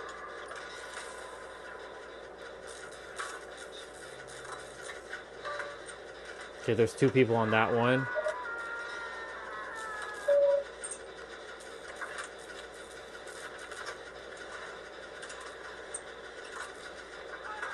I'm gonna go help them. Yep. They're coming this way. Yeah, I figured.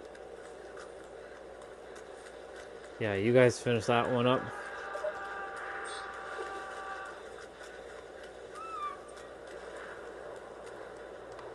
Nice. Y'all get that one done? Nope. Shit. You kicked it? Fuck. Yep. They're right there. Oh, he's coming after me. I gotta go save these people. Yeah, I'm heading back that way. I got the one on the right. Actually, I'm doing the gen.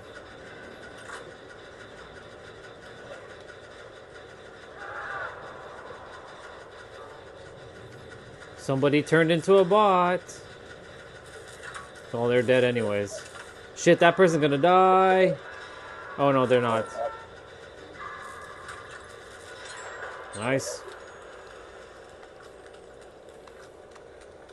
Let's see what's in here. 1 gen left. 7 of us, 1 gen left. We can do this. We can do this. I don't need that. Damn, they took him off that top gen. Oh, the one on the hill? Yeah. Is it done? No, I don't think it's done. No, I said they took him off. Oh.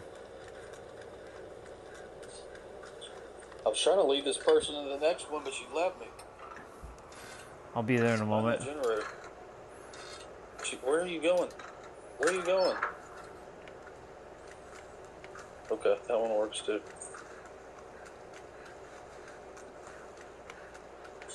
I hear it. Yep. That's a 2-person gen. Ooh, that person's getting... There's a door right to our right. I got him. I'll heal him.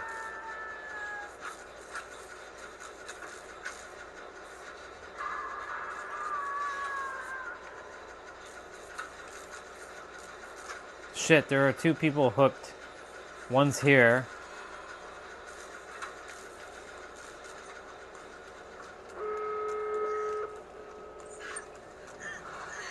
I don't know if that other person's gonna get saved. Somebody went after him. Okay. I'm opening up the door right behind the generator. Yep.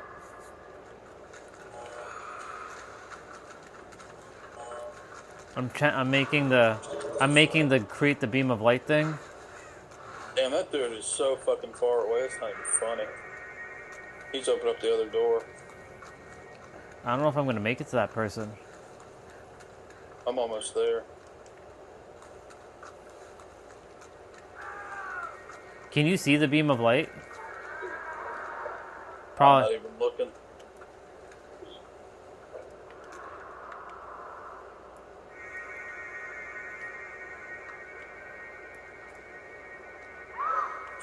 Oh my god, he hit me. I jumped over the fucking trail. I'm gonna see how far. Like, which one are you? I'm not hung yet. I'm over here by the other door. Shit. She's coming. I'm gonna get hung now. Shit, man. I'm right here. Hey, help me. Help me, Tom Cruise. Oh, the dude's healing up.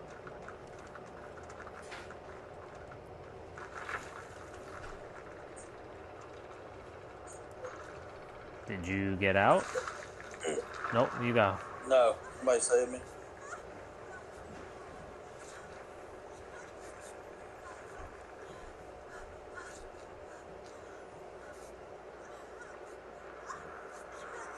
Oh my god. You're not healed, dude. Nope, I'm not.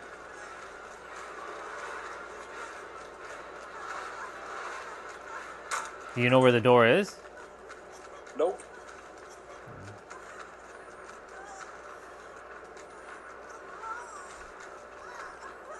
They're right behind you, dude. Yep.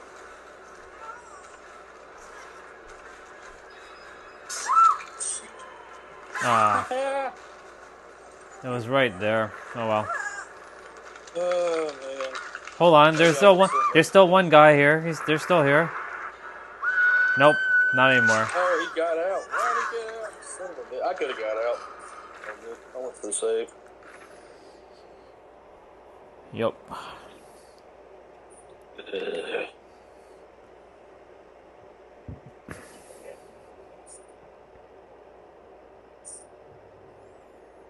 There was hurt my stats. There was a video that popped up on my feed for that Halloween game you were talking about. Looks all right, but I don't see it's gonna last that long. I just have a feeling. But your feeling's wrong. I'm telling you now, it's gonna do awesome. Michael Myers. Yeah, The only reason why Friday the 13th isn't doing good was just because of the legal issues. If it was, it'd still be around. He'll be back. Bang. He'll be back. He'll be back in the game. I feel it. Oh, I didn't change my class. It changed my class too, because there's too many people who was escapists. We can leave this one if you want. Yeah, I'm out. Yeah. Remember to change your class though. Unless it put you back into escapist. Nah, I didn't.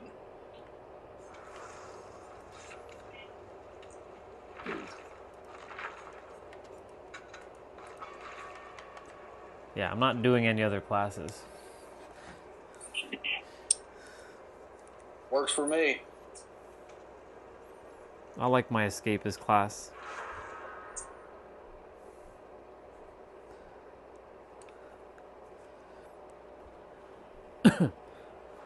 There we go.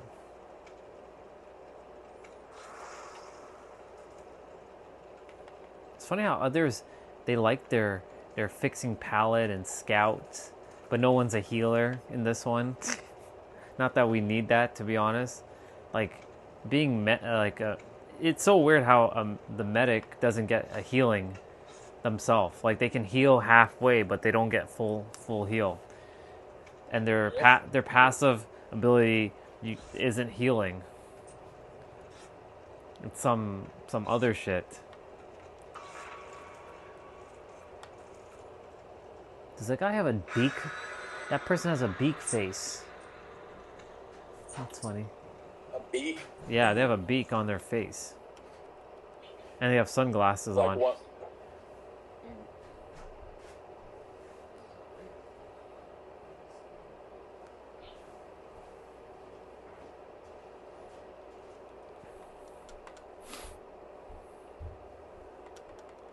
I should have ran over there and got that guy.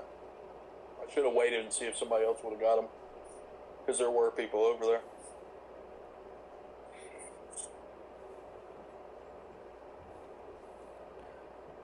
Let's see where we're heading to now. RPD. Nah, McMillan. Let's see.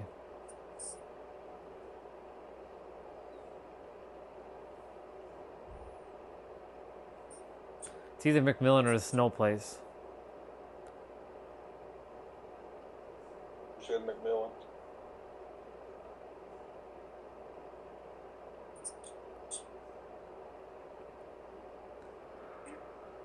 Nope. Both are incorrect. Yamahoka residence.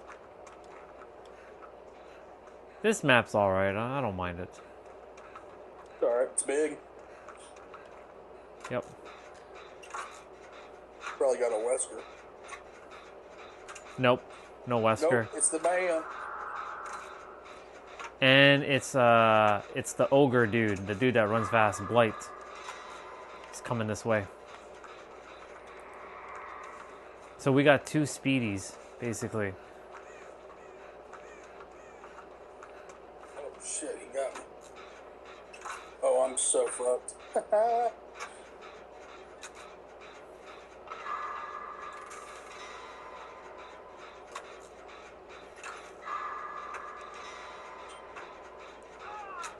go, son. We're gonna go for that ride. No, we're not.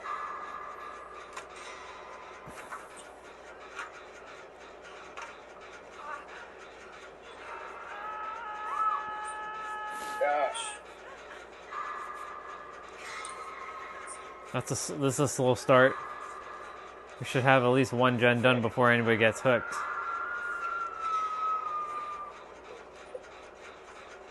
There's 3 people hooked. 2 people hooked.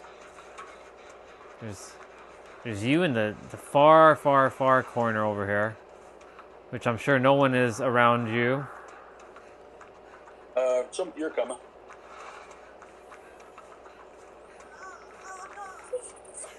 Help me. That person's like, that's bullshit. You got hooked second and no one went for that person. Come on, somebody save that person. I'm gonna... Killer's right over there. Oh, they got saved. They got him. Let's, There's a gen on the... on that Yeah, on the hill. Let's get it. platform. On the hill? Oh, yeah, there's one on the hill. And there's a kill... Oh, I was doing the run. I was doing the run right in front of us.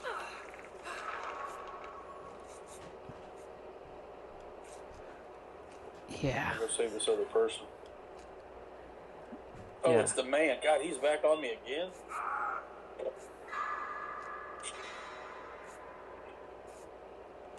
We have 1 gen done.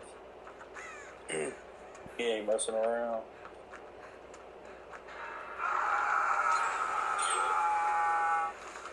This guy got teleported right here. The hell?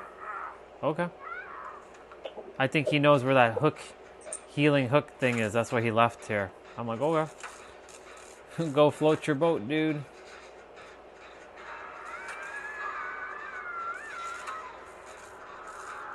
Wow. Stuck it.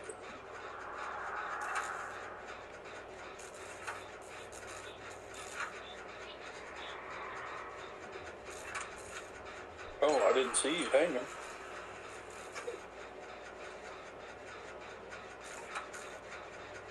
Whoa, he got smashed again. I think Wraith is coming my way. Yep.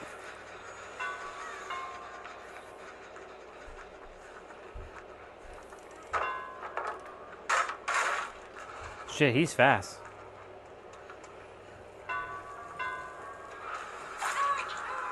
Get out of here.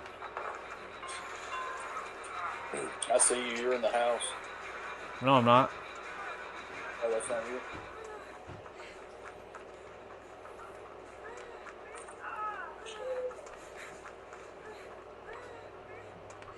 Oh, man.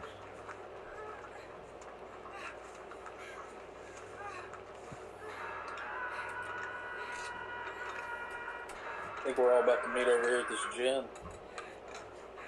What's up, player? Ooh, purple medkit. I'll take it. Let's heal him first. Heal him. Heal him.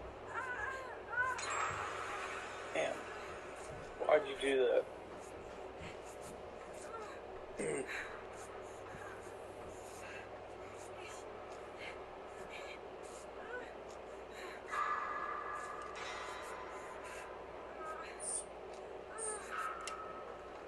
I'm on a single person gen.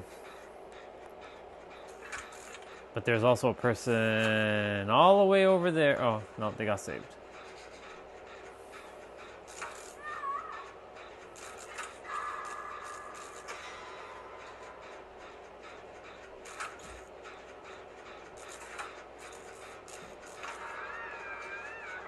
I'm right over here where this guy's at on a 2-person gen. I'm gonna save him.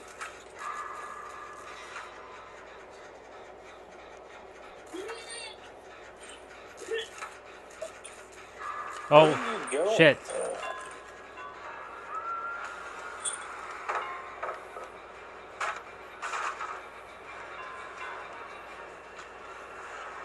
They're both coming for me.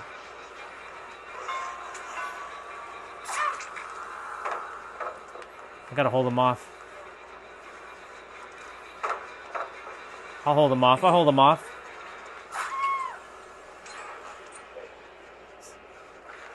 I dragged them pretty far away, so that's my first hook.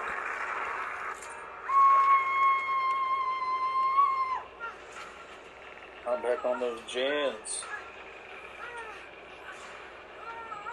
I had to heal up. There's people around you, right? They're close. They're coming. I think. They use a smoke bomb. Yeah, 2 of them are coming.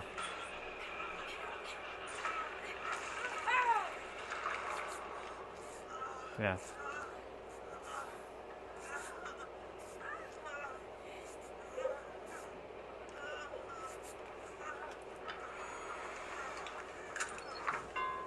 Shit, he's here.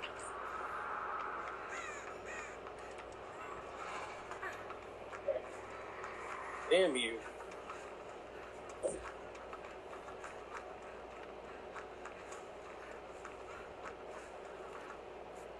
Okay, I got Leon.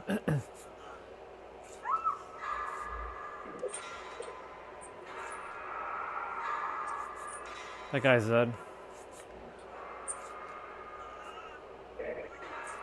Hey, y'all.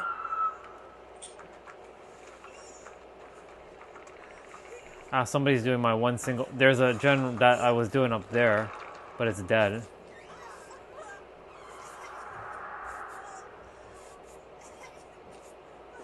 Gen on top of this hill. Yeah, that's the one I was doing originally.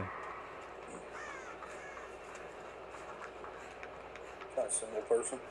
No, I was doing The another. other one to our right. Yeah, I'm talking about. I was doing both of these gens. They're over in this area.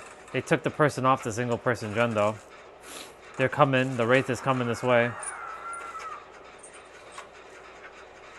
I have my speed thing. He's coming. He's here. Move.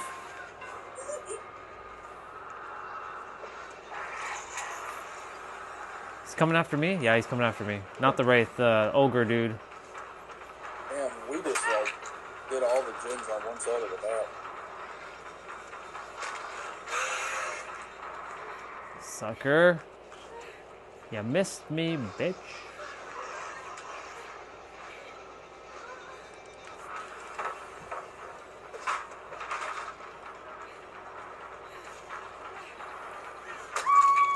Got me. I'm dead.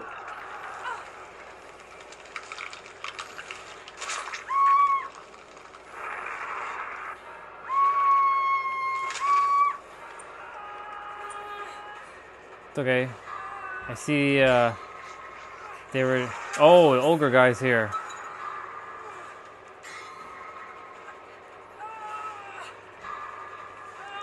They should have called him the Ogre, not the Blight. That's a dumb name for him.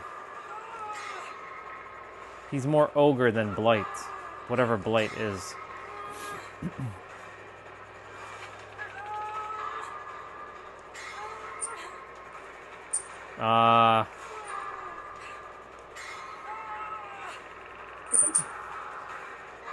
The Ogre guy came right back to me again. He's going right back to that person. Yep. They got nailed that person. I was right there. Yep, they got smashed. I'm about to teleport. Oh, you're hung. Yeah, I've been hung for a while. He's right here, the Wraith. He just walked right by me.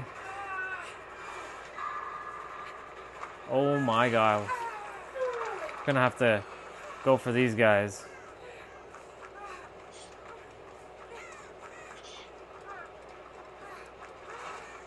I don't know who's who, to be honest.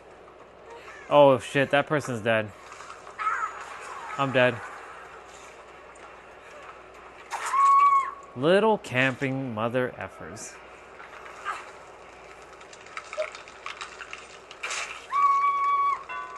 That's fine. Little camping little mother effers.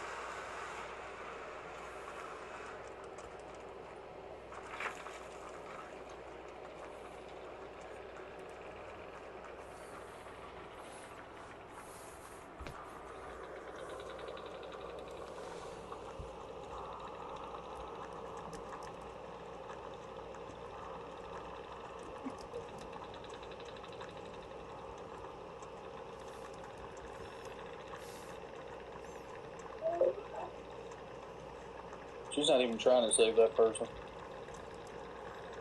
I understand.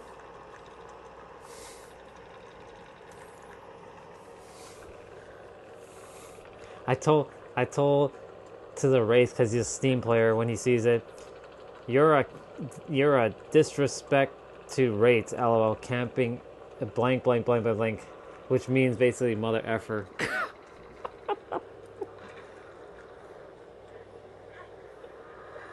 Okay, there's the three of you. Yep, I got the man and him on it. Woo. Yeah, you got both of them on you.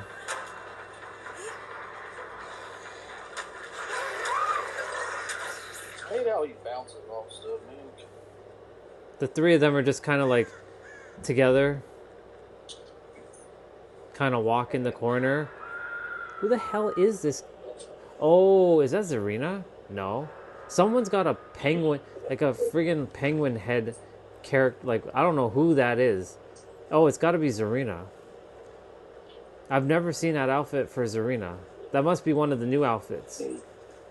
They're all hiding in a corner here. Oh my god, imagine they got...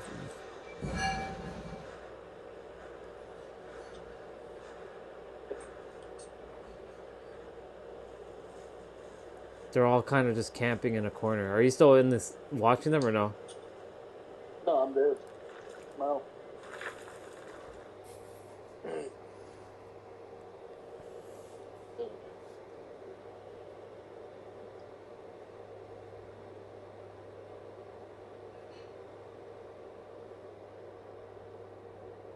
Alright, I left.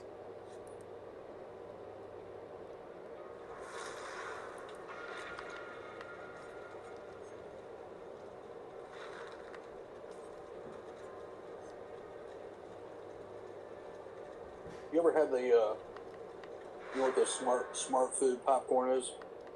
They got like white cheddar. And Yeah, they different come flavors. they come in a black bag.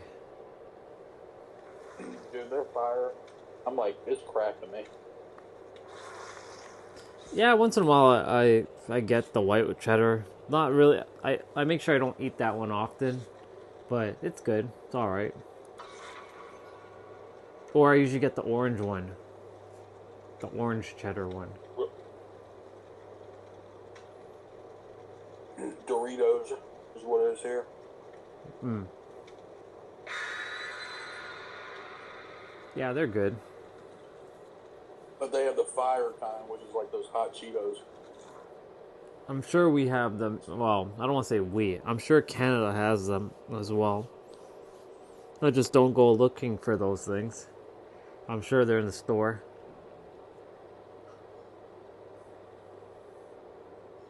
My favorite chip when I actually was I was at Thanksgiving in New Jersey at Roxanne's place, and she had these tortilla chips that had like lime on them. I was like, man, these are good. Then I found them back when in New York at the grocery store near Justice Place, and then I realized they had them here too, and I'm like, wow, these are pretty good. I like them. Yeah, they're good. Lime ones. Yeah.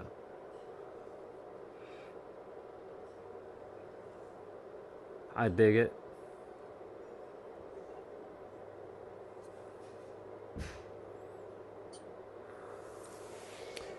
Now, no, we're at the Cortis Penn Asylum. So this is the one I was talking about with the church, or the clock tower, or bell tower. This is the one I was referring to earlier. I'm gonna have to play smarter. Oh, I'm running around too much. Nurse. Nope, that's not Nurse. Who the hell is that? Oh, it's Wraith. She's dressed up as one of the Titans.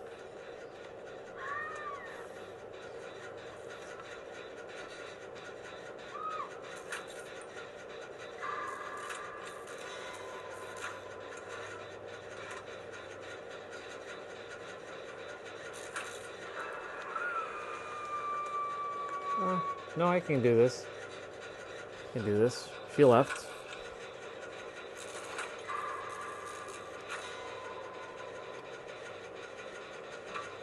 Why is it always Onion, this person? Onion spirit. Like, what the fuck, man? Who are you running away from? Oni. Oni? Spirit, if you keep running the other way, Spirit's right there in front of you too.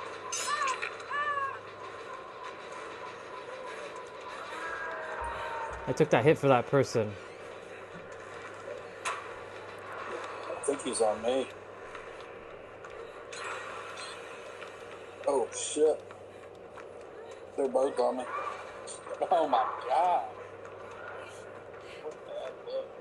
Hey, we got the sailor twins here. Oh, I didn't get healed. Oh, thank you.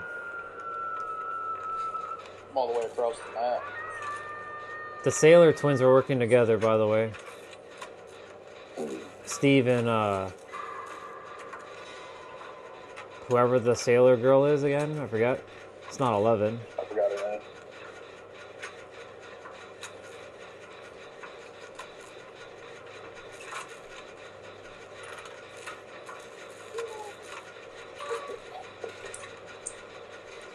Can finally get a gen done.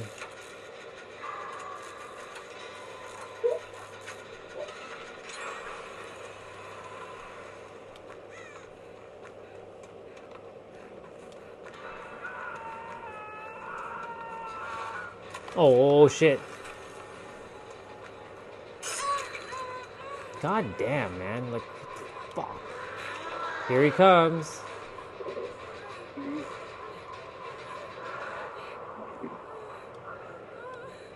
Nope. He saw us.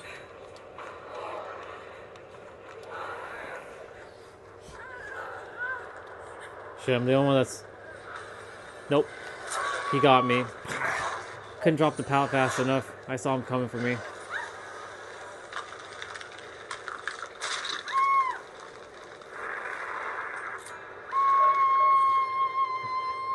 The nerve of him... You're right next to us. Yeah, you guys finish it, Jen. I'm fine. Finish it up. Yeah. The nerve of that Oni. Here comes one of the sailor scouts. They're coming for me. Oh, Robin. Robin, that's her name. Robin. Yeah. Yeah. Robin and Steve. They be the sailor twins.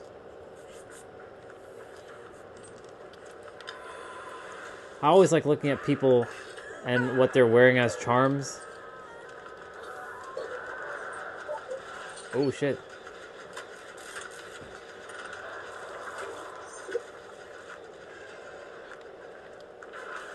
Is he...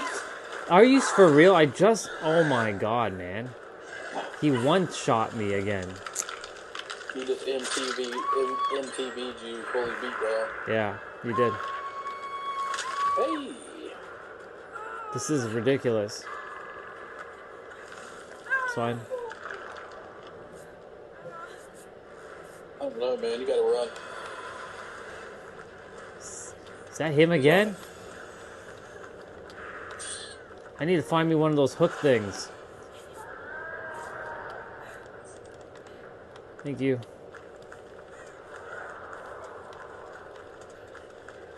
I gotta find me one of them hook things, if there is any that is available.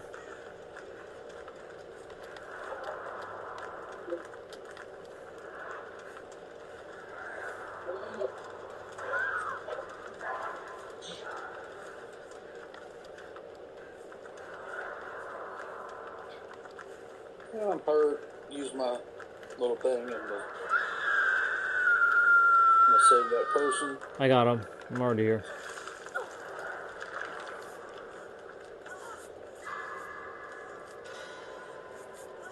The gen right here. Oh, nice. Yeah. He's coming. There's another gen that just passed.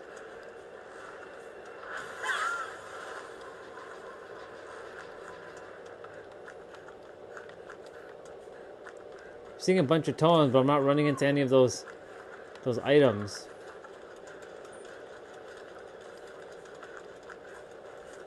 There's gotta be one in the shack. Nope. I'm near that person.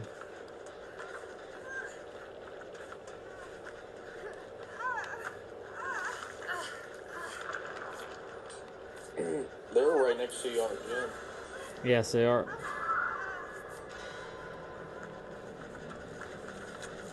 Oh, there's 3 people. There's a door right here. Yes, there is. And I'm gonna save this person that just popped up. Oh, God. Are they opening it? Yeah, I am.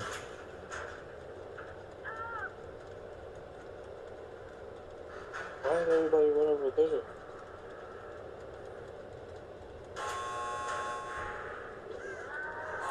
I'm getting out, dude. Fuck that.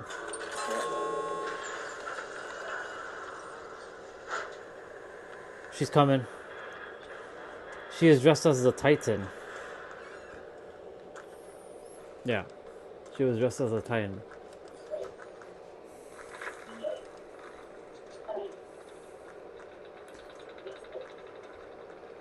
I got top. I'm leaving the match without seeing if anybody passes me. I left us top. That's funny. I came back for the W. I came back for that W.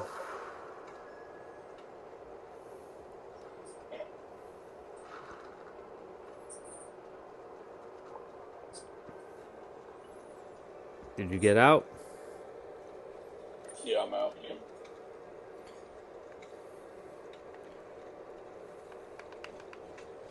Oh, I was number 2. Imagine that.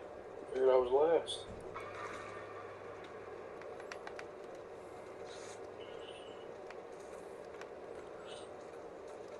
Slowly rebuilding my my iridescent shard back to the amount I once had. I'm at 42,000.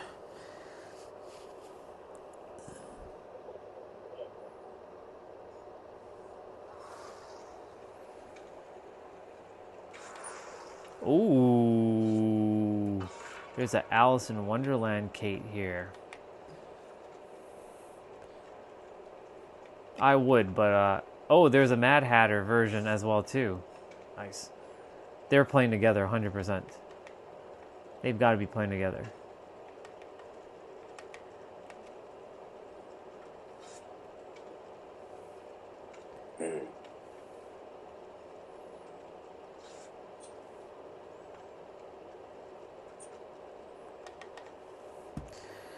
Yep. Let's see. Let's check the socials. There's nothing on the socials.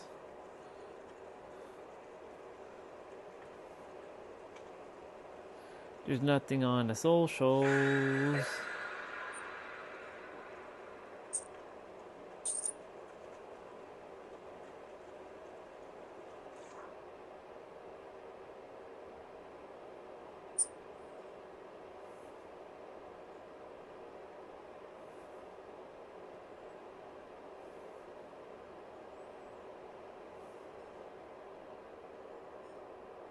Not bad.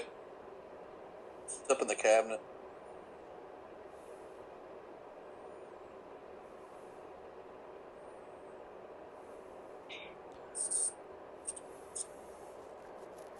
Did you go find that turtle? Nah, I didn't. No, I was checking.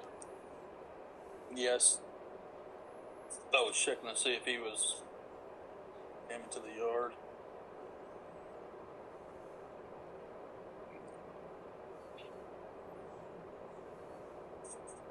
You know, if he comes back, it's destiny. I don't know what I'm gonna do with him. You'll pour ooze on him and he'll turn into a Ninja Turtle. And you'll train him like... Maybe he'll bring his friends. Yep. And you'll train him like Master Splinter. The rat. Shit. Wow, am I like next to nobody? Both of them are near me. I think you're near me. Yep. Yes, sir. Got smashed.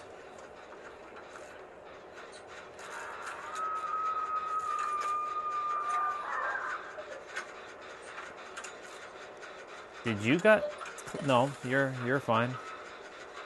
Yeah, I wasn't next to you.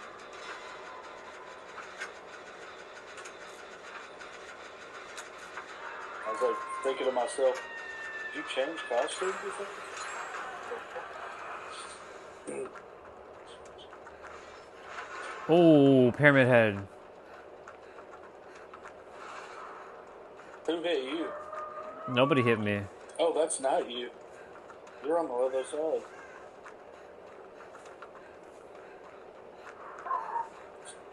I'm dead.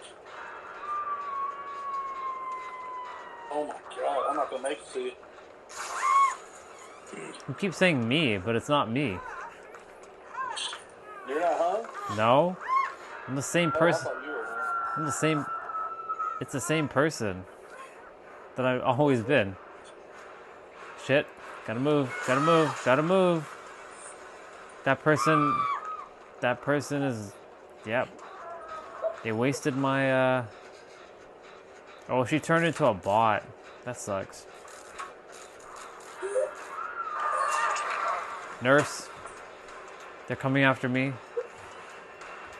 They're double teaming me. Wow. Look at them.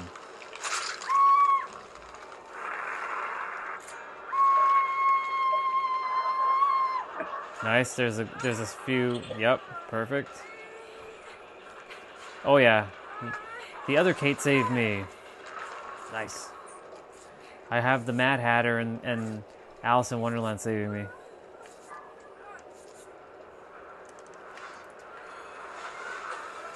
Are you for real? He just, oh my god, I just got hung. I can't get that hook state thing.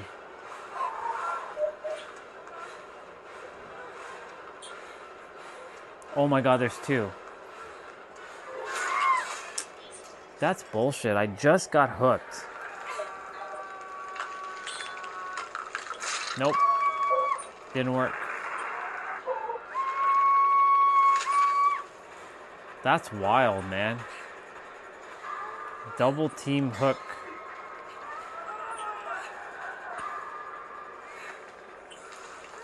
That's crazy.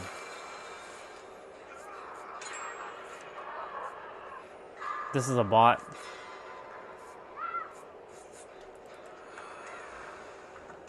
Alright, let's see. See if I can find those damn...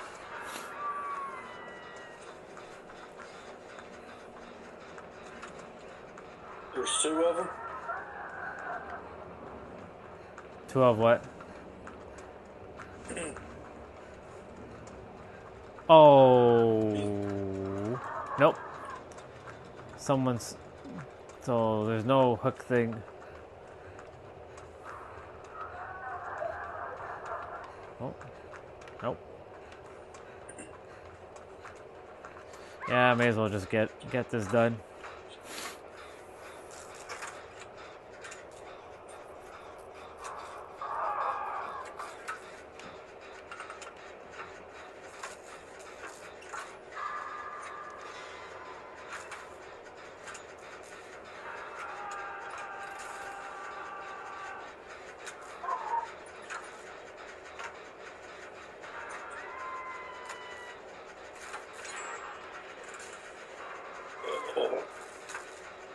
Oh, other cake got taken out.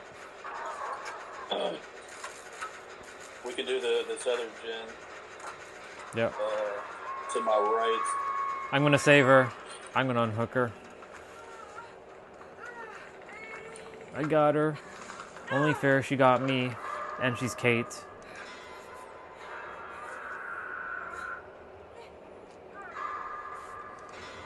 We're gonna go to that gen that you were heading to.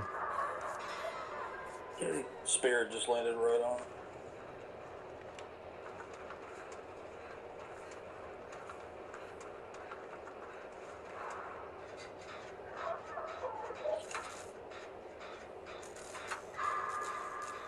I'm coming. Wonder if there should be a gen in the house, but it's probably not a smart one to do.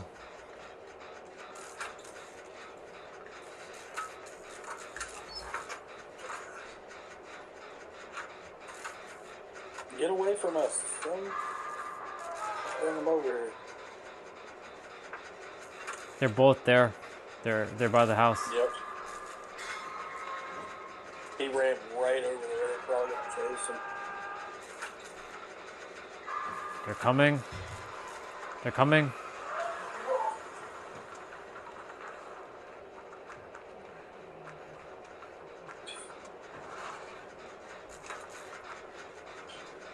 I'm on another gen.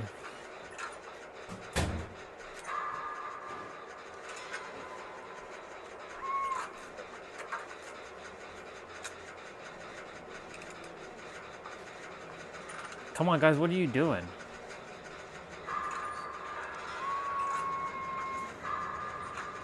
He just left that gen. Yeah, they did. No, I'm saying right there, that one we were working on.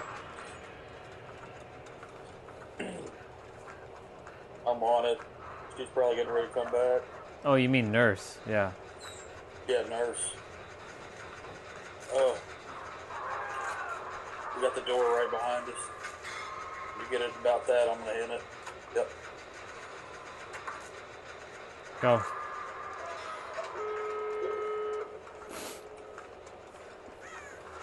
I didn't see where the other ones were at.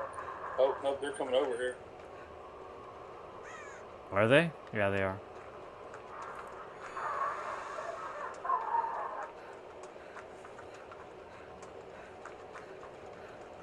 He's still coming. Just look for those castles in the distance.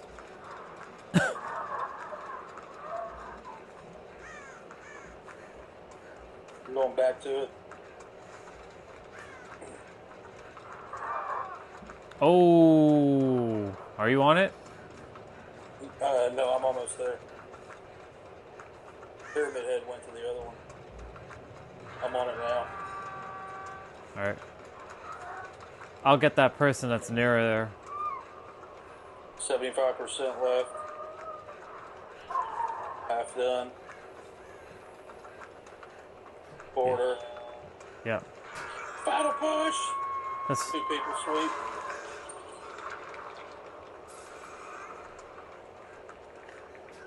That's a bot. The hell are you standing there for? The bot's leaving because, you know, that's the bot. They don't know to stay. This person might get picked up down here. Yeah, we'll see. Ooh, sorry. Yeah, I'm leaving.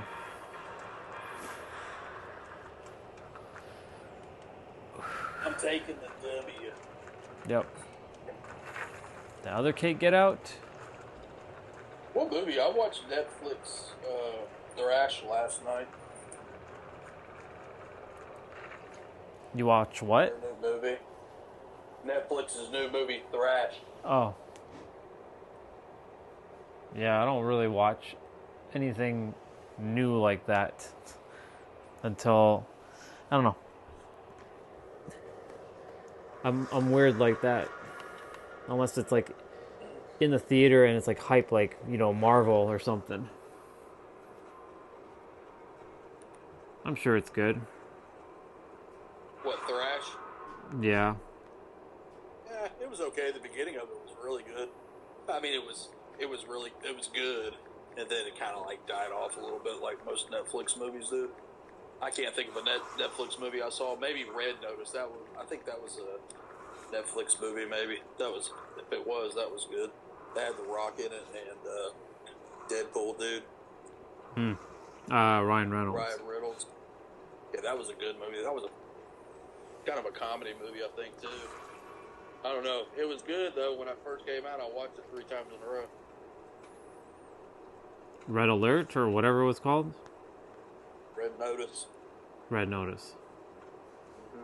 It was good. That was close.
Ooh, so this is called the hospital.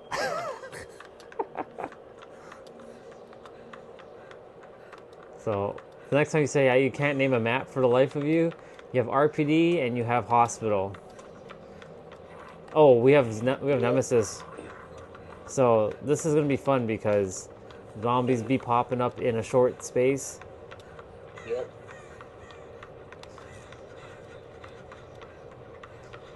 Someone's doing a one-person gen. That's you. Yep. There's a zombie that just popped out of nowhere. I have to waste a generator. Oh, nope, Nemesis is here. Ooh, I'm gonna run. I'm gonna leave him away. Toby's on me. Ooh. Oh, how did he hit me? Gosh, darn it.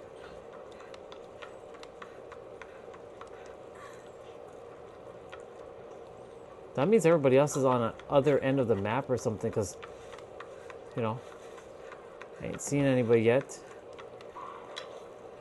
Yo, these zombies, man, what the hell? Piss off.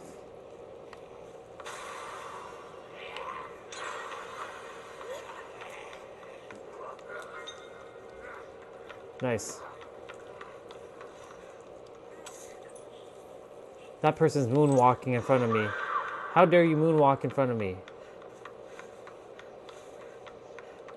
Look at this person moonwalking. They just ran right by you. They're moonwalking. Oh, they're doing a gen. There's a zombie over here. Straight. It's a zombie though. I'm in the middle of the map. I went. See, look at her moonwalking. How dare you moonwalk in front of me? The zombie coming.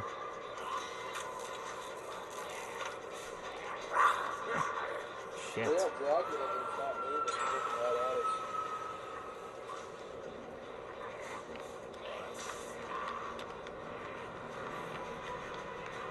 Nice. He's AFK. I'll take it. If we still lose. If we still lose because of this. Well, if he decided to start moving.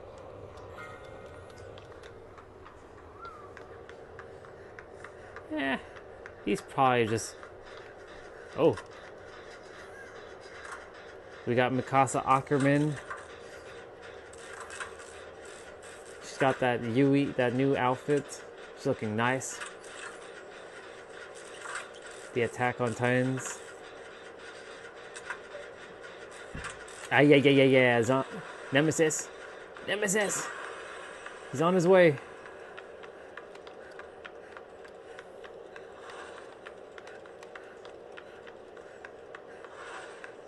Nemesis is like, ah, come on, man. Like, my teammate is AFK. Like, this is bullshit. He's probably wondering to himself.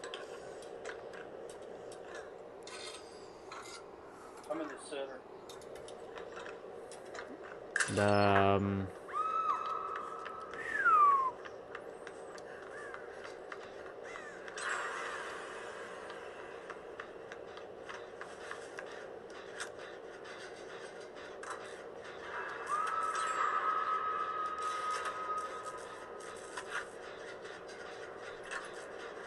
Oh my god.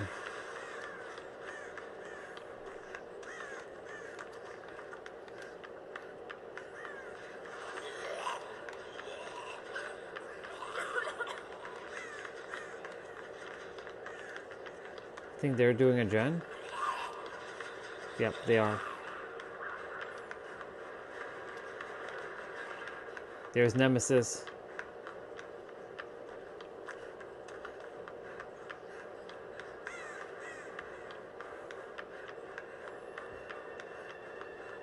Oh my god. Thank you. I'm gonna stand right in front of him for a moment.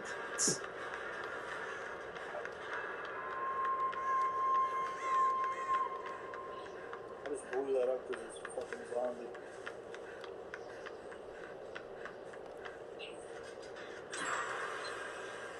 I can't get the center one then because it's fucking zombie. Yeah, if you had a flashlight available, you could stun it, but Oh my god. Where the fuck is everybody at? Are you still standing in front of him? nope. I left. I'm on a corner. I'm edge of the map, but I'm not in a corner, but I'm on the side of the map. Someone's ahead of me in their generator, I think. Yep, you're here. Yeah. Let's pass that person. We're gonna pass. Well, if you blow it up. Ah, shoot. Zombie coming, dude. Nah. He's coming after me. You can finish the gen.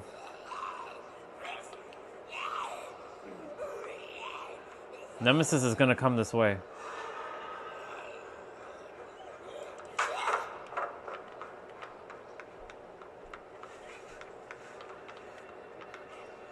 Nancy's here.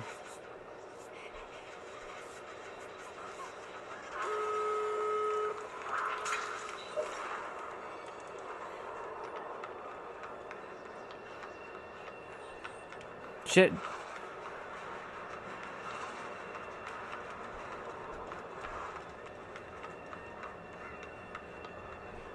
Holy mother, dude.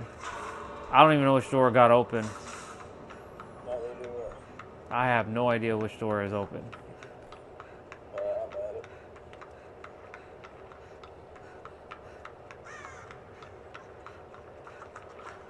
Look at that person moonwalking.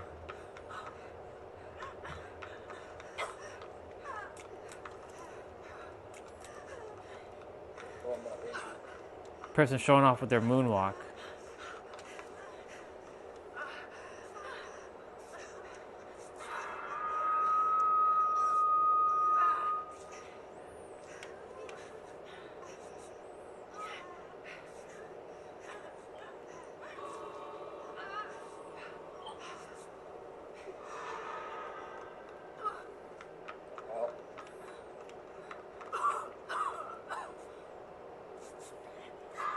Are you out? Yeah, you still not out? It shows that you're still in the match. Are you out? It shows that you're in the match, though. Now? I'm running out. I just brought him to the exit. Yeah, I'm out.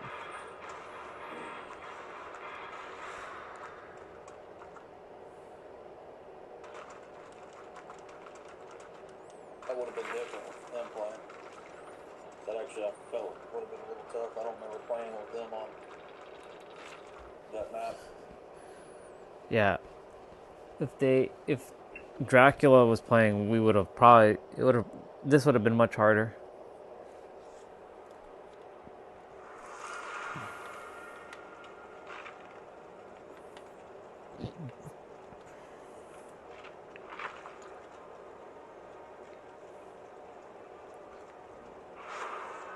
Bill's perk left behind. Oh, Sunil, I see you. Just going to the gym for a few minutes. Enjoy. I just saw his message. Wait, what? Are you in the... I'm leaving. I don't have my escapist. I don't have escapist.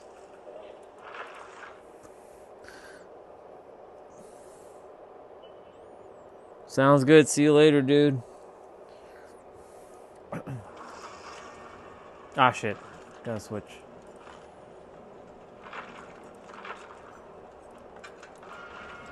It's bullshit how I don't get priority. I should always get priority with escapists.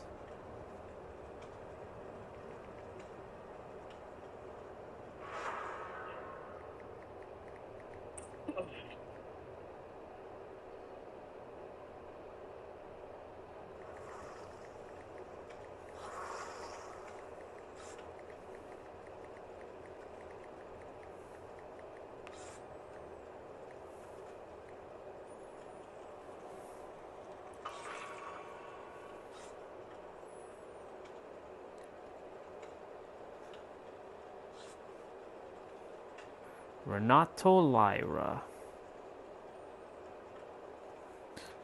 Why is your volume so low? Let me see. Speak for a sec. Yeah. Yeah, okay, that's better. That's better. Don't know why you were like much lower just a few minutes ago. It's weird. I didn't touch anything.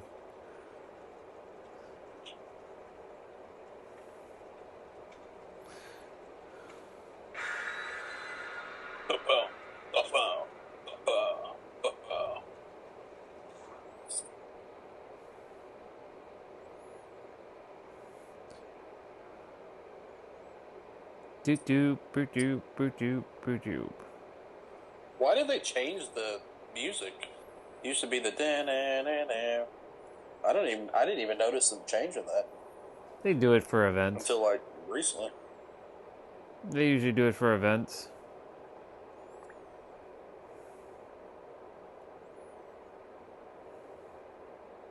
All right, I'm gonna run these guys.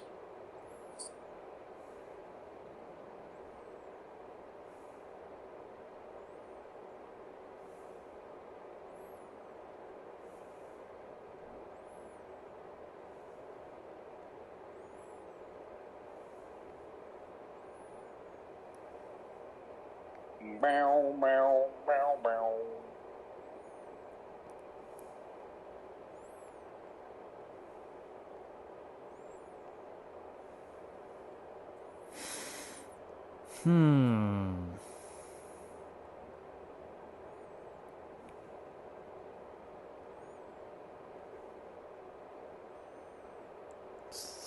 Wait. Now you got your RPD. You got your wish. You got. Yeah, I did. I'm in the library.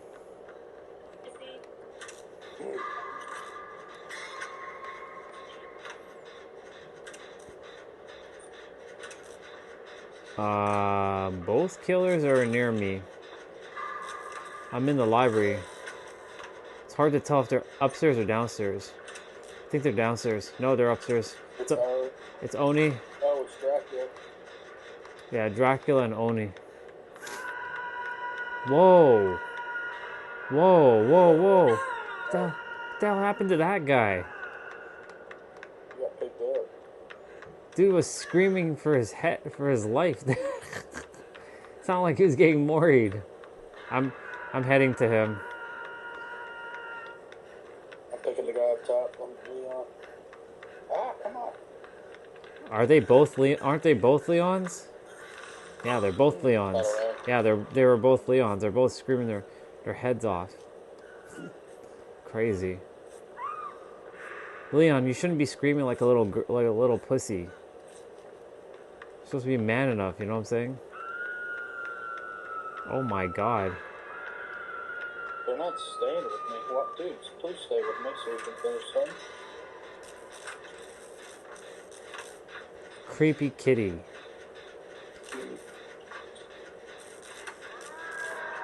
Roar. Oh shit. Holy Oh damn. I think both killers are here. Man, we gotta move. We're getting wrecked. Oh no, we got two hits. I didn't even notice that.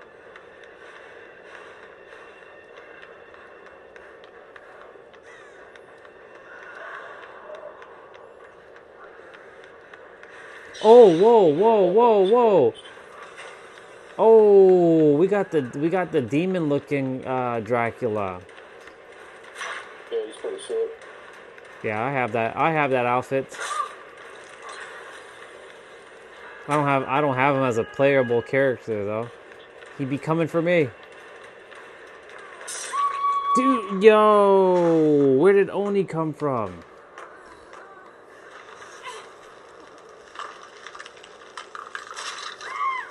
Hey, you know that place that has like a bunch of like it looks like a piano and like a bunch of like stuff? It says Welcome Leon. I just realized that. Welcome Leon. Get off of me. I can heal myself. Are you for real? He just... What the fuck? Dude, that person is gone already. No way. No way. He came after me again?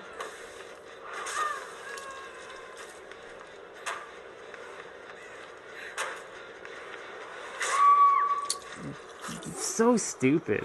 What the hell? What is this, man?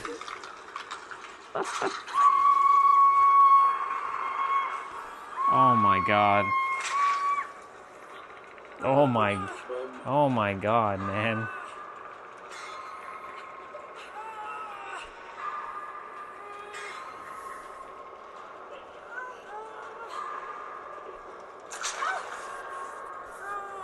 Ugh. Ugh.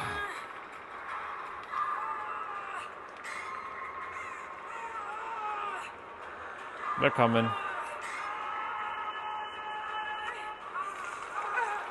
There's someone underneath.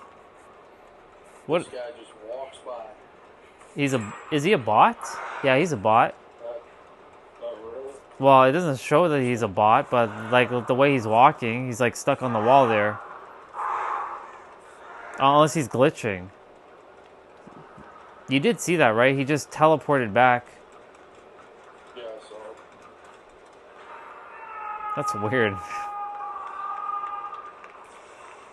What is he doing? Yeah, he's just running into walls and stuff. He's acting like a bot. I'm dead. I'm dead. Oni found me. He still hit me with that? Come on, man. That's so dumb.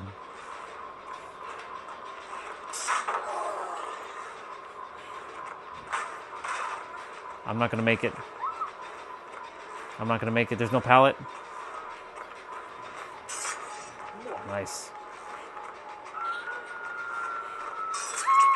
I'm dead.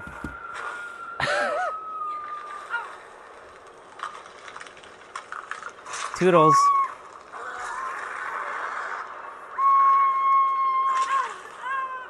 This was terrible. I'm the second person. Oh no, I'm the third person to die. Yeah, one of them's a bot. Because there's 3 of us here in the dead screen. All right, let's follow you, and I'm just going to.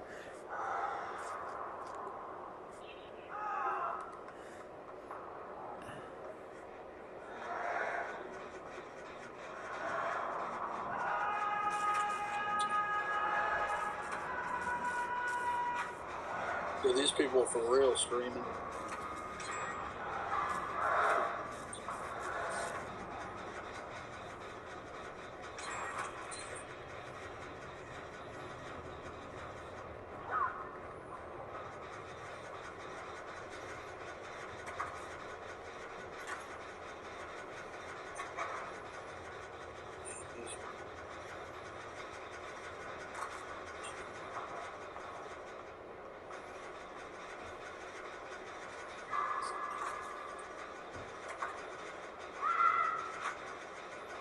I gotta stay on this jet no matter what.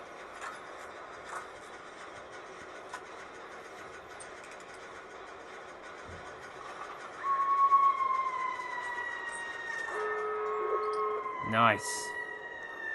Oh, I saw that. He ran right in. You just got right into him. He's not that good. No pallet. There's no pallet, bro. Nice. He's not that good.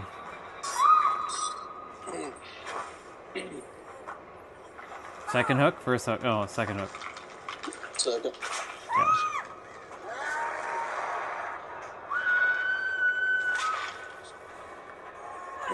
She ain't gonna come get me. I hear the door being open. Oh yeah. Nope, she's not gonna get me. Yes. Damn, what a... He ain't coming to get me either.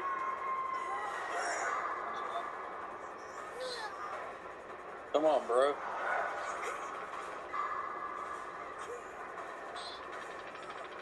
It'd been funny. You know what would have been funny? He just walks right down the stairs. Yeah, you all need to get the hell out of there. Nice.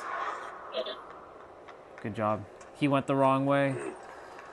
Did he? Yep. He went the other way. He went Yeah, I saw him start healing himself, and I'm like, God, all right, we'll heal up, and then we'll run together. And that's where I am. All right, man, I got one more. Sounds good.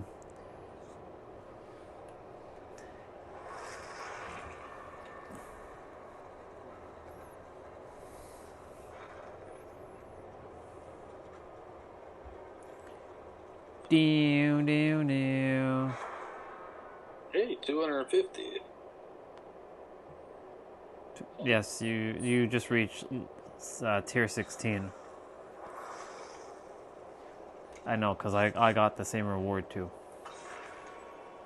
Ooh, another Kate Denson is here.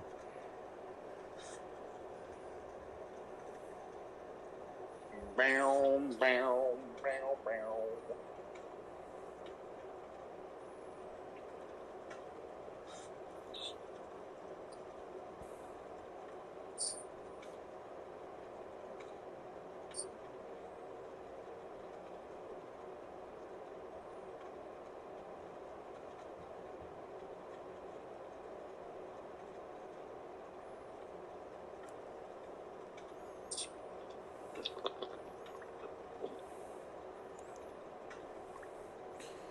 Let's see. Did he text you back?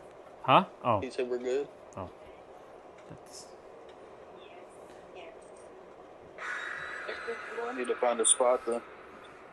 I need to go ahead and book everything. Why don't you go on there and look? See if you can find a place that has breakfast.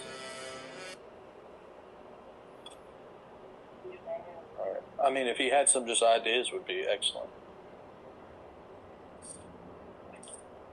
If they gave me free breakfast, that'd be sweet. So I don't have to make anything.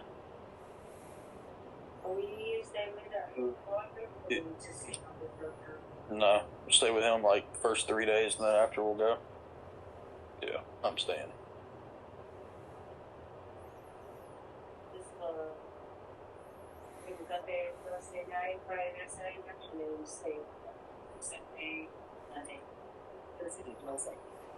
Something like that. Yes, sir. Snoop Dogg Saloon. Yep. And you should also know this one as well. The Saloon. Oh, we got his nemesis. Yep. It's a good map for Nemesis. Yeah, he's already on us. There's 3 of us in this area. And it's a chainsaw game. Is it? Oh yeah, I hear him. I hear him revving up.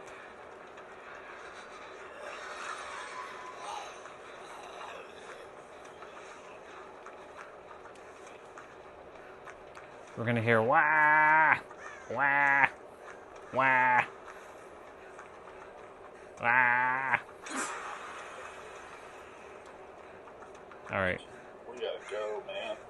Other Kate's being chased by Nemesis. And there's a zombie here at this Gen 2, so I am basically looking for gens that I can do that has no zombies presently. I'm at one right out, like, to the side of the big saloon on the, well, it's hard to really tell you. Shit, this zombie came all the way here so quick. I'm telling you, man, they really jacked up the zombie speeds. They're on some next level, like, shit. The zombie's coming here. I gotta beat his ass with this pallet.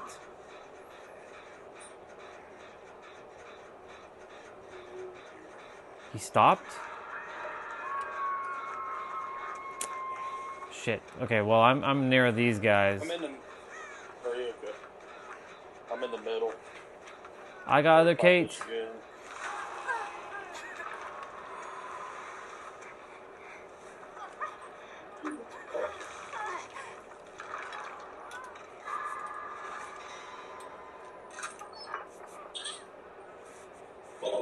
Zombie coming. Damn it. Go try to get that one in the middle. Oh, man. Oh, man. So 99. I've had 2 almost 99. Is that you? Hooked? Coming back to the other. No. Yeah, that's me. Oh. God, that's so bad. Oh, shit. It could be 5. Oh my god. So sorry, dude. I should have just left your ass over there. My bad. I didn't even know Nemesis was coming this way. Shit.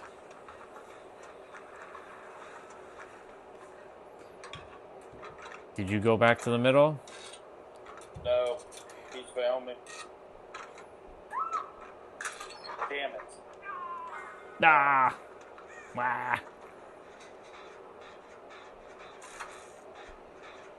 Alright, I'm doing a gen again that I was doing originally. Wow, you popped up right here. That must have been a gen you were doing. One, no, this one. No, not this one. This is what I was doing. The one that just popped. Okay.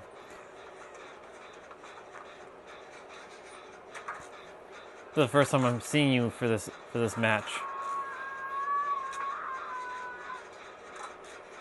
Wah! Watch him dash all the way over here. Wah! What's his name's already 2 hooks. Yep. Zombie coming. Shit, dude. Zombie coming. And Nemesis is coming.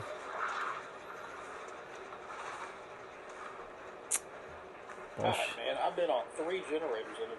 I know. That one was This further away, but not stupid much. fucking Nemesis with his bullshit. I'm going back to it. Me too. We all are going back to it actually. There's 3 people actually on it. Yep. Nope, Nemesis is coming right back. There's 2 zombies here. This is bullshit. They're just like coming after me.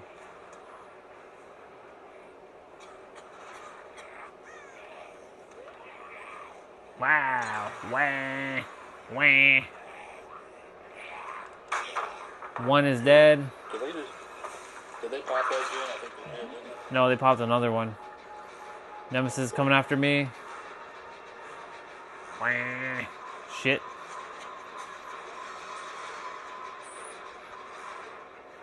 Nemesis lost me, bitch. Alright, they're just protecting that generator. I'm dead.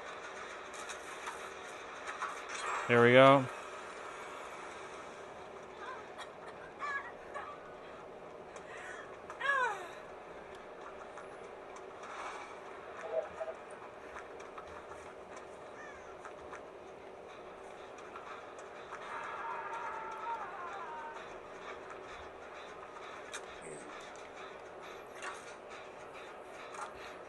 I'm with my other character right now. Ada. Looks like everybody's about to get a gen done. Well, closer than me. I'm on a separate one. Me and Ada are on I'll stay on it. Me and Ada are on a hangman area. In that middle. Yeah. Zombie coming though for us. It can actually climb up the frig. I'm at the, I'm behind you all, the top. God, wish I had a reference. I'm by the water tower. Got it.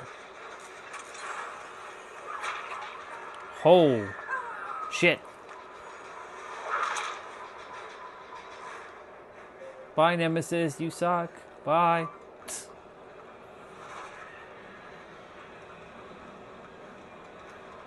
Y'all are gonna finish that gen. I'm gonna go get that person.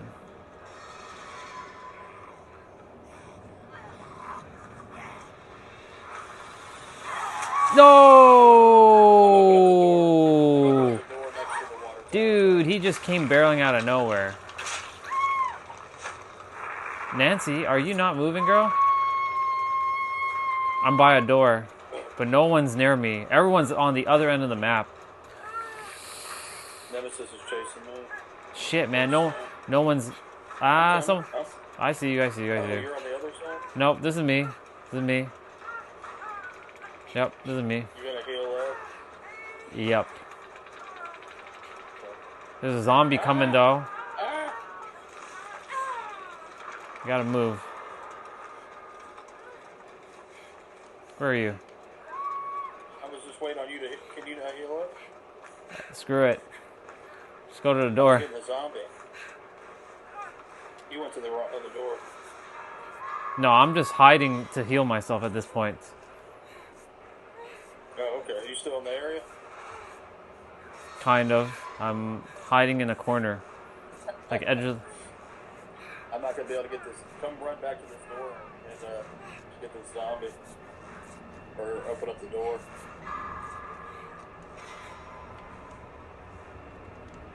They're near me.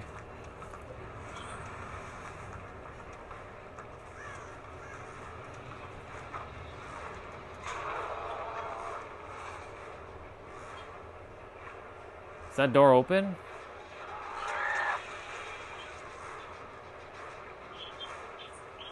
Shit, that door. Shit. None of the doors are open. What the f- Yeah, they are.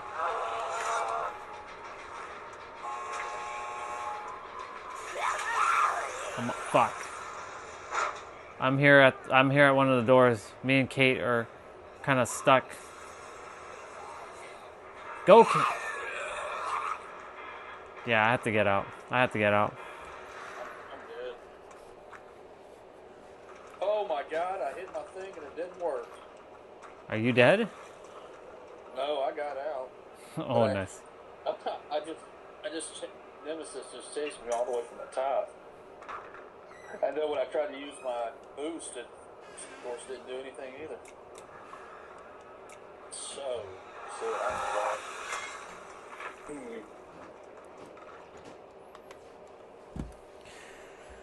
Well, that was fun. Meg.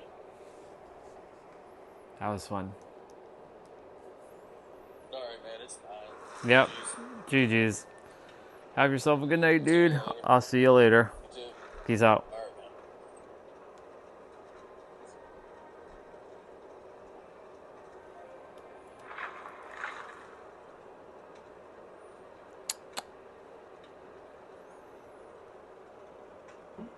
Triple A game in 2026. Huge worlds, heavy graphics, and they keep getting harder to run. But then I looked at this, my old PS4 Slim, a console that's already a decade old. I remember when this thing felt powerful, when games like this were the cutting edge. And now, everything has moved on. So I started wondering, can it still keep up today? Can a 10-year-old PS4 act? Apple is one of the biggest and most interesting companies in the world right now, not for any new products, but for what's going on behind the scenes, because it is now the scenes. So Apple's turnover has made headlines for like the last week straight. You've probably already seen it on your feed. Tim Cook is officially stepping down as CEO of Apple this year to be replaced by John Ternus. And I normally don't cover CEO changes at companies, but a lot of you have been asking me about it, and I do think this one's really interesting in the context of types of products we may be about to get as a result. So the full story is John Ternus, starting in September, will be the new CEO of Apple Inc. He was previously the Senior Vice President of Hardware Engineering. So the new Chief of Hardware, when he moves up, will be Johnny Sarugi, who was working as Senior VP of Hardware Technologies. He's the guy who's always in the chip lab, down in all those Apple keynotes, leading all the Apple Silicon stuff. And Tim Cook won't be leaving Apple. He'll just do the classic retirement move to Chairman of the Board of Directors. So first of all, we gotta give props to Tim Cook where it's due. I mean, love him or hate him, that man stepped into probably the single hardest job in tech, which is you're gonna follow up Steve Jobs. And while he is no Steve Jobs, he did it in his own way. He brought all of his supply chain optimization and business expertise to take Apple to ridiculous heights, to be $1 trillion, then $2, $3, $4 trillion company through 15 years of wildly different economies and political climates. Investors love him. That was what he was always good at. But the number one question a lot of people have been asking me for the past week straight is like, all right, now what do you think? What is going to possibly change about Apple now that Tim Cook is stepping down? And it's funny, normally, with one or two people shuffling around, it typically doesn't actually make much of a difference. Like with these huge companies, they're like a massive boat, and thousands of people have a paddle. So no one person is going to dramatically change the direction of the whole company. But if you've paid attention for the past couple of months around Apple, it's actually more than just the guy at the top. It's more than one or two people.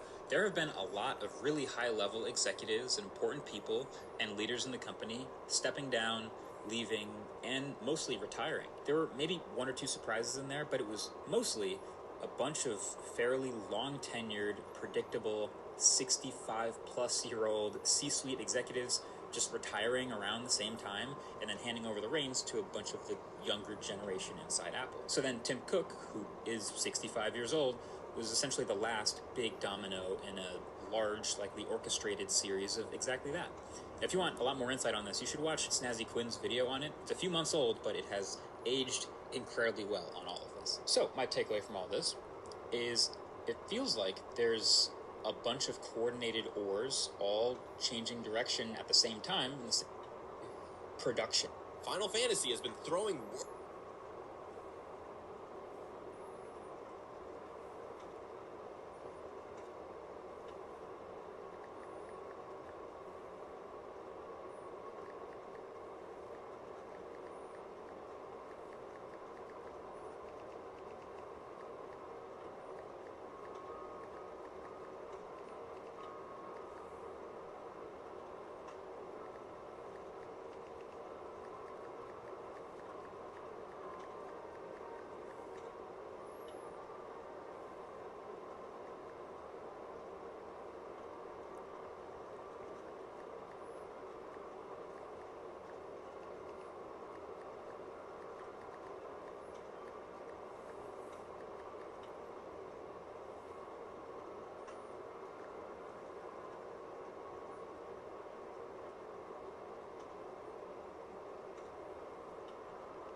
world-ending villains at us for near. His people chose to protect.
Where the hell is it?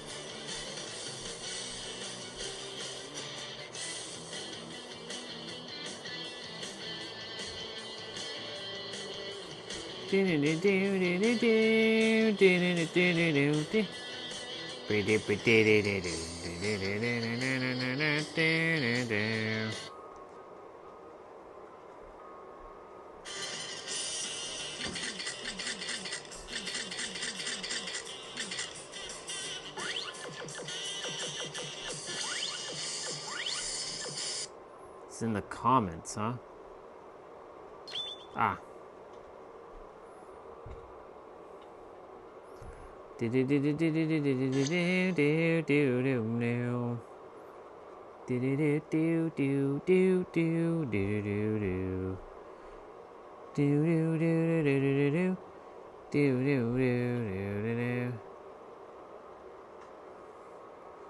I think that is Sister.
I'm actually done playing. I don't know why I didn't just end that. I'm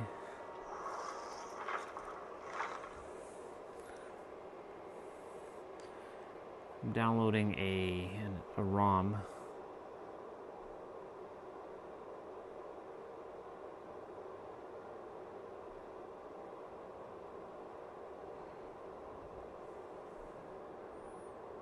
Where is the fucking download?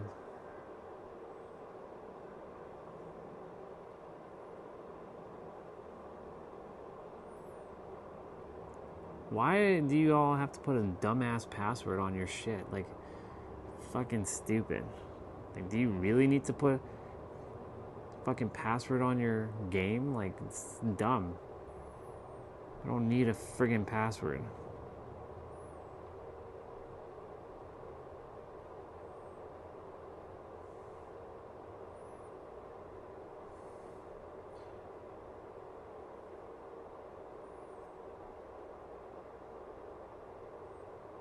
It's a big ass file that's about to be downloaded.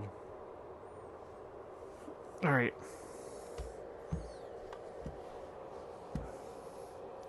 It's 9:09.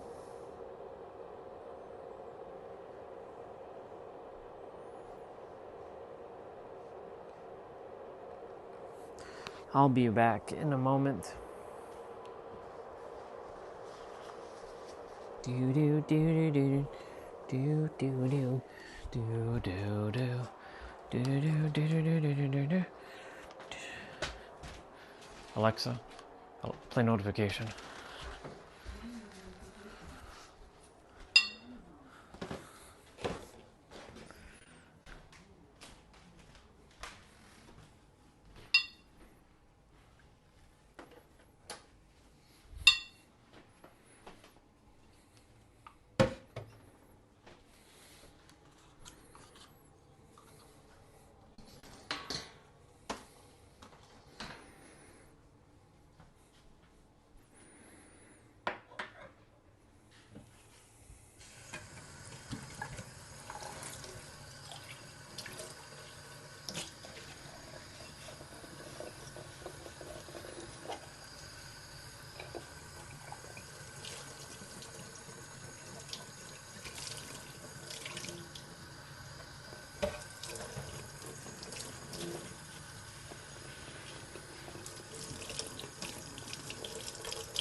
Well, what did you guys find?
Yeah, we I already brought one up. That's oh, fine. you did? Okay. Yeah, they have, we went to Toyota Force, and they had the RAV4, where they're looking at that. Hmm. They had one with 33 kilometer, a basic car, not talking, they have leather seat, but in the thing with sunroof and whatever, power seat and stuff like that. Hmm. But you can go basic, can you go without a thing. They want, how much I think they were asking, over 40. Hmm. So then they had another one, 70 something kilometer. He had a little accident. They well maintained the car, the vehicle, and they wanted 39 plus tax, and then you have warranty if you want to buy it for 5 years. And so, and they want you to put like 3,000 down and down payment. I mean, for thing. So, 2020, the 33 kilometer is a 2024. The 2022 is the 72,000 kilometer for 39 plus whatever. Why would you get that one? Yeah, I know. But then we went to Honda, and Honda offering a newer vehicle for almost the same price or less. So they had the CRV and the HRV or something like that. And Nancy won't know till she can explain that. Right. And you go through financing. You rent, you lease to own, 5 years. It's 2.99%. They're not asking nothing down.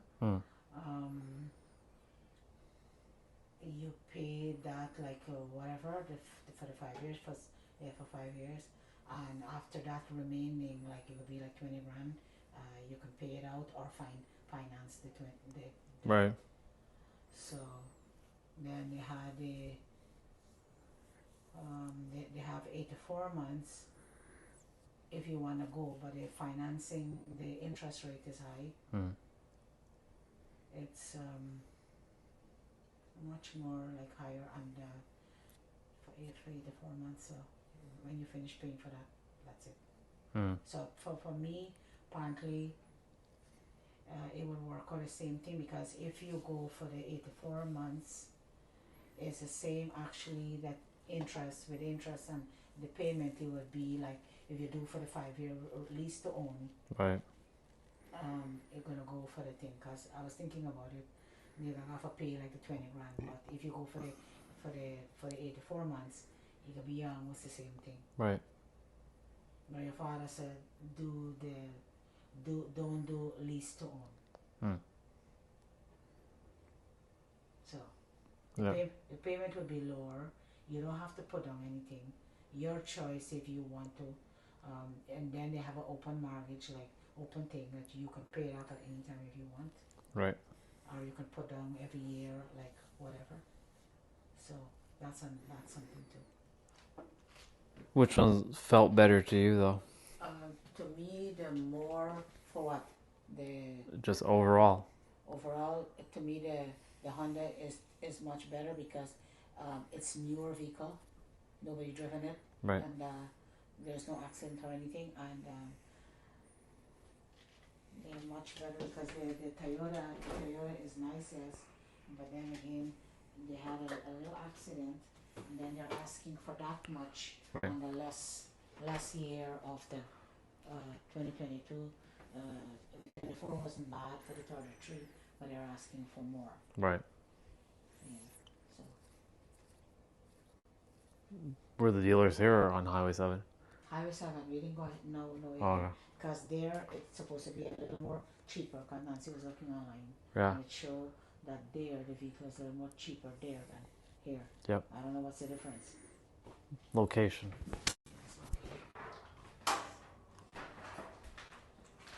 Hmm.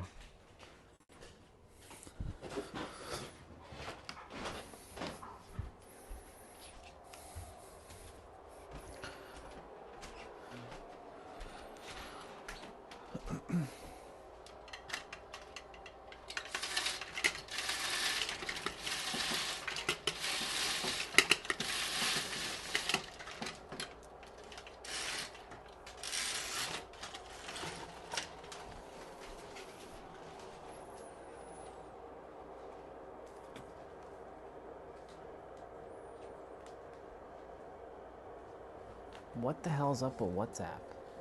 It's been like frozen this entire friggin' time.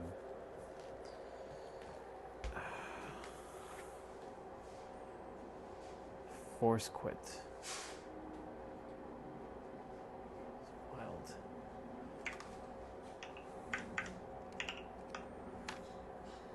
Silly.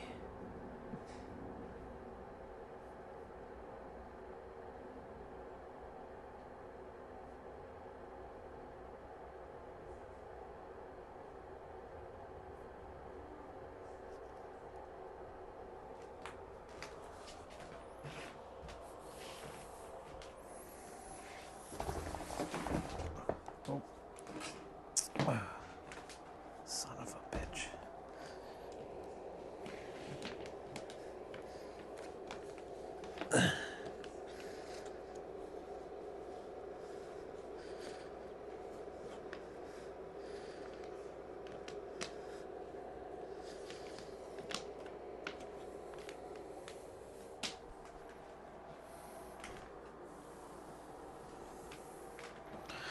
Okay. I know I'm still on the stream. Oh.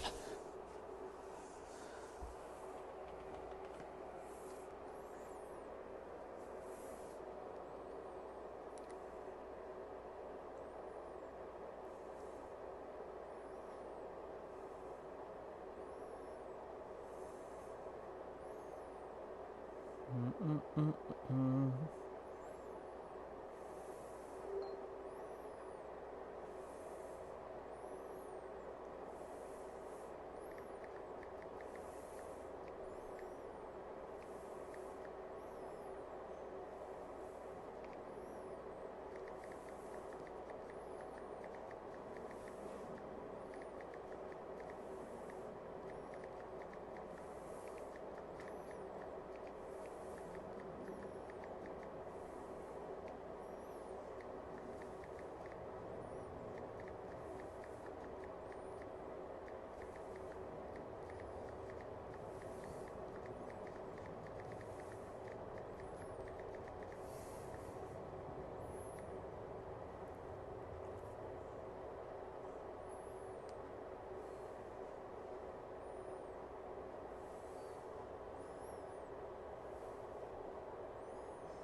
Okay. Yesterday we were playing Monster Hunter for a little bit, but for whatever reason, the thing wasn't working properly. Like, I wasn't able to get into like matches. Wait, what? Why is that a .exe? The fuck is that?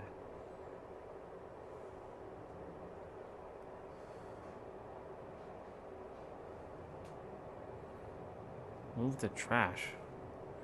Get that shit out of here.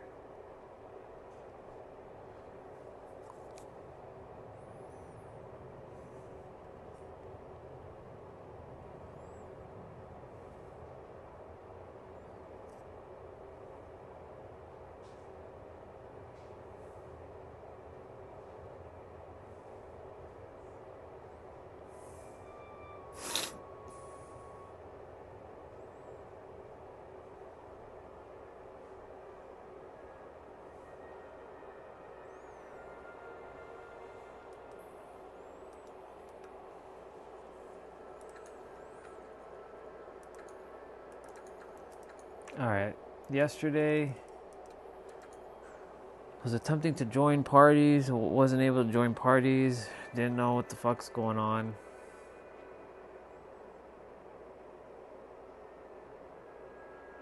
Yeah, see, this shit was happening yesterday. Couldn't join anybody.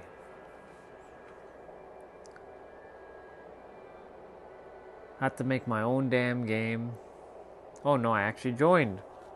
Look at that. I actually joined.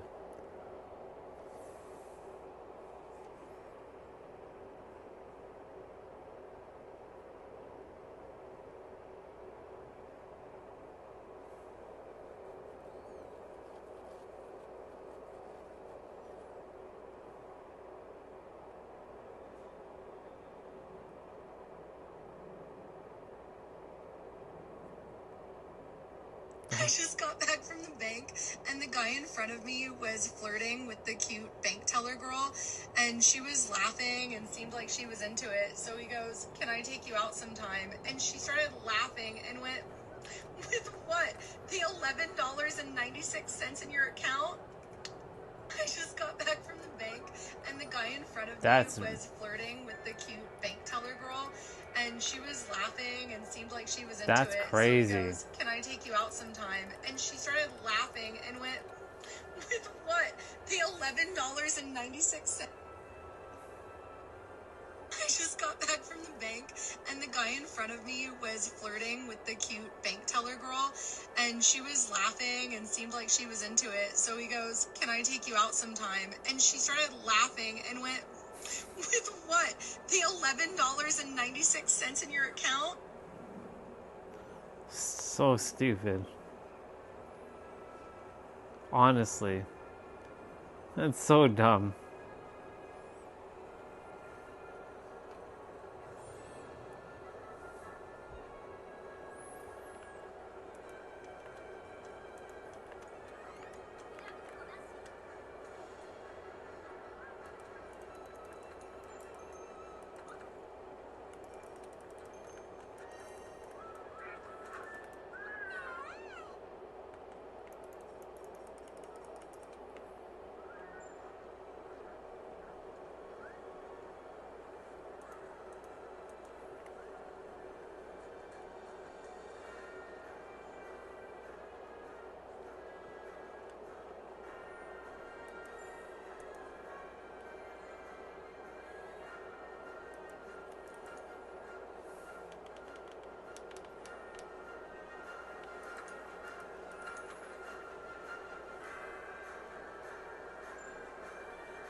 I'll help this person.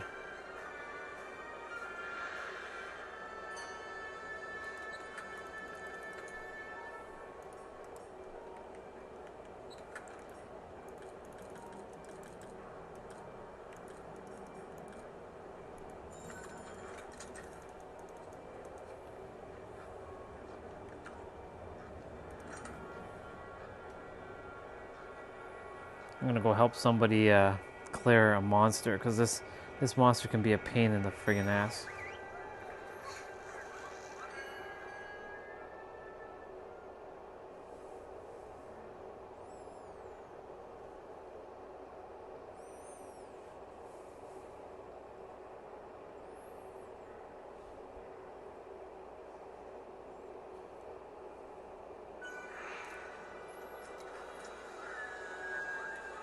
You take care of that Legiana. Leave find the tracker to me.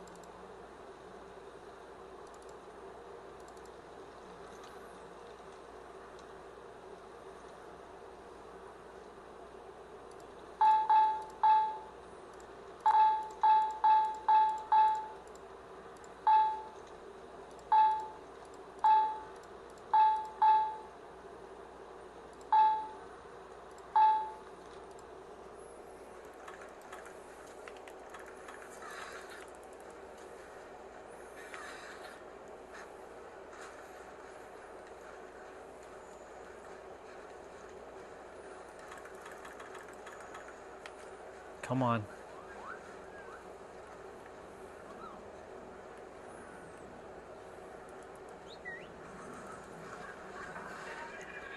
Alright, let's go.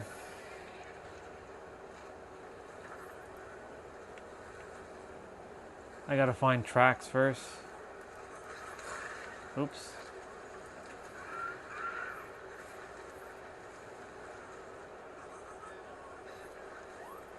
Come on.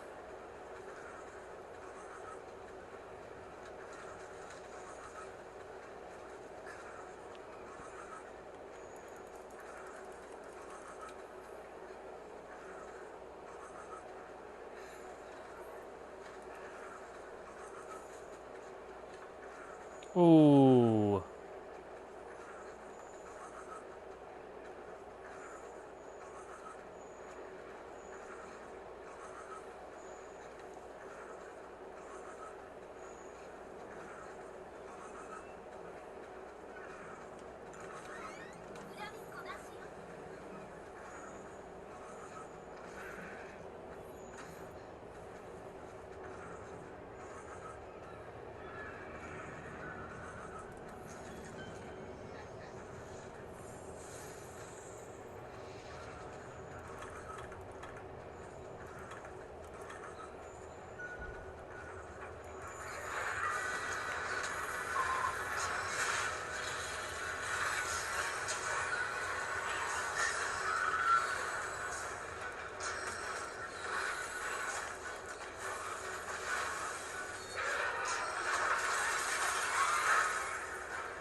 Doing the thing, y'all.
Rodeo champ indeed.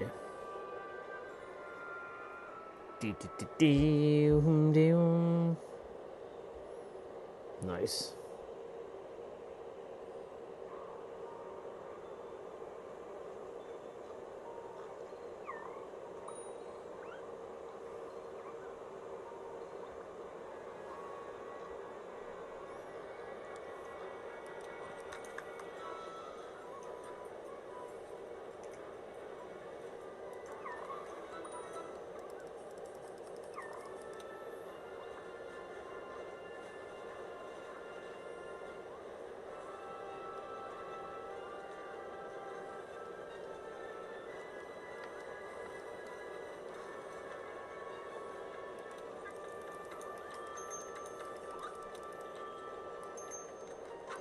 Helping people in this game.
Cool.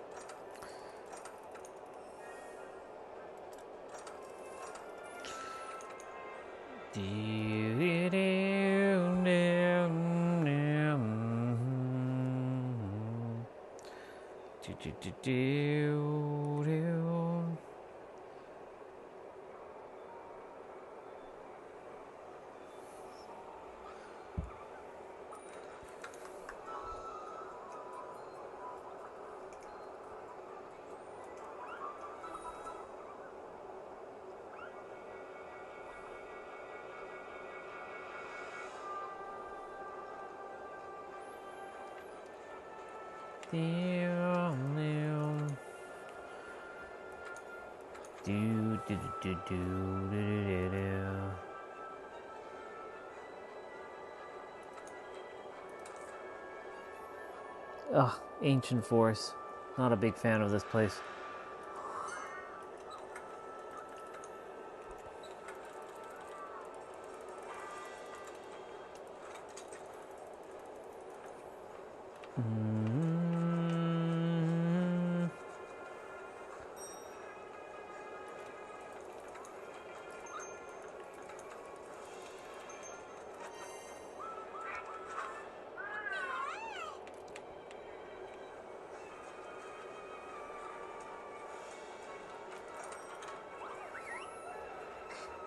Alright. This should be my last one. Oh, yeah. Yep, 10:07.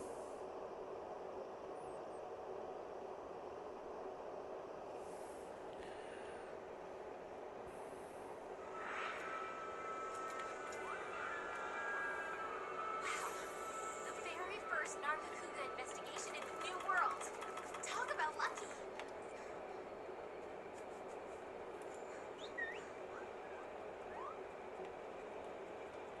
Nope. Gonna have to traverse a pretty long way.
Where the fuck did he go?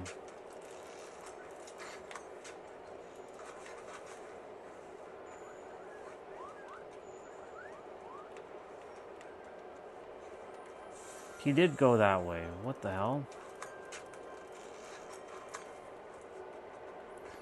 Freaking ancient forest. Super weird.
I'm so sorry, Ant. Monsters.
Got him.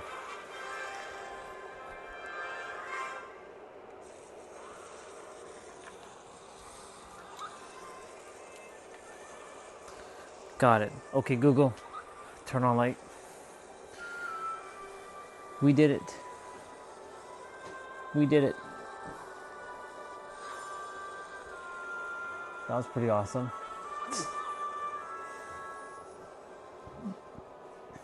Alright. I'm gonna be ending this.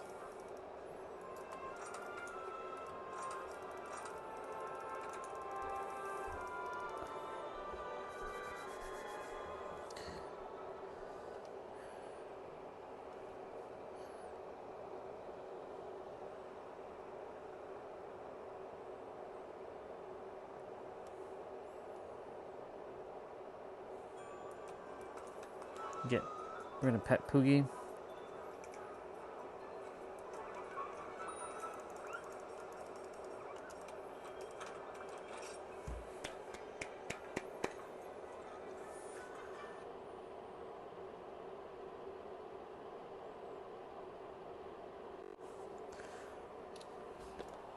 Okay, Google, turn light to 33%. All right, y'all. Thank you so much for coming on today. I appreciate it. Tomorrow's active rest day. Yeah, we had an interesting day today. Passport came, things didn't work, and yeah, I'm gonna be testing out my live stream in a moment to see if it works on data. Yeah, thank you all so much for coming on today. So much love and blessings to each and every single one of you. Love you all. Have yourselves a good night.